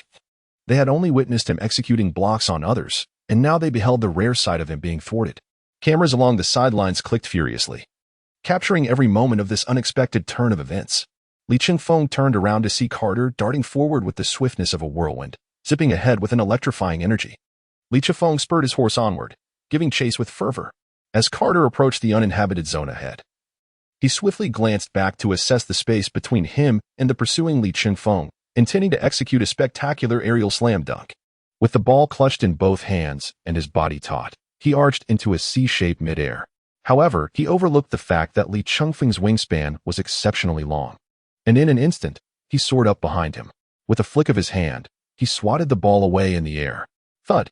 Carter, having already choreographed his celebratory display for a triumphant landing, was instead met with the disappointment of slamming down an empty basketball. The tempo of the play had been so frenetic that it resembled an intense shuttle run drill, causing the players on the court to scatter and lose their formation. Li Chengfeng seized the ball and propelled it forward with great force, suddenly launching an aggressive advance. "Hurry, quickly, double-team Li Chengfeng. Do not allow him to gain momentum." The Nets coach on the sideline shouted frantically. Time was of the essence. Li Chengfeng dashed and maneuvered, charging toward the basket. "Another dunk is imminent. The Yu family must prepare their phrases quickly. Today's top 5. Zhang Weiping, brimming with excitement, had yet to finish his thought. A forceful layup ensued. Alas, it seems that the earlier tug has indeed caused some strain to Li Chengfeng's abdominal area.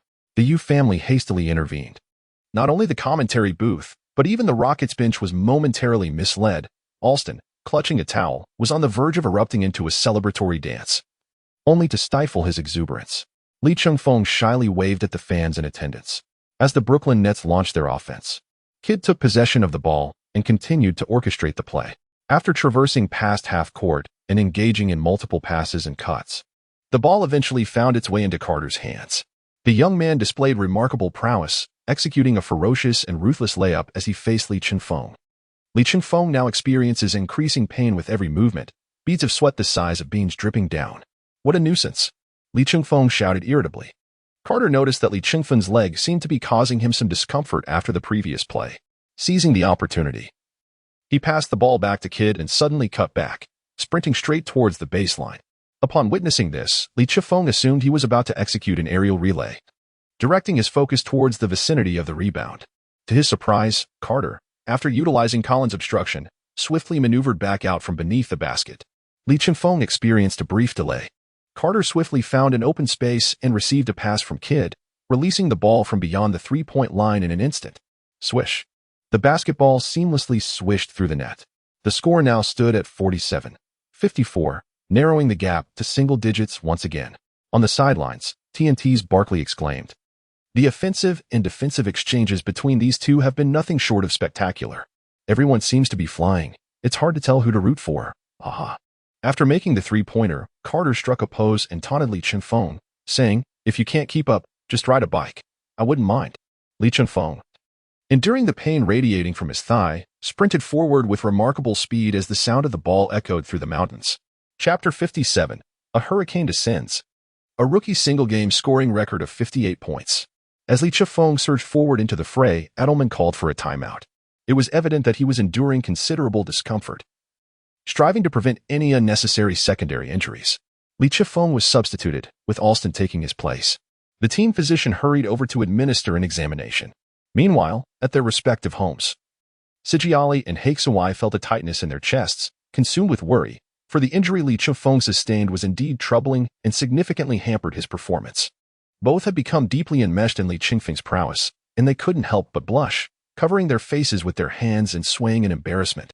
As the third quarter concluded, McGrady withstood the formidable play of his cousin, leading the Rockets to a slender 82-77 advantage as they entered the final quarter.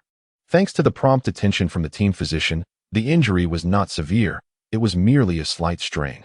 Fortunately, no bones were damaged. After applying some pain relief spray and icing the area for a while, Li Chengfeng felt considerably improved. By this point in the game, he had already amassed 37 points. Should he return to the court, surpassing the 50-point mark was a distinct possibility, earning him a place in the annals of rookie season scoring records. As noted by the American commentator, as the break concluded, the fourth quarter commenced. Yu's family joyfully remarked, "We see that the Rockets have brought Li Chengfeng back into the game. It seems his injury is not serious, allowing fans to rest easy." Upon witnessing Li Chengfeng's return to the court, two stunning American actresses in front of their televisions erupted in cheers, exclaiming, "Hooray." Finally, they could set aside their worries about his injury. A weight had been lifted from their hearts. Indeed, these two were Sijiali and the big-eyed Hakesawai. Their excitement palpable. One could almost expect firecrackers and a lion dance to celebrate this momentous occasion. Li Chengfeng makes a triumphant return. The Brooklyn Nets have possession of the ball. The point difference between the two teams is minimal, and the players are visibly tense. It orchestrates the offense. The upcoming play has the commentators on their toes. As Yu Jia exclaims, "Look at Vince Carter, executing a powerful dunk." The scene shifts to the Rockets, where Li Chengfeng performs a remarkable leap to score. Back with the Nets, Carter makes another impeccable shot. Oh, watch as Li Chengfeng of the Rockets responds with a stunning three-pointer. Meanwhile, Zhang Weiping enthusiastically supports. "Yes, yes, yes. Look at that. Absolutely reasonable. What a chaotic burst of energy." At this moment, both Li Chengfeng and Carter are fiercely competitive, reminiscent of the intense battles faced during the 2001 playoffs against the peak of Allen Iverson on the Philadelphia 76ers. Observing Li Chengfeng soaring across the court, Carter, though not old himself, can't help but feel a twinge of envy at the youthfulness of his opponent, who was just in his early 20s. As the two titans clash, only 1 minute remains in the fourth quarter, with the score narrowing to a mere 3 points, 101-98. Li Chengfeng has now reached a remarkable 50 points, while Carter has amassed 38 points. What a spectacle this is, with both players relentlessly executing dunks and sinking three-point shots. On the sidelines, TNT commentator Barkley raises his hands in jubilant celebration. Li Chengfeng has now equaled Allen Iverson's rookie scoring record, and this is all while he is nursing an injury, truly astonishing. Li Chengfeng dribbled the ball into the front court, confronting Carter with an air of calmness. It was evident that Carter was beginning to show signs of fatigue, while Kidd and Jefferson were also dripping with perspiration. The formidable trio of the Nets was on the verge of losing their cohesion. Li Chengfeng skillfully dribbled at the top of the arc, orchestrating his team's intricate movements. Suddenly, he came to a swift halt, gripping the ball firmly with one hand. With a feint towards the upper diagonal, he caught Carter off guard, who, perhaps due to fatigue and dwindling focus, was unexpectedly left in his wake. "Oh no!" Carter exclaimed in alarm. Upon witnessing the situation, Li Chengfeng reacted swiftly, confronting his opponent directly and launching the ball with a single hand. Caught off guard, Carter was unable to halt his forward momentum due to inertia, hastily attempting to retract his hands. However, it was too late, and he collided directly with Li Chengfeng. Li Chengfeng was struck mid-air, completely losing his shooting form. The basketball soared with little to no arc, resembling a cannonball shot straight across the court, and effortlessly swished through the hoop. Swish. Bang. Li Chifeng collapsed onto the floor, watching as the basketball swished through the net. Beep. The referee blew the whistle. The Rockets scored a valid three-pointer, along with an additional free throw. Li Chifeng sat on the ground, vigorously striking the floor with both hands, roaring with excitement. Yao Ming and McGrady hurried over to assist him, exclaiming, "What a lad! No longer should he be called Chengfeng, let us call him Hurricane instead." Haha. Yao Ming grinned widely, his laughter transforming into a delightful expression. As Li Chengfeng approached the free throw line, his gait revealed the lingering effects of his injury. He rubbed his thigh, gritted his teeth, and took a deep breath. At that moment, the audience could no longer contain their admiration for him. The entire arena erupted in resounding chants of MV. MV. MV. MV. This was a tribute reserved for a superstar. Today, Li Chengfeng's performance utterly captivated everyone. As Li Chengfeng stood at the free throw line, he was enveloped by the resonant sound of the crowd. Reflecting on his journey, he recalled how just 2 years prior he was an insecure, clumsy giant with little to offer. Now, he found himself basking in the recognition and admiration of many. A wave of emotion washing over him, causing his eyes to glisten with unshed tears. Steadying his breath, he confidently sank the shot and completed the free throw. The score now stood at 105-86. Li Chengfeng raised his arms high, reveling in the cheers of the audience. He scored 54 points. Achieving this through a spectacular 3-1 play was nothing short of breathtaking. Yu Jia and Zhang Weiping had already risen from their seats to watch the game. The Houston Rockets' momentum had reached its zenith. With little time remaining, the Nets still had a chance to overtake. Adelman, clutching a damaged shoe, fervently shouted, "Hurry back on defense." This is not the time for celebration. The entire team swiftly retreated on defense. Old Kid raced down the court, seemingly exhausting his final reserves of energy to reclaim the score. McGrady persistently tangled with Kid's dribbling path, while Carter sprinted across the court, managing to create a slight separation from Li Chifeng. Receiving Kid's pass, he soared from beyond the three-point line, executing an airborne drift shot to evade Li Chengfeng's block. Swish. Just as the shot clock expired, the three-pointer pierced the net. 105-101. Carter was phenomenal today, scoring an impressive 41 points. The Nets still had a chance. Barkley could no longer remain seated and stood up in anticipation. Only 30 seconds remained. Neither side called for a timeout. The Nets initiated full-court pressure. Adelman, hoarse from shouting on the sidelines, urged, "No mistakes. Pass quickly, waste the clock. Don't let them employ their foul strategy." McGrady made a long pass to Li Chengfeng. Li Chifeng darted across the court like a fully charged rabbit, swiftly maneuvering to the Nets half, while Kid, a moment too late, hastily grasped at his jersey in an attempt to draw a foul. Li Chifeng, with Jason Kidd hanging on him, raised his arm and made a vigorous throw. The basketball, under duress, soared with an extraordinary arc. Oh no, it seems destined to miss. It would have been better to wait for a foul and take free throws. But before Zhang Heli could finish his thought, the ball descended almost vertically into the hoop. Beep. The referee's whistle echoed once more. The 3 points count. The Nets committed a foul, granting an additional free throw. Jason Kidd is fouled out. Wow, wow, wow, wow. The audience in the stands erupted with excitement. With 57 points on the board, everyone held their breath. If Li Chifeng scores the next free throw, he will equal Wilt Chamberlain's record for the highest points scored by a rookie in a single game. Yu Jia and Zhang Weiping exchanged anxious glances, their eyes wide with tension as they observed the unfolding drama. Li Chengfeng approached the free throw line, his hands trembling slightly. He steadied his breath and swished the shot, confidently converting the additional free throw. 109-101.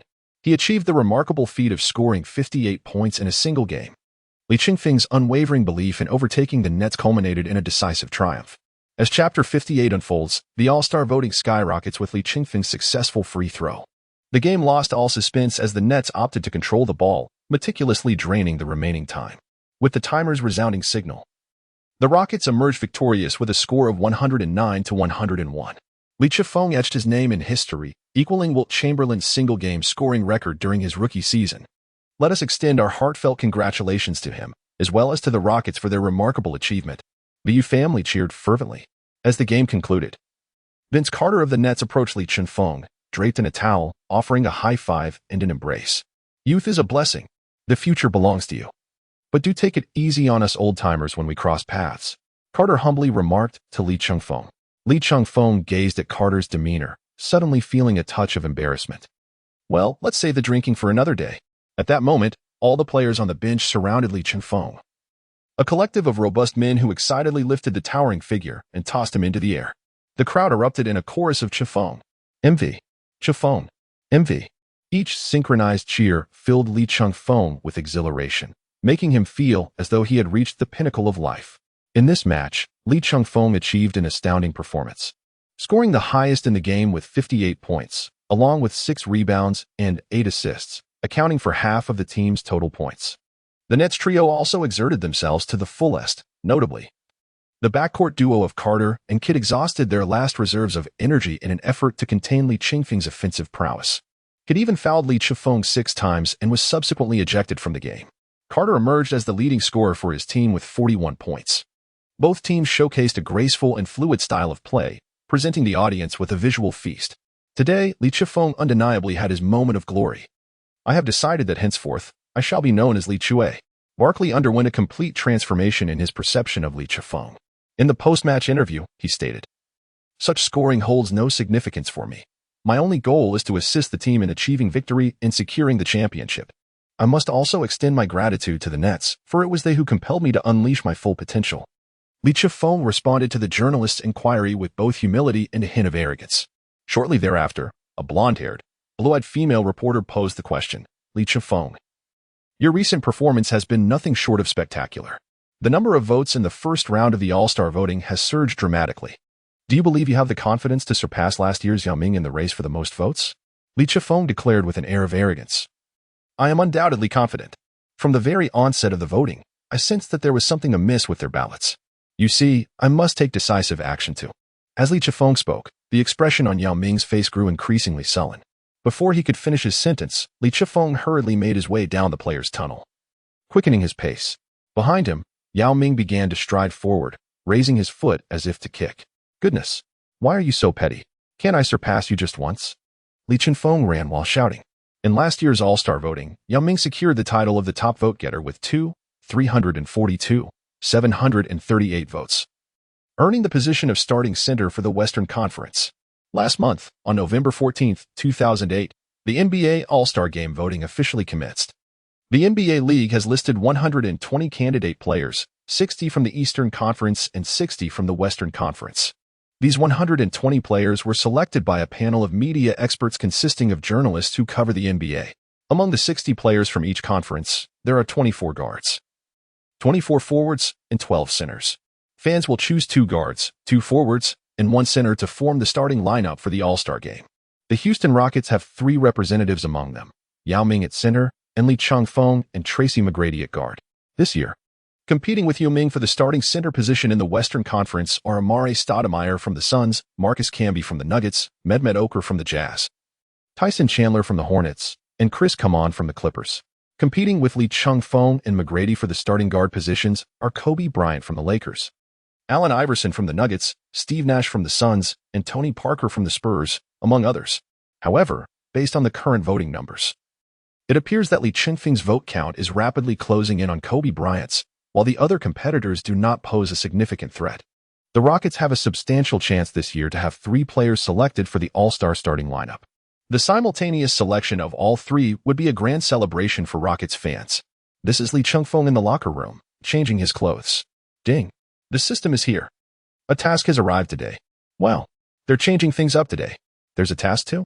Li Chengfeng said, wiping his head with a towel. Being selected for this year's All-Star starting lineup grants the reward of the Peak Magic Johnson Playmaking Hall of Fame badge. Wow, what a fantastic prize. Let us go. I'll replace Paul S. Playmaking badge with this one. It suits me much better. Li Chengfeng exclaimed excitedly. Let me clarify. This is the reward for being selected for the All-Star starting lineup, not for this game. You haven't been selected yet. All right, if you hadn't mentioned it. I would have forgotten. Today, I also won, scoring 58 points, tying the rookie scoring record, and Li Chengfeng counted his honors on his fingers. No. Well, this time there wasn't even a lottery process. Did I play so well for nothing today? You could still give. Goodbye. Li Chengfeng stood in a state of utter disarray, feeling exhausted. Perhaps it was time for destruction. Chapter 59. Du Xiaoshui's jealousy and challenge following their victory over the New Jersey Nets. The Rockets boasted an impressive record of 19 wins and 3 losses, reigning supreme at the top of the league. They had achieved a dreamlike start to the season. Head coach Adelman remained steadfast, allowing 3 key players to rest during less critical matches. After the previous season, the Rockets were determined not to repeat past mistakes, ensuring that Yao Ming, Tracy McGrady, and the newly acquired Li Chengfeng maintained their absolute health throughout the season. After this game, the Rockets faced a relatively light schedule, with home games on the horizon. On December 8th, they would encounter the Seattle Supersonics, led by this year's second overall pick, Kevin Durant. Following the selection of the imposing Greg Oden by the Portland Trail Blazers, the Supersonics, holding the second pick in the first round, unhesitatingly chose Durant, with the clear intention of placing their hopes entirely on him, wishing for his swift development into the team's leader. However, what no one anticipated was the rapid growth of Li Chengfeng, the Rockets' 26th pick this year. Even the Seattle management lamented their decision not to select Li Chengfeng, as their scouts would slap themselves every time they witnessed his explosive performances. It is not to say that Durant was underperforming. Since the season's inception, he has consistently averaged over 20 points per game, certainly justifying his draft position. In their quest to establish Durant as the core of the team, the Supersonics wasted no time in trading away the league's top shooter, Ray Allen, along with all-star forward Rashard Lewis, immediately after selecting Durant. They also secured this year's 5th overall pick, Jeff Green, in a deal involving Ray Allen with the Celtics. Though the Supersonics' record remained lackluster, Durant's performance could undeniably be regarded as the cornerstone of the franchise. This left Durant feeling pressured, as his achievements were consistently overshadowed by Li Chengfeng of the Rockets. During the draft, the proud Du Xiaoshui had scarcely regarded the towering figure from China, with the media frenzy escalating across the nation.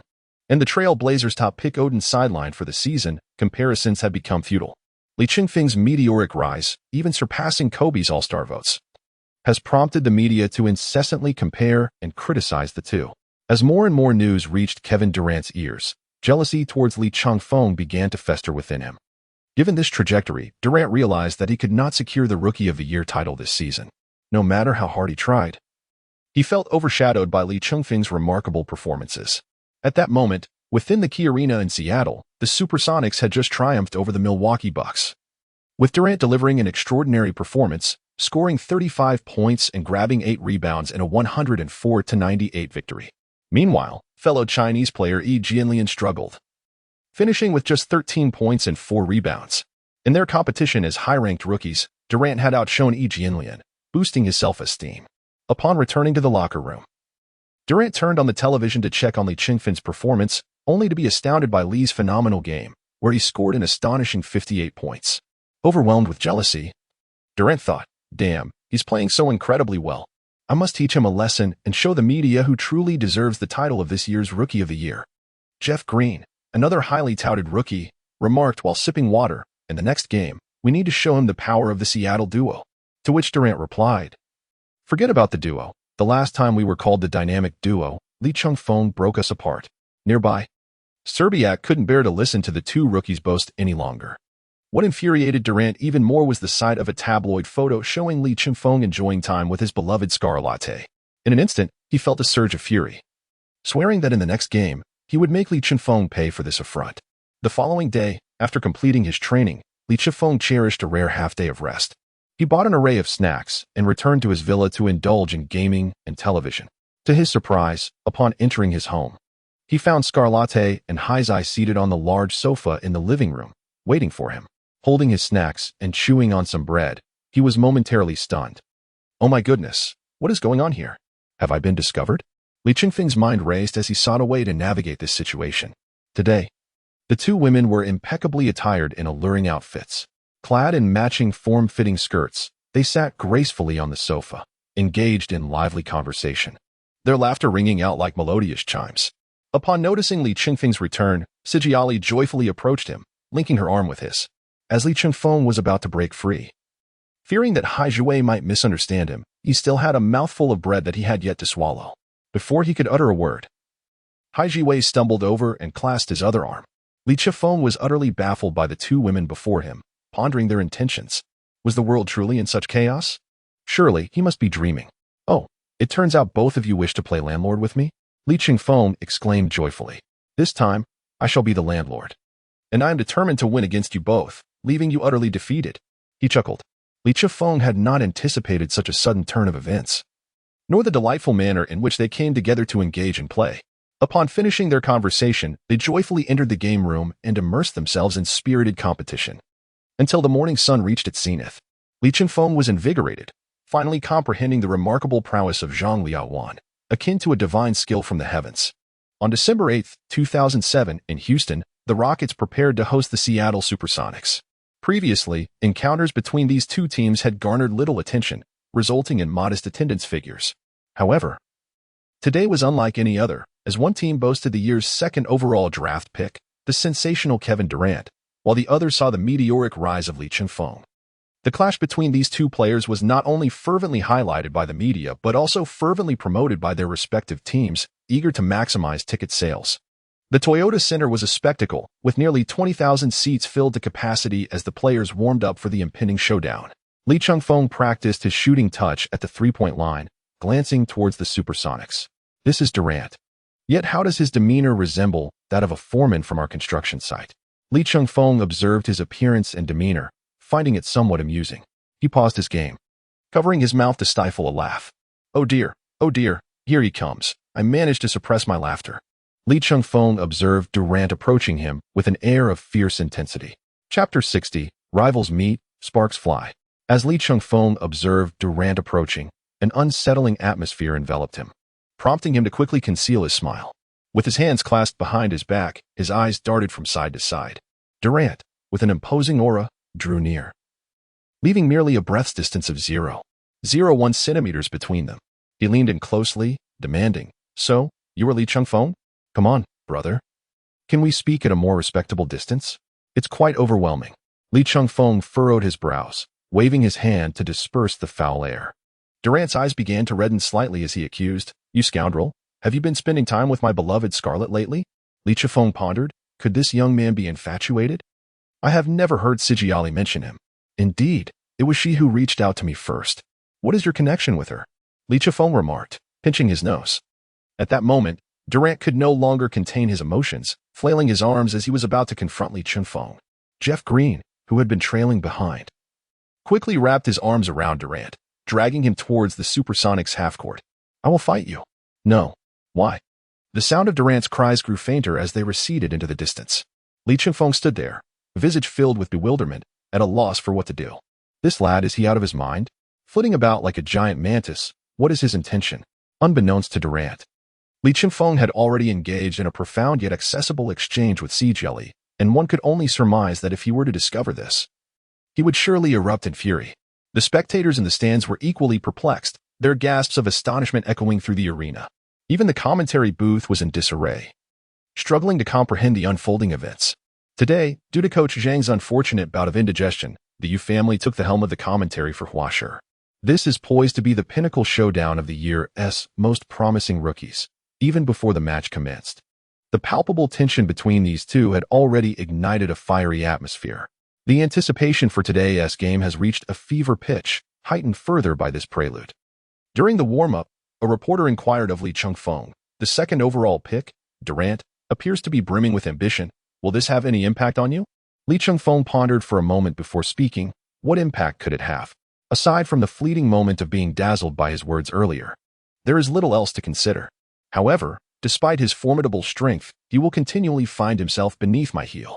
Although Durant appears somewhat infatuated, Li Chengfeng understood that his abilities would undoubtedly become formidable in the future.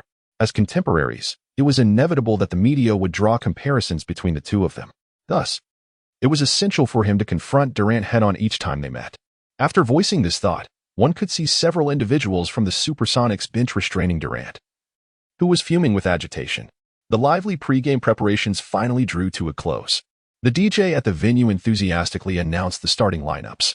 The Rockets were without Yao Ming, who was resting due to discomfort in his right foot. The rest of the lineup remained unchanged.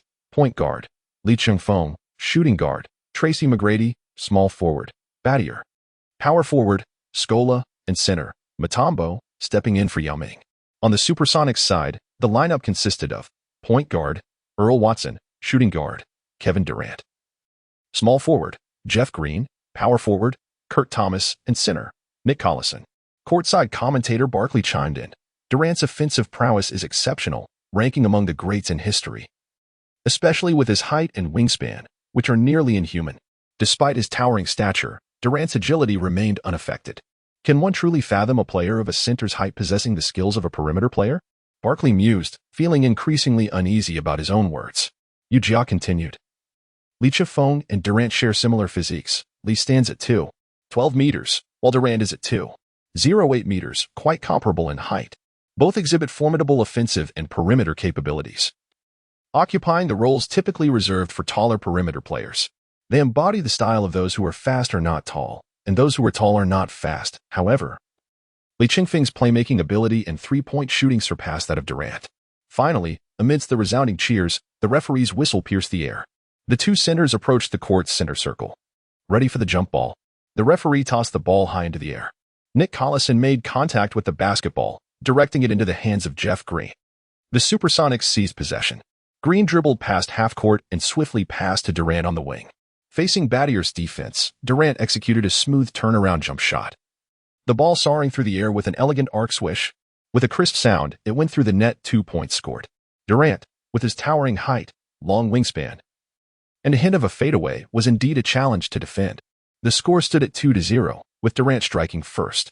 Come at me, don't act like a coward. Durant taunted Li Chifeng. Li Chifeng chuckled. You little rascal, you got the ball but ran off to the side on purpose, provoking me. Huh? How infuriating.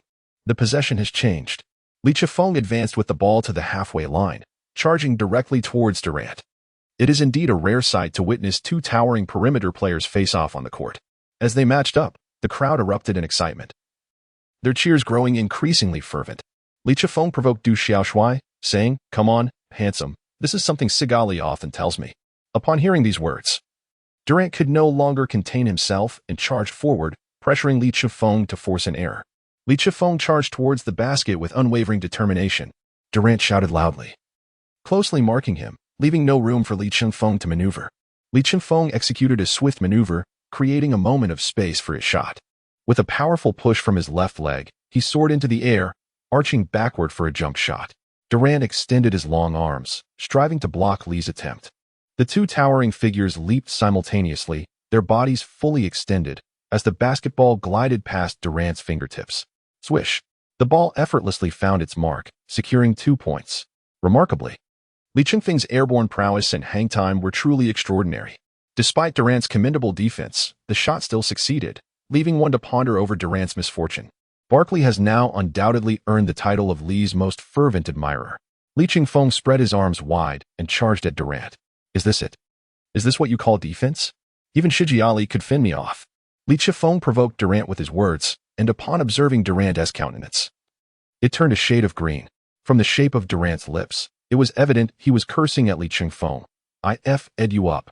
With a swift change of possession, Durant charged towards Li Chengfeng, dribbling furiously and muttering under his breath in frustration. He found himself entangled in a verbal spar with Li, his emotions escalating. Without further ado, he lowered his shoulder, using it to power through Li Chengfeng's defense as he made a determined drive towards the basket. Chapter 61. Blood on the court. Durant was deeply unsettled by Li Chengfeng's taunts.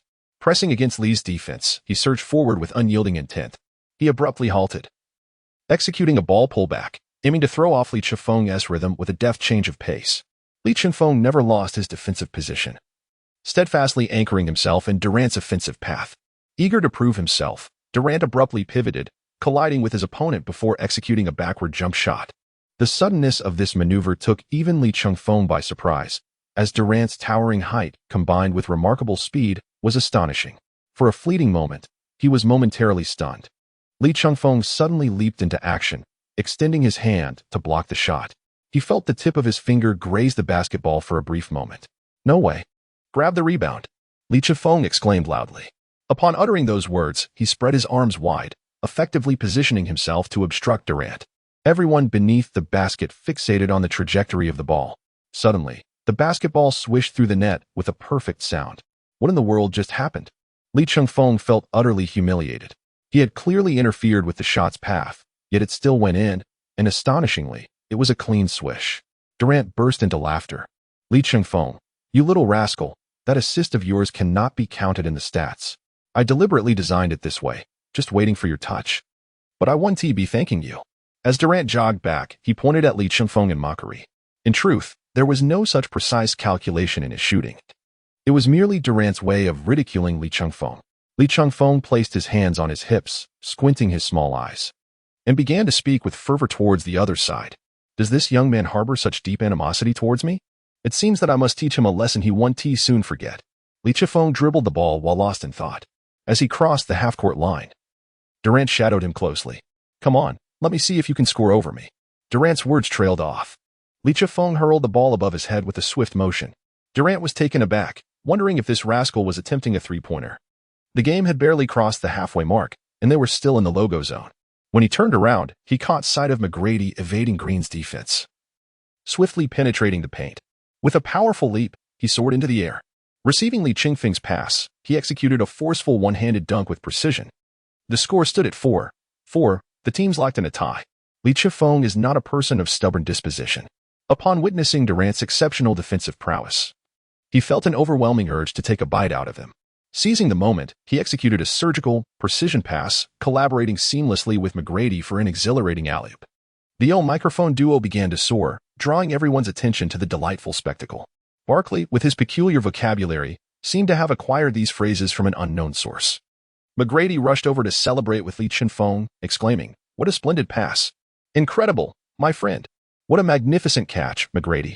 Aha! Li Chengfeng, retreating defensively, sprinted back while displaying a gesture with his wrists towards Durant. "Can't you pass the ball, handsome?" He squinted at Durant, who, in frustration, yelled for the ball to be quickly inbound from the sideline. With swift dribbling, he advanced to the Rockets' half-court, raising the ball with both hands. Searching for an opportunity at the top of the three-point arc, Li Chengfeng appeared on the verge of transforming into the thousand-armed Avalokiteshvara, his long arms soaring and swirling with such fervor that they nearly left behind an afterimage. A bead of sweat trickled down Durant's forehead as he pondered whether this young man ever felt fatigue. Such relentless defense was hardly akin to an inbounds pass. This time, he had learned well, refraining from blindly following, as he observed the absence of luck and opportunity. Jeff Green, utilizing an interior screen, deftly evaded Badier's defense and swiftly maneuvered to the flank. Receiving Durant's pass, he executed a jump shot from a stationary position, skillfully banking the ball in for 2 points. The score stood at 6-4, with both sides fiercely contesting from the outset. "Wow, are you imitating me? You can actually pass the ball now. Are you mirroring my scoring methods? It seems you're learning from me exactly, and Sigiali won't be playing with you anymore," he chuckled. Li Chengfeng seized upon this vulnerability and targeted Durant, aiming to disrupt his mentality. Durant covered his ears with both hands, declaring, I cannot hear. As he retreated to the backcourt, the turnover allowed the Rockets to maintain their offensive momentum. Li Chengfeng executed a sideline throw-in, and McGrady maneuvered the ball to the half-court, passing it to the interior player, Scola. Scola leaned against Collison, spinning like a top, his long hair sweeping through the air, momentarily blinding Collison. Swish. 2 points scored, bringing the score to a tie at 6-6. Collison, bewildered, exclaimed, "Wait, did that go in?" The head coach on the sideline shouted in frustration, "Collison, are those 2 holes beneath your eyebrows for letting air out? Can't you see?" With his spirits low, Collison trudged back to the front court. Durant approached with the ball. Facing Li Chengfeng, he executed a quick scissor step, making a significant directional change to shake off Li Chengfeng's defense. Noticing that Li Chengfeng maintained his position, Durant suddenly thrust forward, swiftly retracting the ball. Creating a sliver of space for a shot, he relied on his height and long arms to launch a three-pointer. Durant, confident in his stature and often exploiting mismatches, momentarily forgot that Li Chengfeng was even taller than he. Li Chengfeng soared into the air to defend. Suddenly, a sharp whoosh echoed as he leaped for the rebound. "This time, I've truly made contact," Li Chengfeng exclaimed. Durant felt that indeed. The shot had been grazed by Li Chengfeng's fingertips. They both hurried toward the basket. The basketball traced an arc through the air before clanging against the rim. It spun rapidly within the hoop before shooting out. "This ball is mine," Li Chengfeng declared. Durant leaped high behind him, exclaiming, "You shall not take it." The two simultaneously touched the basketball, sending it back up into the air, only for it to fall again, bouncing back once more. Ultimately, both engaged in a fierce contest, jumping vertically with all 4 hands grasping the ball. At this moment, a multitude of players rushed in, converging around them. Chengfeng and Durant simultaneously seized the ball, only to be jostled by the crowd below, causing them to lose their balance. Thud, thud. The sound of two dull impacts echoed as the two men found themselves on the ground, contending fiercely for possession of the ball. Both of their brow ridges had been inadvertently fractured during the scuffle, blood streaming down their faces. They appeared to be invigorated by an adrenaline rush, seemingly indifferent to their injuries as they lay on their sides, vying for the ball, realizing that his strength was no match for Chengfeng's Durant. In a moment of desperation, unleashed a kick, exclaiming in frustration. Chengfeng reacted with remarkable speed, lifting his foot and exclaiming, "To hell with you." The soles of his two large shoes collided simultaneously. The floor, slick with both blood and sweat, proved treacherous. As they clashed, the resultant force propelled both of them backward. Durant's leg inadvertently struck the approaching referee, knocking him flat. With a resounding thud, the referee found himself bewildered, his whistle flying from his grasp. Chapter 62. Are you filming a movie? Are you making a grand return? The players on the court swiftly converged to separate the two, grappling with the ball for an extended period before finally prying it apart. Meanwhile, Durant continued to hurl insults, his voice a relentless cacophony. Chengfeng noticed a multitude of individuals obstructing his path, just as he was about to spit in frustration. He recalled a lesson learned from a previous encounter with the Mavericks and swallowed his irritation instead. The game experienced a brief halt, and the spectators in the stands felt their tickets had finally gained value. It seemed the American tabloid reporters had yet another sensational story to write, an explosive confrontation between rivals leading to bloodshed on the court. The audience members closest to the action managed to retrieve the whistle and returned it to the referee. Given that no significant conflict had ensued, the referee gradually rose, cradling his head, and issued a foul call. Many players watching from their couches relished the moment, secretly delighted that they had found a way to confront the referee, leaving him at a loss for words. Meanwhile, a group of individuals assisted the two injured players in tending to their wounds. Both injuries were similar in severity. Not particularly grave, yet the brow area is notoriously delicate, easily torn, resulting in considerable bleeding. Chengfeng was originally fair-skinned, yet his face was now smeared with blood, creating a particularly chilling sight. Durant's dark complexion rendered the blood on his face a deep crimson, making it arduous to locate an injury. The Rockets substituted Alston for Chengfeng, while the Supersonics brought in Serbiak to fill Durant's position. Both players were promptly sent to the medical room for treatment. Wally Serbiak, selected 6th overall by the Minnesota Timberwolves in the first round of the 1999 draft, once set a franchise record with a staggering 44 points in a single game. Although this record was later eclipsed by the legendary Kevin Garnett. Last season, playing for the Boston Celtics, he exhibited remarkable performance, averaging 15 points per game with an impressive three-point shooting percentage of 42. During his prime, he was among the league's most proficient scorers. Although his three-point shooting was his hallmark, he was primarily recognized as a scorer rather than merely a shooter, a quintessential shooting guard prototype. He remained undervalued, yet continued to evolve despite the passage of time. Although his peak had waned, after being traded to the Seattle Supersonics, he consistently fulfilled the role of the team's sixth man. Nonetheless, within the youthful Supersonics, he emerged as a competent secondary option and a primary scoring asset. As the brief chaos subsided, the referee called for a jump ball, with the Supersonics gaining possession. Earl Watson dribbled across midcourt, received a screen, and delivered a direct pass to Serbiak, who had circled in from the paint. Upon receiving the ball, Serbiak effortlessly launched a three-pointer from beyond the arc.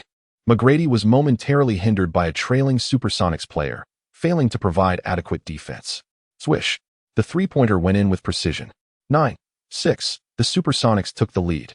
The live commentary by Ujia from Huaguo echoed in the arena. This Supersonics' sixth man, Serbiak, possesses the touch of a microwave. He can heat up instantly. The Rockets must not let their guard down. As possession shifted, McGrady took up the mantle of offensive leader, relentlessly driving and orchestrating the attack. The Supersonics, relying on Serbiak and Jeff Green's perimeter connection, delivered commendable performances.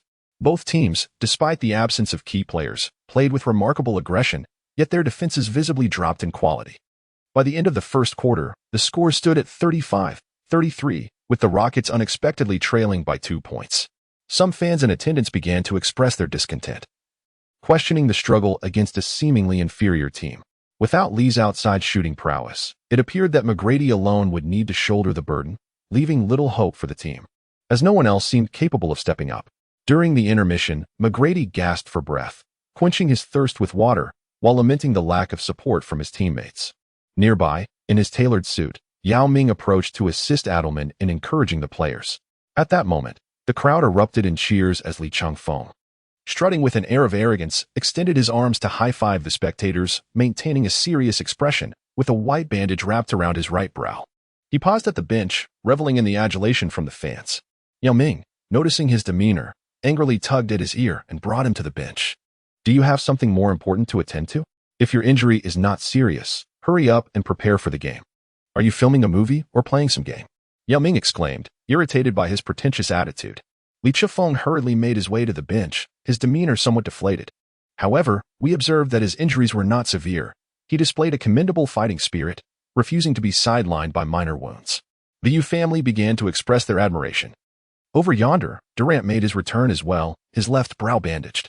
Distinct from Li Chengfeng, he bore an additional injury on his head, temporarily covered by a white gauze net provided by the team physician. Initially, the Supersonics medical staff advised against his participation, yet upon witnessing Li Chengfeng's tenacity, he felt compelled to join the fray. Li Chengfeng gazed from a distance and remarked to Yao Ming, "Brother Yao, don't you think Durant's bundled appearance resembles our northeastern netted frozen pears? You cannot deny it does look quite similar. Now, let us focus and attentively listen to the coach's tactical arrangements." Yao Ming was left in a state of amused exasperation by Li Chengfeng's antics. Adelman stated, "Li, the initial strategy to contain Durant has proven highly effective. We must continue with this aggressive approach to neutralize him." Meanwhile, the Supersonics coach admonished Durant, "Do not let your emotions dictate your performance. I am still unclear about the situation between you two, but playing like this is foolish. Do not take the court just yet. Serbiak is on fire, so take a breather on the sidelines for now. Also, refrain from double-teaming Li Chengfeng. This kid has a knack for surprising passes. When he enters the game, Durant, you will defend him one-on-one." Durant sat there, looking as if he were owed money, silent and brooding. As the break concluded, the second quarter commenced. Both teams deployed their rotation lineups. The match was a back-and-forth affair. Yet the bench players struggled to find their rhythm, making scoring a daunting task. However, both coaches seemed unperturbed, as if they had mutually agreed to withhold their starters. Eventually, the Supersonics lost their composure. With just over 6 minutes remaining in the second quarter, a dead ball arose, prompting the Rockets to follow suit and substitute their main lineup onto the court. At this juncture, the score stood at 42-38, with the Rockets still trailing. Yet, Adelman appeared entirely unconcerned, for Li Chengfeng had become his anchor of confidence. The Rockets initiated their offense. Li Chengfeng gradually dribbled the ball forward, while Durant approached him with an intense gaze. "Goodness, brother, please don't do that. It's quite intimidating to behold. And the fishing net adorning your head gives off an air of awkward flamboyance." Li Chengfeng couldn't help but chuckle at his outfit. Durant was so close to getting in his face and exclaiming, "Are you serious?" Chapter 63, 9 three-pointers in a single quarter, setting records again. Li Chengfeng faced Durant, signaling his team to spread out and isolate for a one-on-one. Suddenly, he accelerated, executing a dazzling crossover with remarkable agility, leaving Durant swaying unsteadily. Seizing the moment, he penetrated the paint, while Durant hastened his steps but was unable to keep pace, merely watching as Li Chengfeng emphatically dunked the ball into the hoop. The Supersonics wasted no time, quickly inbounding the ball for a fast break. Watson received the ball and sprinted towards the Rockets' half, delivering a long bounce pass to Durant. Against Badier's defense, Durant lifted his hand for a graceful three-pointer, the ball swishing through the net. The score stood at 45-40, with the Supersonics maintaining their lead. "Hey, handsome, why didn't you wait for me to defend? Afraid, are we?" Li Chengfeng called out to Durant, who was retreating on defense. Durant adjusted the netted cap atop his head and elegantly turned away, ignoring him. The two teams exchanged points fiercely during the remainder of the second quarter, neither yielding an inch. Li Chengfeng and Durant appeared to have unleashed the floodgates of offense, neither willing to yield to the other. However, Durant seemed to harbor a certain apprehension towards Li Chengfeng's defense, at times deliberately avoiding direct confrontations with him. Li Chengfeng was relentlessly berating his opponent on the court. Yet Durant remained unfazed, treating him as if he were mere air, refusing to engage in conversation. As the two teams grappled intensely, the halftime score saw the Rockets, under Li Chengfeng's leadership, draw level at 55. During the intermission, the Supersonics coach fervently encouraged his players, instructing Durant and Green to double-team Lee Chengfeng. While noting that McGrady's shooting was beginning to falter, "Lock down that scoundrel, Lee," he commanded, with no other viable options available. The team had no choice but to rely on these two players, whose similar height and speed offered the best chance to contain Lee Chengfeng's prowess. Although Sesbiak was not short and had decent offensive skills, his defensive capabilities were lacking, and the point guard Watson, standing at just 183 meters, was significantly disadvantaged against Lee. This season, McGrady exemplified an erratic shooting pattern, performing well in one game only to falter in the next. The entire offensive rhythm hinged upon Lee Chengfeng's contributions. As the second half commenced, both teams fielded their starters once more. The Supersonics began to implement the coach's strategy, unleashing a frenzied double team on Lee Chengfeng the moment he touched the ball. Lee Chengfeng's successive breakthroughs, or his prompt distribution of the ball to his teammates, highlight the immense difficulty of scoring a single basket. His teammates' lack of performance is disheartening, as many open shots failed to find their mark. Moreover, McGrady has notably missed 4 consecutive attempts. Lee Chengfeng relentlessly engaged in fierce hand-to-hand combat, striving to seize every rebound and capitalize on each opportunity to score. He played through the entirety of the third quarter. Lee Chengfeng propelled the team forward, narrowly leading with a score of 78-76 as they entered the fourth quarter. The supersonic strategy proved effective, yet it took a toll on Durant, who, during the break, gasped for air while consuming functional beverages, feeling utterly drained. Even if Sigiali were to personally cheer him on, it might not suffice. Green, draped in a towel, leaned against his chair, seizing the moment to recuperate.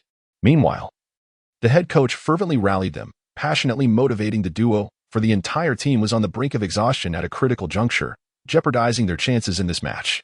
On the Rockets' side, although Lee Chengfeng faced immense defensive pressure from the duo, the formidable presence of LeBron James and Wilt Chamberlain afforded him significant recovery. Few players in the league could match this relentless stamina. As the game commenced with the sound of the whistle, the decisive fourth quarter unfolded. The Supersonics took possession of the ball. Durant orchestrated the play from the top of the arc, initiating a pick-and-roll that exploited a mismatch against McGrady. While McGrady's defense was not lacking, Durant appeared somewhat intimidated by Lee Chengfeng. With a swift change of direction, Durant evaded the defense and charged toward the basket, ready to unleash a powerful dunk. Just as he soared into the air, a massive hand descended from the side, delivering a resounding block that sent Lee Chengfeng's shot sprawling. The ball landing perfectly in Scola's hands. Lee Chengfeng swiftly dashed towards the front court, and then, with a thunderous shout, Scola made his presence known. Observing this, Durant rapidly pursued, trailing closely behind Lee Chengfeng. Lee Chengfeng received the ball, abruptly halted, and executed a swift three-point shot. Durant, attempting a block from behind, was too late. Swish. The three-pointer found its mark. 81-76. Durant, hands resting on his knees, gazed at the jubilant Lee Chengfeng, exclaiming in disbelief, "What on earth? Has this kid taken performance-enhancing drugs?" As the offensive transition unfolded, Durant dribbled the ball slowly, seeking a moment to catch his breath. At that moment, Lee Chengfeng charged forward, applying tight defense. The two were locked in a relentless struggle, with Durant stubbornly refusing to pass the ball. Just as they crossed the half-court line, he exhaled in relief. Beep. Number 35, Durant, was called for a backcourt violation, granting possession to the Rockets. Durant, unable to maintain control, inadvertently stepped back under Lee Chengfeng's pressure. "Ouch. Goodness. Did you see that, referee?" Durant exclaimed, his emotions boiling over as he vociferously argued with the official. Lee Chengfeng taunted with the ball. "Oh dear. The handsome guy is furious." His teammates swiftly intervened to restrain the increasingly volatile Durant. Lee Chengfeng approached with a mischievous grin, dribbling the ball. "Don't fret.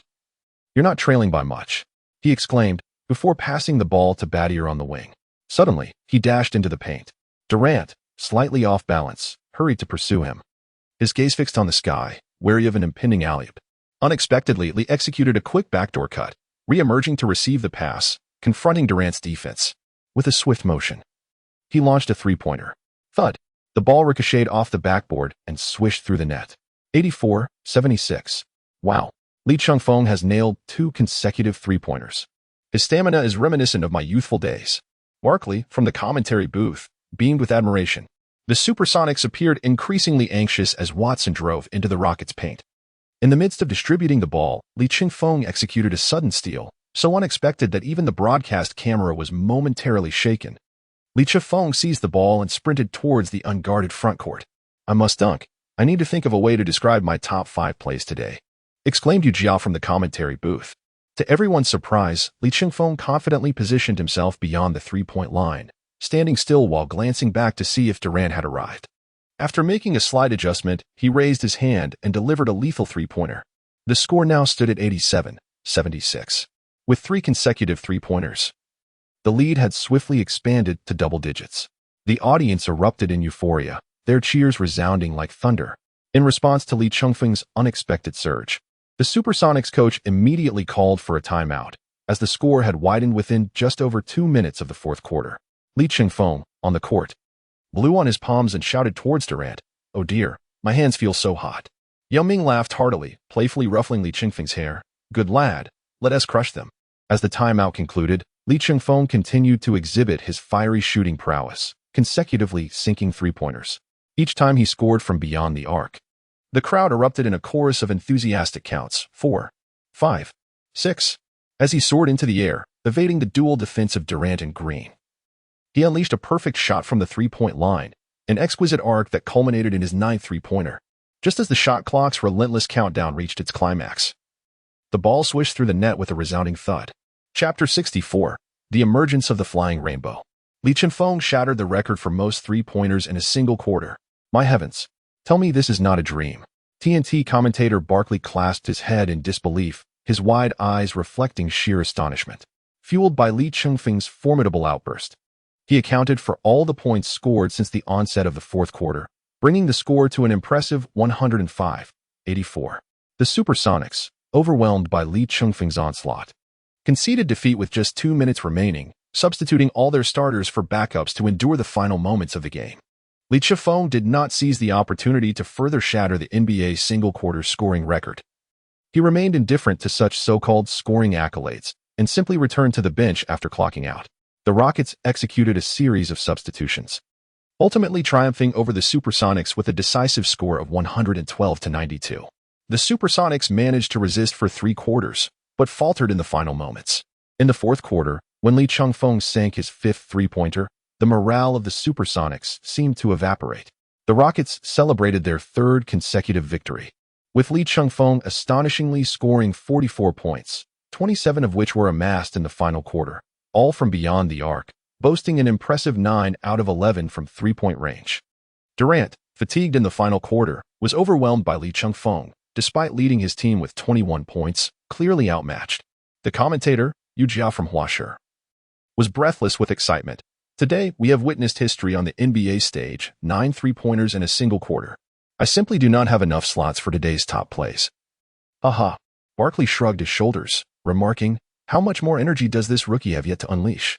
Today, Li Chengfeng's three-point shooting rivals that of legends such as Ray Allen, Larry Bird, and Reggie Miller. I suspect the technical staff ought to examine the basketball to see if it has been equipped with a missile guidance system specifically for Li Chengfeng. In a post-game interview, Durant, with a scowl, confessed, "I lost today, but I damn well refused to accept it. And as for Shikiali, just wait for me." He seemed to realize he had let something slip, abruptly halting his speech and storming towards the player tunnel in frustration. Durant truly gave his all in this match. Yet his stamina could not compare to that of his opponent.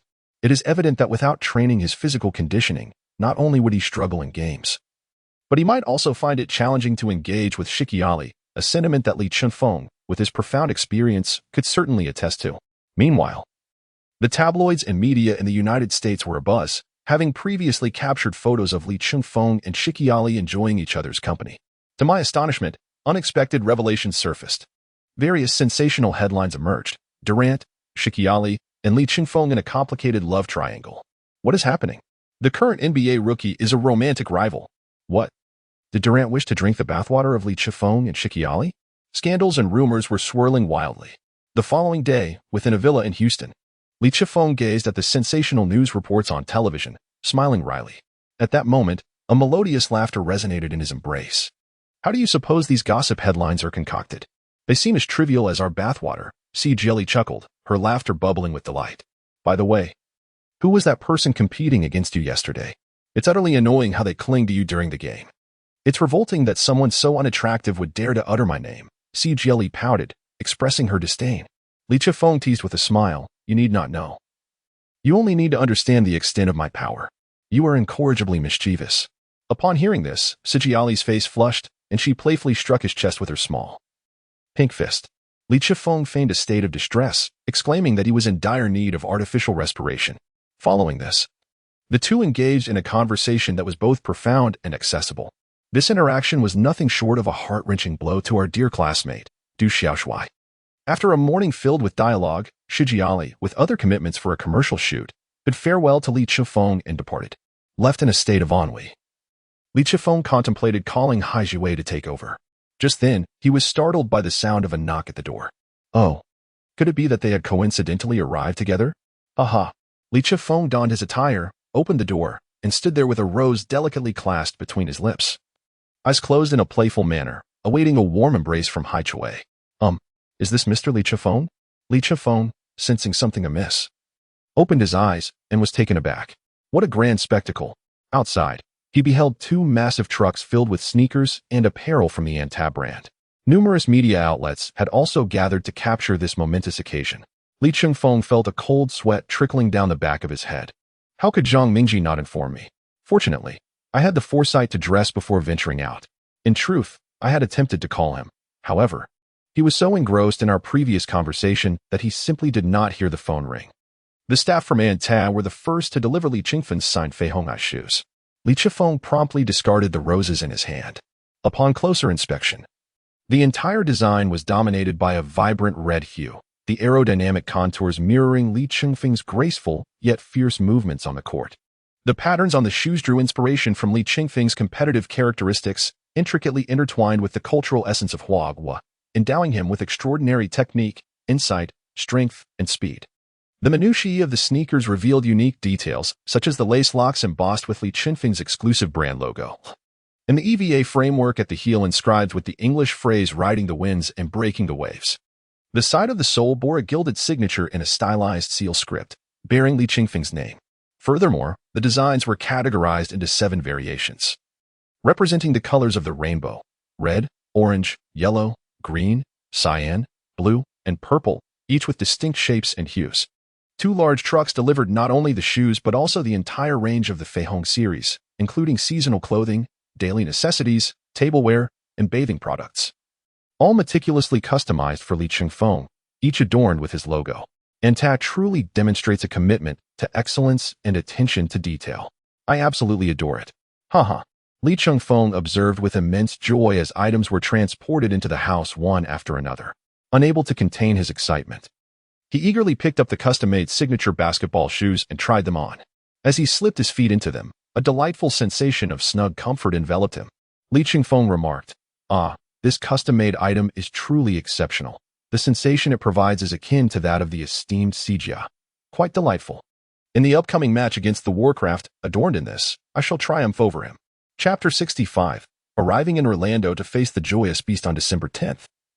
In American time, the NBA official website announced the Players of the Week. The Eastern Conference Player of the Week accolade was bestowed upon Josh Smith of the Atlanta Hawks, who led his team to a commendable record of 3 wins and 1 loss over the past week. Smith showcased remarkable performance, averaging 22 points, 3 rebounds, 3 assists, and 3 blocks per game. Selected as the 17th overall pick in the first round by the Hawks in 2004, standing at an impressive height of 2.06 meters, he is a versatile and formidable swingman, known for his robust playing style and frequent highlight reel dunks. In the Western Conference, despite the Houston Rockets participating in only 2 games last week, those 2 encounters, Li Chifeng achieved remarkable scores of over 50 and 40 points. And during the match against the Seattle Supersonics, he shattered the record for the most 3-pointers made in a single quarter. His performance was nothing short of explosive, earning him the well-deserved title of Western Conference Player of the Week once again. In the upcoming days, the Rockets face a challenging schedule with back-to-back away games against the Orlando Magic and the Philadelphia 76ers. While aboard the flight to Orlando, the entire Rockets team learned of Li Chingfen's latest accolade as the Player of the Week. At that moment, Alston approached him eagerly, inquiring, "Li, where are you taking us this time?" Li Chifeng removed his headphones and said, "Tong, do you have any other matters to attend to?" every time you win an award. It seems I have to treat again. Forget it. Just accompanying you on this outing is exhausting enough.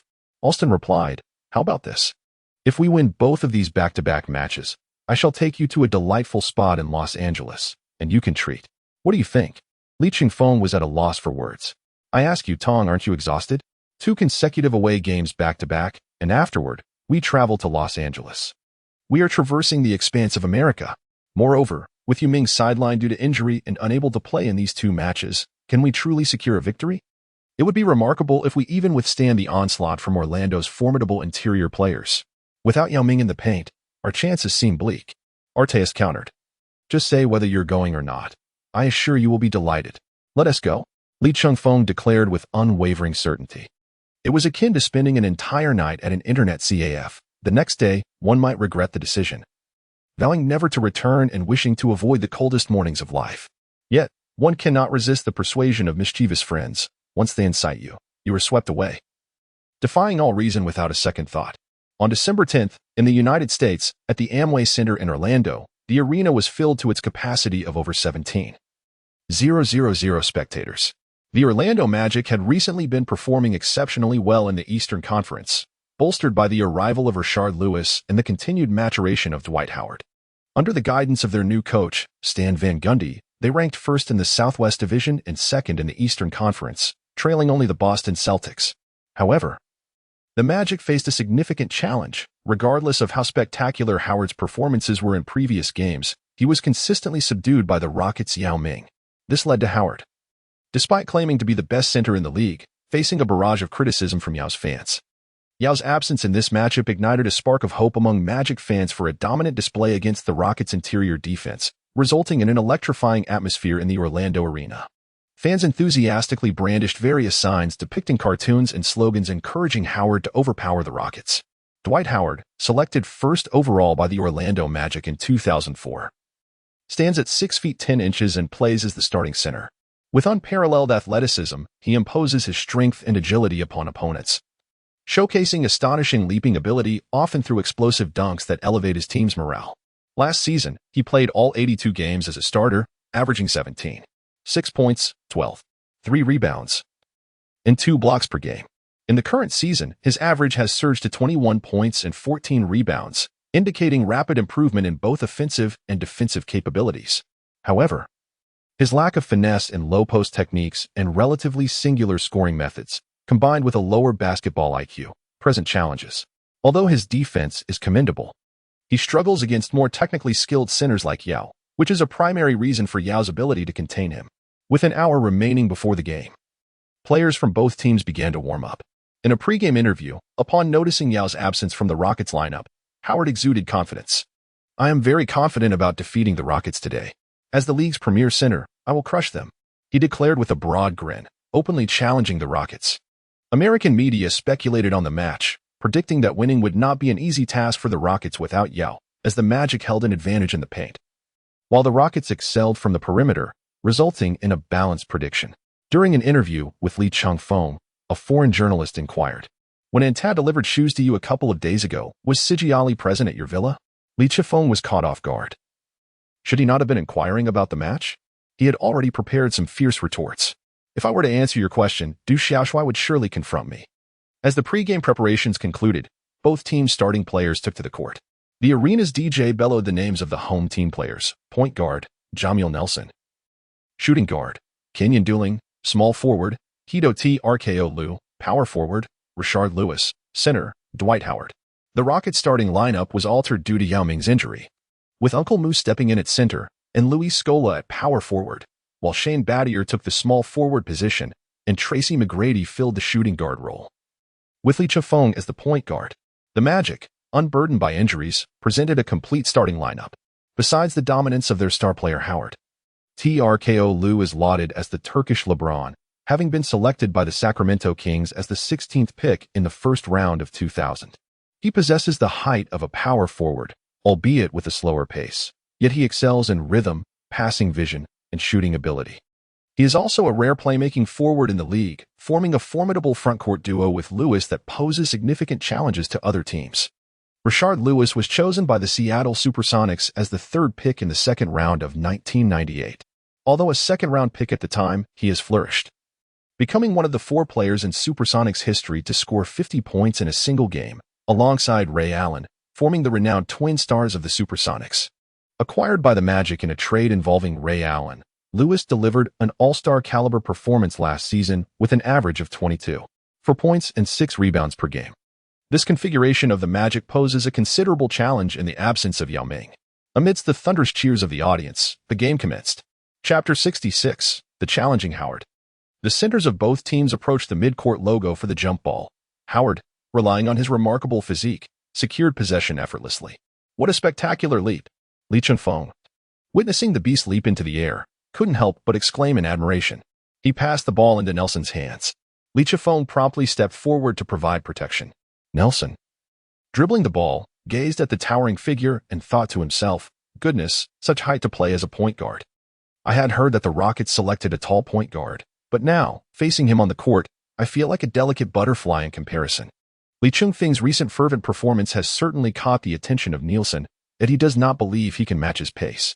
Without hesitation, he swiftly dribbles the ball, attempting to break through with rapid directional changes. However, to his astonishment, Li Chengfeng's lateral movement surpasses his own, as if he can anticipate his positioning. In just a few deft maneuvers, he has rendered Nielsen immobile. In a moment of urgency, Nielsen manages to pass the ball, which is received by Lewis on the wing, who promptly elevates for a shot beyond the three-point line. Scola shouts, "Get a hand on the ball. Go for the rebound." Li Chengfeng charged in with fervor, only to witness a towering figure, akin to a firecracker, spring forth with remarkable agility. With both hands grasping the ball, he unleashed a thunderous slam, sending the sphere crashing through the hoop. The force of this resounding dunk seemed almost capable of bending the very rim itself. As Howard descended from the hoop, he clapped his hands vigorously, pointing at Lewis and exclaiming, "Ha ha, what an assist." His dazzling white smile illuminated his face as he laughed heartily, exuding an air of arrogance that dismissed the Rockets' interior defense entirely. The home crowd erupted in jubilant cheers, brandishing banners emblazoned with Howard's likeness, reveling in the excitement. "Oh, you think you're impressive? Just wait and see how I'll take you down." Li Chengfeng dribbled into the Magic's half-court, and Nelson approached him, wearing a wry smile. Li Chengfeng pivoted at the top of the three-point arc, executing a powerful turn to back down his opponent. With one decisive step, he surged forward, and with another, he seemed to traverse miles, driving Nelson back relentlessly until he was cornered in the paint. As he spun and took a jump shot, Nelson gazed skyward, witnessing Li Chengfeng's shot ascend with the lofty elegance akin to Mount Tai. In that moment, he watched helplessly as the basketball was released and swished through the net. 2 points scored. Li Chengfeng landed gracefully, blowing a puff of air onto his shoulder, exclaiming how effortless it was. So effortless, in fact, that it left him utterly bewildered. Nelson shot a glance at his head coach, Van Gundy, conveying a silent message. "I'm not defending anymore. Do as you please." Standing at 183 meters, Nelson, a compact and muscular point guard, excelled in offense but was severely limited in defense due to his stature. As he dribbled across half-court, he noticed Li Chengfeng's hesitation and promptly passed the ball to the side to Turkoglu. After a series of cuts, the ball found its way into Howard's hands. Using his robust physique, he elbowed his way past Uncle Moo's outstretched arms and took flight from the spot. A true leap from the ground. The commentary team erupted with excitement, exclaiming this was the epitome of soaring from the earth. With arms outstretched, the basketball thundered through the hoop. Boom. The audience was once again engulfed in fervor, their cheers and shouts rising to a crescendo that threatened to drown out the Rockets. Li Chengfeng, while maneuvering the ball, was filled with ire at the sight of Howard laughing heartily. Turkoglu closely guarded Li Chengfeng, and with a hint of mockery, Li Chengfeng questioned, What happened to that little bean? Why has he switched to that little mustache?" The disparity between Nelson and Li Chengfeng was significant, yet Turkoglu, standing at an imposing height of 2.09 meters, was able to contend with Li Chengfeng's offensive approach. "Allow me to assess your true mettle." Li Chengfeng let out a powerful shout and suddenly surged to the right, breaking through. Although Turkoglu possessed great strength, Li Chengfeng did not engage him directly, but instead deftly maneuvered, evading him with a swift change of direction. Like a sword piercing through the heart of the Magic's defense, he leapt into the air, raising one hand as if to set the heavens ablaze, ready to slam the ball down. Just as he was poised to strike, to his astonishment, he found himself charging through, and at that moment, the previously silent coach Zhang began to take action. In the blink of an eye, a colossal black hand appeared, casting a shadow over the court. accompanied by a gust of wind. With a resounding smack, Howard, guarding the basket, delivered an emphatic block, forcefully sending Lee Chengfeng's shot down. The ball, propelled by its own momentum, struck Lee Chengfeng's face and bounced out of bounds. Lee Chengfeng descended and immediately crouched on the ground, his hands covering his nose. Tears streaming down his cheeks as he lamented the unfortunate blow to his face. Howard, with a single hand raised to the sky, stood motionless. A broad grin plastered across his face as he reveled in the thunderous applause of the audience. Barkley, from the sidelines, exclaimed in astonishment, "Wow, wow, wow. It's no small feat to block Lee Chengfeng's shot. This marks only the second time I've witnessed him being denied since he entered the league. The first was... Wait, who was the first again? Damn it. That little punk dared to block me." Lee Chengfeng, still clutching his nose, cursed vehemently. After a moment of recuperation, he rubbed his nose and hurried to the sidelines to inbound the ball. The impact had been significant, leaving his vision somewhat blurred. He swiftly passed the ball. McGrady, upon receiving it, signaled for a pick, and Scola promptly moved up to provide an offensive screen. McGrady, with a mismatch against Nelson, executed a jump shot from beyond the arc. The ball traced a perfect arc through the air before clanging against the rim. Missed. McGrady exclaimed, "Oh no," grabbed the rebound. Lee Chengfeng dashed inside, while Howard's massive arms, as solid as barbells, firmly blocked his position. "This is truly infuriating. Come on," Lee Chengfeng bellowed. The basketball struck the rim and fell straight down. Lee Chengfeng and Howard leapt into the air simultaneously, at which point the competition hinged on who could consume more of the spring's energy. Howard had already positioned himself quite advantageously, yet Lee Chengfeng, with his towering stature and long limbs, was equally formidable. In the air, the two engaged in a fierce collision.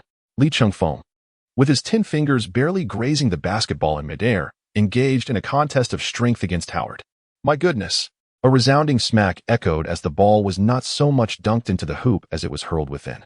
The two players exhibited astonishing vertical leaps. Nelson, watching from below, could only gaze in envy.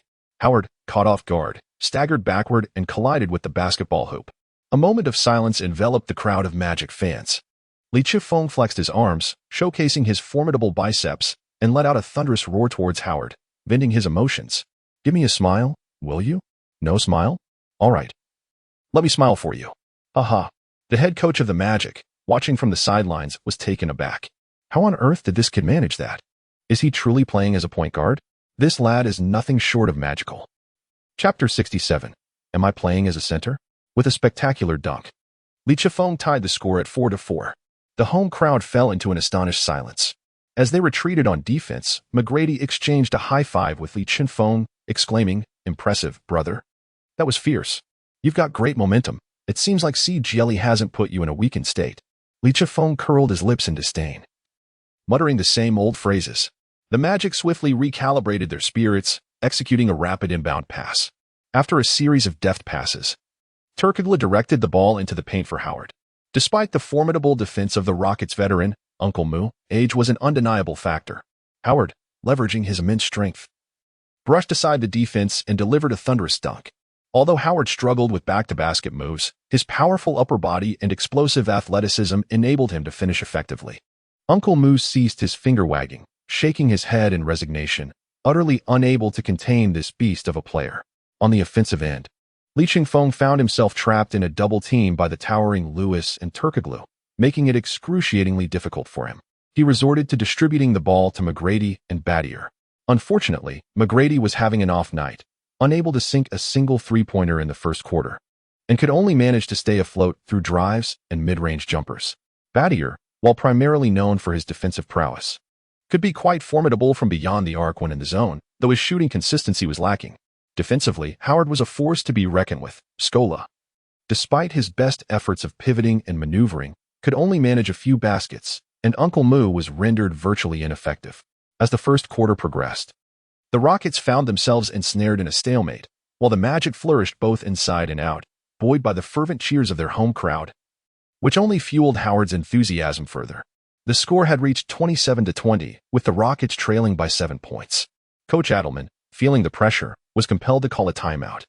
During the respite, in the bench area, Uncle Moo continued his complaints, exclaiming in frustration that Howard was like a whimsical egg, endlessly circling in the paint, eluding capture. A moment's lapse in attention would see Howard spring into action, and a delayed response would inevitably result in a foul. Uncle Mu couldn't help but vent his exasperation with colorful language.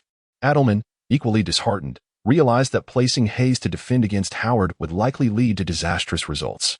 Thus, he resolved to alter the defensive strategy, allowing Uncle Mu to rest, acknowledging that his age was taking its toll. Scola would assume the center position, teaming up with Hayes to form a defensive wall against Howard, focusing the defensive efforts squarely on him.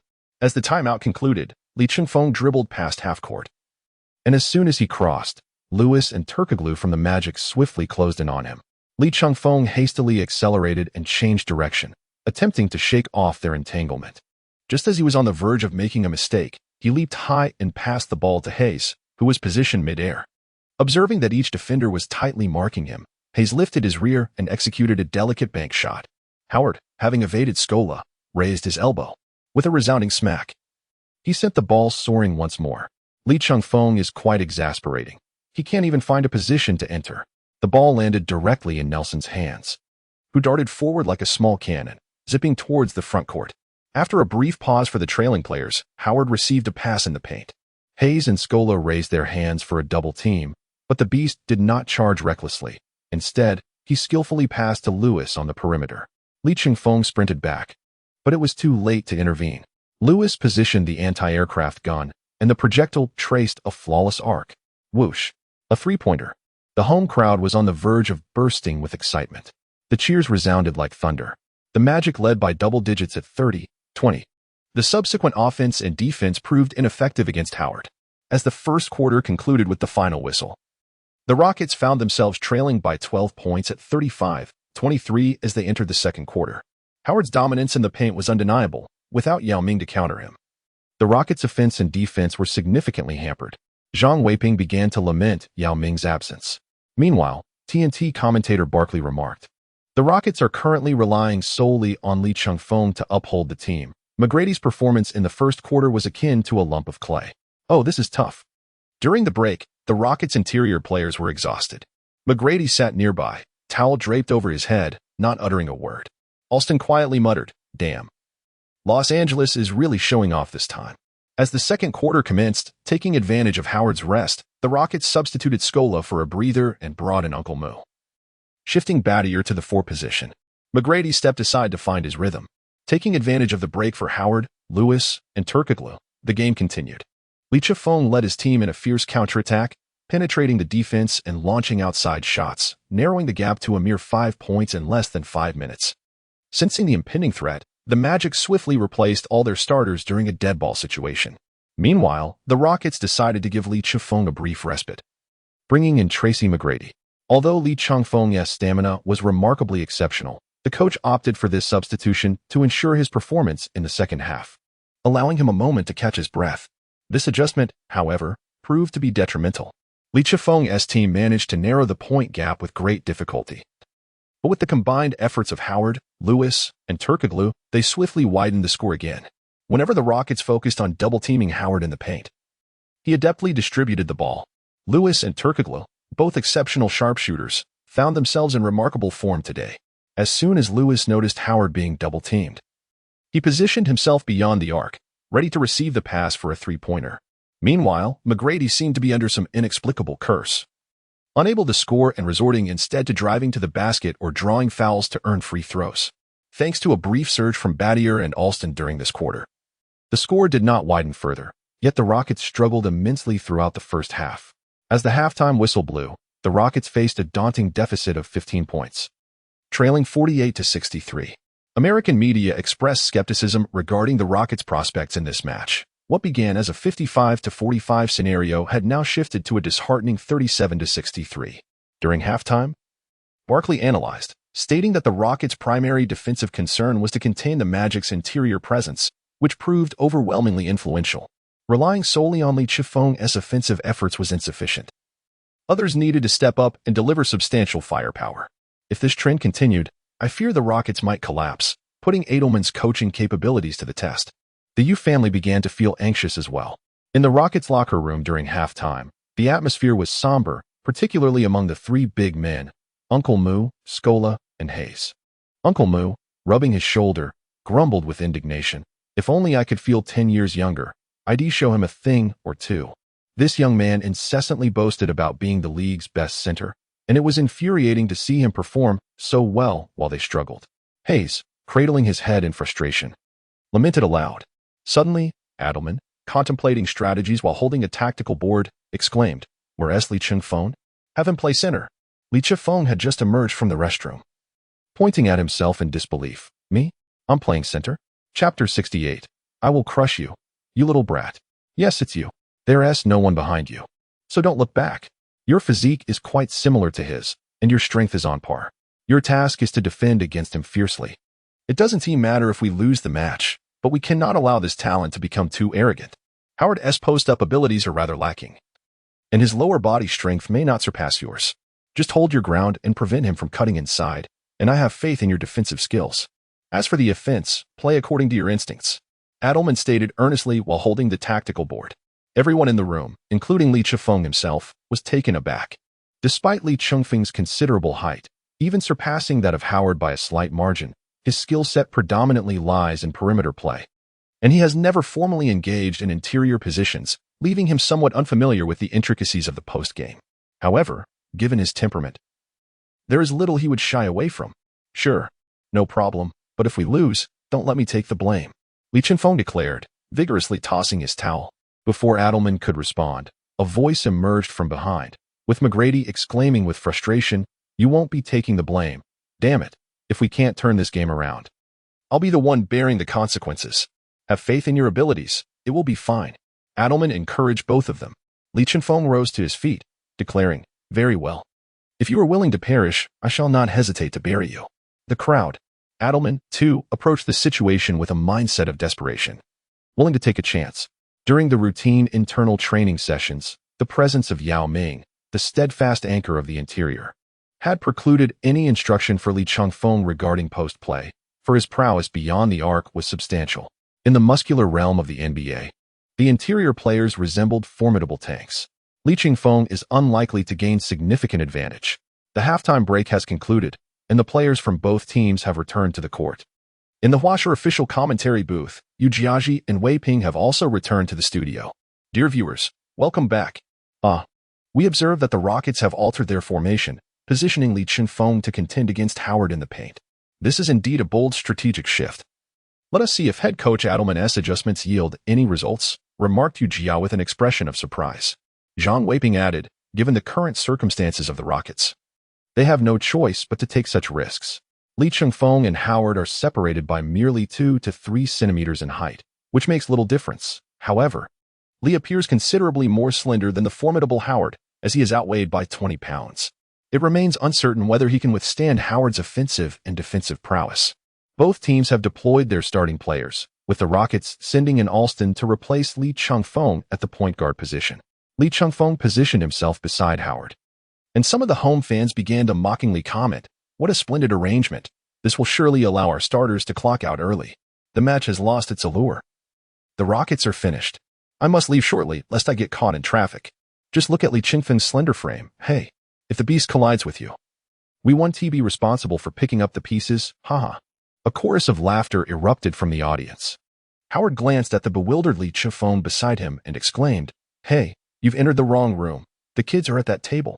Well, just make sure you don't come crying to me later. I have no milk to offer you." Li Chengfeng, undeterred, stood his ground. The Rockets regained possession, and Alston dribbled up to the top of the arc, promptly delivering the ball to Li Chengfeng in the paint without any unnecessary hesitation. Li Chengfeng leaned against the beast, exerting himself to press inward with his rear. It felt quite loose, he mused silently. With a sudden thrust, he retreated boldly, leaping back to execute a jump shot. Howard, undeterred, sprang up to contest the shot. Meanwhile, Turkoglu swiftly darted forward, aiming to block from behind. In midair, Li Chengfeng quickly pulled the ball back, executing a swift turn and delivering a pass to the trailing McGrady, who received the ball and immediately took a jump shot. The ball circled the rim twice before finally plunging in. A three-pointer, making the score 51-63. McGrady sighed in exultation, inspired by the moment to compose a verse. Damn it. Finally, I've made my mark. Great pass. Let us crush them. He called out to Li Chengfeng, filled with newfound confidence. The Magic quickly inbound the ball, Faced with Alston's pressure, Nelson found himself considerably less strained, deftly changing direction and driving into the Rockets' paint for a three-step layup. Lee Chengfeng unfurled his fingers like a mountain, and with a decisive motion, he sent forth a powerful spike, propelling the volleyball away. The ball landed in Lewis's hands, while Badal remained vigilant, and it was subsequently passed to Howard. Lee Chengfeng swiftly closed in, positioning himself to block Howard and thwart his offensive path. He felt an overwhelming force colliding with him. Lee Chengfeng firmly anchored his lower body, preventing Howard from penetrating. Damn, this kid may appear slender, yet he possesses considerable strength. Howard's back-to-basket techniques were rather crude. He found it impossible to move him. As he swayed left and right, Lee Chengfeng remained unfazed. With the shot clock winding down, Howard swiftly pivoted and attempted a desperate floater. I anticipated this. I shall block this little imp. Lee Chengfeng anticipated the position, and with a swift leap, he intercepted the ball with both hands. A resounding clap echoed as he sent the ball crashing down once more. The audience erupted in astonishment. What had just transpired? This towering point guard had executed 2 consecutive blocks. Observing this, Alston seized the fallen basketball and accelerated towards the front court. Nelson closely followed. And as he noticed Nelson poised to obstruct the offensive route, he deftly passed the ball to Badier stationed beyond the three-point line. Badier made a slight adjustment, and with a swift motion, he unleashed a shot. Swish. The three-pointer found its mark. 54-63. Badier exuberantly proclaimed, "By golly, the three-pointer has arrived." The score gap had narrowed to a mere single digit. "Keep it up. Steady," Adelman shouted from the sidelines. The Rockets' morale surged, while the Magic opted against calling a timeout, hoping for the Beast to deliver yet another thunderous dunk to reverse their fortunes. During the Magic's offensive possession, Nelson gradually brought the ball past half-court, signaling to slow the pace. Howard, now somewhat overzealous, directly positioned himself in the paint, eagerly calling for the ball from the wing. Lee Chengfeng raised his elbow, firmly bracing against the monstrous creature. Howard, undeterred by superstition, found himself unable to budge, as though crashing against an immovable wall. Adapting his strategy, he lowered his shoulder and executed a sudden pivot, slicing through the baseline with remarkable speed. The explosive velocity startled Lee Chengfeng, who swiftly extended his arms to intercept. As Howard approached the basket, a triumphant grin spread across his face. With a powerful thrust of his legs, he soared into the air, preparing for a thunderous dunk. In that fleeting moment, Howard felt as though he were hallucinating, as a pair of enormous hands materialized between the ball and the rim. Lee Chengfeng and Howard clashed in midair, exclaiming in frustration. With a powerful thrust of his arms, he forcefully swatted down the ball that was destined for the magical beast. A resounding thud echoed through the arena. Chapter 69. Conflict on the court. Ejection. The sound of impact sent Howard tumbling unsteadily to the ground, causing him to crash out of bounds and collide with the cameraman beneath the basketball hoop. Scola seized the fallen ball and swiftly hurled it forward, allowing McGrady to catch it and accelerate towards the Magic's half of the court. With the grace of a gallant steed, he seized the open lane, lofted the ball upward, and executed a thunderous two-handed dunk off the backboard. The score shifted to 56-63, silencing the home crowd of the Magic once more. Howard, seated on the ground, gazed in disbelief at Lee Chengfeng as he sprinted ahead. "Incredible. I can't believe he just knocked me out." Uncle Mu observed Lee Chengfeng with a glimmer of nostalgia, reminiscent of his own youth. "What a kid. That was an impressive defense. Amazing," he exclaimed with delight. Adelman leapt up excitedly from the sidelines. The commentary team at Huaguo was also stirred, as this play had undeniably uplifted the team's morale. Adelman's strategic adjustment showcased his complete faith in Lee Chengfeng's abilities. Brilliant. Lee Chengfeng had made 3 consecutive blocks, bewildering the opponent's offense. Yu Jia continuously lavished praise, while Zhang Weiping remarked, "Now, trailing by 5 points presents a challenge. Let's see if the Rockets can hold their ground in the upcoming plays. This quarter aims to equalize the score." Lee Chengfeng felt an overwhelming sense of exhilaration. Although he had no concerns regarding his stamina, enduring the presence of this interior behemoth each round was somewhat taxing. The head coach of the Magic, Stan Van Gundy, clutched his timeout without relinquishing it, firmly believing that Howard could resolve the dilemma independently. He gestured to Howard, encouraging him not to lose heart. Howard, growing increasingly frustrated, rolled his eyes and was on the verge of acting out. As the Magic initiated their offense, Nelson swiftly dribbled the ball, while Turkoglu maneuvered along the baseline, receiving a pass on the wing before rising to shoot. Badier employed a smothering defense. Clang. The shot missed. The four players in the paint leaped into the air to contest the rebound. Howard, employing a subtle tactic to obstruct the referee's view, pressed down on Li Chengfeng's shoulder and seized the rebound. "Hey, did you not see him push me?" Li Chengfeng complained to the referee while defending against Howard. Whether it was due to the covert nature of the action or the referee's oversight, no whistle was blown. "Damn, how blind can you be?"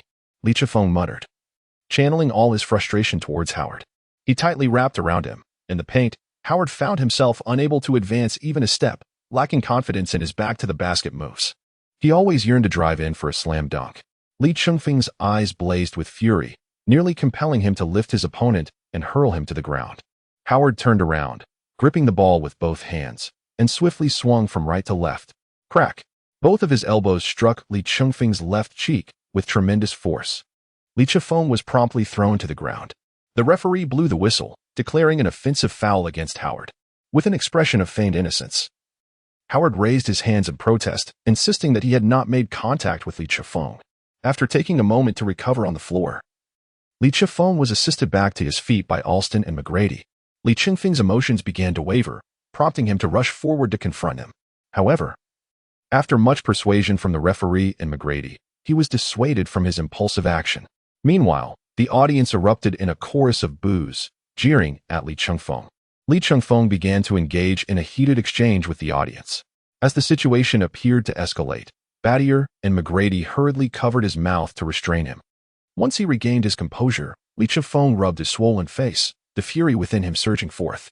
Li Chengfeng swiftly seized the ball and dribbled rapidly into the Magic's half. He immediately called out for Howard to defend against him. Howard, with a disdainful tone, remarked, "You're too weak. I could merely touch you with my finger, and you'd fall." "To hell with you," he exclaimed. With that, he executed a sharp change of direction and charged towards the interior of the Magic's defense. Launching himself into the air, he prepared for a powerful one-handed dunk. Howard, having been faked out of position, realized he could not catch up. As he soared upward, he raised his formidable black arm and swung down. Bam! Li Chengfeng executed a powerful dunk, yet Howard's elbow struck him squarely in the face. The referee blew the whistle. The Rockets' basket counted, and they were awarded a free throw. Howard feigned innocence, raising his hands in protest towards the official. At that moment, a voice from behind exclaimed, "How dare you!" Li Chengfeng suddenly erupted, charging towards Howard with a clenched fist.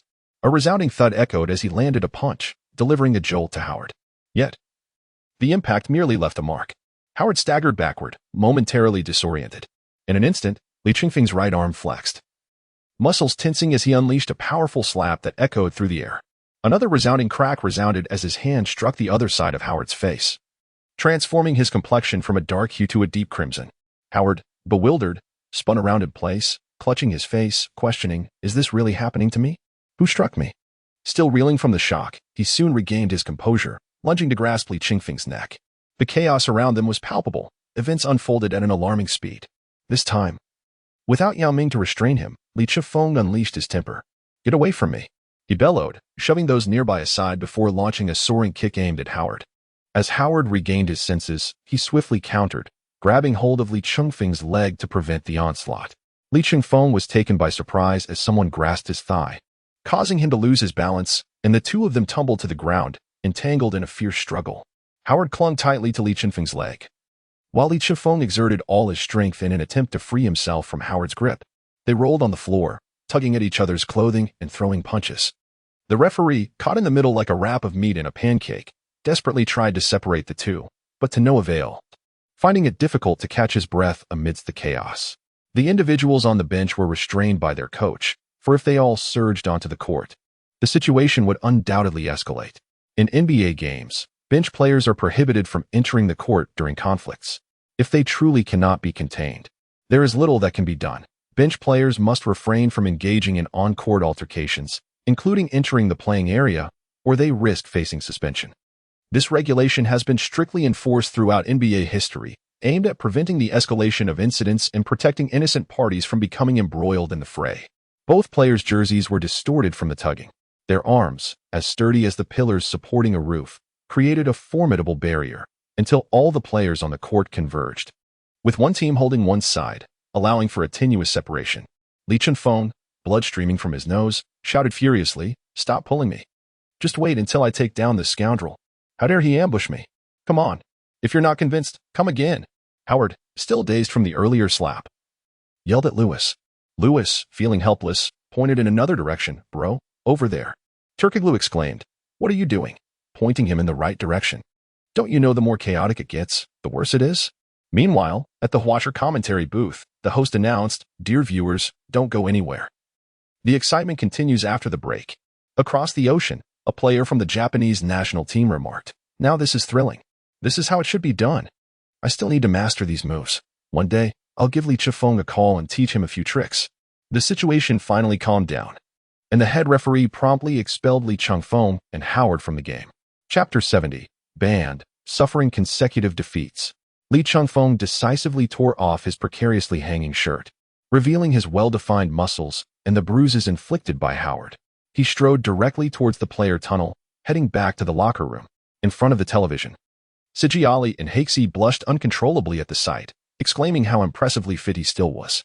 Oh, I can't handle it. Such a man. They gushed, their admiration evident.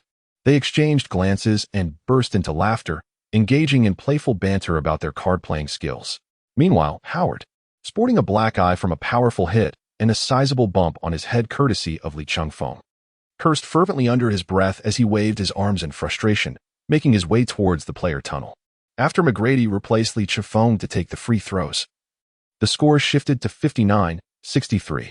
With Howard ejected from the game, the Magic's interior strength was diminished, yet their sharpshooters, Turkoglu and Lewis, maintained their fiery touch from beyond the arc.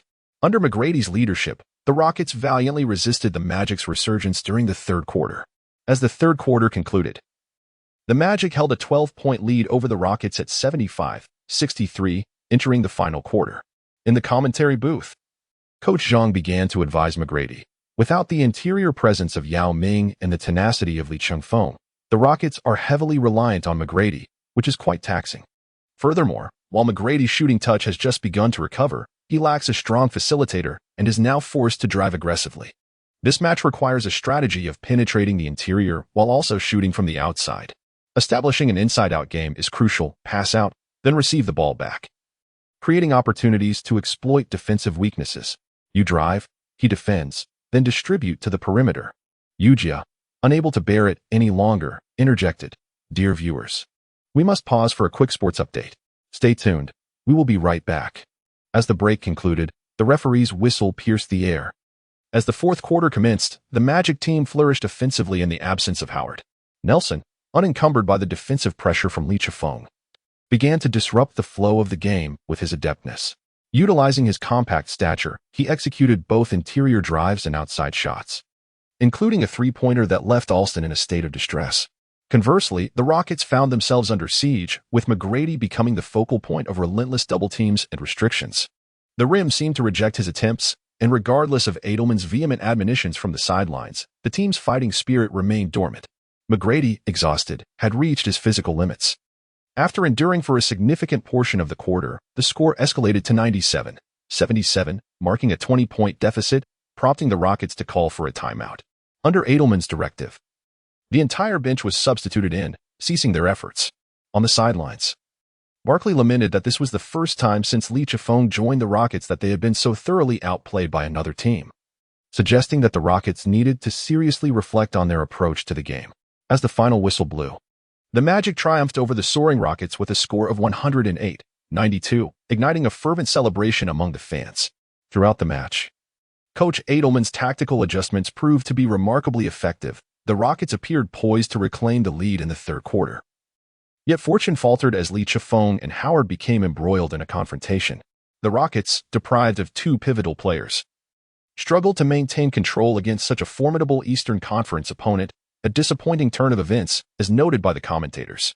In this contest, Li Chifeng played less than 3 quarters, amassing an impressive 22 points, 6 rebounds, 7 assists, and 5 blocks. Had he not been ejected, the likelihood of a Magic comeback would have been significantly heightened. McGrady's performance was notably lackluster, scoring only 15 points, primarily from free throws. The bench player Alston contributed 18 points and 5 assists. On the Magic's side, Howard, much like Li Chifeng, was also ejected, finishing with 20 points and 14 rebounds, illustrating his dominance in the paint early in the game. The perimeter sharpshooters, Turkoglu and Lewis, Each delivered stellar performances with 25 and 28 points respectively, combining for an astonishing total of 53 points. Their shooting was nothing short of extraordinary, with a three-point shooting accuracy of 6 out of 7 attempts. The Rockets, suddenly stripped of their two leading stars, appeared utterly lost on the court. Following the game, a press conference was convened for post-match interviews. Chengfeng, with a scowl upon his face, declared, "That little rascal Howard deserves it. He resorts to underhanded tactics on the court, and I told him that my actions today were merely a mild reprisal. Should we cross paths again in the next match? If he dares to act so arrogantly, he shall receive the same treatment." Meanwhile, Howard refrained from showing his face during the interview, not out of fear, but because the sight of Chengfeng's performance was simply too comical. His visage bore a prominent bruise, a stark contrast to his otherwise dark complexion. The blow he received was undeniably solid. A large bump adorned his forehead, surpassing even the one Shaquille O'Neal inflicted upon Tracy McGrady in the past. His appearance was so disheveled that he outright declined to attend. That very evening, the league announced penalties. Chengfeng of the Houston Rockets and Dwight Howard of the Orlando Magic were each suspended for one game, fined 10,000 and 30,000 respectively. With the Rockets set to travel to Philadelphia the following day to face the 76ers, they busied themselves packing their belongings and boarded their flight that night. Chengfeng received the news while aboard the aircraft, lamenting to his companion Alston, "Damn it, ever since I joined your organization, I've been fined incessantly. Last time, I incurred penalties for 2 technical fouls. This time, that impertinent fool provoked me, and I could have merely suspended him, yet here I am being fined again. I'm not going to Los Angeles the day after tomorrow. I lack both the funds and the inclination." While Alston remained unfazed by the team's loss, he was distressed by Chengfeng's absence. "Come on, I had everything planned." Even at that moment, he was still contemplating leisure. The following day, the Rockets, in relentless pursuit, arrived in Philadelphia to face the 76ers at the Wachovia Center. Due to Yao Ming's injury and Chengfeng's suspension, the Rockets fielded a starting lineup of Mutombo, Scola, Battier, McGrady, and Alston. The 76ers countered with a starting 5 of point guard Andre Miller, shooting guard Willie Green, small forward Andre Iguodala, power forward Reggie Evans, and center Samuel DeLembert. The Rockets, depleted of 2 pivotal players and weary from their travels, struggled as McGrady failed to find his rhythm, effectively neutralized by Iguodala's defense. The 76ers, capitalizing on the formidable performances of Iguodala and Miller, secured a decisive victory of 100-88.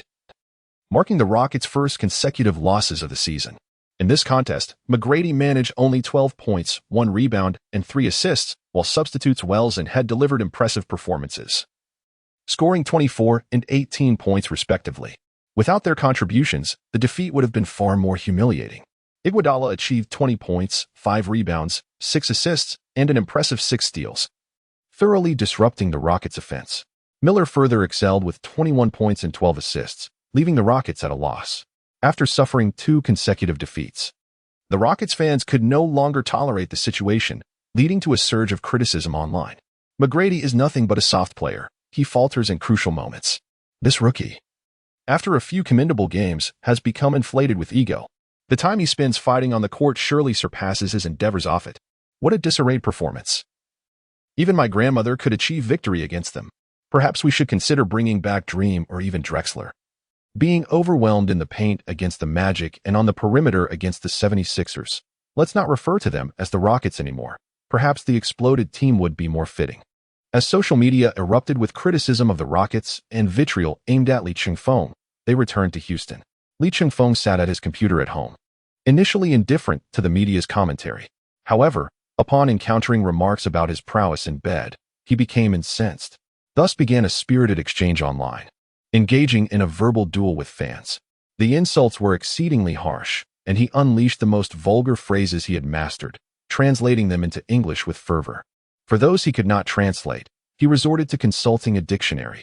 If that proved insufficient, he even called Alston for assistance, diligently noting down translations to retaliate against each insult he received online. From the moment he finished training in the morning, he neglected to eat lunch, ignoring calls from Shijiali, and remained embroiled in this online confrontation until midnight. Chengfeng paid little heed to the minor losing streak. He believed the root cause lay in his absence from the court, resulting in the team lacking the organizational spirit that binds them. After venting online, he let out a long sigh of relief. The Rockets' upcoming schedule appeared somewhat lighter, featuring 3 consecutive home games. The entire team was eager to prove themselves, especially with Yao Ming returning from injury. In the training room, Alston buried his head in Yao's embrace, feigning tears. "Oh, Yao, you finally returned." Yao Ming, visibly disgusted, retorted, "Get lost, that's repulsive. Let's get back to training and reclaim our game." On December 13th, U.S. time, the Rockets faced their first challenge of the 3 consecutive home games against the Detroit Pistons. After Ben Wallace departed for the Bulls, the Pistons' defense had noticeably declined. Nevertheless, they remained a formidable force in the Eastern Conference, not to be underestimated. The Pistons' starting lineup included Chauncey Billups, Tayshaun Prince, Richard Hamilton, Mike James, and Rasheed Wallace. The Rockets opted not to rest any players, fielding their full roster, determined to reclaim their strength on home turf. The game commenced. With the support of their complete lineup in the familiar confines of their home arena, the Rockets swiftly found their rhythm. Lee Chifeng, Yao Ming, and Tracy McGrady, the formidable trio, revived their combat prowess, launching an offensive surge that culminated in a resounding 12-0 lead at the outset. The Detroit Pistons, however, were not to be underestimated. They promptly called for a timeout to recalibrate their strategy. Under the leadership of Chauncey Billups and Ben Wallace, they responded with a series of thunderous dunks and long-range three-pointers, swiftly narrowing the score. The Pistons employed a tenacious defense, dragging the Rockets into a fierce battle, leading to a defensive showdown between the two teams. As the first half concluded, buoyed by Li Chengfeng's resolute performance, the Rockets held a 55-48 advantage over the Pistons, leading by 7 points as they entered the second half. In the second half, Lee Chifeng was again the catalyst for the Rockets' offense. Within the first 3 minutes of the third quarter, he made consecutive three-pointers, sparking an 8-0 run that extended their lead to 15 points. Although the Pistons, orchestrated by Billups, attempted multiple counterattacks, they were repeatedly thwarted by the Rockets' staunch defense. Ultimately, the Rockets triumphed in this defensive skirmish with a final score of 90-80. Throughout the match, Lee Chifeng showcased an impressive shooting performance, hitting 13 of 18 attempts for a remarkable 72% success rate, including 5 of 6 from beyond the arc, amassing 30 points, 10 rebounds, 12 assists, 4 steals, and 4 blocks. McGrady found his rhythm again, contributing 21 points and 5 assists, while Yao Ming added 20 points and 14 rebounds. The trio of these superstars collectively accounted for 71 points, nearly single-handedly securing victory for the Rockets. Lee Chifeng once again delivered an extraordinary performance, decisively silencing the online critics. In the post-match interview, the head coach of the Pistons expressed a sense of helplessness, having not anticipated that this rookie from the Rockets would elevate the team's defense to an entirely new level. Each steal and block he executed significantly undermined our team's morale. Following their match against the Pistons, the Rockets prepared to host the Toronto Raptors. The Raptors, led by the formidable Chris Bosh, the 4th overall pick in the 2003 draft, showcased his impressive speed, agility, and remarkable vertical leap. He excels at back-to-the-basket plays, transitioning into jump shots with commendable accuracy, and possesses a reliable three-point scoring ability. On December 15th, in American time, the Rockets continued to field their regular starting lineup of Lee Chifeng, McGrady, Battier, Scola, and Yao Ming. The Raptors countered with their lineup featuring point guard Darren Williams, shooting guard TJ Ford, small forward Jamario Moon, power forward Chris Bosh, and center Nestorovic. From the outset, the game unfolded with a decidedly lopsided dynamic. Lee Chifeng commenced the game with a series of assists to Tracy McGrady, whose shooting touch was remarkably fiery today. The dynamic duo quickly unleashed a deluge of three-pointers. Yao Ming consistently received Lee Chengfeng's passes, ruthlessly dismantling the Raptors' interior defense. On the other hand, Chris Bosh found himself fighting a lone battle for the Raptors, while Calderon was suffocated by Lee Chengfeng's relentless defense. As the first half concluded, the Rockets held a commanding lead of 60-42 over the Raptors.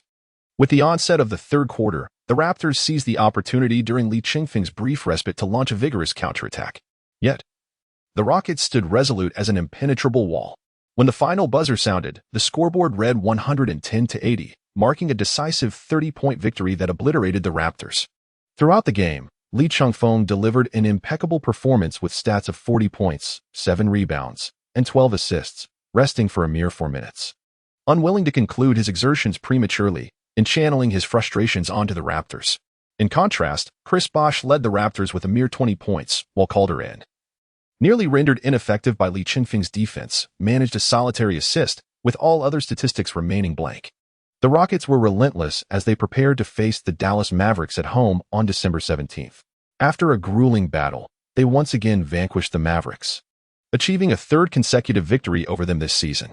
With their spirits revitalized, the Rockets embarked on a 3-game winning streak. Following these intense matches, they were granted a brief respite of 3 days, during which Scarlett enthusiastically pointed towards the players' tunnel. Chapter 72, the birthday of Haiji Wei after securing 3 consecutive victories. The Rockets were afforded a rare 3-day break, only to confront a daunting stretch of 4 consecutive away games thereafter. In the aftermath of their triumph, major media outlets shifted their tone, once again lauding the Rockets' remarkable performance like fickle winds. Li Chengfeng has once again been honored with the title of Western Conference Player of the Week, while the Eastern Conference accolade was bestowed upon Paul Pierce of the Boston Celtics. In the past week, the Celtics achieved an impeccable record of 3 victories, during which Pierce averaged an impressive 29 points, 5 rebounds, 5 assists, and 1 steal per game. Since the formation of their formidable trio, the Celtics have been an unstoppable force, maintaining their dominance at the pinnacle of the Eastern Conference standings. Following a 3-game winning streak, the Rockets have reclaimed their position at the top of the Western Conference. The Celtics recently triumphed over the Milwaukee Bucks, decisively defeating them with a score of 104-84. As Pierce packed his bags, he turned to Rondo and inquired, "Is this the Li Chengfeng you referred to from the Summer League? What caliber does he possess to be considered for Player of the Week alongside me?" Pierce remarked, while glancing at the sports news. Rondo replied, "We must not underestimate the current Rockets. I believe Li Chengfeng has significantly strengthened over the past 2 months." Pierce, with a hint of disdain, retorted, "When will we face them?" Nearby, the big-ticket Garnett pondered and responded, "It should be on the 24th, Christmas Eve." Pierce sneered, "On that day, I shall ensure this rookie has a taste of reality before he spends Christmas in tears." After the match, Li Chengfeng found Shijiali had been waiting in the locker room for quite some time. Recently, the pressure had become unbearable, time was of the essence, and there was no moment to waste. Grasping Li Chengfeng's hand, they retreated to the shower area of the team's locker room, where they engaged in a profound and earnest conversation that was both thorough and meticulous. After a considerable amount of time had passed, Shijiali, bound by her work commitments, reluctantly had to pause their exchange. Li Chengfeng took a refreshing shower and changed into a new outfit. "Oh dear, this woman has truly lost her mind. She seems unperturbed by the possibility of being discovered." With a lingering sense of unease, he exited the gym. On his way home, he drove to the shopping mall, intending to purchase some food and wine. After 3 days of disinterest in anything else, he simply wished to rest and prepare for the upcoming 4 consecutive away games. Upon arriving at the mall, he spotted a bottle of red wine on the shelf. Just as he reached out to grab it, a porcelain white hand reached for the same bottle beside him. Their hands brushed against each other, prompting Li Chengfeng to quickly turn and say, "Oh, please, go ahead." "No, no. You first," she replied. Their eyes met inadvertently, and Li Chengfeng found himself entranced once more. Before him stood a woman with flowing golden red hair and striking gray-blue eyes that blinked playfully. She wore a form-fitting light blue dress that perfectly accentuated her voluptuous figure, while her flawless, porcelain-like back was entirely visible to him. Adorned in sparkling high heels, her tall stature was complemented by her subtly revealing, snow-white thighs. Li Chengfeng momentarily found himself in a daze. "You must be Li Chengfeng. I have heard Huaguo speak of you." "Ah, yes, you are good friends with her, aren't you?" Li Chengfeng gazed intently at her visage, which appeared so delicate that it seemed as though it could yield droplets of moisture. It was evident she had just emerged from a soiree, her cheeks flushed, and a faint aroma of red wine lingering about her. "I am Eliza White Olson." She introduced herself with a smile, extending her hand. This radiant smile transported Li Chengfeng into a reverie, leaving him utterly enchanted. She was simply too adorable, too effervescent. At the moment Li Chengfeng extended his hand to shake hands with Olson, a shiver ran through his entire body. "Today is Sister Hathaway's birthday, and she mentioned that she would come over to celebrate with you later. It is quite surprising to encounter you here." Li Chengfeng's heart blossomed with joy at the thought. How delightful it would be if this charming young lady were to accompany him. He hastily added, "Oh, really? Let me rush to buy her a gift. Goodbye." After bidding farewell to A. Olson, Li Chengfeng meticulously selected an exquisite piece of lingerie and a few delightful toys as a birthday gift. He then hurriedly made his way home, feeling a sense of longing for his beloved, who had departed without him. His heart raced with anticipation, having yearned for this moment for quite some time. Upon arriving at the garage, he gathered all the items into his arms. Noticing that the front door was ajar, he realized that Si Jieli and Hai Jiwei had already acquired a key to his residence, making their visits more convenient. They seemed even more eager than he was. He mused with excitement. Li Chengfeng entered, holding an object, and was immediately captivated by the sight of Heather Wei, adorned in a custom-made bikini birthday gown. Turning around, he noticed Olsen beside him, also clad in the same attire, holding a bottle of wine. The two women, one in red and the other in white, exhibited figures that were equally striking, each more voluptuous than the last. Their fair skin contrasted beautifully with the undulating waves, rendering Li Chengfeng momentarily spellbound. Is this celebration for your birthday, or mine? Such a grand gift from a lovely lady I've just met? He mused, his gaze sweeping up and down the two enchanting beauties. Olsen's cheeks flushed with a delightful crimson. Li Chengfeng arranged a grand table adorned with an array of ingredients, and various wines were ready for indulgence. I only purchased a gift for you. I had no inkling that this enchanting lady would also be present. What a surprise. It was only when Li Chengfeng retrieved the gift intended for Hai Chuiwei that he comprehended the situation. Hai Chuiwei, unfazed, remarked, "This is quite simple. We can share the lingerie you bought. I'll take the upper portion, and she can have the lower. As for the board games inside, let us all enjoy them together." Li Chengfeng exclaimed, "Impressive. Truly impressive. This is simply magnificent."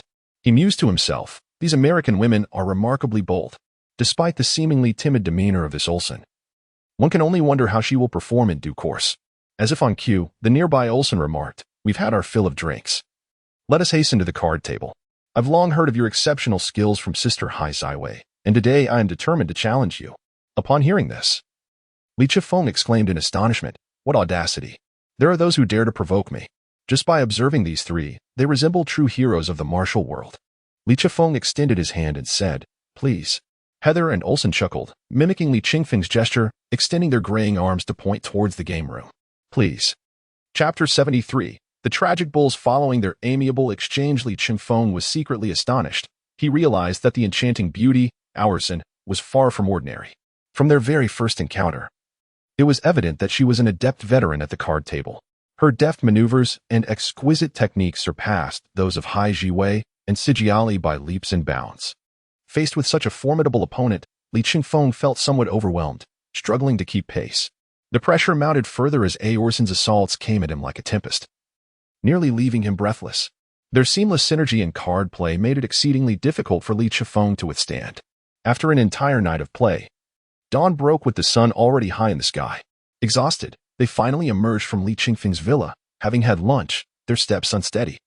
Li Chengfeng was preparing to step out to inspect a vehicle when he recalled that McGrady had recommended a convertible Bentley sports car to him.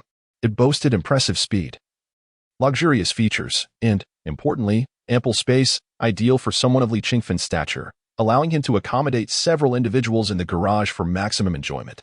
Arrangements had already been made for him to collect the car when Si Jieli arrived. Upon witnessing the remnants of the previous day's endeavors scattered throughout the room, a wave of jealousy washed over her. She inquired why he had not invited her to partake in the festivities and why she had not received a call for an invitation. Li Chengfeng thought to himself, "Oh dear, so she is jealous of this. It seems that the circle in America is indeed impressive.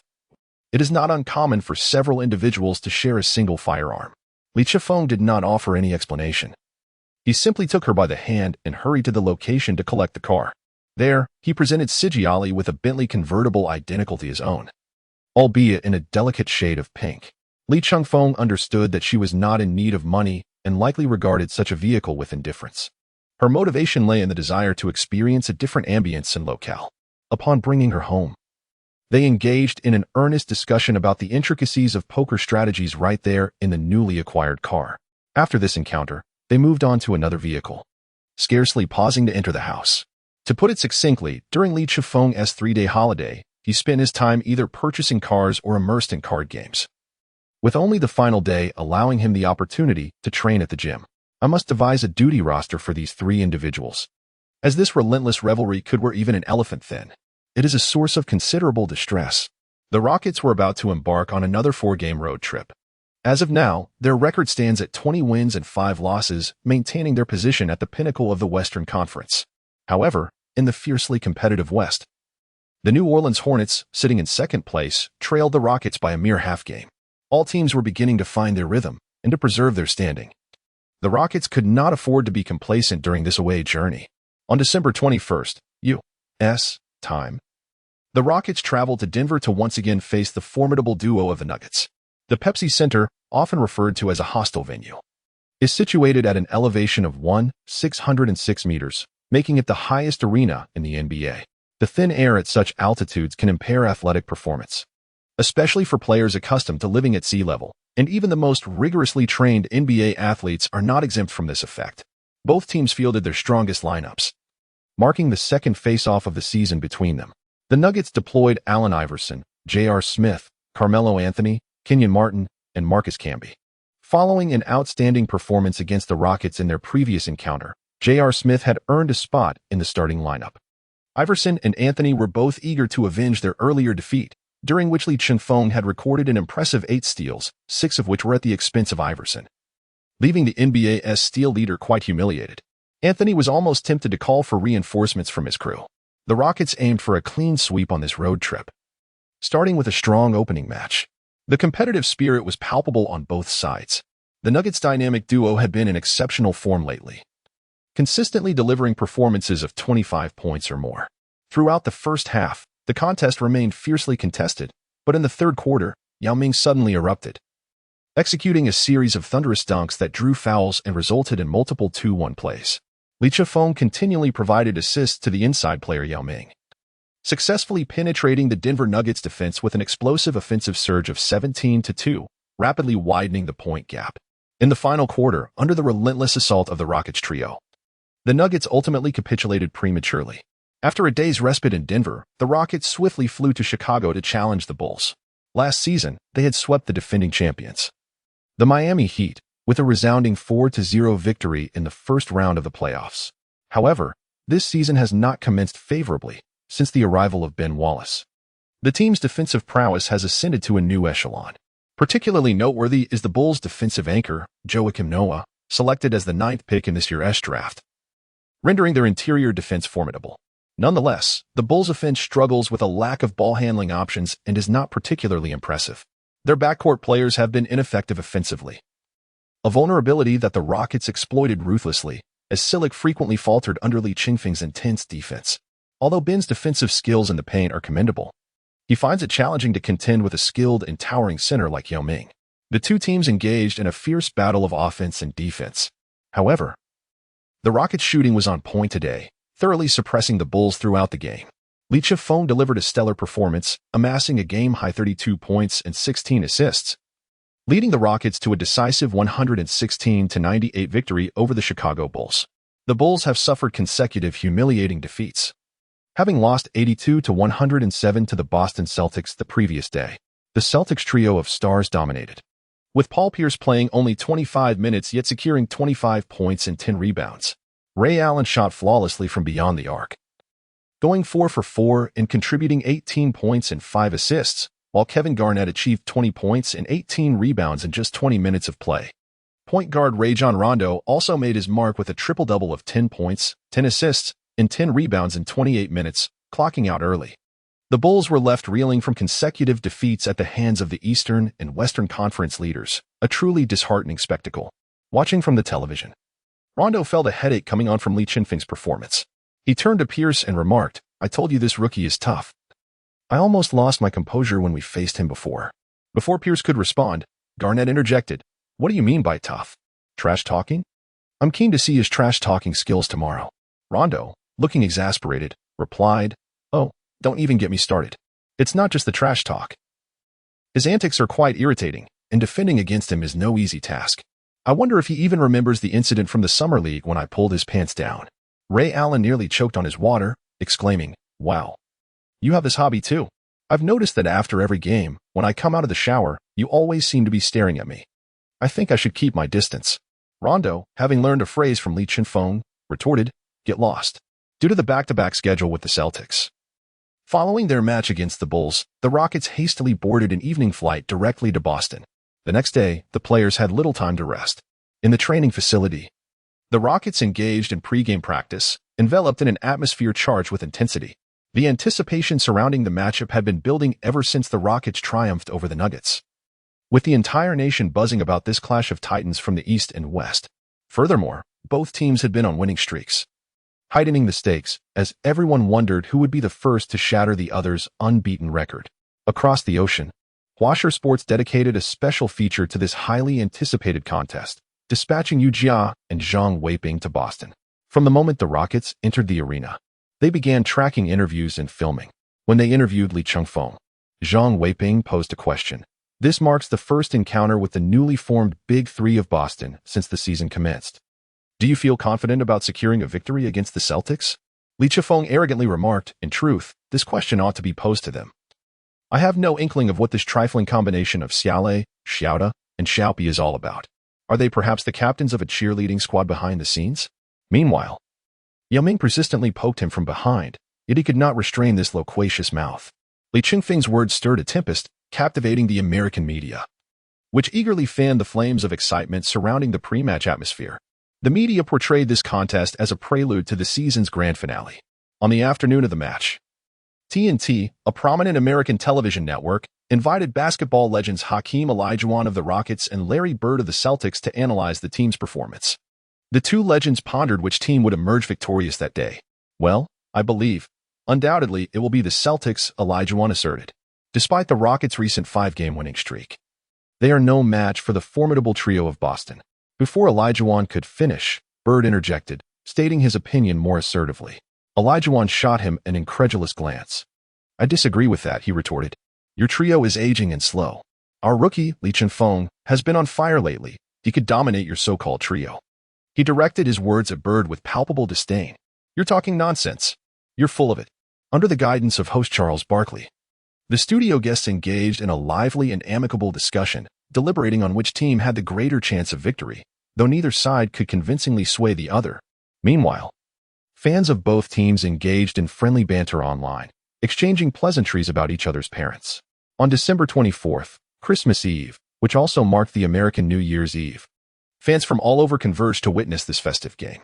Inside the Boston Fleet Center, the atmosphere was infused with holiday cheer, with over 18,000 spectators filling the venue, attracting a multitude of celebrities. The stunning singer Sierra, accompanied by her two friends, Haley and Olsen, dressed provocatively, occupied the front row to cheer for Li Chengfeng. Their presence on the court was a dazzling sight, and when the camera panned to the trio, the male audience erupted in cheers, their excitement palpable. The arrival of not just one, but 3 goddesses, who were the object of desire for countless American men, sent the crowd into a frenzy. The raucous catcalls echoed throughout the arena, a sound more exhilarating than discovering a hidden treasure. The 3 ladies, accustomed to such attention, maintained an air of aloofness, which only intensified the spectators' enthusiasm. As Li Chengfeng warmed up on the court, he observed the commotion around him and mused, let them gawk. It's all rather mundane. I see right through their pretense of coolness. Glancing around at the male spectators in the audience, he softly remarked, look at your demeanor. The 3 individuals, upon seeing Li Chengfeng's appearance, were utterly exhilarated, throwing flirtatious glances and waving enthusiastically at him. Li Chengfeng frowned at them, saying, can't you see that I am working? Hathaway replied, we merely wish to cheer you on and encourage you to perform well in the competition. Li Chengfeng squinted and remarked, are you instructing me on how to perform my duties? The 3 goddesses were utterly enraptured, exclaiming, how incredibly manly. If it weren't for their own celebrity status, they would have rushed forward without hesitation. Today, in addition to Yu Jia and Zhang Weiping providing commentary, Yang Yi has also been invited to join the analysis. Yang Yi greeted the audience, saying, hello, dear viewers. Today marks a showdown between the elite players of the East and West. Given the current trajectory, if Li Chengfeng excels in this match, his all-star votes may surpass those of Kobe. All right, the game is about to commence. Let us eagerly anticipate the performances from both sides, Yu Jia announced loudly, amidst the thunderous cheers from the crowd. The starting players from both teams began to take the court. The DJ first announced the starting lineup for the Celtics. Point guard, Rajon Rondo. Shooting guard, Ray Allen. Small forward, Paul Pierce. Power forward, Kevin Garnett. Center, Kendrick Perkins. The Rockets' starting lineup remained unchanged. Li Chengfeng, Tracy McGrady, Shane Battier, Luis Scola, and Yao Ming gathered at the center of the court, poised for the jump ball. As the referee's whistle pierced the air, the game commenced. Yao Ming, Utilizing his remarkable height and swift reflexes, successfully tipped the ball, which landed in McGrady's grasp, who then seamlessly passed it to Li Chengfeng. Li Chengfeng dribbled slowly across half-court, single-handedly orchestrating the flow of the game and initiating the first offensive play of the match. Chapter 75. How many times has Pierce been faked out? Allow me to introduce myself to this rookie, Pierce said to Rondo as he directly matched up with Li Chengfeng. Paul Pierce, selected as the 10th overall pick by the Boston Celtics in 1998, has remained a stalwart of the team. Last season, hindered by injuries, he only participated in 47 games, yet still managed to average 25 points, 6 rebounds, and 4 assists, showcasing his all-around prowess. Pierce's exceptional resilience and robust physique enable him to contend with any offensive player. His decision to specifically target Li Chengfeng demonstrates the significant regard he holds for him. Without further ado, Pierce ramped up the intensity, closely guarding Li Chengfeng and frequently attempting to strip the ball, forcing him into mistakes. Li Chengfeng felt a sudden jolt in his heart as he stood still, ball in hand, deftly evading left and right before swiftly dribbling past the defense. The intensity of Pierce's defense took him by surprise, prompting Yiming to step forward and set a screen for the offensive play. The 4 players intertwined in a flurry of movement. In a flash, Li Chengfeng seized the opportunity and passed the ball between Pierce's arms. On the wing, Tracy McGrady received the pass and, facing Ray Allen's defense, executed his signature jump shot. Swish. The ball swished through the net, securing 2 points. Excellent. What a marvelous collaboration.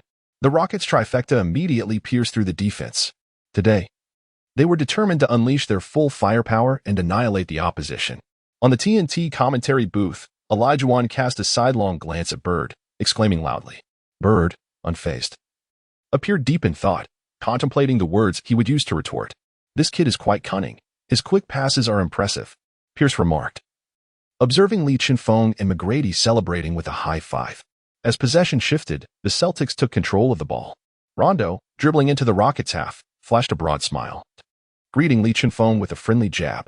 Li Chengfeng smiled broadly. Haha, it's been a long time. Let me see how much you've progressed. It seems that throughout the league, only Rondo could hold his ground against him. Suddenly, he made a swift change of direction and darted into the paint. Not a chance, kid. Li Chengfeng closely followed, maintaining his defensive position. Just then, Rondo swung his long arm back, feigning a pass to the wing where Ray Allen awaited. Li Chengfeng deftly deceived both Scola, who was focused on attention and interior defense, leaving them utterly bamboozled. With their attention diverted, Rondo took advantage and executed a layup, securing 2 points. The audience erupted in astonishment at this remarkable feint. It was a ruse so convincing that it appeared almost genuine, yet undeniably contrived.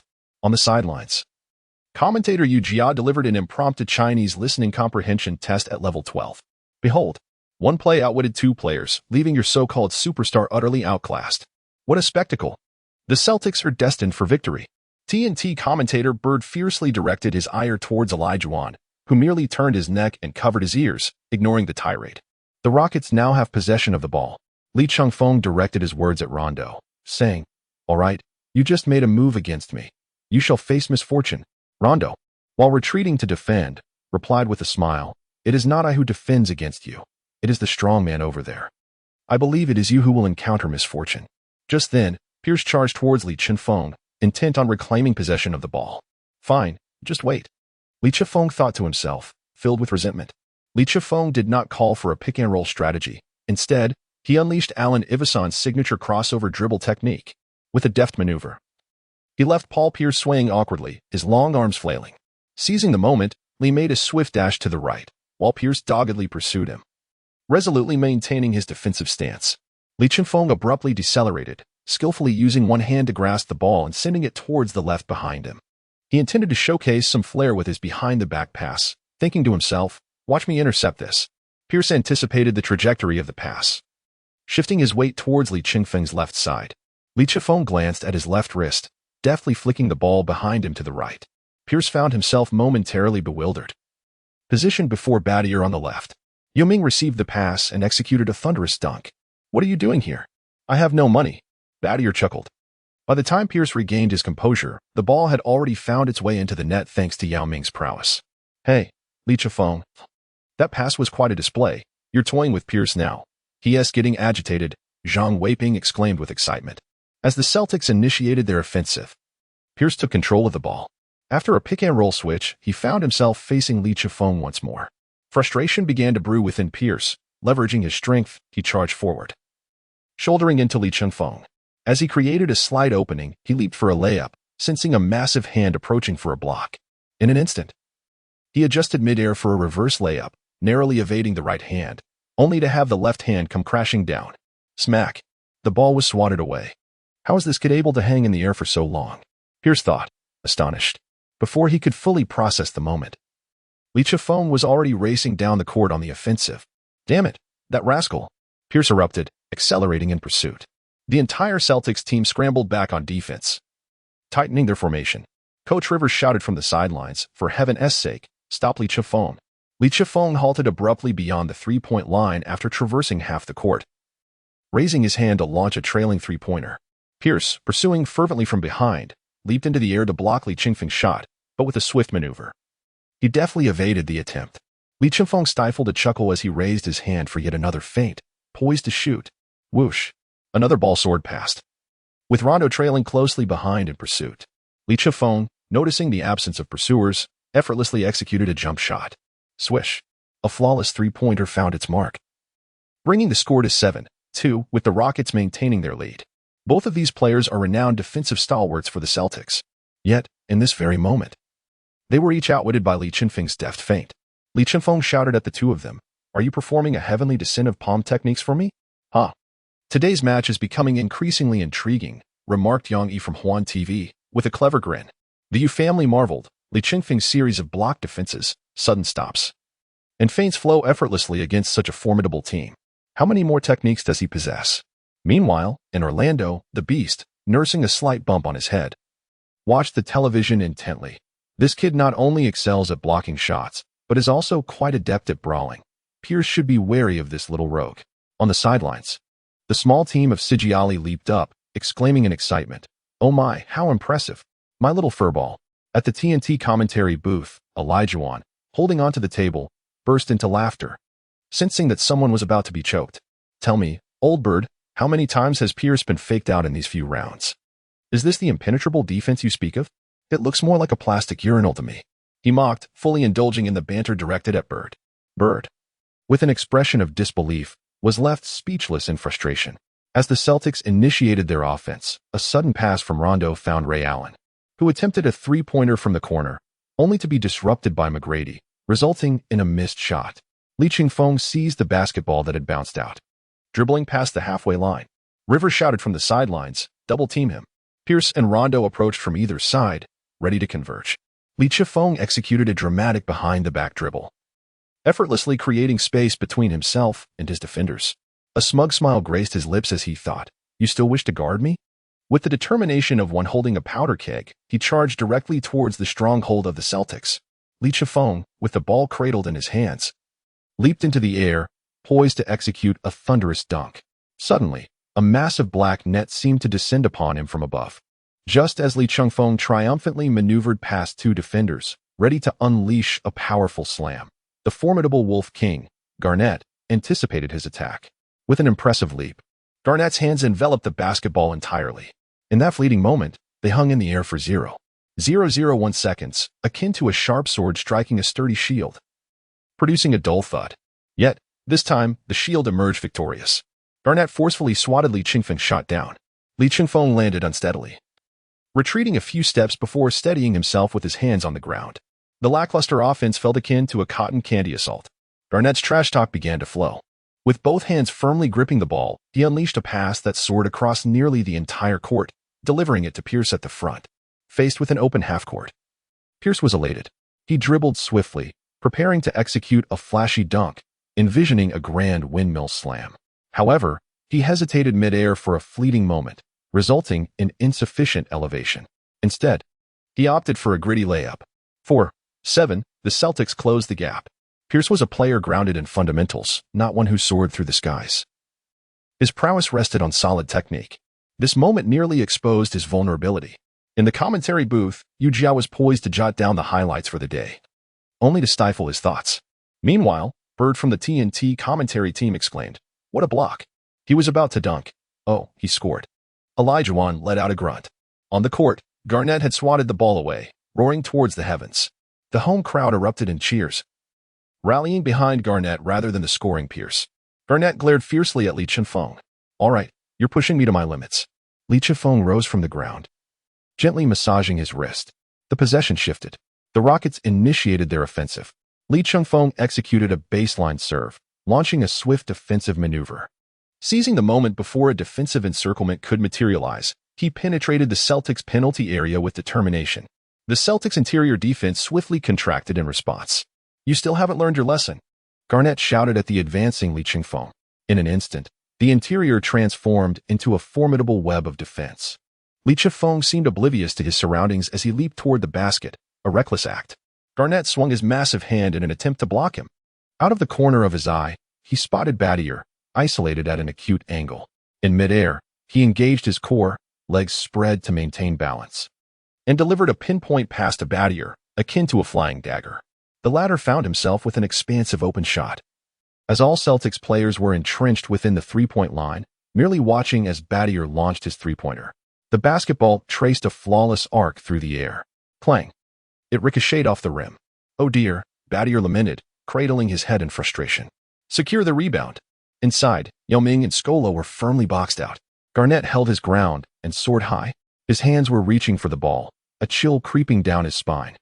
Li Chengfeng grasped the ball with both hands as he rode on Garnett, executing a powerful and forceful dunk. The entire audience erupted in astonishment. "Oh, look." The basketball soared through the air. At the moment of the dunk, Pierce, positioned on the side, exerted all his strength to nudge the ball with his finger. Li Chengfeng hung an empty frame. What a formidable opponent! Ray Allen seized the descending basketball, deftly maneuvering past Tracy McGrady as he sprinted towards the Rockets' half-court. "Hurry! Retreat and consolidate!" Adelman bellowed. Ray Allen positioned himself beyond the three-point line, aiming for a quick follow-up three-pointer.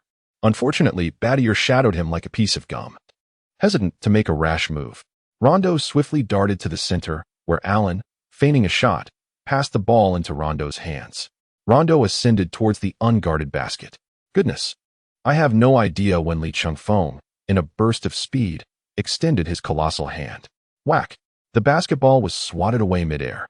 It ricocheted off the backboard and landed in McGrady's grasp. The two swiftly initiated a coordinated offensive, executing their classic strategy from opposite sides.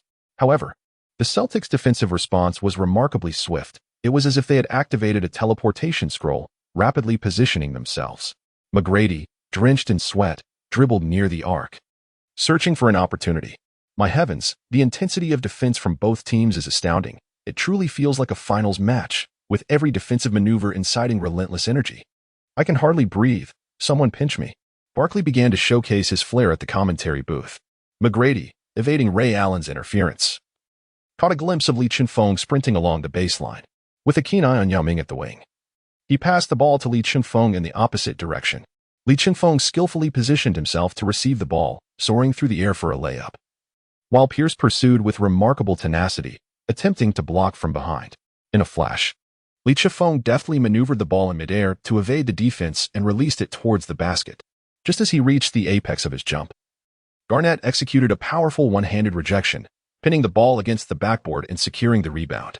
He swiftly passed it to Rondo, demonstrating seamless teamwork. As if playing a strategic game of cat and mouse, the Rockets, striving for defensive placement, had begun to feel the strain after a series of back-and-forth sprints. Rondo, holding the ball, leisurely dribbled past half-court, signaling for the team to slow down and catch their breath. Particularly, the centers on both sides were struggling to keep pace, with the intensity of play resembling a bustling marketplace, and Perkins, weighing in at 250 pounds, appeared utterly exhausted. Suddenly, both teams heightened their defensive efforts, resulting in several scoreless possessions, leaving spectators eager to see who would shatter the stalemate. Barkley, at the commentary table, was vocally animated. Who else but the Celtics?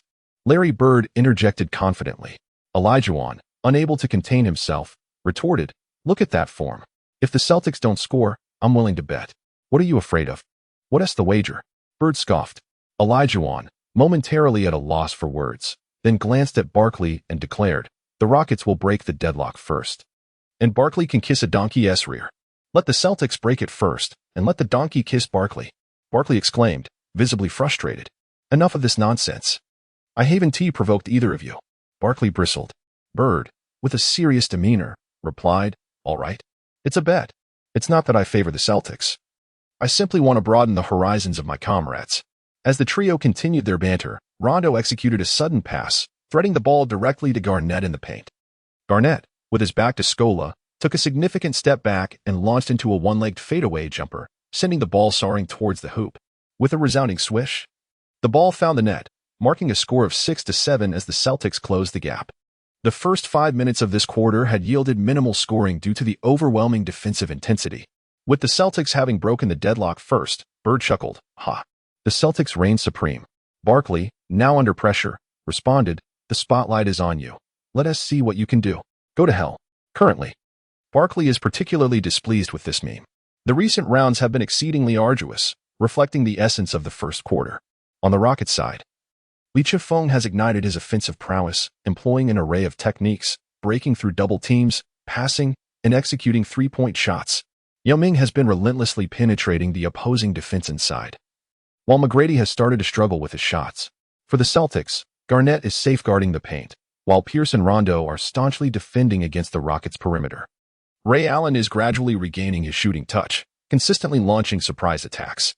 The bench players for both teams appear to be invigorated by the tenacity of the starters, entering the game with playoff intensity. After a fierce quarter, the score stands at a deadlock, 20-20. In such arduous circumstances, Chengfeng achieved the highest score of the match with 10 points, accounting for half of his team's total in that quarter. The teams were evenly matched, leaving the outcome of the game uncertain. Tracy McGrady of the Rockets appeared to falter once again. In moments of intense competition, his performance often wavered, relying solely on Chengfeng's efforts, which would inevitably lead to defeat. The three elderly gentlemen on your side seem to be struggling. It would be wise to summon an ambulance, lest you find yourself administering mouth-to-mouth resuscitation. What on earth are you saying? What do you mean by that? Tensions escalated as fans from both sides clashed in the stands. Several security personnel rushed in to separate the combatants. The intensity of the match was palpable, with both on-court and off-court emotions running high, creating an atmosphere charged with anticipation. During the intermission, the tension lingered. Chengfeng sat on the bench, sipping water while wiping the sweat from his brow with a towel. Despite possessing the physical prowess of both James and Chamberlain, he had not anticipated such a grueling contest. Throughout the entirety of the first quarter, he had not enjoyed a moment's respite. Coupled with the inhuman intensity of the defensive pressure, it felt less like a game of basketball and more akin to a brawl, with at least two opponents entangling him during every offensive and defensive exchange, leaving even the most resilient players somewhat overwhelmed. In contrast, the Celtics fared somewhat better, bolstered by a defensive specialist in their reserves, Tony Allen. Selected by the Celtics as the 25th overall pick in the first round of the 2004 draft, Allen may not have been the most outstanding in terms of size or athleticism among perimeter players. Yet his rugged playing style and exceptional awareness enabled him to ascend to the ranks of elite defenders. While guarding Chengfeng, he could rotate with Rondo and Pierce, allowing the starters a brief respite. Conversely, the Rockets' backup perimeter players, Alston, Head, and Wells, struggled to score and were woefully inadequate on defense. This predicament not only troubled Adelman but also left Chengfeng's legs aching. Thus, throughout the first quarter, he was compelled to endure. As the break concluded, the second quarter commenced. The Celtics replaced the gentlemanly Ray with Tony Allen. The Rockets, with no other options, continued to rely on Chengfeng, while Yao Ming took a brief reprieve, allowing Uncle Mu to step in. Commentary from the Huaguo Network's analyst, Zhang, began to unfold, indicating that the Celtics intended to employ a strategy of relentless rotation to wear down Chengfeng. The Rockets needed to devise a plan to shift the momentum. Someone had to emerge to alleviate the burden. With the Celtics in possession, their entire team rallied around Garnett to initiate their offensive. Rondo held the ball at the top of the arc, delivering a long pass to Garnett in the post, who was backed against Scola. The Rockets' power forward position had always been a weakness, and Scola found himself unable to contain Garnett's assault. Observing this, Uncle Mu rushed to provide assistance.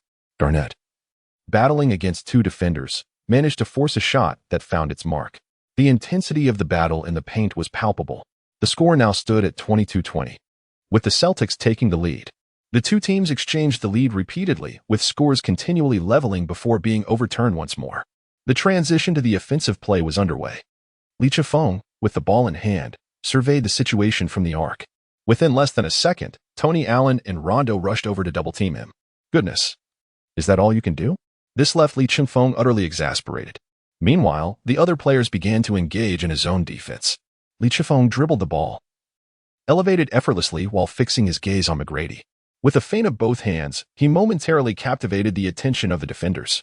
A subtle flick of his wrist sent the ball curving enigmatically to the interior, where Uncle Mu was momentarily taken aback. Yet he effortlessly deposited the ball into the hoop with a single hand. The score stood at 22-22, with both sides once again tied. Ah, what a surprise. Li Chengfeng smiled at Rondo. Uncle Mu hurried over, extending his large hand to celebrate with a high five, exclaiming, "You startled me with that pass. How did you manage to execute that play?" Even the broadcasting camera was momentarily shaken. Larry Bird, from the commentary booth, was equally astonished. As the Celtics initiated their offensive possession, Rondo swiftly advanced past the half-court line. He immediately called for a pick-and-roll, with Garnett stepping in to provide a screen for the attack. However, Li Chengfeng defended tenaciously, leaving Rondo with no better options, compelling him to swiftly pass the ball to Pierce on the wing. Pierce maneuvered to shake off Battier's grasp, using his robust physique to penetrate the lane.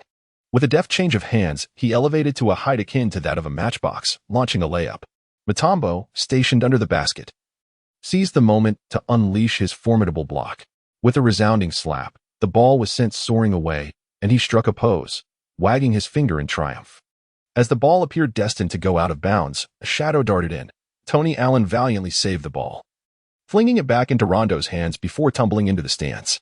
Seizing the moment amidst the chaos, Rondo executed a feint that left McGrady off balance, taking 3 large steps before ascending for a layup. Uncle Mu, with both hands firmly on Perkins, leaped to deliver yet another emphatic rejection, once again wagging his finger at Rondo. Rondo felt an inner turmoil. "You are ruthless. You are heartless. You can go to hell." The ball, having been deflected, landed perfectly for Li Chengfeng, who surged toward the Celtics half like a swift gale. The Celtics defense responded with remarkable speed, with Pierce rapidly retreating to closely shadow Li Chengfeng. Seizing the opportunity while the Celtics formation was still unsettled, Uncle Mu advanced to set a screen to aid the offensive maneuver. Li Chengfeng skillfully employed a strategic misdirection, positioning himself against Perkins. He executed an impressive Allen Iverson-style crossover, leveraging his speed to leave Perkins trailing behind. With a swift stride, he surged forward, stepping into the free throw line, and elevated with a single hand, basketball held aloft. "Unavi rookie, not on my watch." Garnett, with a short burst of speed, leaped and extended both hands for an aerial interception. In a breathtaking moment, Li Chengfeng glided through the air, soaring past Garnett. With a resounding thud, he emphatically slammed the ball through the hoop, even as Garnett landed awkwardly, stumbling back several steps and colliding with the camera crew beneath the basket, akin to a bowling strike that took down a multitude of pins. Chapter 78, A Renewed Conflict. The referee's whistle pierced the air. A defensive foul by the Celtics. The Rockets were awarded an additional free throw. As the referee signaled, the entire arena fell into stunned silence. Spectators exchanged incredulous glances. This was KG, the formidable interior defender of the Celtics. What on earth just transpired? This rookie actually dunked over Garnett. Don't let him gain momentum. A full charge could lead to an explosive slam. The U family unleashed yet another classic remark. Elijah shouted towards the commentary booth, "Oh ho ho. Brace yourself for the utter domination of that rookie, old bird." Li Chengfeng stood with his arms crossed, exuding an air of confidence. His teammates approached, playfully pounding on his chest to bolster his spirits. On the sidelines, Shijiali joyfully bounced up and down, cheering for Li Chengfeng, her ample curves subtly swaying with each movement. When the camera captured her and projected her image onto the big screen, the cheers from the male audience escalated to a fervent crescendo. Garnett appeared quite astonished, as he was pulled up by peers from the crowd, gazing incredulously at Li Chengfeng as he prepared for his free throw. Li Chengfeng wiped the sweat from his neck with his jersey and slowly approached the free throw line. Taking a deep breath, he confidently sank the shot. 25-22. This explosive dunk is bound to become tomorrow's headline in the basketball world, as the arena's massive screen repeatedly showcased the slow-motion replay of the moment. It was truly spectacular, leaving the entire crowd of Celtics fans in awe. Garnett, filled with fury, pounded the floor with his fists to vent his frustration. Rockets head coach Adelman shouted from the sidelines, urging, "Defend. Get another one. Stay focused, lads." With possession of the ball, Rondo dribbled while assessing the challenging situation on the court. Every player was tightly guarded, and he commanded their movements hoarsely. Rondo had been dribbling for too long. He was about to lose it, Coach Zhang prophesied. Rondo continued to dribble beyond the three-point line, searching for an opportunity. Li Chengfeng had been persistently entangled in the game. Just as he was cornering Rondo to the brink, Rondo lost his balance. His entire body lurched forward, and with remarkable reflexes, he clutched the ball and emphatically called for a timeout, shouting, "Timeout for the Celtics." The referee blew the whistle. Before the sound of the whistle faded, Rondo completely lost his center of gravity and tumbled into the Rockets bench. He landed squarely in the lap of Alston, who was seated on the bench. "What are you doing? Hungry? Why are you diving into my lap? I haven't had any fish soup these past few days," Alston remarked with a mischievous grin at Rondo. "Get the hell off me," Rondo retorted as he pushed away. Laughter erupted from the Rockets bench. On the Celtics side, Rivers was vocally encouraging his players from the sidelines. "Ray Allen, when you come in, help relieve some pressure from the perimeter. We can't afford to rest. That rascal Li Chengfeng is quite a handful. Pierce may need to employ some tactics when necessary." Upon returning from the timeout, both Yao Ming of the Rockets and Ray Allen of the Celtics entered the game. Ray Allen was poised to inbound the ball from the sideline, holding it in both hands, uncertain of his next move. All the Celtics players on the court, despite their attempts at screens and evasive maneuvers, found themselves tightly entangled by the Rockets. "Hurry up. You have 5 seconds to inbound," Rivers shouted, cupping his hands to amplify his voice. At that moment, Rondo deftly slipped through the crowd, extending his hands for the ball. Ray Allen evaded McGrady's defensive reach and passed the ball. Just as the moment unfolded, Rondo sensed a rush of wind behind him. Alarm bells rang in his mind. Oh no. That rascal again. His instincts proved correct as Li Chengfeng, like a bolt of lightning, extended his hand and intercepted the ball at the very instant Rondo was receiving it. Rondo, with his mouth agape, yelled at Li Chengfeng, "Go to hell." The camera zoomed in, momentarily shaken by the speed of Li Chengfeng's steal. Seeing their defense falter, the Celtics collectively watched as Li Chengfeng sprinted toward the front court. With a fiery spirit, he soared high like a phoenix, unleashing a spectacular dunk, while the commentators eagerly unleashed an array of adjectives to describe his prowess. Upon entering the open area, Li Chengfeng's lips curled into a faint smile as he lifted the basketball high above his head, only to slam it forcefully against the ground. The ball struck the surface with a resounding thud. Li Chengfeng leaped into the air, catching the ball mid-flight, his body twisting gracefully as he executed a stunning reverse windmill dunk. The score is now 27-22. Wow. Good heavens. This sequence of stealing the ball and dunking was extraordinarily smooth and explosive. The Rockets are gaining momentum. Yang Yi, at the Huaguo commentary booth, rose to his feet in admiration. The entire audience was once again captivated by this breathtaking slam. Even some fans, previously indifferent, began to cheer for Li Chengfeng. Throughout this match, the exchanges between the two teams have been infrequent, resembling more of a turn-based game. The Celtics launched their offense, with Pierce demanding the ball, sprinting swiftly to the front court, specifically targeting Li Chengfeng for defense. The challenge remains unyielding. Li Chengfeng lowered his center of gravity, his hands striking the ground with a thunderous sound. The energy from his dantian roared forth. Here came Pierce, resembling a miniature tank, charging into the paint. Yet Li Chengfeng stood firm like a concrete pillar of defense.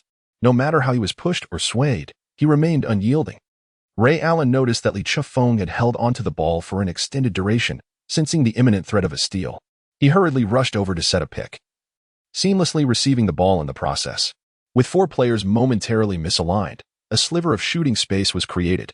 In an instant, Ray Allen retreated beyond the three-point line, suddenly releasing a cold arrow. Li Chengfeng, witnessing the scene, swiftly lunged forward with great urgency. A resounding clap echoed through the air. Li Chengfeng thought to himself, "This is bad. It's a foul, and all I can do is pray for the three-pointer to miss." With a swish, the three-point shot struck the backboard several times before plunging into the net. The Rockets committed a foul.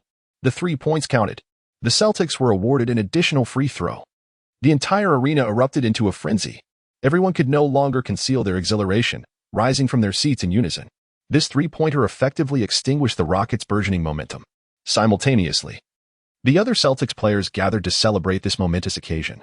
Li Chengfeng turned his back, slapping his hands in frustration, a look of regret etched upon his face. "Oh dear. My hands are so reckless," he exclaimed. "Beautiful. Stunning. 3-1. Our sharpshooters here are composed, decisive, and merciless. Winning against us in the next lifetime seems a distant dream." Larry Bird proclaimed loudly from the commentary booth at TNT. Ray Allen, with a serious expression, wiped the sweat from his brow with his jersey, took a deep breath, and calmly sank the free throw. The score now stood at 26-27. The Rockets persevered, scoring 2 consecutive baskets, momentarily narrowing the gap thanks to Ray Allen's 3-1. The Rockets' dunks were electrifying, while Ray Allen's icy three-pointers sent chills through the crowd. The exchanges between the two teams were nothing short of spectacular. Today's audience was thoroughly entertained, as the Yu family continuously expressed their admiration. Yao Ming and Tracy McGrady approached Lee Chengfeng to offer some words of comfort before the game resumed. The Rockets pressed on with their offensive strategy. Lee Chengfeng scratched his head as he made his way to the baseline to serve. Meanwhile, Pierce began to disrupt him at the front court, and the ball found its way into McGrady's hands. Lee Chengfeng rushed towards the Celtics half, while Pierce began to entangle him even without the ball. The two ran side by side, their robust arms persistently jostling against each other. After a couple of strides, their feet inadvertently tangled, causing both to tumble to the ground.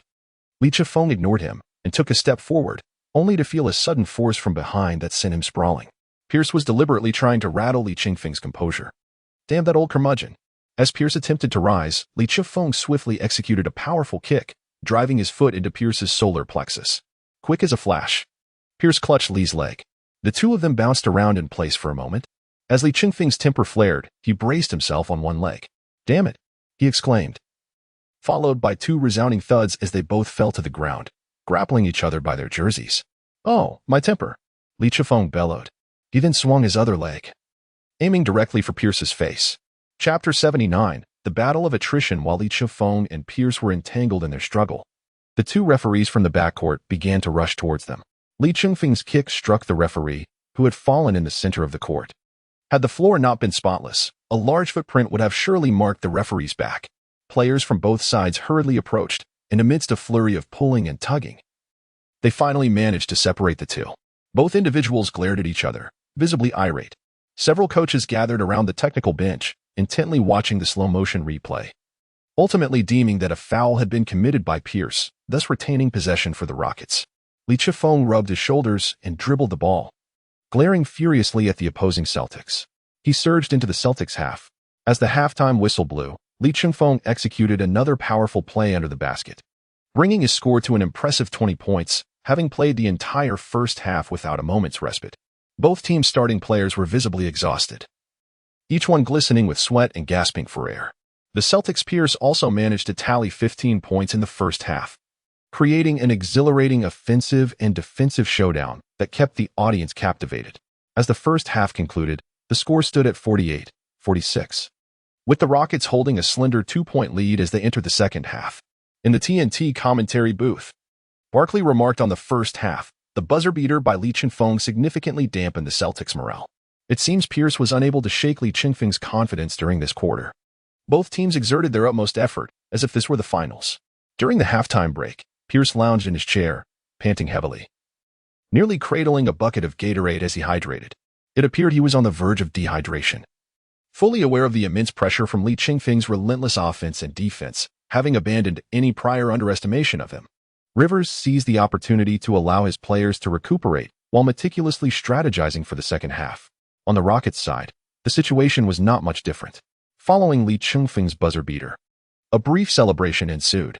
Adelman, observing his players drenched in sweat within the locker room, wore a concerned expression. Despite their narrow lead, they could not afford to become complacent. The only solace was that Lee Chengfeng appeared to be in good form. While he was undoubtedly fatigued, he was faring better than his teammates, even standing and chatting with the assistant coach. However, it was crucial for other players to step up and share the burden of pressure. At that moment, Lee Chengfeng harbored a different perspective. Ever since he had acquired the physique of Zhang Li and LeBron James, he felt his stamina replenished remarkably quickly. Although he had indeed exerted himself during the first half, he was invigorated by the remarkable recovery he experienced during breaks. As the halftime intermission concluded, the second half of the game commenced. Lee Chengfeng, undeterred by Adelman's counsel, voluntarily insisted on taking the court alongside the substitutes, foregoing any need for respite. Ordinarily, following the conclusion of the first half, both teams would field their entire starting lineups at the onset of the third quarter. Yet today, as if prearranged, both sides opted to deploy their second units. The only starting player for the Rockets was Lee Chengfeng himself. Celtics head coach Rivers, after careful consideration, decided to send in the substitutes, tasking Tony Allen with the objective of exhausting Lee Chengfeng as much as possible. At this juncture, Charles Barkley from the TNT studio began to marvel, exclaiming that both teams were experiencing significant fatigue, having resorted to their benches, yet here was Lee Chengfeng, defying human endurance.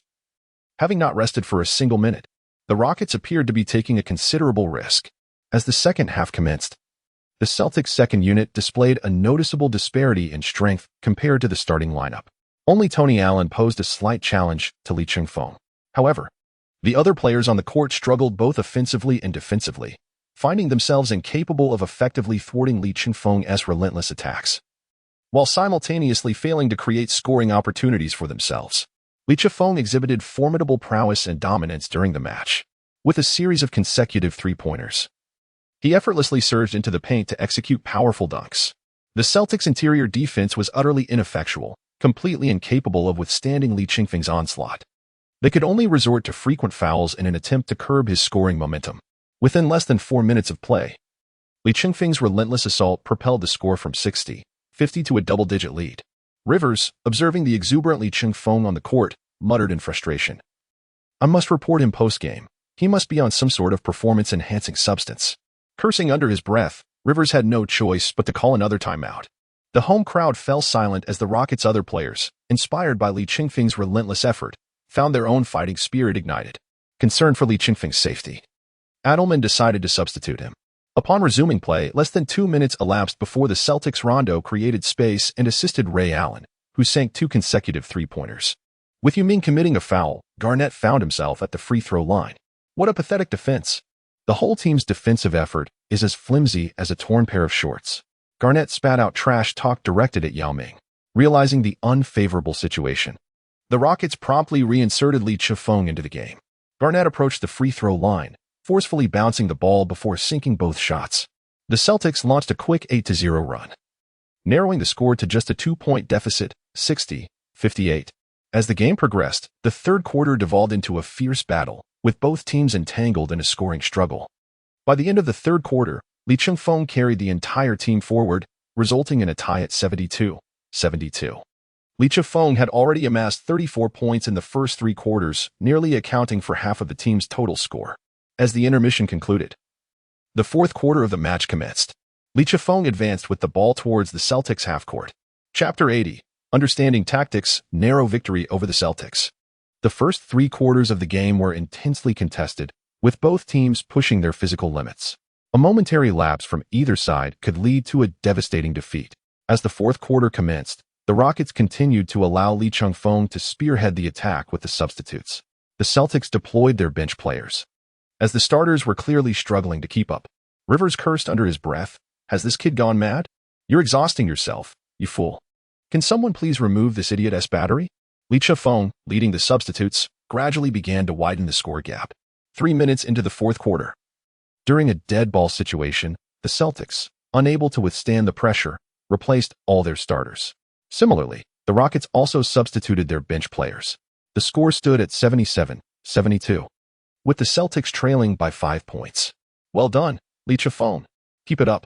Your endurance is remarkable," shouted C. Jelly from the sidelines. Beside her, Haiji and Aosen also waved at him with beaming smiles. Lee Chengfeng called out to them, "I am occupied. Do not disturb my thoughts." How she admired his resolute demeanor. The three of them exchanged whispers, their faces flushed. The decisive moment had arrived. The young men must hold their ground. Adelman shouted encouragement from the sidelines, rallying the players. The Rockets had possession. McGrady dribbled swiftly across half-court, yet today his shooting touch was not quite there. At the arc, he immediately sought the presence of Lee Chengfeng. Lee Chengfeng extricated himself from Pierce's entanglement and dashed forward to receive the pass. The others swiftly maneuvered off the ball, while Yuming approached to set a screen, creating space and charging towards the basket. Out of the corner of his eye, he noticed McGrady breaking free into an open area and promptly executed a pass. "Now," Lee Chengfeng shouted. McGrady, receiving the ball on the wing, launched into a jump shot before fully establishing his balance. Meanwhile, Ray Allen, trailing behind, was momentarily impeded by Scola. Swish. 2 points cleanly through the net. The score now stood at 79-72, with the Rockets extending their lead once more. It was evident that Lee Chengfeng placed great faith in his teammates. What an excellent pass. The other Rockets players needed to swiftly regain their rhythm. In the commentary booth, Zhang Weiping began to elaborate once more. McGrady approached to high-five Li Chengfeng in celebration of the assist, while Rondo quickly passed the ball to Pierce. Li Chengfeng swiftly repositioned himself on the court. Pierce cast an impatient glance in his direction and gestured for Garnett to come over for a screen. The four players converged at the top of the arc, and suddenly, Pierce broke toward the opposite side of the screen. Garnett, understanding the cue, dashed toward the basket. Noticing that Li Chengfeng was slightly out of position, Pierce lofted the ball into the air. The fans erupted, calling for an alley-oop. However, Garnett, perhaps lacking a bit of stamina, was slow to react. And Yao Ming anticipated the pass, intercepting it with precision. "Quick, grab it," Yao Ming shouted. The ball soared toward the corner, where Ray Allen snatched it amidst the chaos. Rising without hesitation to shoot, facing Battier's impending block. Whoosh! A piercing three-pointer found its mark. 75-79, the Celtics had closed the gap. The crowd could no longer contain their joy, erupting in cheers. Having been stifled by Li Chengfeng until now, they were bursting with excitement. After making the shot, Ray Allen maintained a stoic expression as he sprinted back down the court. The Rockets, recognizing the urgency, wasted no time and quickly inbound the ball, determined to find a way to score and halt the Celtics' momentum. Li Chengfeng skillfully dribbled past the half-court and faced with the double team of Pierce and Rondo. He found Yao Ming in the paint and deftly passed the ball to him. Yao Ming, holding the ball in the post, was immediately surrounded by Perkins and Garnett, rendering him unable to take a shot. In a swift motion, Li Chengfeng maneuvered past Rondo, sprinted to the baseline, and received Yao Ming's pass. He quickly unleashed a shot, a high arc that Rondo could not contest in time. The basketball swished through the net with a resounding thud, a powerful response with a three-pointer. The score stood at 82-75, effectively stifling the Celtics' momentum. Li Chengfeng raised his hands to the sky and bellowed, "This is my mouse." McGrady approached and poked him, saying, "Brother, I am not trying to dampen your enthusiasm, but did you mean to say house? Mouse refers to a rodent." "Oh, I misspoke." Li Chengfeng once again struck a pretentious pose, parting his lips yet remaining silent. The Rockets bench, draped in towels, bowed their heads in embarrassment. The Celtics seized the opportunity to initiate their offense. Although the trio of the Green Army displayed signs of fatigue, their renown was not without merit. Under the leadership of the veteran trio, they gradually closed the gap in the score. With only 36 seconds remaining in this contest, the Rockets clung to a precarious two-point lead, 98-96. The Celtics called for the final timeout of the game. With merely half a minute left, a three-point shot was imperative. They set a screen for Ray Allen to break free. If they managed only a two-pointer, they feared they would struggle against that scoundrel Li Chengfeng in overtime. They were determined to conclude this wretched match and defend their home court. Rivers pounded the tactical board with fervor, his voice hoarse from the intensity of his commands. On the Rockets' side, Adelman seemed to discern the opponent's strategy. It was highly probable they would attempt a three-point play, with Ray Allen requiring close attention, followed by Pierce. While the others lacked three-point capabilities, they would concede 2 points but not allow a three-pointer, avoiding fouls that could lead to a potential 2-1. Scola was substituted for Hayes to secure rebounds effectively. The timeout soon came to an end. Rondo swiftly dribbled forward, managing the pace and the clock. All teammates were engaged in providing screens for Ray Allen, while the defensive task fell upon Li Chengfeng. He exerted every ounce of effort to closely shadow Ray Allen. As Rondo circled around the arc, observing the moment, Ray Allen found a sliver of space and swiftly passed the ball. Smack! Li Chengfeng swiftly disrupted the ball, sending it rolling out of bounds. Both teams' players pointed fingers at each other's territory, while the referee signaled for a forward throw-in. A collective sigh of relief escaped from the home crowd, their hearts racing with anticipation. In the TNT commentary booth, Larry Bird anxiously bit his tie, intently observing the unfolding situation on the court. Rondo gathered Ray Allen and Pierce for a brief discussion before proceeding to the sidelines to execute the throw-in. Li Chengfeng's mind raced as he approached Hayes, pointing towards the vacant corner. "Hurry over there. Quickly." "Huh? There's no one there? What am I supposed to guard? The referee from blowing the whistle?" Hayes fired off 3 questions in rapid succession. "Just move. With your intelligence, it's hard for me to explain. Hurry up."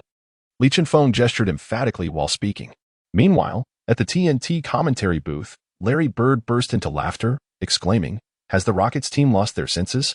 Are they sending Hayes to sell tickets?" The Celtics had only 4 seconds left on the shot clock. Hayes watched as Ray Allen and Lee Chengfeng darted towards the unguarded area. Oh dear, this is peculiar. With no time to ponder, Ray Allen received a pass from Rondo. Just as Hayes and Lee Chengfeng closed in on him, the clock was running low. Under pressure, Ray Allen launched a shot. It was off. Quick, grab the rebound. Lee Chengfeng, having spoken, dashed towards the basket. Clang. Indeed, he struck iron. Everyone beneath the hoop exerted themselves to seize the advantageous position. Lee Chengfeng leaped into the air, deftly snatching the rebound. Quick, dodge them. Do not let them commit a foul. Adelman shouted, his voice echoing with urgency. Despite his towering stature, Lee Chengfeng moved with the agility of a lightning rabbit, weaving through the crowd with grace, leaving no trace behind. He circled the court, evading his pursuers effortlessly. With merely 4.5 seconds remaining, the Celtics relinquished their pursuit, finding the endeavor utterly futile. Observing Rondo's animated gestures behind him, it was evident he was vocally addressing Lee Chengfeng. As the final whistle blew, marking the end of the game, the atmosphere surged with anticipation. Lee Chengfeng hurled the ball vigorously into the sky. Oh my goodness, defeating them seems quite a challenge. Chapter 81. A chance encounter with Sharapova. Lee Chengfeng secured the pivotal rebound in the final moments, demonstrating a speed akin to that of a hound chasing a hare, thwarting the Celtics' attempts to resort to foul strategies. Ultimately, they emerged victorious with a narrow score of 98-96. The home crowd of Celtics fans was left utterly astonished. The defensive strategy employed during the final sideline play was truly unprecedented. Lee Chengfeng instructed Hayes to defend the air. Yet he obediently allowed Ray Allen to enter the defensive trap, which was utterly astonishing. The entire Rockets team surrounded Lee Chengfeng, celebrating their victory. Today, they refrained from hoisting him into the air, as the whole team was utterly exhausted. Since Lee Chengfeng faced off against Rondo in the Summer League, he has been quietly studying him, believing he would undoubtedly become a formidable opponent in the future, aware of Rondo's cunning strategies. Today's defensive tactics were, in part, a gamble on Lee Chengfeng's part, yet he was fortunate enough to be correct. Otherwise, Rondo would not have been tailing him, berating him from behind. Look at our rookie. Not becoming the #1 pick today is a testament to the poor judgment of other teams. Ultimately, that defense was phenomenal. His intelligence is simply astounding. Rated at 143, Olajuwon boasted to Bird, who was walking away from the commentary booth. Amidst the throng of players, Lee Chengfeng's mind was suddenly graced by a long-forgotten voice. Ding. System detects host has achieved victory. Rewards are now being drawn. By the heavens, my dear father, you still remember me. What have you been up to all this time? Lee Chengfeng exclaimed, a hint of annoyance in his tone. You think you're the only one with a system? I have several clients to manage. Otherwise, why do those characters in online novels seem so formidable? I've been working overtime these past few days. Enough with the chatter. Time for the lottery. You have gained 5 points in rebounding skills and a skill card that boosts shooting accuracy by 60. I'm off, goodbye. Lee Chengfeng found himself unable to interject as the system hastily recited its lines, akin to tossing a half-steamed bun to a beggar, leaving him in silence. Meanwhile, in the American commentary booth, Barkley animatedly declared, you can always believe in Lee Chengfeng's capabilities. In this game, he scored 41 points, secured 11 rebounds, dished out 8 assists, recorded 4 steals, and achieved 4 blocks, along with a truly astonishing defensive command. He is on his way to becoming a hexagonal warrior.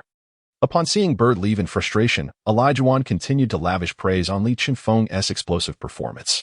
Both teams displayed 100% of their fighting spirit. The Celtics did their utmost as well. Kevin Garnett contributed 26 points and 12 rebounds, while Pierce managed 15 points, 6 rebounds, and 7 assists, with Ray Allen only netting 13 points. Yao Ming, in fine form, added 19 points, 14 rebounds, and 3 blocks for the Rockets, but McGrady struggled, finishing with just 9 points and 3 assists. Throughout the match, Lee Chengfeng rested for a mere 2 minutes, playing nearly the entire game. The Rockets fans roared, chanting Lee Chengfeng MVP. Below the stands, a young student in a Celtics jersey clutched a basketball, his eyes filled with admiration for Lee Chengfeng. At that moment, his father called out, Jason Tatum. When I use your full name, it means I'm upset. Let us go. When you grow up, you'll show them on the court. In the post-game interview, Pierce softened his tone towards Lee Chengfeng slightly. Today, this rookie from the Rockets truly impressed me, but I still want to back down. If we have the skill, we'll meet again in the finals this season.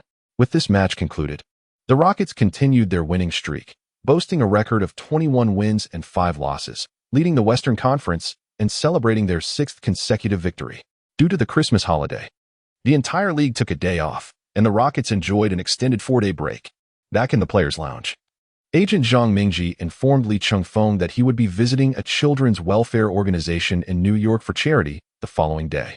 Li Chengfeng felt a twinge of reluctance in his heart. After finally getting a holiday, he had hoped to spend time with his friends. Yet he was required to work overtime. You are not alone. McGrady, Alston, and Yao Ming will all be there. These social welfare activities hold significant importance for you. As a public figure, you bear the responsibility of setting an example and wielding influence, Zhang Mingji stated with a serious expression, imparting his lesson. Li Chengfeng perceived that the situation was escalating, prompting him to swiftly gather his belongings while eagerly acquiescing. The following day arrived. Li Chengfeng was roused from his slumber by Yao Ming at the break of dawn. It was said they were headed to a local elementary school in New York City to partake in a charitable basketball game aimed at raising funds. They packed their luggage, sporting gear, and various items designated for donation. A group of them boarded the flight bound for the bustling metropolis of New York. Although Li Chengfeng had spent several months in the United States, he felt a childlike excitement as the airplane soared over New York City. Oh, look how beautiful. Oh, I can see the Statue of Liberty. Oh, look at that stunning long-legged beauty, he exclaimed. Yao Ming delivered a firm slap to the back of his head, admonishing, "Hey, act like a grown-up and keep your voice down. This is not a private jet. And what long-legged beauty are you talking about? Are your eyes equipped with binoculars? Where is she? Let me see." As the plane touched down on the runway, they made their way across the tarmac and boarded a long-awaited bus. Upon their arrival at the school, the atmosphere was jubilant. The children, clad in neat uniforms and donning red Christmas hats, eagerly awaited at the entrance, their faces radiant with joy and anticipation. As they disembarked, they were immediately enveloped by the enthusiastic children, who offered them a heartfelt welcome that warmed their hearts. Numerous media representatives with cameras were also present, ready to capture the moment. They toured various corners of the school, engaged in numerous interactive games with the children, and took turns signing autographs and posing for photographs with the young fans. Li Chengfeng had never experienced such a sensation. It filled him with joy. A stark contrast to his previously self-conscious demeanor as a student. Subsequently, they arrived at the school's sports arena, where they were scheduled to engage in a game of tennis. Tennis? What on earth is that? How could I possibly play it? Li Chengfeng inquired with a puzzled expression, turning to Alston beside him. You think I know how to play? You should participate less. When I previously visited your country with Yao, we had a similar event and even played table tennis. Let me tell you, those elementary school kids were merciless. Alston replied with a wry smile. Li Chengfeng chuckled. You don't even need elementary school students. Kindergartners could handle you. The two exchanged whispers as they followed the others to a modest tennis court. Upon arrival, they were greeted by the sight of a strikingly tall and beautiful woman surrounded by a group of children eager for autographs and photographs. Li Chengfeng felt a sudden surge of joy as he gazed upon his friend, whose exquisite demeanor was undeniably captivating. Approaching for a closer look, he was taken aback. Ah? Sharapova. Chapter 82. The invitation from Sharapova. Maria Sharapova, a professional tennis player, was born in Russia and later emigrated to the United States. As of this year, 2007, she has already claimed 2 Grand Slam titles. Standing at an impressive height of 188 meters, her well-proportioned figure and graceful posture exude vitality and health. Her striking blue eyes and golden hair, styled in a high ponytail, further enhance her radiant presence.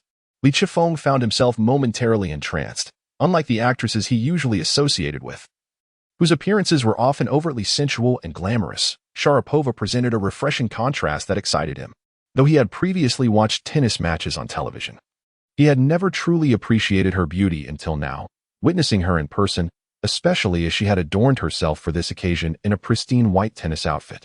The fitted attire accentuated her statuesque form, and the ultra-short tennis skirt revealed her long, slender legs, rendering him utterly spellbound.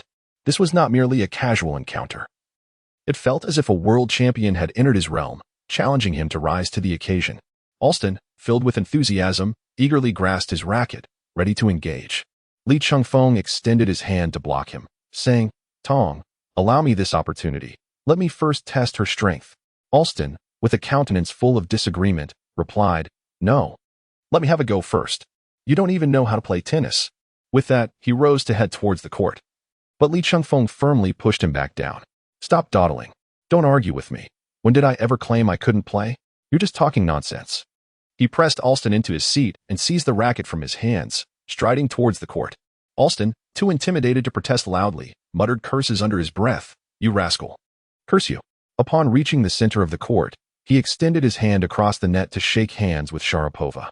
Her hand was considerably larger than that of Sigali, undoubtedly possessing great strength. How delightful.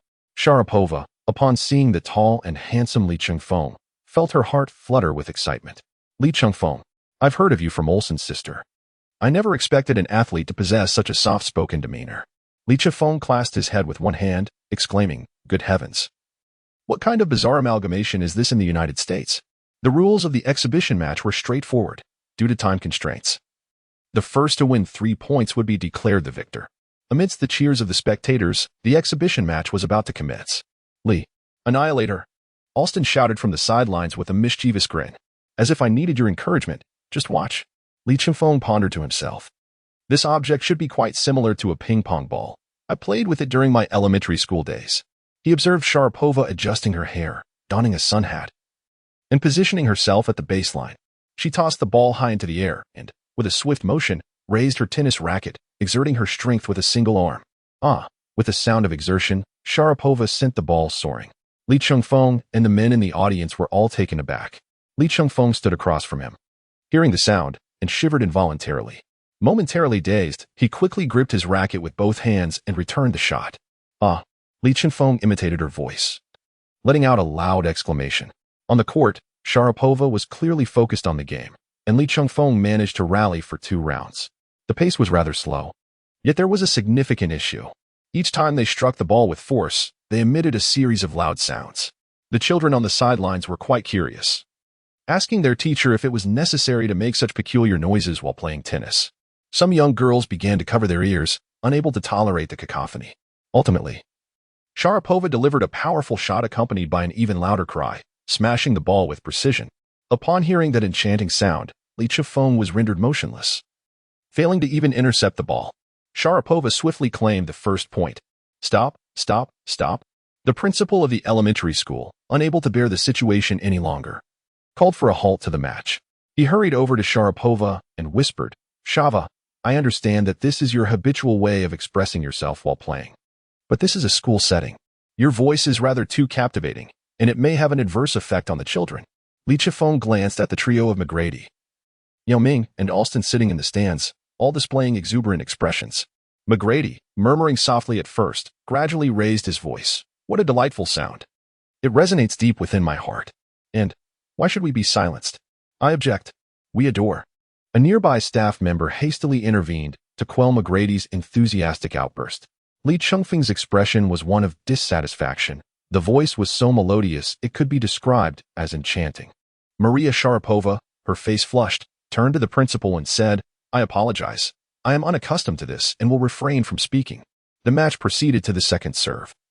Yet the male spectators, both on and off the court, seemed disinterested in the game itself, their attention solely captured by the 2 players. Li Chengfeng's attention was swiftly diverted, making it impossible for his eyes to focus on the tennis ball. The second serve was soon won by Sharapova with a powerful smash, eliciting a wave of applause and cheers from the audience. Li Chengfeng, with a beaming smile, raised his hands and exclaimed, No more fighting, no more fighting. How could I possibly compete with you, champion? How about we engage in a one-on-one basketball match instead? Upon hearing this, the media in the audience erupted in cheers.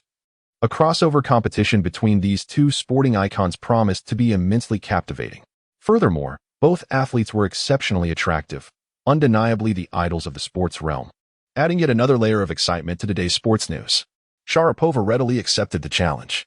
The group then made their way to the basketball court. Ladies first, you may advance. Li Chengfeng said cheerfully as he handed the ball to Sharapova.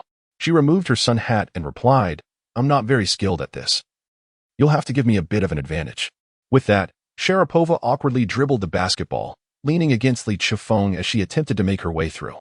Li Chengfeng moved at a leisurely pace, relishing the sensation of Maria Sharapova's fragrant shoulder resting against him. Her golden locks brushed against his face, carrying with them a subtle scent of perfume that stirred deep emotions within this esteemed gentleman. Meanwhile, Alston, watching from the sidelines, seethed with indignation, How dare he seize my tennis racket? This insolent brat even dares to engage in basketball, a sport that fosters such intimate proximity. He has truly overstepped his bounds. It is utterly disgraceful, despicable, and shameless. Li Chengfeng deliberately allowed a point to pass, aiding Sharapova in scoring a point. The elementary school students on the sidelines erupted in applause and cheers, each one holding a ball. Li Chengfeng slowly approached the three-point line, sidling up against Sharapova's chest. "Watch how I dismantle your relentless defense," he said, a mischievous grin spreading across his face. Sharapova, with an innocent expression, replied, "My defense is quite formidable, you know." Upon hearing this exchange, Yao Ming, who was sipping water on the sidelines, suddenly burst into laughter, spraying water all over Zhang Mingji, who stood bewildered. Zhang, taken aback, raised two fingers and exclaimed, "That's twice now. If you spray me again, I'll take you on." Yao Ming, feeling embarrassed, hurriedly grabbed a cloth and awkwardly began to wipe Zhang's face. Li Chengfeng relished the aggressive play, pushing his way to the basket and effortlessly laying the ball in. The two players on the court appeared to be having a splendid time, each scoring in turn, leaving the score tied. "Haha, let's call it a draw," Li Chengfeng exclaimed, waving his arms at the audience surrounding the court. Maria Sharapova, blushing, leaned closer to his ear and said, "Li, I live in New York, where there are even larger tennis courts. Would you like to come and let me teach you how to play tennis? Make sure you have some time this evening. I'll call you." Chapter 83, A Narrow Path for Rivals in 3v3 Streetball. Sharapova and Li Chengfeng exchanged contact information. As they descended from the court, Tracy McGrady approached Li Chengfeng and inquired, "How do you feel?" "Pretty soft, haha," Li Chengfeng replied quietly. McGrady clapped him on the shoulder, saying, with so many media present, "If I hadn't married early, you wouldn't stand a chance, kid. Haha." A group of onlookers cheered around them. Once all the activities concluded, they took a group photo with the students. Subsequently, Sharapova departed with her team. Li Chengfeng's heart was now ablaze with anticipation, yearning for the evening to arrive so he could embark on his date. He urged everyone to leave with an unrelenting fervor. Just as they were about to bid farewell to their classmates, a sudden commotion erupted outside. A wave of exuberant cheers resonated, and colorful balloons ascended into the sky. Goodness! Who could be so ostentatious, outshining our own gathering? Li Chengfeng pushed forward to discern the situation. Before him stood a tall figure, adorned with braided hair and dressed in athletic attire, distributing Christmas gifts to young fans. "Oh my, is that not my fellow townsman, Carmelo Anthony?" Alston hurried over to greet Anthony with a street-style salute reminiscent of New York, executed with such swiftness it was akin to a dazzling ninja display. While they were engaged in conversation, another player emerged behind Anthony, sporting a smaller set of braids and an ensemble steeped in hip-hop culture, Allen Iverson. "Li Chengfeng, long time no see," Iverson called out, waving at Li Chengfeng. Li Chengfeng was equally astonished, exclaiming, "My goodness, what kind of school is this? That so many NBA stars are gathered here?" He smiled while exchanging handshakes and high-fives with Allen Iverson. Iverson chuckled, "Isn't this the hometown of Anthony? I came to visit these children with him during Christmas. And you, my friend, have stolen the ball from me countless times during our games. I haven't forgotten that grudge. It seems fate has brought us together. How about a one-on-one to settle the score?" Just as Li Chengfeng was about to express his humility to Iverson, a dispassionate voice echoed from behind. "One-on-one duels lack excitement. Let us engage in a half-court 3v3 and decisively put you in your place." Li Chengfeng turned around and nearly burst into laughter upon realizing it was Du Xiaoshui, also known as Durant, adorned with a Christmas hat and burdened by a large red backpack overflowing with plush toy gifts that could barely be zipped up. He was also sniffling in the cold weather. "Goodness, is the principal of this school somehow connected to the NBA commissioner? How did so many basketball stars end up at this elementary school? Is this your doing? Everyone I dislike seems to have arrived." Li Chengfeng questioned as he approached Zhang Mingji. Zhang Mingji, wearing a wry smile, replied, "Do I look like their uncle? Do they really listen to me? I can't just summon them at will." Li Chengfeng now found himself irked by the sight of Durant's disdainful demeanor. "All right, since you are interested, I shall indulge you," Li Chengfeng remarked, cracking his knuckles. Alston, overhearing the exchange, felt a surge of enthusiasm. "Street basketball among three, now that's my forte. I hail from those very roots." Iverson chimed in with genuine interest, as if none of us has ever played before. With that, he drew Anthony towards Durant's side. "This season, we have yet to secure a victory against your team. Here, we seek our revenge," Durant declared, his expression brimming with defiance. The surrounding media began to embellish the narrative, amplifying the charged atmosphere. There was no turning back now. Li Chengfeng could hardly tolerate this temper. He directly called for Alston and McGrady to join him, determined to suppress them, and decided that Yao should sit out, lest others accuse them of bullying due to the absence of a center. In truth, Yao Ming was simply incapable of executing those maneuvers. The strength of both teams was evenly matched, and without further ado, they made their way to the basketball court. A crowd of onlookers quickly gathered, creating a rare spectacle. Yao Ming procured a whistle from the school and assumed the role of a makeshift referee on the sidelines. The media outside continued to swell, as the small gathering turned into a significant event. The rules were straightforward, devoid of the rigid regulations typical of an NBA court. Instead, they adhered to the customs of New York street ball, prioritizing entertainment above all. A basket made within the three-point line counted for 1 point, while a shot from beyond the arc was worth 2. Each successful free throw also earned 1 point. The offensive possession time was halved to 12 seconds, and the ball was to be inbound from the half-court circle. After securing a defensive rebound, the team had to advance the ball beyond the three-point line to initiate their offense. Given the time constraints, the first team to reach 15 points would be declared the victor. Chengfeng, in a fit of irritation, forcefully passed the ball to Durant. Let the Avengers take their turn. With that, Yao Ming blew his whistle, signaling the commencement of the game. Durant initiated the play from the top of the arc, locating Anthony on the wing and delivering a precise pass. Positioned at a 45-degree angle, Anthony faced off against McGrady, with the ball beyond the three-point line. He executed a threat gesture before suddenly pivoting, evading McGrady's defense. He stepped forward, launching a powerful shot. Thud. McGrady was caught off guard as Anthony delivered a spectacular one-handed slam dunk, finishing with flair. The students on the sidelines watched in astonishment, erupting into cheers. The fluidity of the dunk was mesmerizing. Witnessing NBA-caliber basketball within the confines of the campus was nothing short of surreal. Some young boys could hardly contain their excitement, bouncing around in glee. The score stood at 1 o'clock, and with that, Anthony unleashed his full offensive prowess, igniting the atmosphere with fervor. After all, New York was his territory. Chengfeng observed the intensity of the situation, realizing it was no trivial matter. They seemed intent on making us lose face. The possession of the ball has shifted. Chengfeng brought the ball to the top of the arc at half court, surveying the situation on the court. Du Xiaoshui approached to match up against him, challenging him to reveal any progress he had made. Durant extended a friendly greeting to Chengfeng. Chengfeng paid him no mind, instead directing his attention to Alston, who was signaling for the ball, and promptly passed it to him. Alston, before entering the NBA, had his roots in street basketball. Growing up near the legendary Rucker Park in Queens, New York, he gradually developed a passion for the game. At the tender age of 15, he participated in the 18 and over category of the Rucker Park competition, dazzling everyone with his extraordinary crossover dribble and an array of unique footwork, quickly gaining fame in Harlem and across the nation. However, his opponent was no novice. Although Allen Iverson did not hail from a street ball background, he had established his presence in the NBA with remarkable dribbling and ball handling skills.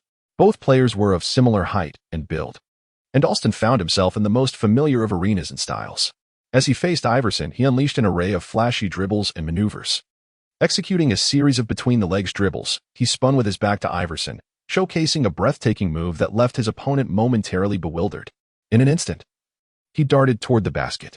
Seeing this, Anthony, who was entangled with McGrady in the paint, took a giant leap and soared into the air to block the shot. Chapter 84. A feint. Alston, like a nimble electric monkey, darted into the paint. As he approached the soaring block from Anthony, he twisted mid-air, pulling the ball back in a swift motion and executed a reverse layup. The ball swished through the net with a satisfying sound, leveling the score at 1-1. The children on the sidelines erupted in admiration for Alston, their cheers echoing with exuberant shouts of awesome. Awesome.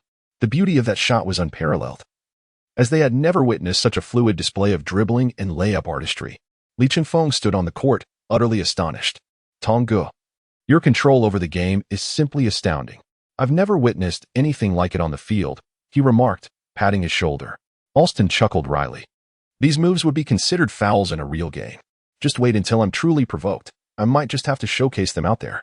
As possession changed, the ball reached the halfway line, where Alston executed a flashy pass to Iverson. Upon receiving the ball, Iverson, without any preparatory movements, launched an unexpected assault. Utilizing his signature crossover, he maneuvered past Alston's tight defense, dribbling behind his back along the three-point arc. Those lacking spatial awareness might have easily lost their footing. Alston was at a loss for where to position his hands, as the ball seemed magnetically affixed to Iverson's grip, seamlessly accompanied by a flurry of directional shifts, culminating in a sudden halt.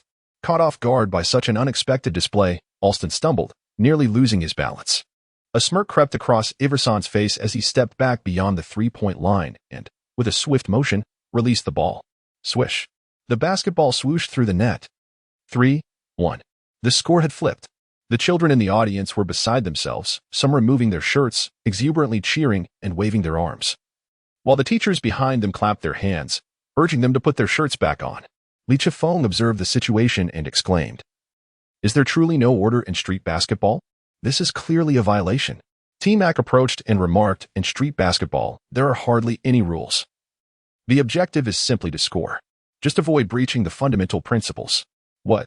No rules? Very well then." Li Chifeng heard this and began to ponder how to outsmart Durant. As the possession shifted, Iverson passed the ball to Li Chifeng. Li Chifeng held the ball at the apex, and Durant stepped forward. "Come on, why are you always hesitant? Stop passing the ball." Durant began again. "Isn't this what you all claim is a game without rules?" Li Chifeng said with a smile. Durant was taken aback. "What are you trying to do?" Li Chifeng was pacing back and forth, dribbling the ball while keeping his eyes firmly fixed on Durant. Durant felt a slight unease under his gaze, causing his eyes to momentarily drift downward. From the sidelines, Yao Ming shouted, "Hurry up, the shot clock is running out." Li Chifeng seized the opportune moment, and with a resounding shout, he suddenly flung his left shoe away. In an instant, his body surged in the opposite direction, while Durant, drawn by the scent of the shoe, dashed over. By the time he realized what had transpired, Li Chifeng had already made considerable distance. "Oh, damn you!" Durant exclaimed behind him, unleashing a torrent of exclamations. Li Chifeng burst into laughter as he dashed towards the basket, executing a powerful and thunderous dunk. He raised both hands to the sky, flaunting his triumph before the children in the audience. The score was now 2-3, narrowing the gap by 1 point. The children in the stands erupted in uncontrollable laughter, some collapsing onto the ground, while others removed their Christmas hats to wipe away tears of mirth. Their hats of poor quality leaving red marks akin to the legendary figure Guan Yu. Meanwhile, the other players, mindful of the media presence, stifled their laughter, covering their mouths. Alston squatted down, shaking with suppressed giggles, looking as if he had forgotten to bring tissues. Durant, clearly exasperated, pointed at Li Chifeng with his shoe in hand, exclaiming, "Goodness. Do you have no shame? Engaging in such antics in front of children? Just focus on scoring. This is a tactic from Sun Tzu's Art of War. Do you even know that?" With a smirk, Li Chifeng retorted, "First, return my shoe." Infuriated, Durant tossed the shoe back, muttering, "Here, take this, you shameless character." Li Chifeng truly embodies the essence of a conscientious spokesperson, as he seized the opportunity to promote the Anta Fei Hong series sneakers right before the media gathered at the sidelines. Reciting the advertisement with fervor, Yao Ming approached with a smile, remarking, "Your style of play can only be executed once. It lacks any semblance of grace." As the possession shifted, Durant took hold of the ball, his expression one of utmost seriousness.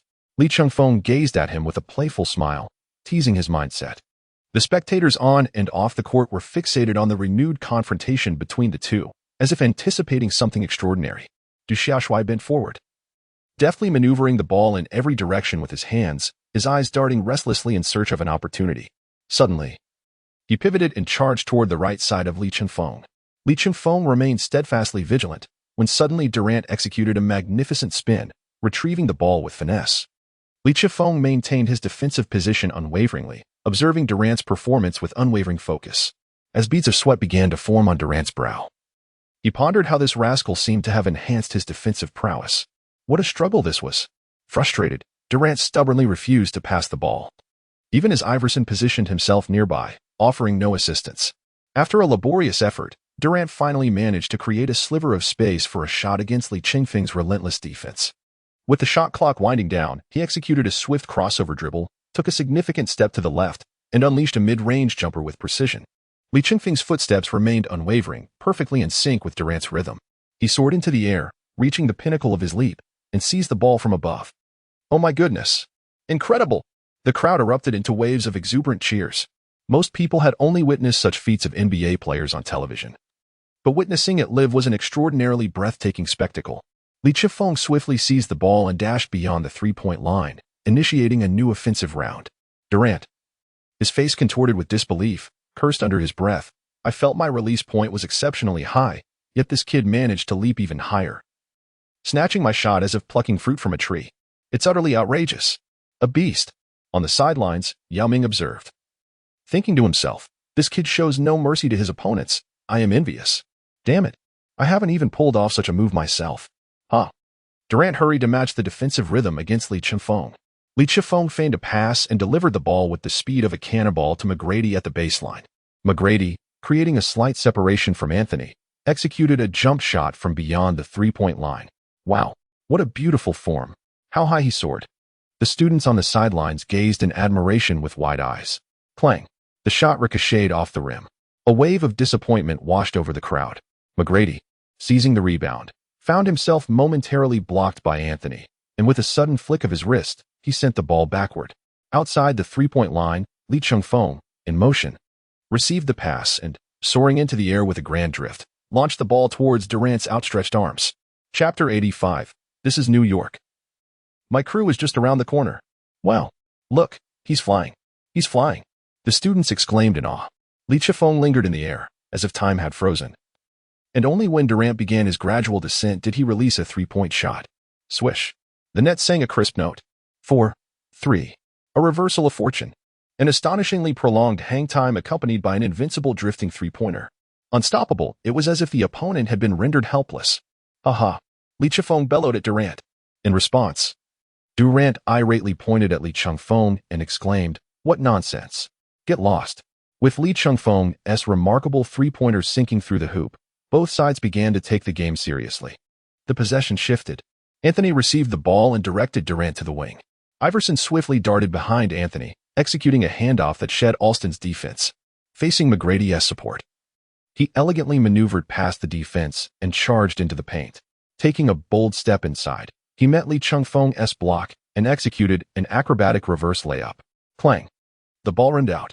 Li Chengfeng seized the rebound with great momentum and swiftly reorganized the offense, directing a pass towards Alston, who stood beyond the three-point line. Suddenly, with a sharp movement, Iverson intercepted the ball en route. Durant positioned himself effectively to thwart Li Chengfeng's defense, while Iverson dribbled, leaping effortlessly to execute a one-handed slam dunk. The ball thundered into the hoop. The score was now tied at 4-4. Iverson raised his chin slightly, tauntingly remarking, "Lee, do you now understand the sting of having the ball stolen?" "Haha." With a mischievous glint in his eyes, he added, "Oh, it's getting serious, isn't it? Come on. Let us go." Li Chengfeng received the pass from Iverson and exclaimed with excitement, directly calling out Iverson to face him. Li Chengfeng maneuvered the ball with agility, lowering his center of gravity to leverage his physique and directly charged into the paint. Durant swiftly closed in to double-team him. "Goodness, are we really double-teaming in street ball?" Li Chengfeng chuckled. With a deft flick of his wrist, he passed the ball to the corner where Alston was languidly waiting. Having played for years, Alston had never encountered such an expansive open shot and raised his hand to shoot. Swish. A three-pointer from beyond the arc. 6-4. With Li Chengfeng's assist, the score widened. How on earth did he make that pass? Did he have eyes in the back of his head? Did you catch that? The ball was delivered with astonishing speed and surprise. Meanwhile, the media on the sidelines erupted in discussion. As the offensive transition unfolded, Anthony approached midcourt to receive the ball, stepping beyond the three-point line, while Iverson quickly advanced. McGrady's tight defense prevented any passes, resulting in a mismatch. Faced with Alston, Anthony executed a triple threat stance, creating space with a swift move.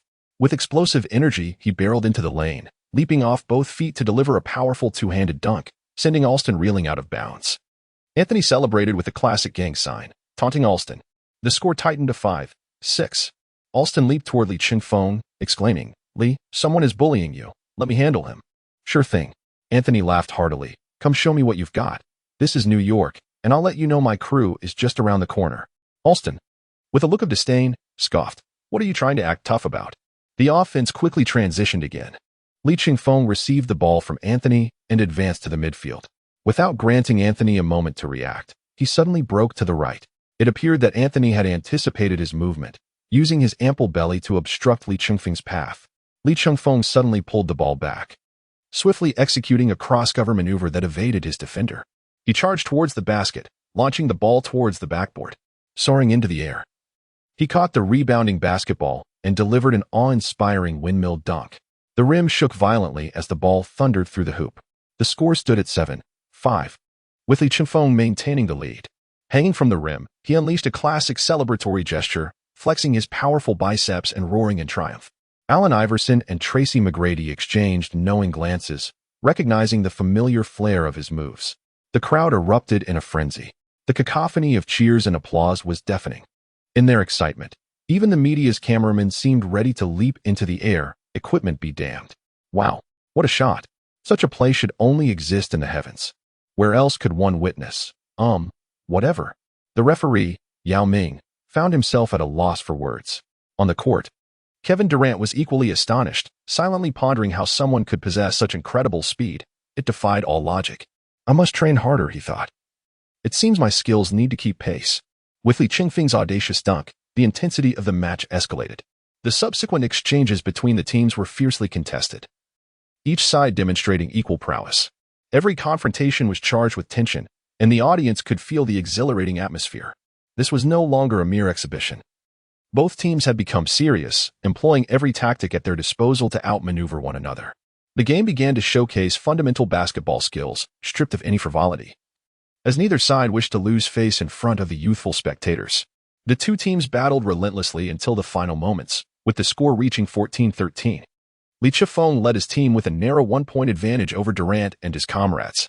It was merely a matter of a single shot to conclude the match, however. Durant's squad needed to score from beyond the arc. The possession belonged to Durant's team.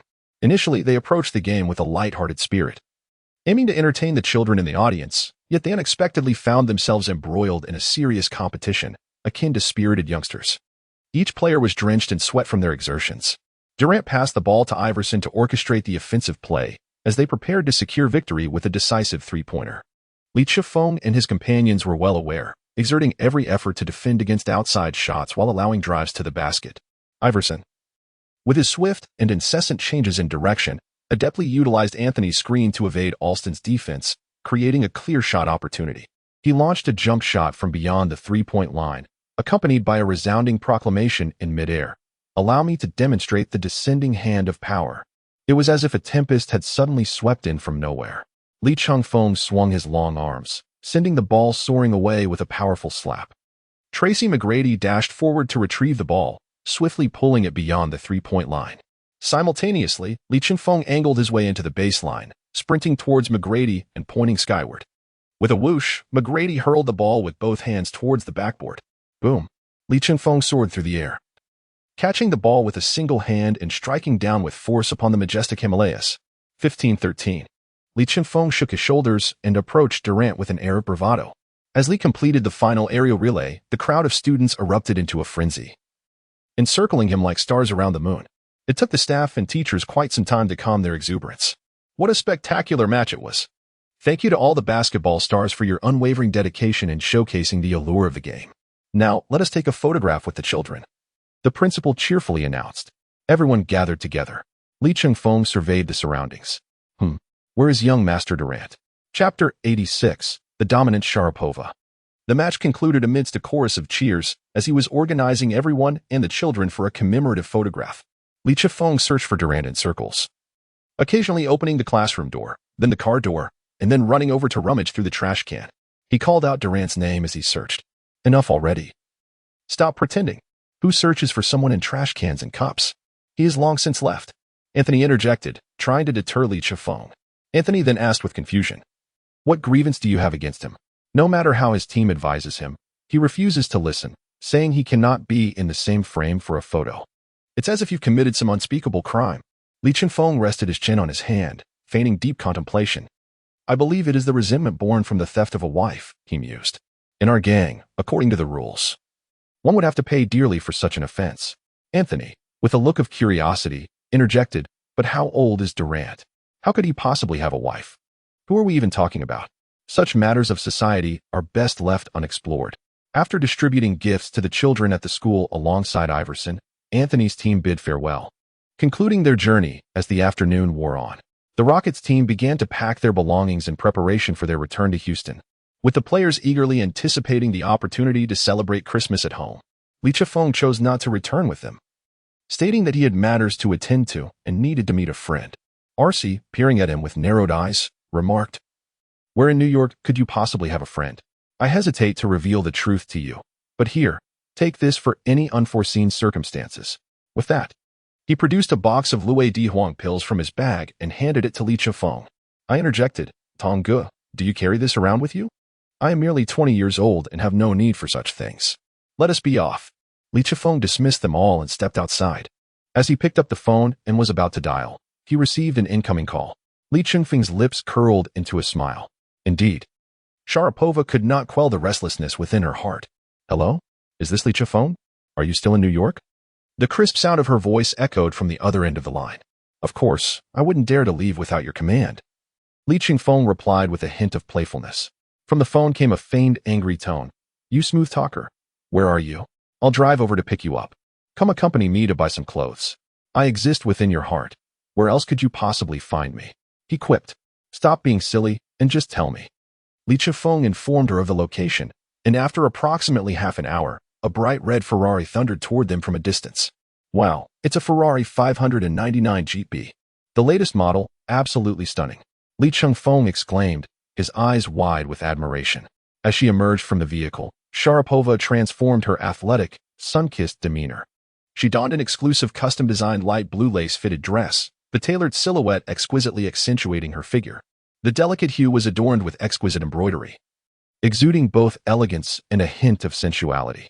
She complemented her outfit with a pair of matching high heels, her golden locks elegantly styled in an updo, highlighting the graceful curve of her collarbone.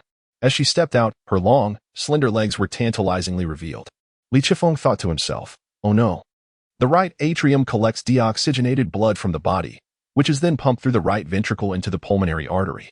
At this moment, the blood flowing through the pulmonary artery is venous, but after gas exchange in the lungs, it transforms into oxygen-rich arterial blood, which is sent to the left atrium via the pulmonary veins and subsequently pumped by the left ventricle into the aorta for distribution throughout the body."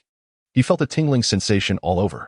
Sharapova, towering in stature, surprisingly exuded a delicate charm in that dress. "What are you staring at so intently?" she inquired with a smile. Li Chifeng gradually regained his composure and quickly responded, "Well, you look a bit peculiar." Sharapova, thinking that something might have stained her clothing, looked around herself and asked, "What's peculiar?" "It's rather charming." Li Chifeng gestured with his hands as he spoke, having never encountered such charming words from the Northeast. Sharapova found herself giggling uncontrollably. Once inside the car, Li Chengfeng's admiration for the vehicle grew exponentially. "Oh, this is a manual transmission, limited edition, isn't it?" he exclaimed with delight. A hint of shyness appeared on Sharapova's face as she replied, "Yes, indeed. I simply adore the gear shift. It feels so satisfying to grip it." Haha. Li Chengfeng could not help but be astonished. The Russian women certainly play hard. With that, Shawa pressed the accelerator deeply, and the V12 engine roared in response. With a thunderous sound, they sped away.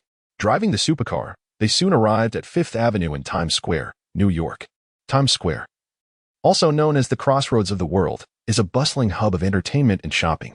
Li Chifeng gazed at the vibrant neon lights and street performers surrounding him, as well as the towering screens that left him utterly awestruck. However, what truly astonished him was Sharapova's purchasing power. She seized his hand and plunged into the luxury boutique with the same fervor one might exhibit at a bustling market, indiscriminately gathering items into her arms. For every item she selected for herself, she procured an equal number for Li Chifeng, standing there in a state of bewilderment. He thought to himself, "I certainly do not lack for money, yet why do I feel as though I am being pampered?" Li Chifeng hurriedly approached Sharapova and said, "I say, dear sister, let us depart. We need not purchase anything further. Our presence is sufficiently conspicuous. Are you not concerned about being photographed by those pesky little reporters? Let us hasten back to your place to play tennis." However, Sharapova was not of the same temperament as the women familiar to Li Chengfeng. She began to reveal a more assertive side. "Depart? Not at all. Come dine with me. It is my treat." With a toss of her head, she seized Li Chengfeng's arm and headed straight for an upscale restaurant. Upon their arrival, when the waiter approached, Sharapova perused the menu and began to gesture, declaring, "I will have this one, this one, this one, and this one excluded. Serve me everything else." Li Chifeng thought to herself that she had just encountered a domineering CEO. She had not been like this moments ago. The individual was undeniably beautiful, yet the temperament of a fierce warrior was beginning to reveal itself. After several rounds of drinks and an array of dishes, the atmosphere shifted. Li Chifeng, observing the situation, sought an excuse to make his escape. Fearing he could not handle this woman, just as he was about to rise and speak, Sharapova suddenly interjected, "Where do you think you're going? Come. Let's head to my villa. I have yet to teach you how to play tennis." Chapter 87. Your actions leave me in a passive position. Li Chifeng repeatedly waved his hand, saying, "Forget it, forget it. I have some matters to attend to and must leave promptly. I need to return to the competition." Sharapova raised an eyebrow, her expression clearly tinged with irritation. Competition?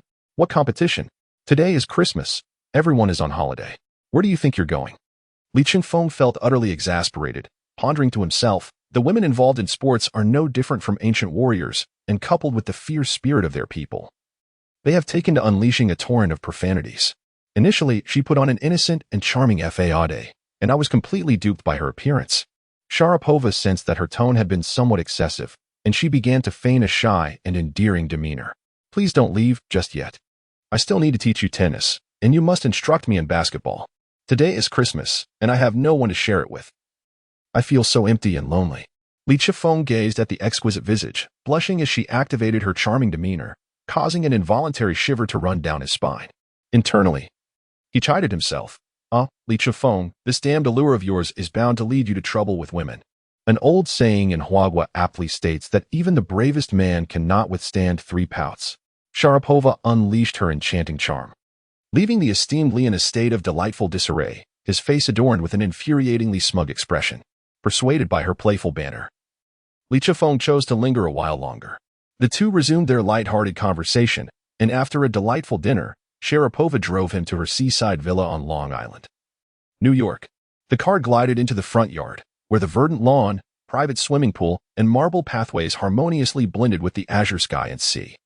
At the main entrance stood an endearing humanoid sculpture, warmly welcoming each guest. Upon observing the surroundings, Li Chifeng could not help but exclaim that this was no mere villa. It resembled a veritable airport. In comparison, his own villa seemed akin to a dilapidated straw hut. Sharapova smiled gently and remarked, "It's not that extensive. The entire estate only covers about 30 acres. Li Chifeng was taken aback. "My goodness, I've never heard of houses being measured by acres. This is something we only calculate by mu in the Northeast. I must secure a substantial contract in New York sooner or later. And I need to purchase a place here. How convenient it would be to have a dog in such a setting." Li Chifeng had not indulged in many luxuries. After alighting from the vehicle, Sharapova and Li Chifeng changed into their tennis attire and returned to the car. Li Chifeng inquired, "Didn't we agree to play tennis? Why are we driving?" "Indeed, we are heading to our tennis court, which is situated in the backyard," Sharapova replied. "Do we really need to drive to the backyard?" Sharapova, displaying a hint of impatience, retorted, "Oh, spare me the chatter, just follow me." Li Chifeng's eyes widened in astonishment as he exclaimed, "This is not merely a backyard. This is indeed Tiananmen Square. It is nothing short of a celestial ocean." Before him lay a magnificent waterway seamlessly connecting to the 2 adjacent lakes, creating an unparalleled 270-degree panoramic aquatic vista.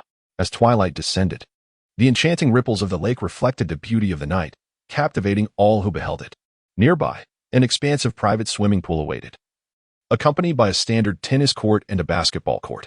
To the east, a golf course nestled against the resplendent view of the roaring Atlantic Ocean. No wonder one would choose to drive here. Walking would hardly suffice for exercise. It could merely be considered a marathon. Is all of this truly yours? Has the sea been constructed right into your estate? Li Chifeng, having admired the scenery, turned to ask the warming-up Sharapova, "This is merely modest. You have yet to witness my home in Russia, which is even grander. Please assist me in stretching my legs." Sharapova replied nonchalantly. Li Chifeng contemplated. In this desolate and remote courtyard, this woman resides alone, exhibiting remarkable audacity. He grasped Sharapova's thigh, assisting her with her warm-up. The sensation was exquisite, smooth, fair, and elongated. Li Chifeng squinted, reveling in the pleasure of the moment. The illumination on the tennis court was exceptionally bright, akin to daylight. Sharapova approached, clasping Li Chifeng's hand and guiding him through each movement. During this interaction, he caught a close whiff of the luxurious perfume she exuded, a subtle fragrance that captivated him. Her golden, soft tresses brushed against his face, sending his heart racing. At that moment, he entirely forgot Sharapova's previous dominance and assertiveness, as emotions surged tumultuously within him. Li Chifeng had likely mastered a few moves, and he began to engage in a rally with Sharapova. Unbeknownst to them, they had been playing for nearly an hour. Both drenched in perspiration, their garments soaked through. Sitting on the bench beside the court, the 20-year-old Sharapova appeared less robust and sun-kissed than she would later become. Li Changfeng gazed at Sharapova, whose perspiration nearly drenched her entire form, rendering her white blouse almost translucent. She arched her elongated and graceful swan-like neck, tilting her head back to delicately sip from her water bottle. A droplet slipped from the corner of her mouth, mingling with the beads of sweat on her forehead, and gently trickled down along the strands of hair behind her ears. Under the illumination of the lights, her skin appeared as pale as snow, exquisite as silk, while her azure eyes possessed a beauty that left one trembling. Li Changfeng was about to speak when Sharapova pointed towards a building adjacent to the court. "Go over there and freshen up. We shall engage in a game shortly." Li Chifeng held the bottle of mineral water without swallowing it, exclaiming, Your actions have placed me in a rather passive position. Did you not request my company for Christmas? Is there not a single other activity we could partake in?" Sharapova, wiping the sweat from her brow with a towel, replied, "This is indeed the plan. Are you not satisfied? We have just completed our warm-up, and it is time for the official match to commence. Spare us the trivialities and hurry along." Li Chifeng felt deeply insulted. Since his arrival in the NBA, no woman had ever dared to speak to him in such a manner, except perhaps at the card table. "No, I refuse," he exclaimed, clutching a towel to his chest. Sharapova, with her almond-shaped eyes glaring, retorted, "You dare. I wonder if you can escape this estate the moment you reach the front yard. I shall unleash the Doberman to bite you." Good grief. Closing the door and letting the dogs out, Li Chifeng took a few cautious steps back. A forcibly twisted melon is not sweet. It may not be sweet, but it is refreshing. Hurry and fetch it for me. The dialogue flowed back and forth between them. Li Chifeng, with a playful demeanor, made his way to the shower. Once he had completed all the necessary preparations, Sharapova eagerly led him to the basketball court. "Here?" Li Chifeng inquired, noticing the limited space. "Do not worry, there is no one around. Unleash all the moves you have mastered on the court." Sharapova exclaimed with a hearty laugh. "At least turn off the lights on the court." Li Chifeng replied, filled with trepidation. "Nonsense. Turning off the lights will obscure the trajectory of the ball. Enough chatter. Let us get started." Sharapova shouted excitedly, brandishing her equipment. In Chapter 88, the winning streak continues as all-star votes surpass Kobe Bryant's. In the rear courtyard of Sharapova's home, specifically on the basketball court, the two figures were deeply engrossed in a fervent display of athleticism. Li Chifeng and Sharapova are engaged in a basketball match, which is far from an ordinary game. It is an enduring contest that stretches throughout the night. The night sky is resplendent with stars, and the moonlight casts a silvery glow. Yet it cannot conceal the sweat and labored breaths of the two competitors. They have been tirelessly running, leaping, shooting, rebounding, defending, driving, and soaring towards the basket, each movement imbued with strength and fervor. As time ticks away, imperceptibly, dawn breaks, gradually illuminating the entire basketball court. Nevertheless, they do not pause. Remaining immersed in this fierce confrontation, Li Chifeng felt as though his body was on the verge of collapse. His legs felt as heavy as lead, and his breath came in sharp gasps. Beads of sweat adorned his forehead, cascading down his cheeks and saturating his jersey. In stark contrast, Sharapova appeared to be in effortless command, her stamina seemingly boundless. Despite being equally drenched in sweat, her gaze remained piercing, and her posture was poised, as if fatigue were a foreign concept to her. Her performance astonished Li Chifeng, for he had never witnessed such tenacity in a woman. At last, when the sun fully penetrated the clouds and bathed them in its golden light, this protracted battle came to a close. Li Chifeng was so exhausted that he could scarcely stand. He sank onto the ground, gasping for breath. Meanwhile, Sharapova approached him with a smile, offering a bottle of water and gently patting his shoulder in a gesture of encouragement. She, drenched in sweat, mentioned that she had matters to attend to and needed to leave, but urged him to contact her when he came to New York for a match next month. Otherwise, she would seek him out through the team to ensure he did. With that, she dusted herself off and departed. In the distance, the faint sound of Li Chingfeng's sobs could be heard. Li Chifeng returned home to Houston alone by plane. Upon his arrival, Alston called to express his heartfelt condolences. Having grasped the entire situation, Alston chuckled on the other end of the line, saying, well, those who survive great tribulations are destined for further adventures." Li Chifeng cursed a few times and hung up the phone. After switching off his device, he collapsed into sleep. He ignored every call and did not respond to any knocks on the door. He lay at home for an entire day, only fully recovering after that time. The following day, just before noon, Li Chifeng finally rose from his slumber. My goodness, having lived 2 lives, I cannot even recall how I returned from New York. I should have taken the 6-ingredient Remania pills that Tonga gave me that day. They would have done wonders. The stamina of athletes is on an entirely different level compared to that of celebrities. Without the protective buffer of my $20,000 physique, I fear I would have become a mere specimen that day. Once I upgrade my constitution, I shall seek vengeance next month. What an unforgettable Christmas it has been. Li Chifeng sat at the edge of his bed, sipping water while murmuring to himself.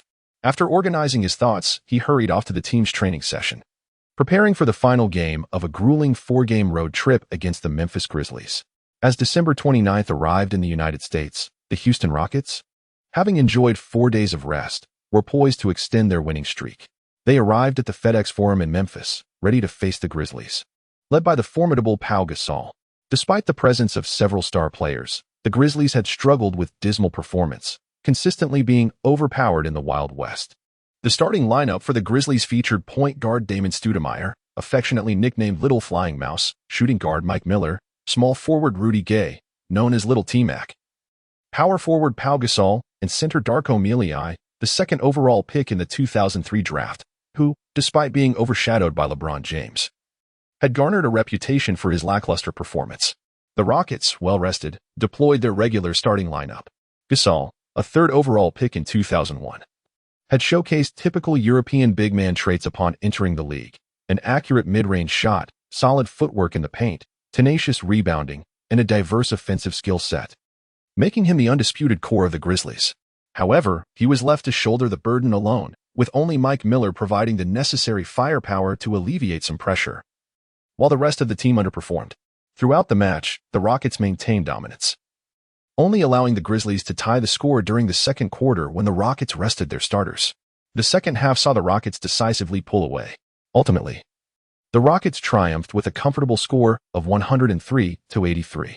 In just 30 minutes of play, Li Chifeng achieved an impressive triple-double, recording 27 points, 10 rebounds, and 11 assists, while Yao Ming contributed with a double-double of 22 points and 12 rebounds. Pau Gasol remained consistent, finishing the game with 23 points, 8 rebounds, and 5 assists.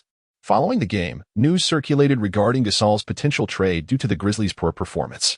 After their victory, the Rockets swiftly returned to Houston that same evening, preparing for a back-to-back home game against the Toronto Raptors the next day. On December 30th, at their Houston home court, the Rockets displayed exceptional shooting prowess, defeating the Raptors 100-89. Li Chifeng continues to shine brilliantly, delivering a stellar performance with 35 points and 13 assists. The Rockets' triumvirate amassed a staggering 85 points, nearly encapsulating the entire team's score. At present, the only force capable of curbing Li Chifeng's offensive prowess appears to be the formidable warrior Sharapova.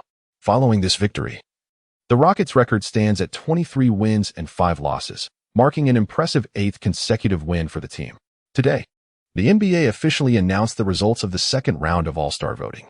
Under Li Chifeng's leadership, the Rockets have embarked on a remarkable streak of 8 consecutive victories, each game bringing forth immense excitement. The sales of Li Chifeng's number 29 jersey have soared dramatically, as his extraordinary performance captivates an ever-growing legion of fans. In the voting for the Western Conference All-Star guards, Li Chifeng amassed 341 votes, surpassing Kobe Bryant of the Lakers, who garnered 716 votes. This achievement secured him the highest number of votes in the NBA Western Conference, closely trailing behind the current vote leader, Kevin Garnett of the Celtics, who received 690 votes. Yao Ming of the Rockets ranked first among Western Conference centers with 305 votes, exhibiting a staggering lead over the second-place contender, Amare Stoudemire of the Suns, who received 916 votes.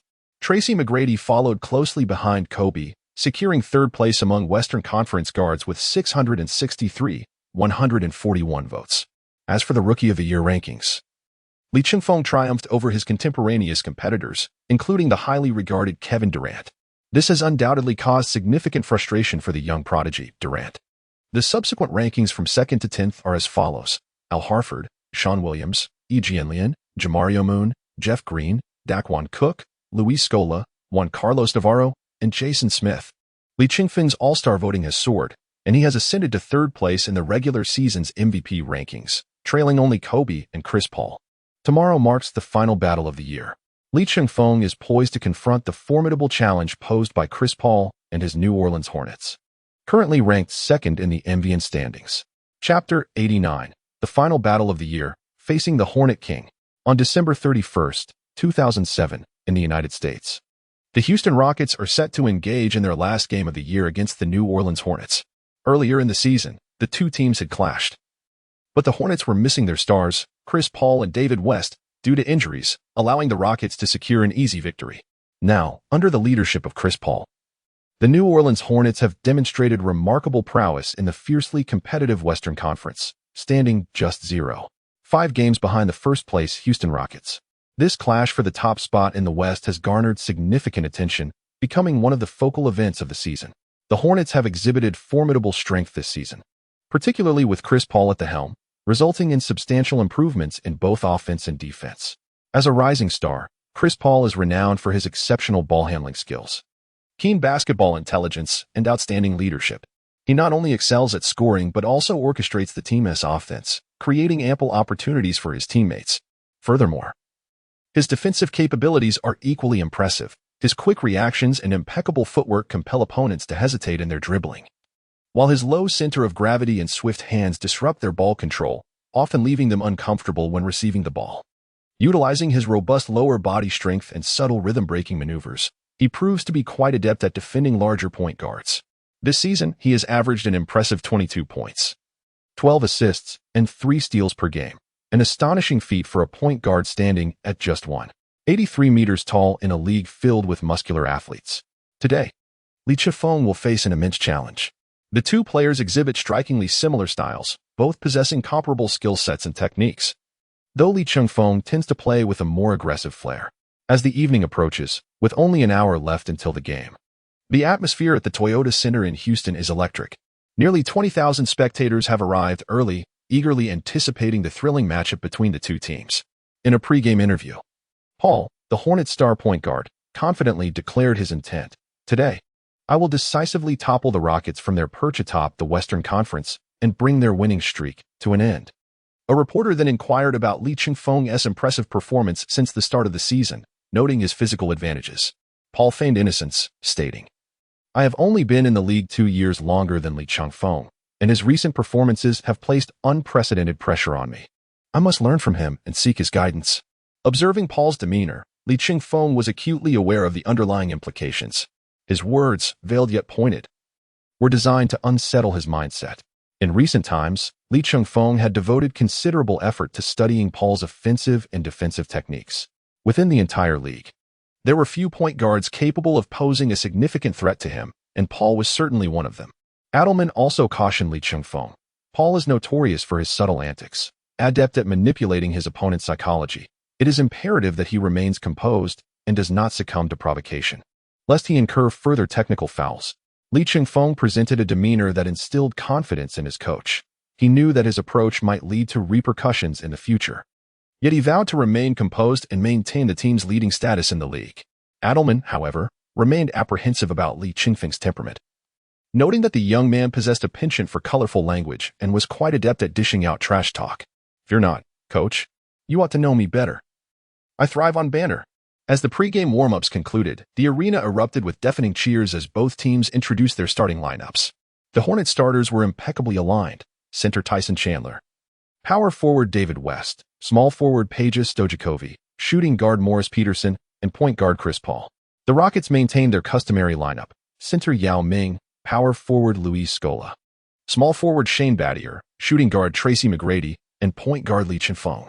At this juncture, Li Chengfeng's popularity soared to unprecedented heights. When the arena's DJ announced his name, a thunderous ovation erupted as international fans began to flock to the venue to support him, with a noticeable increase in the number of spectators donning his number 29 jersey. Yao Ming and McGrady exchanged a light-hearted glance, with Yao placing his arm around McGrady's shoulder. "Look at this little rascal's fan base. It's eclipsing ours." Damn, I'm envious. Li Chifeng waved his arms on the court, fervently engaging with the enthusiastic audience. Below, his female fans erupted in excited screams. Oh my, he just acknowledged me. How thrilling. A group of impulsive admirers exclaimed, covering their flushed faces. Meanwhile, the commentators from the United States began to amplify the atmosphere. Both teams are currently riding a wave of consecutive victories, with the Rockets boasting an impressive 8-game winning streak and the Hornets enjoying 6 consecutive wins. This match promises to reveal which team will shatter the other's unbeaten run. As the first game of the new year commences, let us witness the jump ball. With the sound of the referee's whistle, the official tossed the ball high into the air. Both centers leaped into the air, striving to make contact. Tyson Chandler, the center for the Hornets, snatched the ball, passing it to Chris Paul to orchestrate the first offensive play. Paul dribbled while directing with one hand, advancing into the half-court. Faced with Li Chifeng, he opted not to confront him directly, instead signaling for a screen by raising his arm. Tyson Chandler swiftly moved to block Li Chifeng's path, allowing Paul to accelerate and exploit the screen, driving straight into the paint. Li Chifeng hurriedly dashed over to defend. At that moment, Paul took advantage of Chandler's retreat to momentarily block Li Chifeng's path, then swiftly stepped back and unleashed a shot from beyond the three-point line. Li Chifeng was delayed by merely a fraction of a second, yet he propelled himself forward with great effort. Yao Ming hesitated momentarily before raising his hand to defend, but ultimately allowed Paul to find space for his shot. Swish. The three-pointer found its mark effortlessly. 3 o'clock. The New Orleans Hornets struck first. Paul extended his index and middle fingers, slicing through the air in front of him, his head swaying rhythmically, exuding an undeniable swagger. Neither of you giants can contain me. What a waste of fabric on those jerseys. Paul taunted Li Chifeng and Yao Ming. Li Chifeng's subconscious was perpetually on guard against Paul's passing. Yet he possessed an undeniable precision in his shooting that warranted caution. This is where Paul's formidable prowess truly lies. Li Chifeng placed his hands on his hips and exclaimed, "Oh my, this little rascal truly caught me off guard." Seizing the opportunity, his skills are indeed remarkable. His precision is quite impressive. Yao Ming passed the ball to Li Chifeng, who approached him. "He just mocked us, and while I cannot utter your profanities, you should take care of him." Chapter 90. A cool head Li Chifeng skillfully dribbled past half-court, distributing the ball to McGrady before swiftly maneuvering into position, emerging from the baseline to receive the pass. He glanced back only to find Paul clinging to him with the tenacity of a leech. "Come on, rookie, show me your mettle," he challenged, as Paul began to taunt him. When the two faced off, the crowd erupted in applause, the clash of two burgeoning point guard stars igniting palpable excitement among the spectators. "Lee, take him down. Crush his arrogance. Give it your all." The fans at the Rockets' home arena fervently rallied behind Li Chifeng. Having been irked by Paul in the previous play, Lee decided to back him down. At that moment, Paul resorted to a series of subtle tactics to disrupt Lee's rhythm.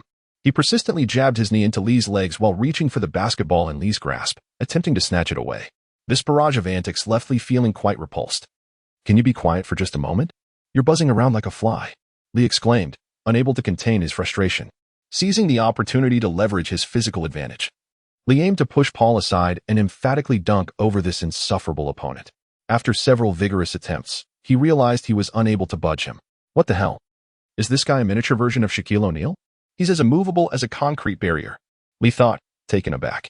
Unbeknownst to him, Paul was grimacing behind him. Having not faced such a formidable point guard in years, the two were locked in a stalemate.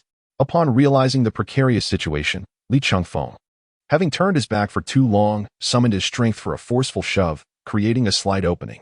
Suddenly, he executed a fadeaway jump shot, arching his body backward as he launched the ball high into the air. Paul, recognizing the futility of defense, discreetly nudged Li Chifeng's abdomen with his elbow. Cursing the underhanded tactic while suspended in midair, Li Chifeng found himself at the mercy of the moment.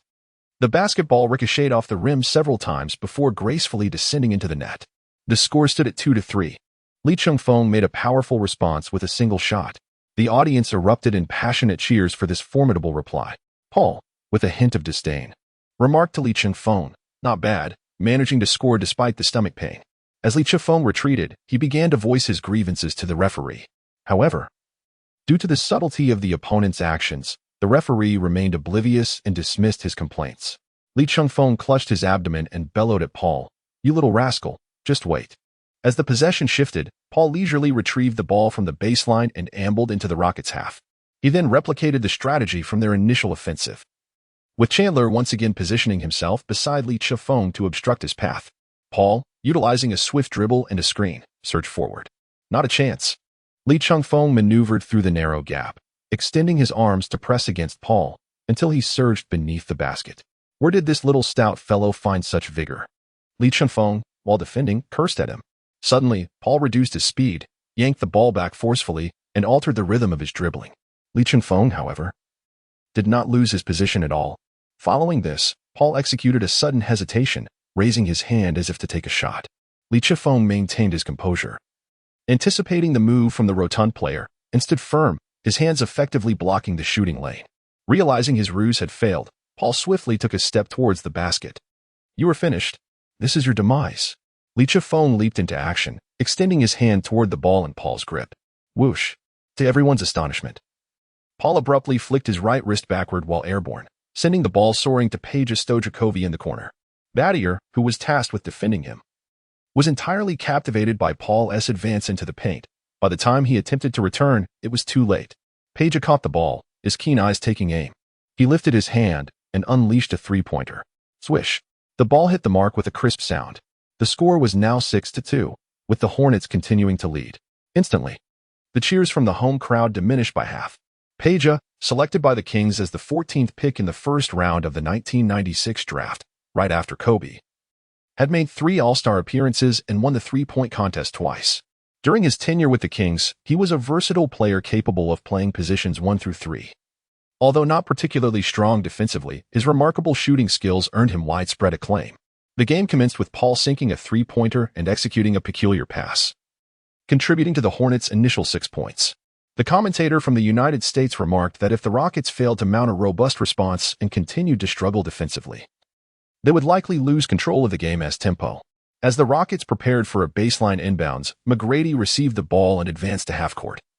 Searching for opportunities at the arc, Li Chifeng was diligently maneuvering around the court, leveraging Scola's interior presence to create opportunities.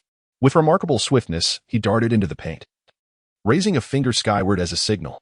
Watch the pass, Paul exclaimed, having discerned Chengfeng's subtle indication from behind. McGrady launched the ball high, sending it soaring towards the backboard. No, it's too high. It's going to miss. Zhang Weiping on the sidelines began to voice his concern. Inside the paint, the Hornets Chandler and West leaped simultaneously, their long arms outstretched in an attempt to intercept the ball. No, Paul shouted, still on the ground, gesturing emphatically. Suddenly, he felt a shadow loom overhead. What? Is it overcast indoors? I didn't bring an umbrella. Paul glanced up, only to witness Li Chifeng soaring above him, legs spread wide, gliding effortlessly over his head as if he were performing on a pommel horse, without even grazing a single strand of his hair. Li Chifeng leapt into the air, his head surpassing the rim, and with both hands he forcefully slammed the ball down. Boom! The hoop creaked in protest from the impact. 4, 6. Excellent. Magnificent. What sheer power. How did he soar over Paul? Paul ought to charge him a toll. Ha. The spectators erupted in waves of astonished cheers. Li Chifeng brushed his hair back towards Paul, tauntingly exclaiming, Isn't it refreshing? Feel the humiliation beneath me. Paul, rubbing his head, responded with exasperation. Who on earth lifted him up? This height is utterly absurd. Although the American commentator had previously witnessed Li Chengfeng's remarkable vertical leap, today's display was indeed extraordinary. As possession shifted, Paul, visibly irritated by the recent play, swiftly dribbled the ball towards the front court, fueled by a surge of determination. Paul aimed to exploit his agility and speed against his towering opponent. Meanwhile, Zhang Weiping in the commentary booth began to express concern. However, for Li Chifeng, this was merely an opportunity. Observing Paul's anxiousness as he approached the half-court line, Li promptly closed in to defend. The two engaged in a fierce struggle near the arc. Li Chifeng seized the opportunity and activated the patent defensive medal. With a swift motion, he executed a clean interception. Paul was startled, taken aback by Li Chengfeng's surprising agility despite his elevated center of gravity. The Hornets quickly transitioned to defense. Li Chifeng sprinted towards the front court, seizing the ball with one hand and soaring into the air. Just as the moment arrived, Chandler's massive hand unexpectedly emerged in the path of Li Chengfeng's dunk. Chapter 91. The Playful Do Not Fear. In midair, Chandler completely obstructed the trajectory of the shot. Li Chifeng did not shy away. Instead, he swiftly transitioned to a two-handed dunk against Chandler. With a resounding thud, the two collided mid-air like celestial bodies colliding, momentarily suspended in time. Li Chengfeng, gripping Chandler's hand, forcefully drove the ball through the hoop. The tremendous inertia sent Chandler sprawling out of bounds, barely stabilizing himself by grasping the basketball hoop to avoid a fall. The whistle blew.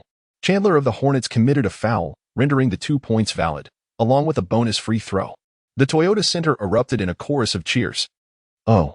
The American commentators were equally astonished by this sudden, emphatic dunk. Chandler had defended admirably. I expected Li Chengfeng to pass or attempt a layup. But this audacious fellow went straight for the confrontation. Some players on the Rockets bench dramatically lay on the floor, expressing their utter submission. The giant screen continuously replayed the spectacular dunk. At the commentary booth, Coach Zhang turned to you and said, "Come on, let's think. This is undoubtedly a top play for today. Enough with the same old moves. Let's see something fresh." You, somewhat helpless, replied, "I still think those 2 words are quite fierce." On the court, Paul approached Chandler to offer some psychological support, urging him to avoid any extreme reactions. As Li Chengfeng confidently sank the free throw, the score read 7-6, with the Rockets taking a 1-point lead. The Hornets regained possession. Paul dribbled slowly to the side, surveying the situation on the court, meandering around the 3-point line. Other Hornets players continuously repositioned, and as Peja broke free, the opportunity seemed ripe. Suddenly, Paul was startled by the unexpectedly close presence of Li Chengfeng. With a swift motion, Li Chengfeng accurately intercepted the ball. "I'll disrupt your rhythm," he seemed to say. Facing an unguarded front court, he executed a powerful dunk, completing a stunning sequence. The score stretched to 9-6. The gap continued to widen. Li Chengfeng approached Paul, shaking his shoulders in playful mockery. Paul's ball control had been thwarted twice in succession by Li Chengfeng, a display of brilliance. From the outset, the two had ignited intense sparks. These 2 plays were incredibly uplifting for the Rockets. The commentators on the sidelines began discussing the performances of the 2 players. The Hornets continued their offensive. The previous 2 plays had genuinely surprised Paul. He felt that while he may not be the best ball handler in the league, he certainly ranked among the top 2. How could he be so easily intercepted? Meanwhile, Allen Iverson, watching the game on television, remarked, "Humph. Let that little chubby guy laugh at me. Now it's his turn." Paul was not one to be underestimated. His mind swiftly regained composure. He promptly altered his strategy, advancing into the Rockets' half and calling for a pick-and-roll. David West quickly positioned himself to block Li Chengfeng's path. With a deft change of direction, Paul surged towards Scola, whose foot speed proved inadequate, allowing Paul to elude him in just a couple of strides. The Rockets' interior defense contracted in an instant, and as Paul soared for a layup, he unexpectedly flicked the ball behind him towards the corner. It seemed destined to miss. What was he thinking? Throwing it without a target? Coach Zhang began an impartial commentary, and the entire arena anticipated the ball to go out of bounds. Just as the sideline inbounds was about to commence, Peja appeared as if he had emerged from the ground. As the ball bounced off the floor, it fell perfectly into his hands. "Goodness, not this move again," Battier lamented. It was too late for him to sprint back for a defensive play. Peja's hand rose swiftly, and with a crisp shot, the 3-pointer swished through the net. 9-9. The Hornets had equalized once more.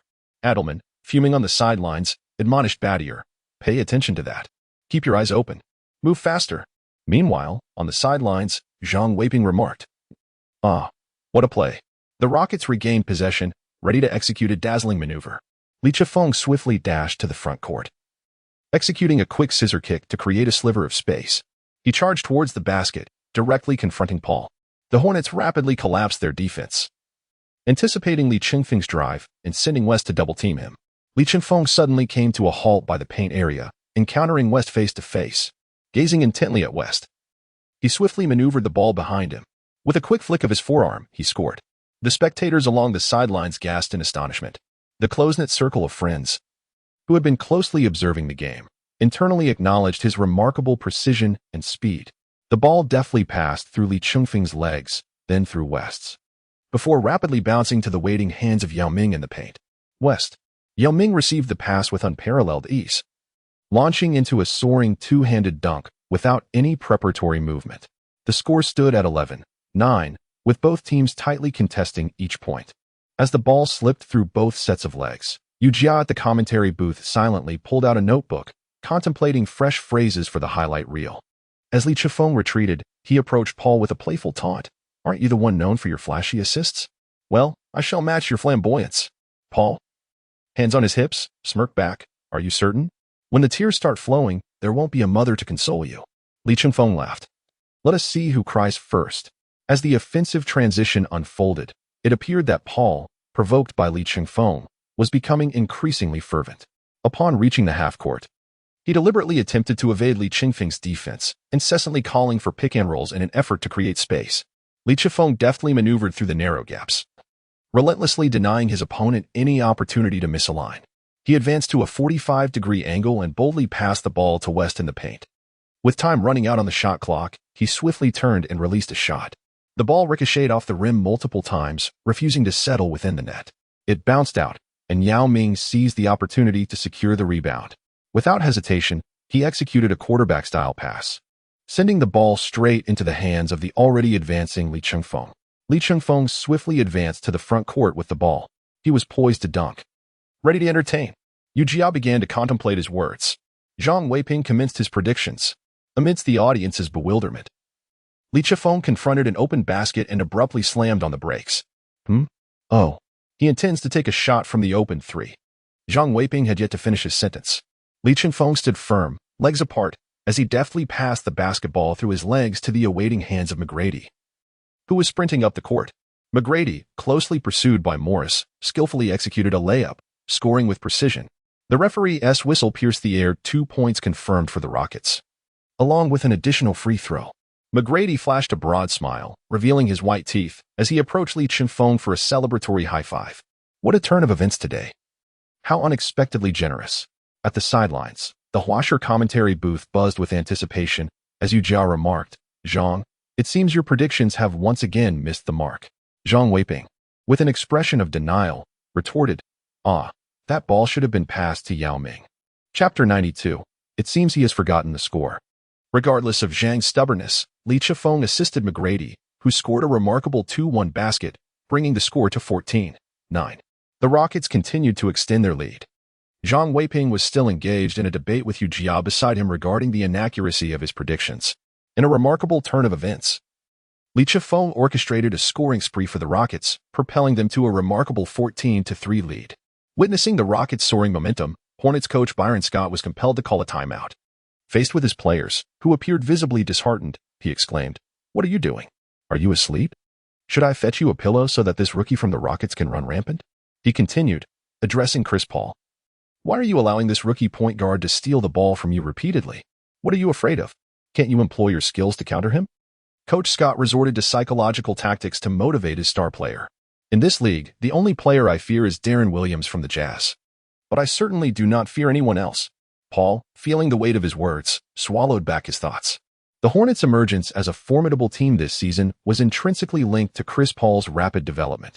With David West's remarkable mid-range shooting, Page's precise three-pointers, and Tyson Chandler's emphatic dunks, the team's performance was commendable. However, Paul remained the engine driving the entire team. If his rhythm was disrupted, regaining it would prove challenging. Coach Scott, wielding a tactical board, incessantly instructed his players, double-team him. Employ the same strategy as other teams. We must stifle Li Chengfeng's offensive flow. The Hornets players were perplexed, questioning why they would start double-teaming a rookie. With a fierce glare, Scott retorted, Are you advising me on my strategy? Execute it immediately. Meanwhile, on the Rockets bench, Li Chengfeng communicated with his teammates. I will focus on passing rather than holding the ball. It seems they are preparing to double-team me. Upon returning from the timeout, the Hornets swiftly implemented their coach's strategy. Paul assumed the role of orchestrator, frequently dishing out assists to elevate the team's score. Page capitalized on Paul's passes, sinking 2 consecutive three-pointers, while West demonstrated his prowess with steady mid-range shots. Simultaneously, the Hornets intensified their double-team on Li Chengfeng, significantly hampering his offensive capabilities. Li Chengfeng capitalized on his remarkable speed and expansive passing vision, repeatedly breaching the defensive line and distributing the ball to create opportunities for his teammates. Today, the Rockets were in fine form, and Li Chengfeng's assist tally continued to rise. Throughout the first quarter, both teams exchanged blows in a fiercely contested match, with the score settling at 33-28, granting the Rockets a temporary 5-point lead over the Hornets. The Hornets' tactical approach proved effective, although they curtailed Li Chengfeng's scoring momentum. His passing became increasingly elusive. By the end of the first quarter, Lee Chengfeng had amassed 8 assists. On the sidelines, Coach Scott was nearly at his wits' end, visibly agitated. As the second quarter commenced, both teams introduced their bench players, engaging in a back-and-forth exchange. Within 3 minutes, both sides were evenly matched, with no significant developments. Following a stoppage in play, the starters were reinstated. The Hornets regained possession, and Paul began orchestrating an inside screen, maneuvering to create an offensive pathway. Noticing that Lee Chengfeng was closely guarding him without yielding an opportunity, he passed the ball to West inside. West pivoted within the paint. Yet he was met with steadfast defensive pressure. At that moment, Paul emerged from the baseline, creating some distance from Lee Chengfeng. West then relayed the ball back outside. A golden opportunity. Beyond the three-point line, Paul shouted for the ball and took a shot. Although he perceived that Lee Chengfeng was still a short distance away, he underestimated the reach of his opponent. Lee Chengfeng lunged forward, extending his hand to block the shot. Whoosh! The basketball grazed the net, producing a crisp sound. It soared through the air, seemingly destined for nothingness. Oh! The audience gasped in astonishment, as from the sidelines, it appeared as though it had gone in. At the very moment Paul released the ball, Lee Chengfeng's fingertips brushed against it, causing the shot to nearly miss entirely. Damn it, damn it. Paul muttered under his breath while retreating to defend. Yao Ming positioned himself to obstruct Chandler, while Scola seized the rebound. He swiftly passed the ball to Lee Chengfeng, and the entire team surged towards the offensive end before the Hornets' defense could even set itself. Lee Chengfeng, with the ball in hand, charged forward, bearing down on Peja as he surged into the penalty area, leaping into the air. Morris and West swiftly approached to encircle him. Lee Chengfeng maintained a vigilant eye on his teammates with peripheral vision, facing a triple team from the Hornets in midair, and with a powerful effort, launched the basketball like a cannonball from behind West towards the top of the arc. All eyes followed the trajectory, just as McGrady found his footing at the arc. He caught the ball and executed a jump shot from beyond the three-point line. Swish! The three-pointer was successful. 42-34. Splendid. This is akin to having eyes in the back of one's head. A flawless display of assistance. In the commentary booth, Yu Jia exclaimed with excitement. Zhang Weiping continued, "Oh, that pass should have gone to Yao Ming. That was far too perilous, yet it went in." Lee Chengfeng raised his arms, shouting towards the cheering audience. "Is the pass flashy or not?" The players on the Rockets bench eagerly echoed, "Flashy." Yao Ming approached Lee Chengfeng with a smile, remarking, "You can't say such things on television." Observing this interaction, the fans in the stands fervently chanted, "Let him be flashy. Let him be flashy." The Hornets, clearly feeling the pressure, quickly initiated a fast break. Paul surged forward, deftly maneuvering past McGrady's defense, accelerating toward the basket as the Rockets' interior defense rapidly collapsed. Suddenly, Paul made a sharp stop and passed the ball. Peja, receiving it from the wing, launched into a jump shot without hesitation. Despite Battier's interference, the basketball arched beautifully through the air but clanged against the rim. The ball rebounded to the perimeter, where Lee Chengfeng seized the opportunity to grab the rebound. He swiftly initiated a counterattack with an exceptionally long bounce pass, reaching McGrady, who stood poised beyond the three-point line. With a feigned motion, he left the defender behind, then launched another jump shot, swish. Another three-pointer from close range. The score surged to 45-34, reaching a double-digit lead. The Rockets bench erupted in celebration, waving towels and shouting in unison. The Hornets quickly called for a timeout. Meanwhile, Paul, who had yet to return to defense, pondered with his hands on his hips. Is this year's Western Conference Finals going to be a showdown with this guy? As the second quarter concluded, fueled by Lee Chengfeng's extraordinary playmaking, the Rockets entered halftime with a 15-point lead at 57-42 over the Hornets.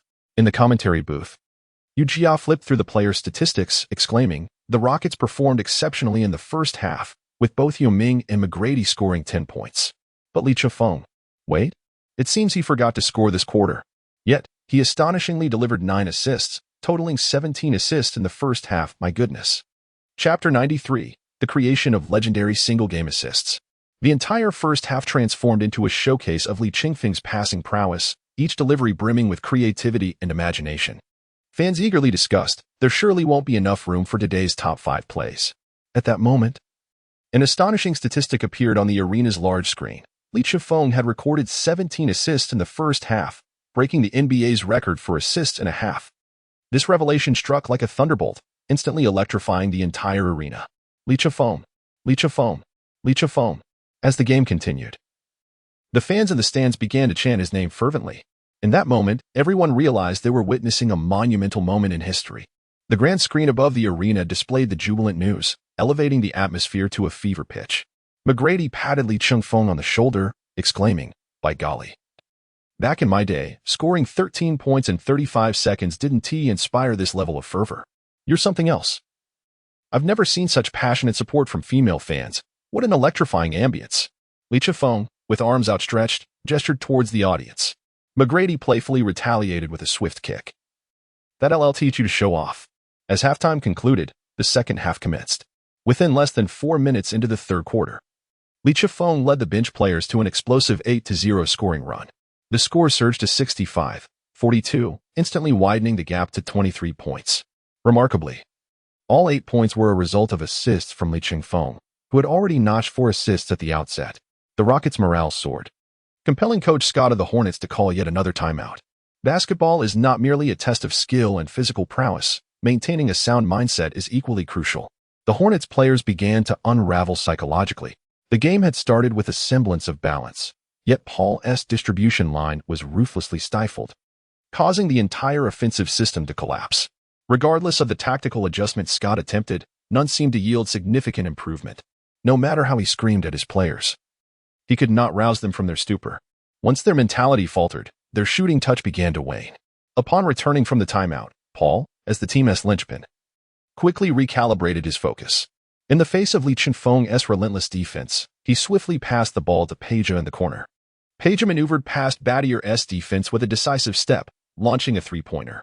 Alas, his eagerness to revive the team's spirit led to a hasty attempt. Clang! The ball ricocheted off the rim. Yao Ming, with his arms outstretched, created space to secure the defensive rebound and seamlessly passed to Lee Chengfeng on the wing. The Rockets' backcourt trio swiftly transitioned down the court, with Battier blocking Peja's space, quickly creating a shooting opportunity for McGrady. With a swift missile-like pass from Lee Chengfeng, McGrady received the ball beyond the three-point line and executed a quick jump shot, leaving a flustered Paul scrambling in defense. As McGrady launched into the air for his shot, Paul, in a fit of frustration, collided with McGrady's midsection like a black cannonball. The impact resounded with a thud as McGrady was sent sprawling to the ground. This jolt incited McGrady's fury, his face turning a shade of green with rage. He sprang up from the floor, leaping 3 feet high, and swung a fierce punch towards Paul. The referee swiftly intervened, stepping between the two. Teammates rushed to separate them, with Chandler lifting Paul as one would a child, ensuring that further conflict was averted. After reviewing the replay of the previous play, the referee deemed Paul's actions a level 1 flagrant foul. At this moment, Paul could no longer contain his outrage, charging towards the referee, spinning around while venting his grievances, spitting saliva in the official's face. The referee, wiping his face, responded loudly to Paul's tirade. Meanwhile, the entire Rockets bench sat sipping water, amused by Paul's theatrical display. Lee Chengfeng observed alongside McGrady, offering his critique. That comment was inadequate. It should be rephrased to Chaoyang for a more lethal and destructive impact. Paul, in a moment of exuberance, shook his head vigorously, inadvertently brushing against the referee's bald forehead. The head referee, incensed, gestured for Paul's expulsion, banishing him from the game. This turn of events proved disastrous. The Hornets, already demoralized by a significant deficit, lost their spirit entirely with the expulsion of their team's soul. As the fourth quarter approached its midpoint, Coach Scott resigned to the inevitable, withdrawing all his starters and allowing the game to descend into garbage time. With the final whistle echoing, Lee Chengfeng achieved a remarkable feat, 32 assists. He shattered the record of 30 assists in a single game set by Scott Skiles of the Orlando Magic in 1990. This performance will etch Lee Chengfeng's name into the annals of NBA history. Following this victory, the Rockets triumphed with a score of 110-80 against the New Orleans Hornets, as you, seated courtside, excitedly exclaimed while reviewing the players' statistics. Lee Chengfeng's performance today thoroughly silenced his doubters, as he dominated the court against Paul, who currently holds the second position in the MVN rankings. The audience united in a resounding chant of MV, MV, MV. Insupportably, commentator Zhang Weiping remarked that in this match, Lee Chengfeng recorded an impressive 15 points, 32 assists, 7 rebounds, and 4 steals, consistently surprising us with his extraordinary talents in every game. Yao Ming achieved the highest score of the match with 30 points and 14 rebounds, while McGrady showcased a fiery performance with 27 points and 5 assists. Under Li Chengfeng's brilliant orchestration, the entire starting lineup of the Rockets scored in double figures, completely overpowering the second-ranked team in the West, the Hornets. They defended their home court and retained their position at the top of the Western Conference, and we extend our heartfelt congratulations to them. After delivering the official commentary, Zhang Weiping turned to engage in a debate with Yu Jia beside him. I simply stated that if Yu Ming could secure a victory, the others would inevitably rush in without hesitation, unable to penetrate. Following the game, the Rockets held a post-match interview. First and foremost, congratulations to you, Li Chengfeng. Today, you shattered the NBA single-game assist record and led your team to victory, achieving an impressive 9 consecutive wins. The anticipation for your matchup against LeBron and the Cavaliers is growing exponentially online. Do you believe that your team's winning streak will come to an end against LeBron? Li Chengfeng, wiping the sweat from his brow, remarked, Today, the entire team performed exceptionally well. The multitude of assists I garnered is largely attributed to my teammates' fiery shooting touch. Facing off against the Little Emperor, LeBron James, I feel no pressure whatsoever. Just wait for me to topple the Cavaliers. I hope his cries aren't too loud when that moment arrives. After the interview, Yao Ming approached Li Chengfeng, teasing, Look who has grown up. You managed to speak like a person earlier and express gratitude to your teammates. But now, you've begun to show off again. With that, he playfully charged towards Li Chengfeng's backside. Meanwhile, at the Cleveland Cavaliers Rocket Mortgage Fieldhouse, the team had just concluded a fierce battle against the Atlanta Hawks. In the locker room, LeBron James widened his eyes upon hearing a report from Varejao, exclaiming, What? 32 assists, the same as my score for the game? Who is this remarkable player? Chapter 94. Who is Kuritian? The Cavaliers had just emerged victorious from their clash with the Atlanta Hawks. LeBron James recorded an impressive triple-double with 32 points, 12 rebounds, and 10 assists, leading the team to a resounding 100-77 victory over the Hawks. After showering in the locker room, he overheard his teammate Varejao exclaiming about today's sports news. Isn't that the rookie from the Rockets that old Kobe mentioned? The tall point guard, namely? James bombarded Varejao with questions. With a look of exasperation, Varejao replied, Come on, you need to pay attention to this guy. This rookie has no rookie wall. Since joining the league, he has been consistently outstanding. He has been breaking records left and right. 58 points for a rookie, 9 three-pointers in a single quarter. And today he achieved an astonishing 32 assists, which is longer than my life. As Varejao became more animated, it was evident that James was growing increasingly agitated, prompting him to change the subject. Of course, compared to you, he has nothing but a speck, but that kid has proclaimed he is going to take us down. If you can tolerate that, I, as a brother, certainly cannot. James, unable to endure Varejo's rambling any longer, interjected, When do we play against them? Varejao leaned against the wall to check the season schedule.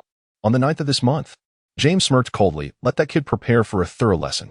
Meanwhile, on the other side, the Rockets were concluding their game against the Hornets. Li Chengfeng deftly evaded Yao Ming's assault, chuckling as he made his way back to the lounge. At that moment, a familiar voice echoed in his mind after a long absence. Ding! Oh my, the real dad has arrived. As Li Chengfeng lifted the water to his lips, the voice continued, Detection complete. Host has achieved victory. Now extracting rewards. Ah, indeed. Wishing you success. I'm tired. I'll take whatever comes, Li Chengfeng remarked, casually changing his clothes in preparation for a shower. Li Chengfeng has grown weary of this erratic system, devoid of any sense of anticipation. Do not despair, remain resilient. He is reminded as he is presented with the Kuritian shooting package and the Kuritian Hall of Fame level 3-point badge, resulting in a 1-point increase in his overall rating, now at 92. Who is Kuritian? I've never heard of him. Li Chengfeng squinted and inquired. Ah. He is a future elementary school student who has the potential to alter the dynamics of the league. Upon hearing this, Li Chengfeng wiped his brow and slowly sat down. I mean, if you have nothing of value to offer, just say so. There's no need to force it, even bringing up an elementary school student. What am I supposed to do? Compete in a kindergarten tournament? Should I aim for a prize at the Golden Gourd Cup amateur basketball competition in Mando Village, located in the Horkin left-back banner of the Washington Autonomous Region? Li Chengfeng's words left the system momentarily stunned, almost causing it to crash. The term elementary school student is merely a nickname. In the future, you will prove formidable, always lingering in your shadow. Enough of this chatter. I no longer desire it. The golden badge of Ray Allen is already impressive enough for me. It has helped me break the record for 3-pointers in a single quarter. You may keep your so-called elementary school student to amuse the children. I shall take my leave now. I need to go take a shower. Li Chengfeng, having spoken, was about to head towards the team's shower room. "No way. Today, I shall forcibly change your mind," he declared. "I have consumed more salt than you have drunk urine. Trust me, even your biological father acts for your own good." Suddenly, the system automatically replaced the badge with a notification, "Goodbye." With that, the system left the conversation abruptly. Before Li Chengfeng lay a sequence of badges: the Hall of Fame Curry Tion's three-point badge, the Hall of Fame Jordan's mid-range badge, the Hall of Fame Gary Payton's defensive badge, the Gold Paul's playmaking badge, and the Hall of Fame James's dunk badge, along with the integrated Curry Tion's shooting package. "Wow. No. You. Li Chengfeng's hands trembled with fury as he pointed forward, his lips quivering. Just then, Tracy McGrady emerged from the bathroom, freshly showered. Gazing at Li Chengfeng, who was shivering and pointing at him. Having adjusted his attire and gear, Li Chengfeng drove home, cursing the system for its treachery, pondering the absurdity of it all. Yet, as he reflected on how the system had transformed him into a basketball star and the allure of wealth beckoned, he resolutely chose to endure. On his way home, the streets were alive with fireworks, heralding the arrival of New Year's Eve. The entire city was enveloped in a festive atmosphere. After finishing the game and tidying up, it was already past 11 at night. As Li Chengfeng gazed out at the myriad of lights and the sight of children setting off firecrackers, a wave of homesickness washed over him. How wonderful it would be if I were back in Huaguo. I miss it a bit. This year, I have no one to celebrate New Year's with. Suddenly, a profound sense of loneliness enveloped him. Just as he was about to drive aimlessly in his car, a sudden sound interrupted his thoughts. Li Chengfeng slapped his thigh with frustration and exclaimed, "How could I allow myself to feel homesick at such a crucial moment? I must quickly call Sijiali."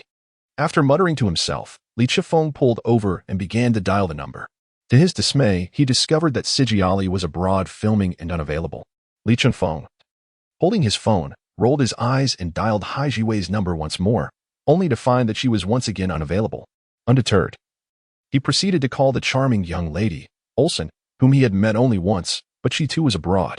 Alas, it seemed that today he could not afford to be particular. He decided to check if Kaidashin was free, as it had been quite some time since they had last been in touch. Without a moment's hesitation, he picked up his phone and dialed her number. The phone rang thrice before a man answered on the other end. Upon hearing this, Li Chengfeng hastily ended the call. "Oh no. I completely forgot that this woman is currently involved with Odom from the Lakers. She is likely preoccupied with her affairs. This is disastrous. I might as well return home and prepare some noodles to lie down with. Tomorrow, I finally have a day off for the new year. And it will all be in vain." Li Chengfeng, with an expression of resignation, shrugged his shoulders. "Let us go." He drove past a shopping mall, purchasing some food as he hurried home. Upon arriving at his doorstep, he was greeted by the sight of a strikingly flamboyant sports car parked outside.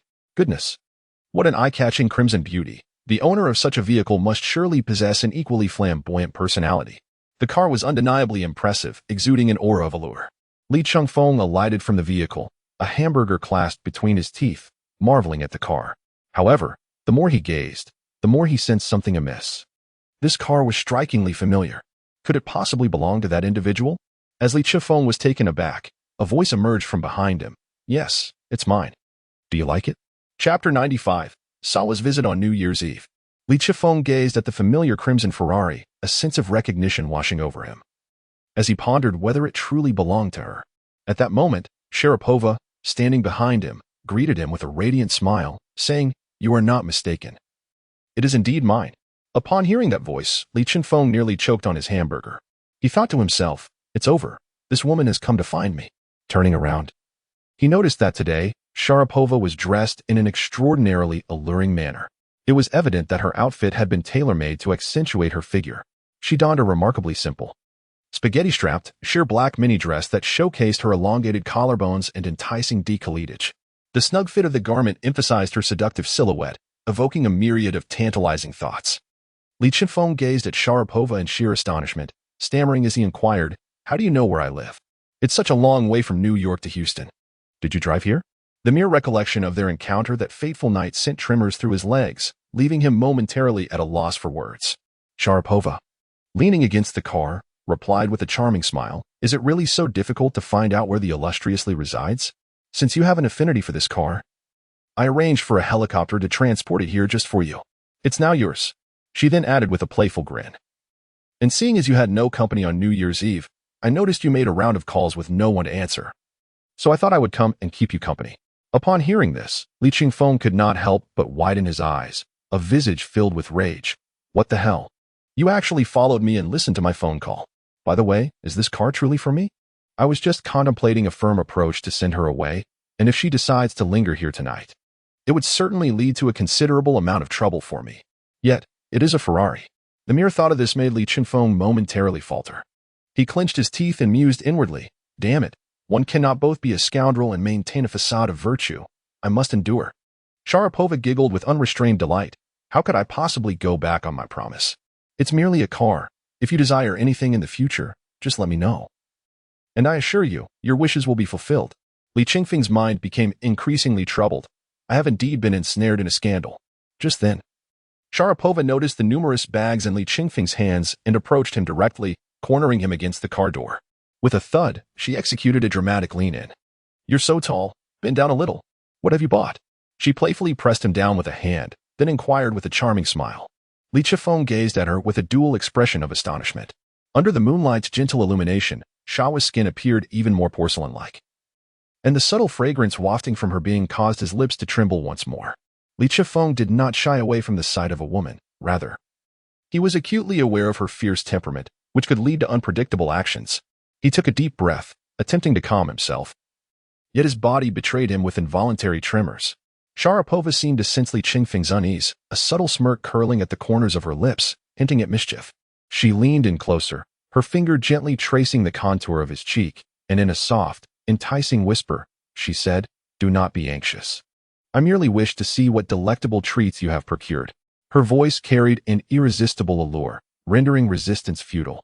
Li Chengfeng endeavored to suppress the tumult of fear and anxiety within him, stammering his response, "Food that I purchased? May I prepare a midnight snack?" His gaze dared not meet Sharapova's. Instead, it flitted about, seeking refuge from her piercing stare. Li Chengfeng pondered to himself. This woman possesses a temperament that is quite difficult to manage.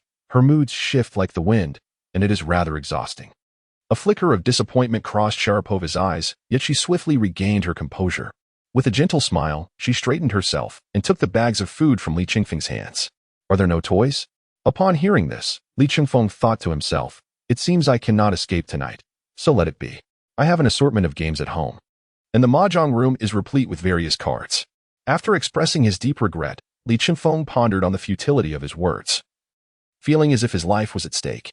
Upon hearing his sentiments, Sharapova's eyes sparkled with excitement, and she firmly grasped his hand, leading him towards the villa. "Come, let me explore your abode and broaden my horizons," she urged. Their journey led them to Li Chengfeng's game room, where Sharapova marveled, akin to discovering a new world. "Wow. Oh my God. I didn't expect you to possess such prowess. It seems we cannot rely on sheer physicality as we did during our last match. This time, let us engage in a battle of techniques. I have heard from the Olsen sister that your card-playing skills are exceptional, and today I am here to learn from you."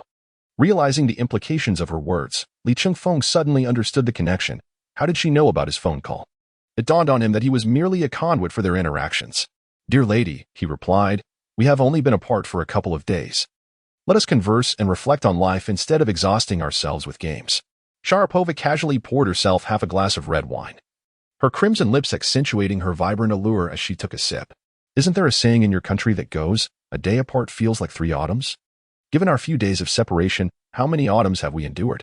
Her words left Li Chengfeng momentarily speechless, rendering him unable to respond. Li Chengfeng found himself at a loss.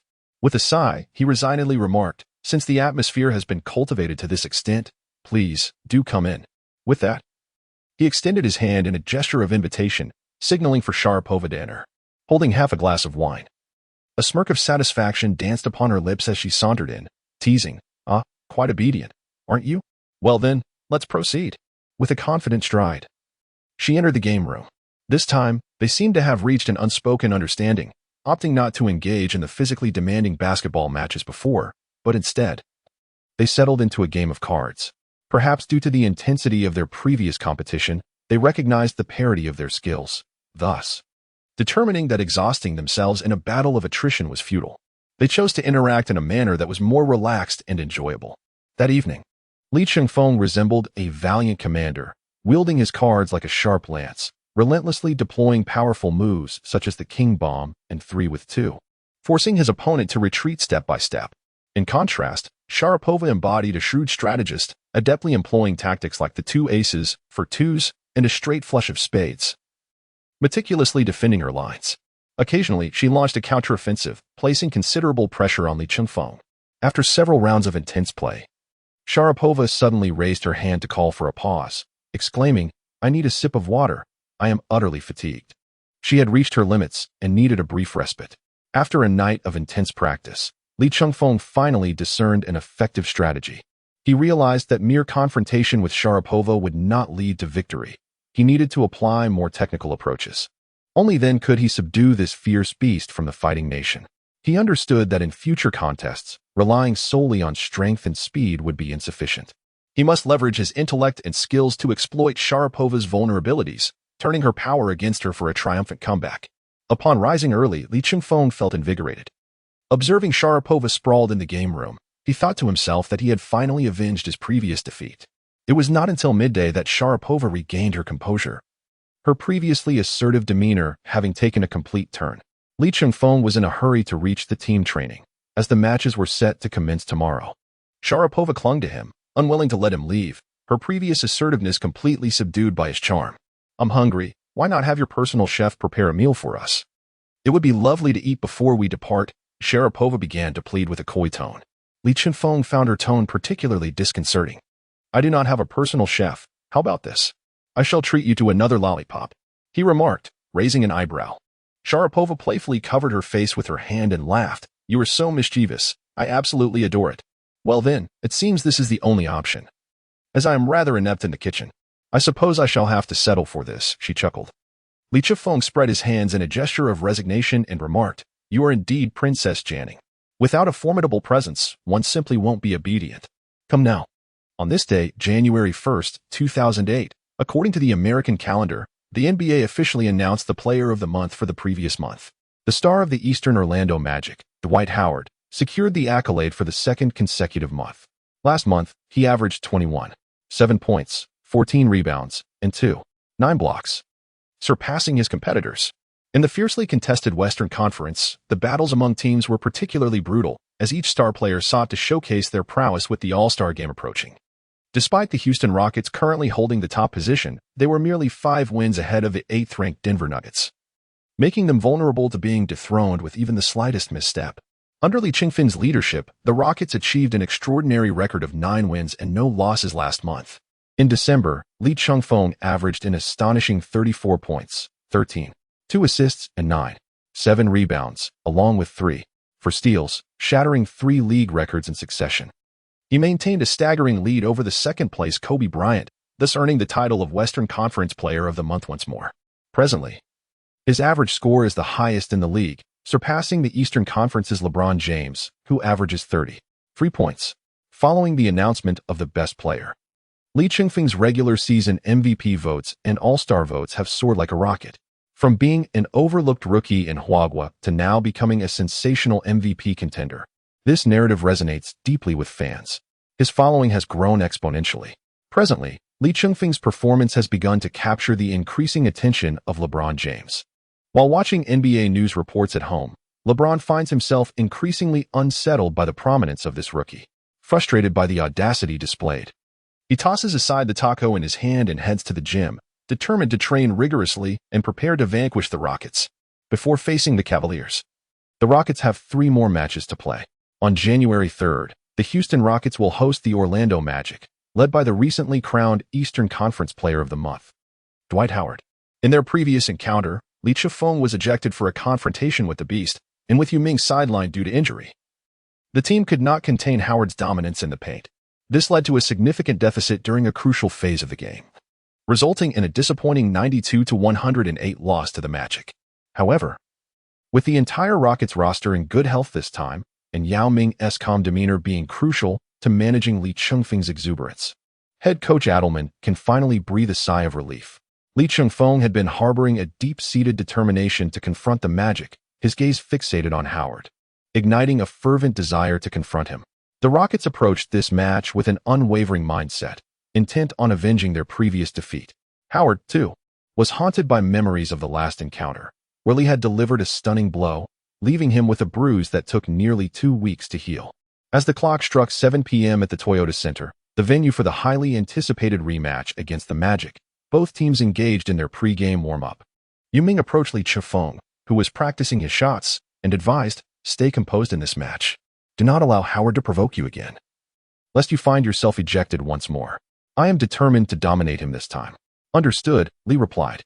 Lee Chengfeng wore an expression of disbelief as he gazed at Yao Ming, who had rarely been one to speak boldly, and he slowly nodded in acknowledgement. In a pre-game interview, the formidable Dwight Howard exuded confidence, candidly declaring to reporters, "Yao Ming no longer poses a threat to me. I am the premier center in the league today." This proclamation ignited a wave of astonishment among those present. It is noteworthy that Howard's recent performance has indeed been commendable. He has been honored as the Eastern Conference Player of the Month for the past 2 consecutive months, which has significantly bolstered his confidence. However, this statement also stirred considerable controversy. Despite the skepticism and criticism from the outside world, Howard remained unfazed. Even Yao Ming, typically known for his composed demeanor, began to exhibit signs of anger. Just last month, under Howard's leadership, the Magic currently held the 2nd position in the Eastern Conference, closely trailing the Boston Celtics. Now, let us observe whether the Rockets can secure victory in this match, with all players in good health, and continue their winning streak. TNT commentator Barkley excitedly remarked as the warm-up concluded, and both teams, amidst an electrifying atmosphere, fielded their starting lineups. The Rockets maintained their usual starting roster: Lee Chengfeng, McGrady, Battier, Scola, and Yao Ming. The Magic team: point guard, Jameer Nelson; shooting guard, Carlos Arroyo; small forward, Hito T. RKO Liu; power forward, Rashard Lewis; center, Dwight Howard. As the referee's whistle pierced the air, the two centers approached the mid-court logo to commence the jump ball. The basketball soared high into the atmosphere, and Yao Ming's gaze burned with intensity as he focused on Howard, ready to unleash his fury. Channeling all his energy, he seized the opportunity to claim possession in front of the spring-loaded center. Lee Chengfeng received the ball and dribbled into the Magic's half, orchestrating the first offensive play of the game. Chapter 97. Is this a shot from an elementary school student? With that, the Rockets regained possession of the ball. Lee Chengfeng swiftly dribbled the ball to the Magic's half-court. Upon reaching the arc's top wing, he noticed Yao Ming swiftly establishing position to receive the ball. Lee Chengfeng elevated the ball with grandeur. Yao Ming, intent on confronting Howard, sought to assert his dominance. "Take him down, Yao," the home crowd fervently encouraged. All spectators stood in unison, captivated by the duel between these two elite centers. Howard, bracing himself against Yao's relentless assaults, struggled under the pressure. Suddenly, Yao executed a graceful fadeaway jump shot, leaving Howard's robust arms unable to intervene. Swish! The ball sailed through the net with precision. Yao, in midair, triumphantly raised his arm. "Come on. Show me the prowess of the league's top center," he taunted Howard. The audience erupted in fervor, rallying behind their champion center. As possession shifted, the Magic initiated their offense. Determined to reclaim his dignity, Howard positioned himself near the paint, demanding the ball for a counterattack. Receiving a pass from Nelson, Howard's back-to-the-basket technique appeared rather rudimentary as he pivoted with all his might. Yet, Yao stood resolutely, an insurmountable force blocking his path. Sensing the impending humiliation, Howard stubbornly refused to pass, opting instead for a direct confrontation. With no alternative, he lunged forward, attempting a forceful shot. Thwack! Yao hardly even leaped, delivering an emphatic rejection to Howard. "Ouch! This is the price of arrogance," chuckled Barkley from the commentary booth, reveling in Howard's misfortune. Meanwhile, Director Zhang from the broadcasting team could barely contain his excitement. This is what he deserves, and only Yao can teach him a lesson. Team X swiftly retrieved the fallen basketball, racing alongside Lee Chengfeng in a swift counterattack. Observing the urgency, the Magic scrambled back to defend, but Team X surged towards the basket. As two defenders converged, he deftly passed the ball to the awaiting Lee Chengfeng on the perimeter. Lee Chengfeng seized the ball and shot from beyond the three-point line. Alas, no. Why has my shooting form become uncontrollable? It must be that cursed system that assigned me an elementary school shooting package. Damn it. Lee Chengfeng felt a sudden pang of panic within. Seized the rebound. Lee Chengfeng felt that his shooting posture was incorrect and exclaimed loudly. Not only was he startled, but even the defending Turkoglu, who lunged to block him, was taken aback. How had this young man's three-point shot become so rapid? In the days they had not seen each other, he had improved remarkably. As Li Chifeng shouted, the area beneath the basket was crowded with players, all vying for position to seize the rebound. Swish. The basketball swiftly sailed through the net. A three-pointer. The score was now 5-0. Oh. A wave of astonishment rippled through the audience. The Yu family quickly sifted through their notes. There was no information regarding Li Chifeng hiring a shooting coach to alter his shooting technique. They heard Yu quietly inquire of his colleague behind him, Xiao Yang. Do you have any recent news about Li Chifeng from your associates in America? Li Chifeng stood still, gazing at his own hands, utterly astounded.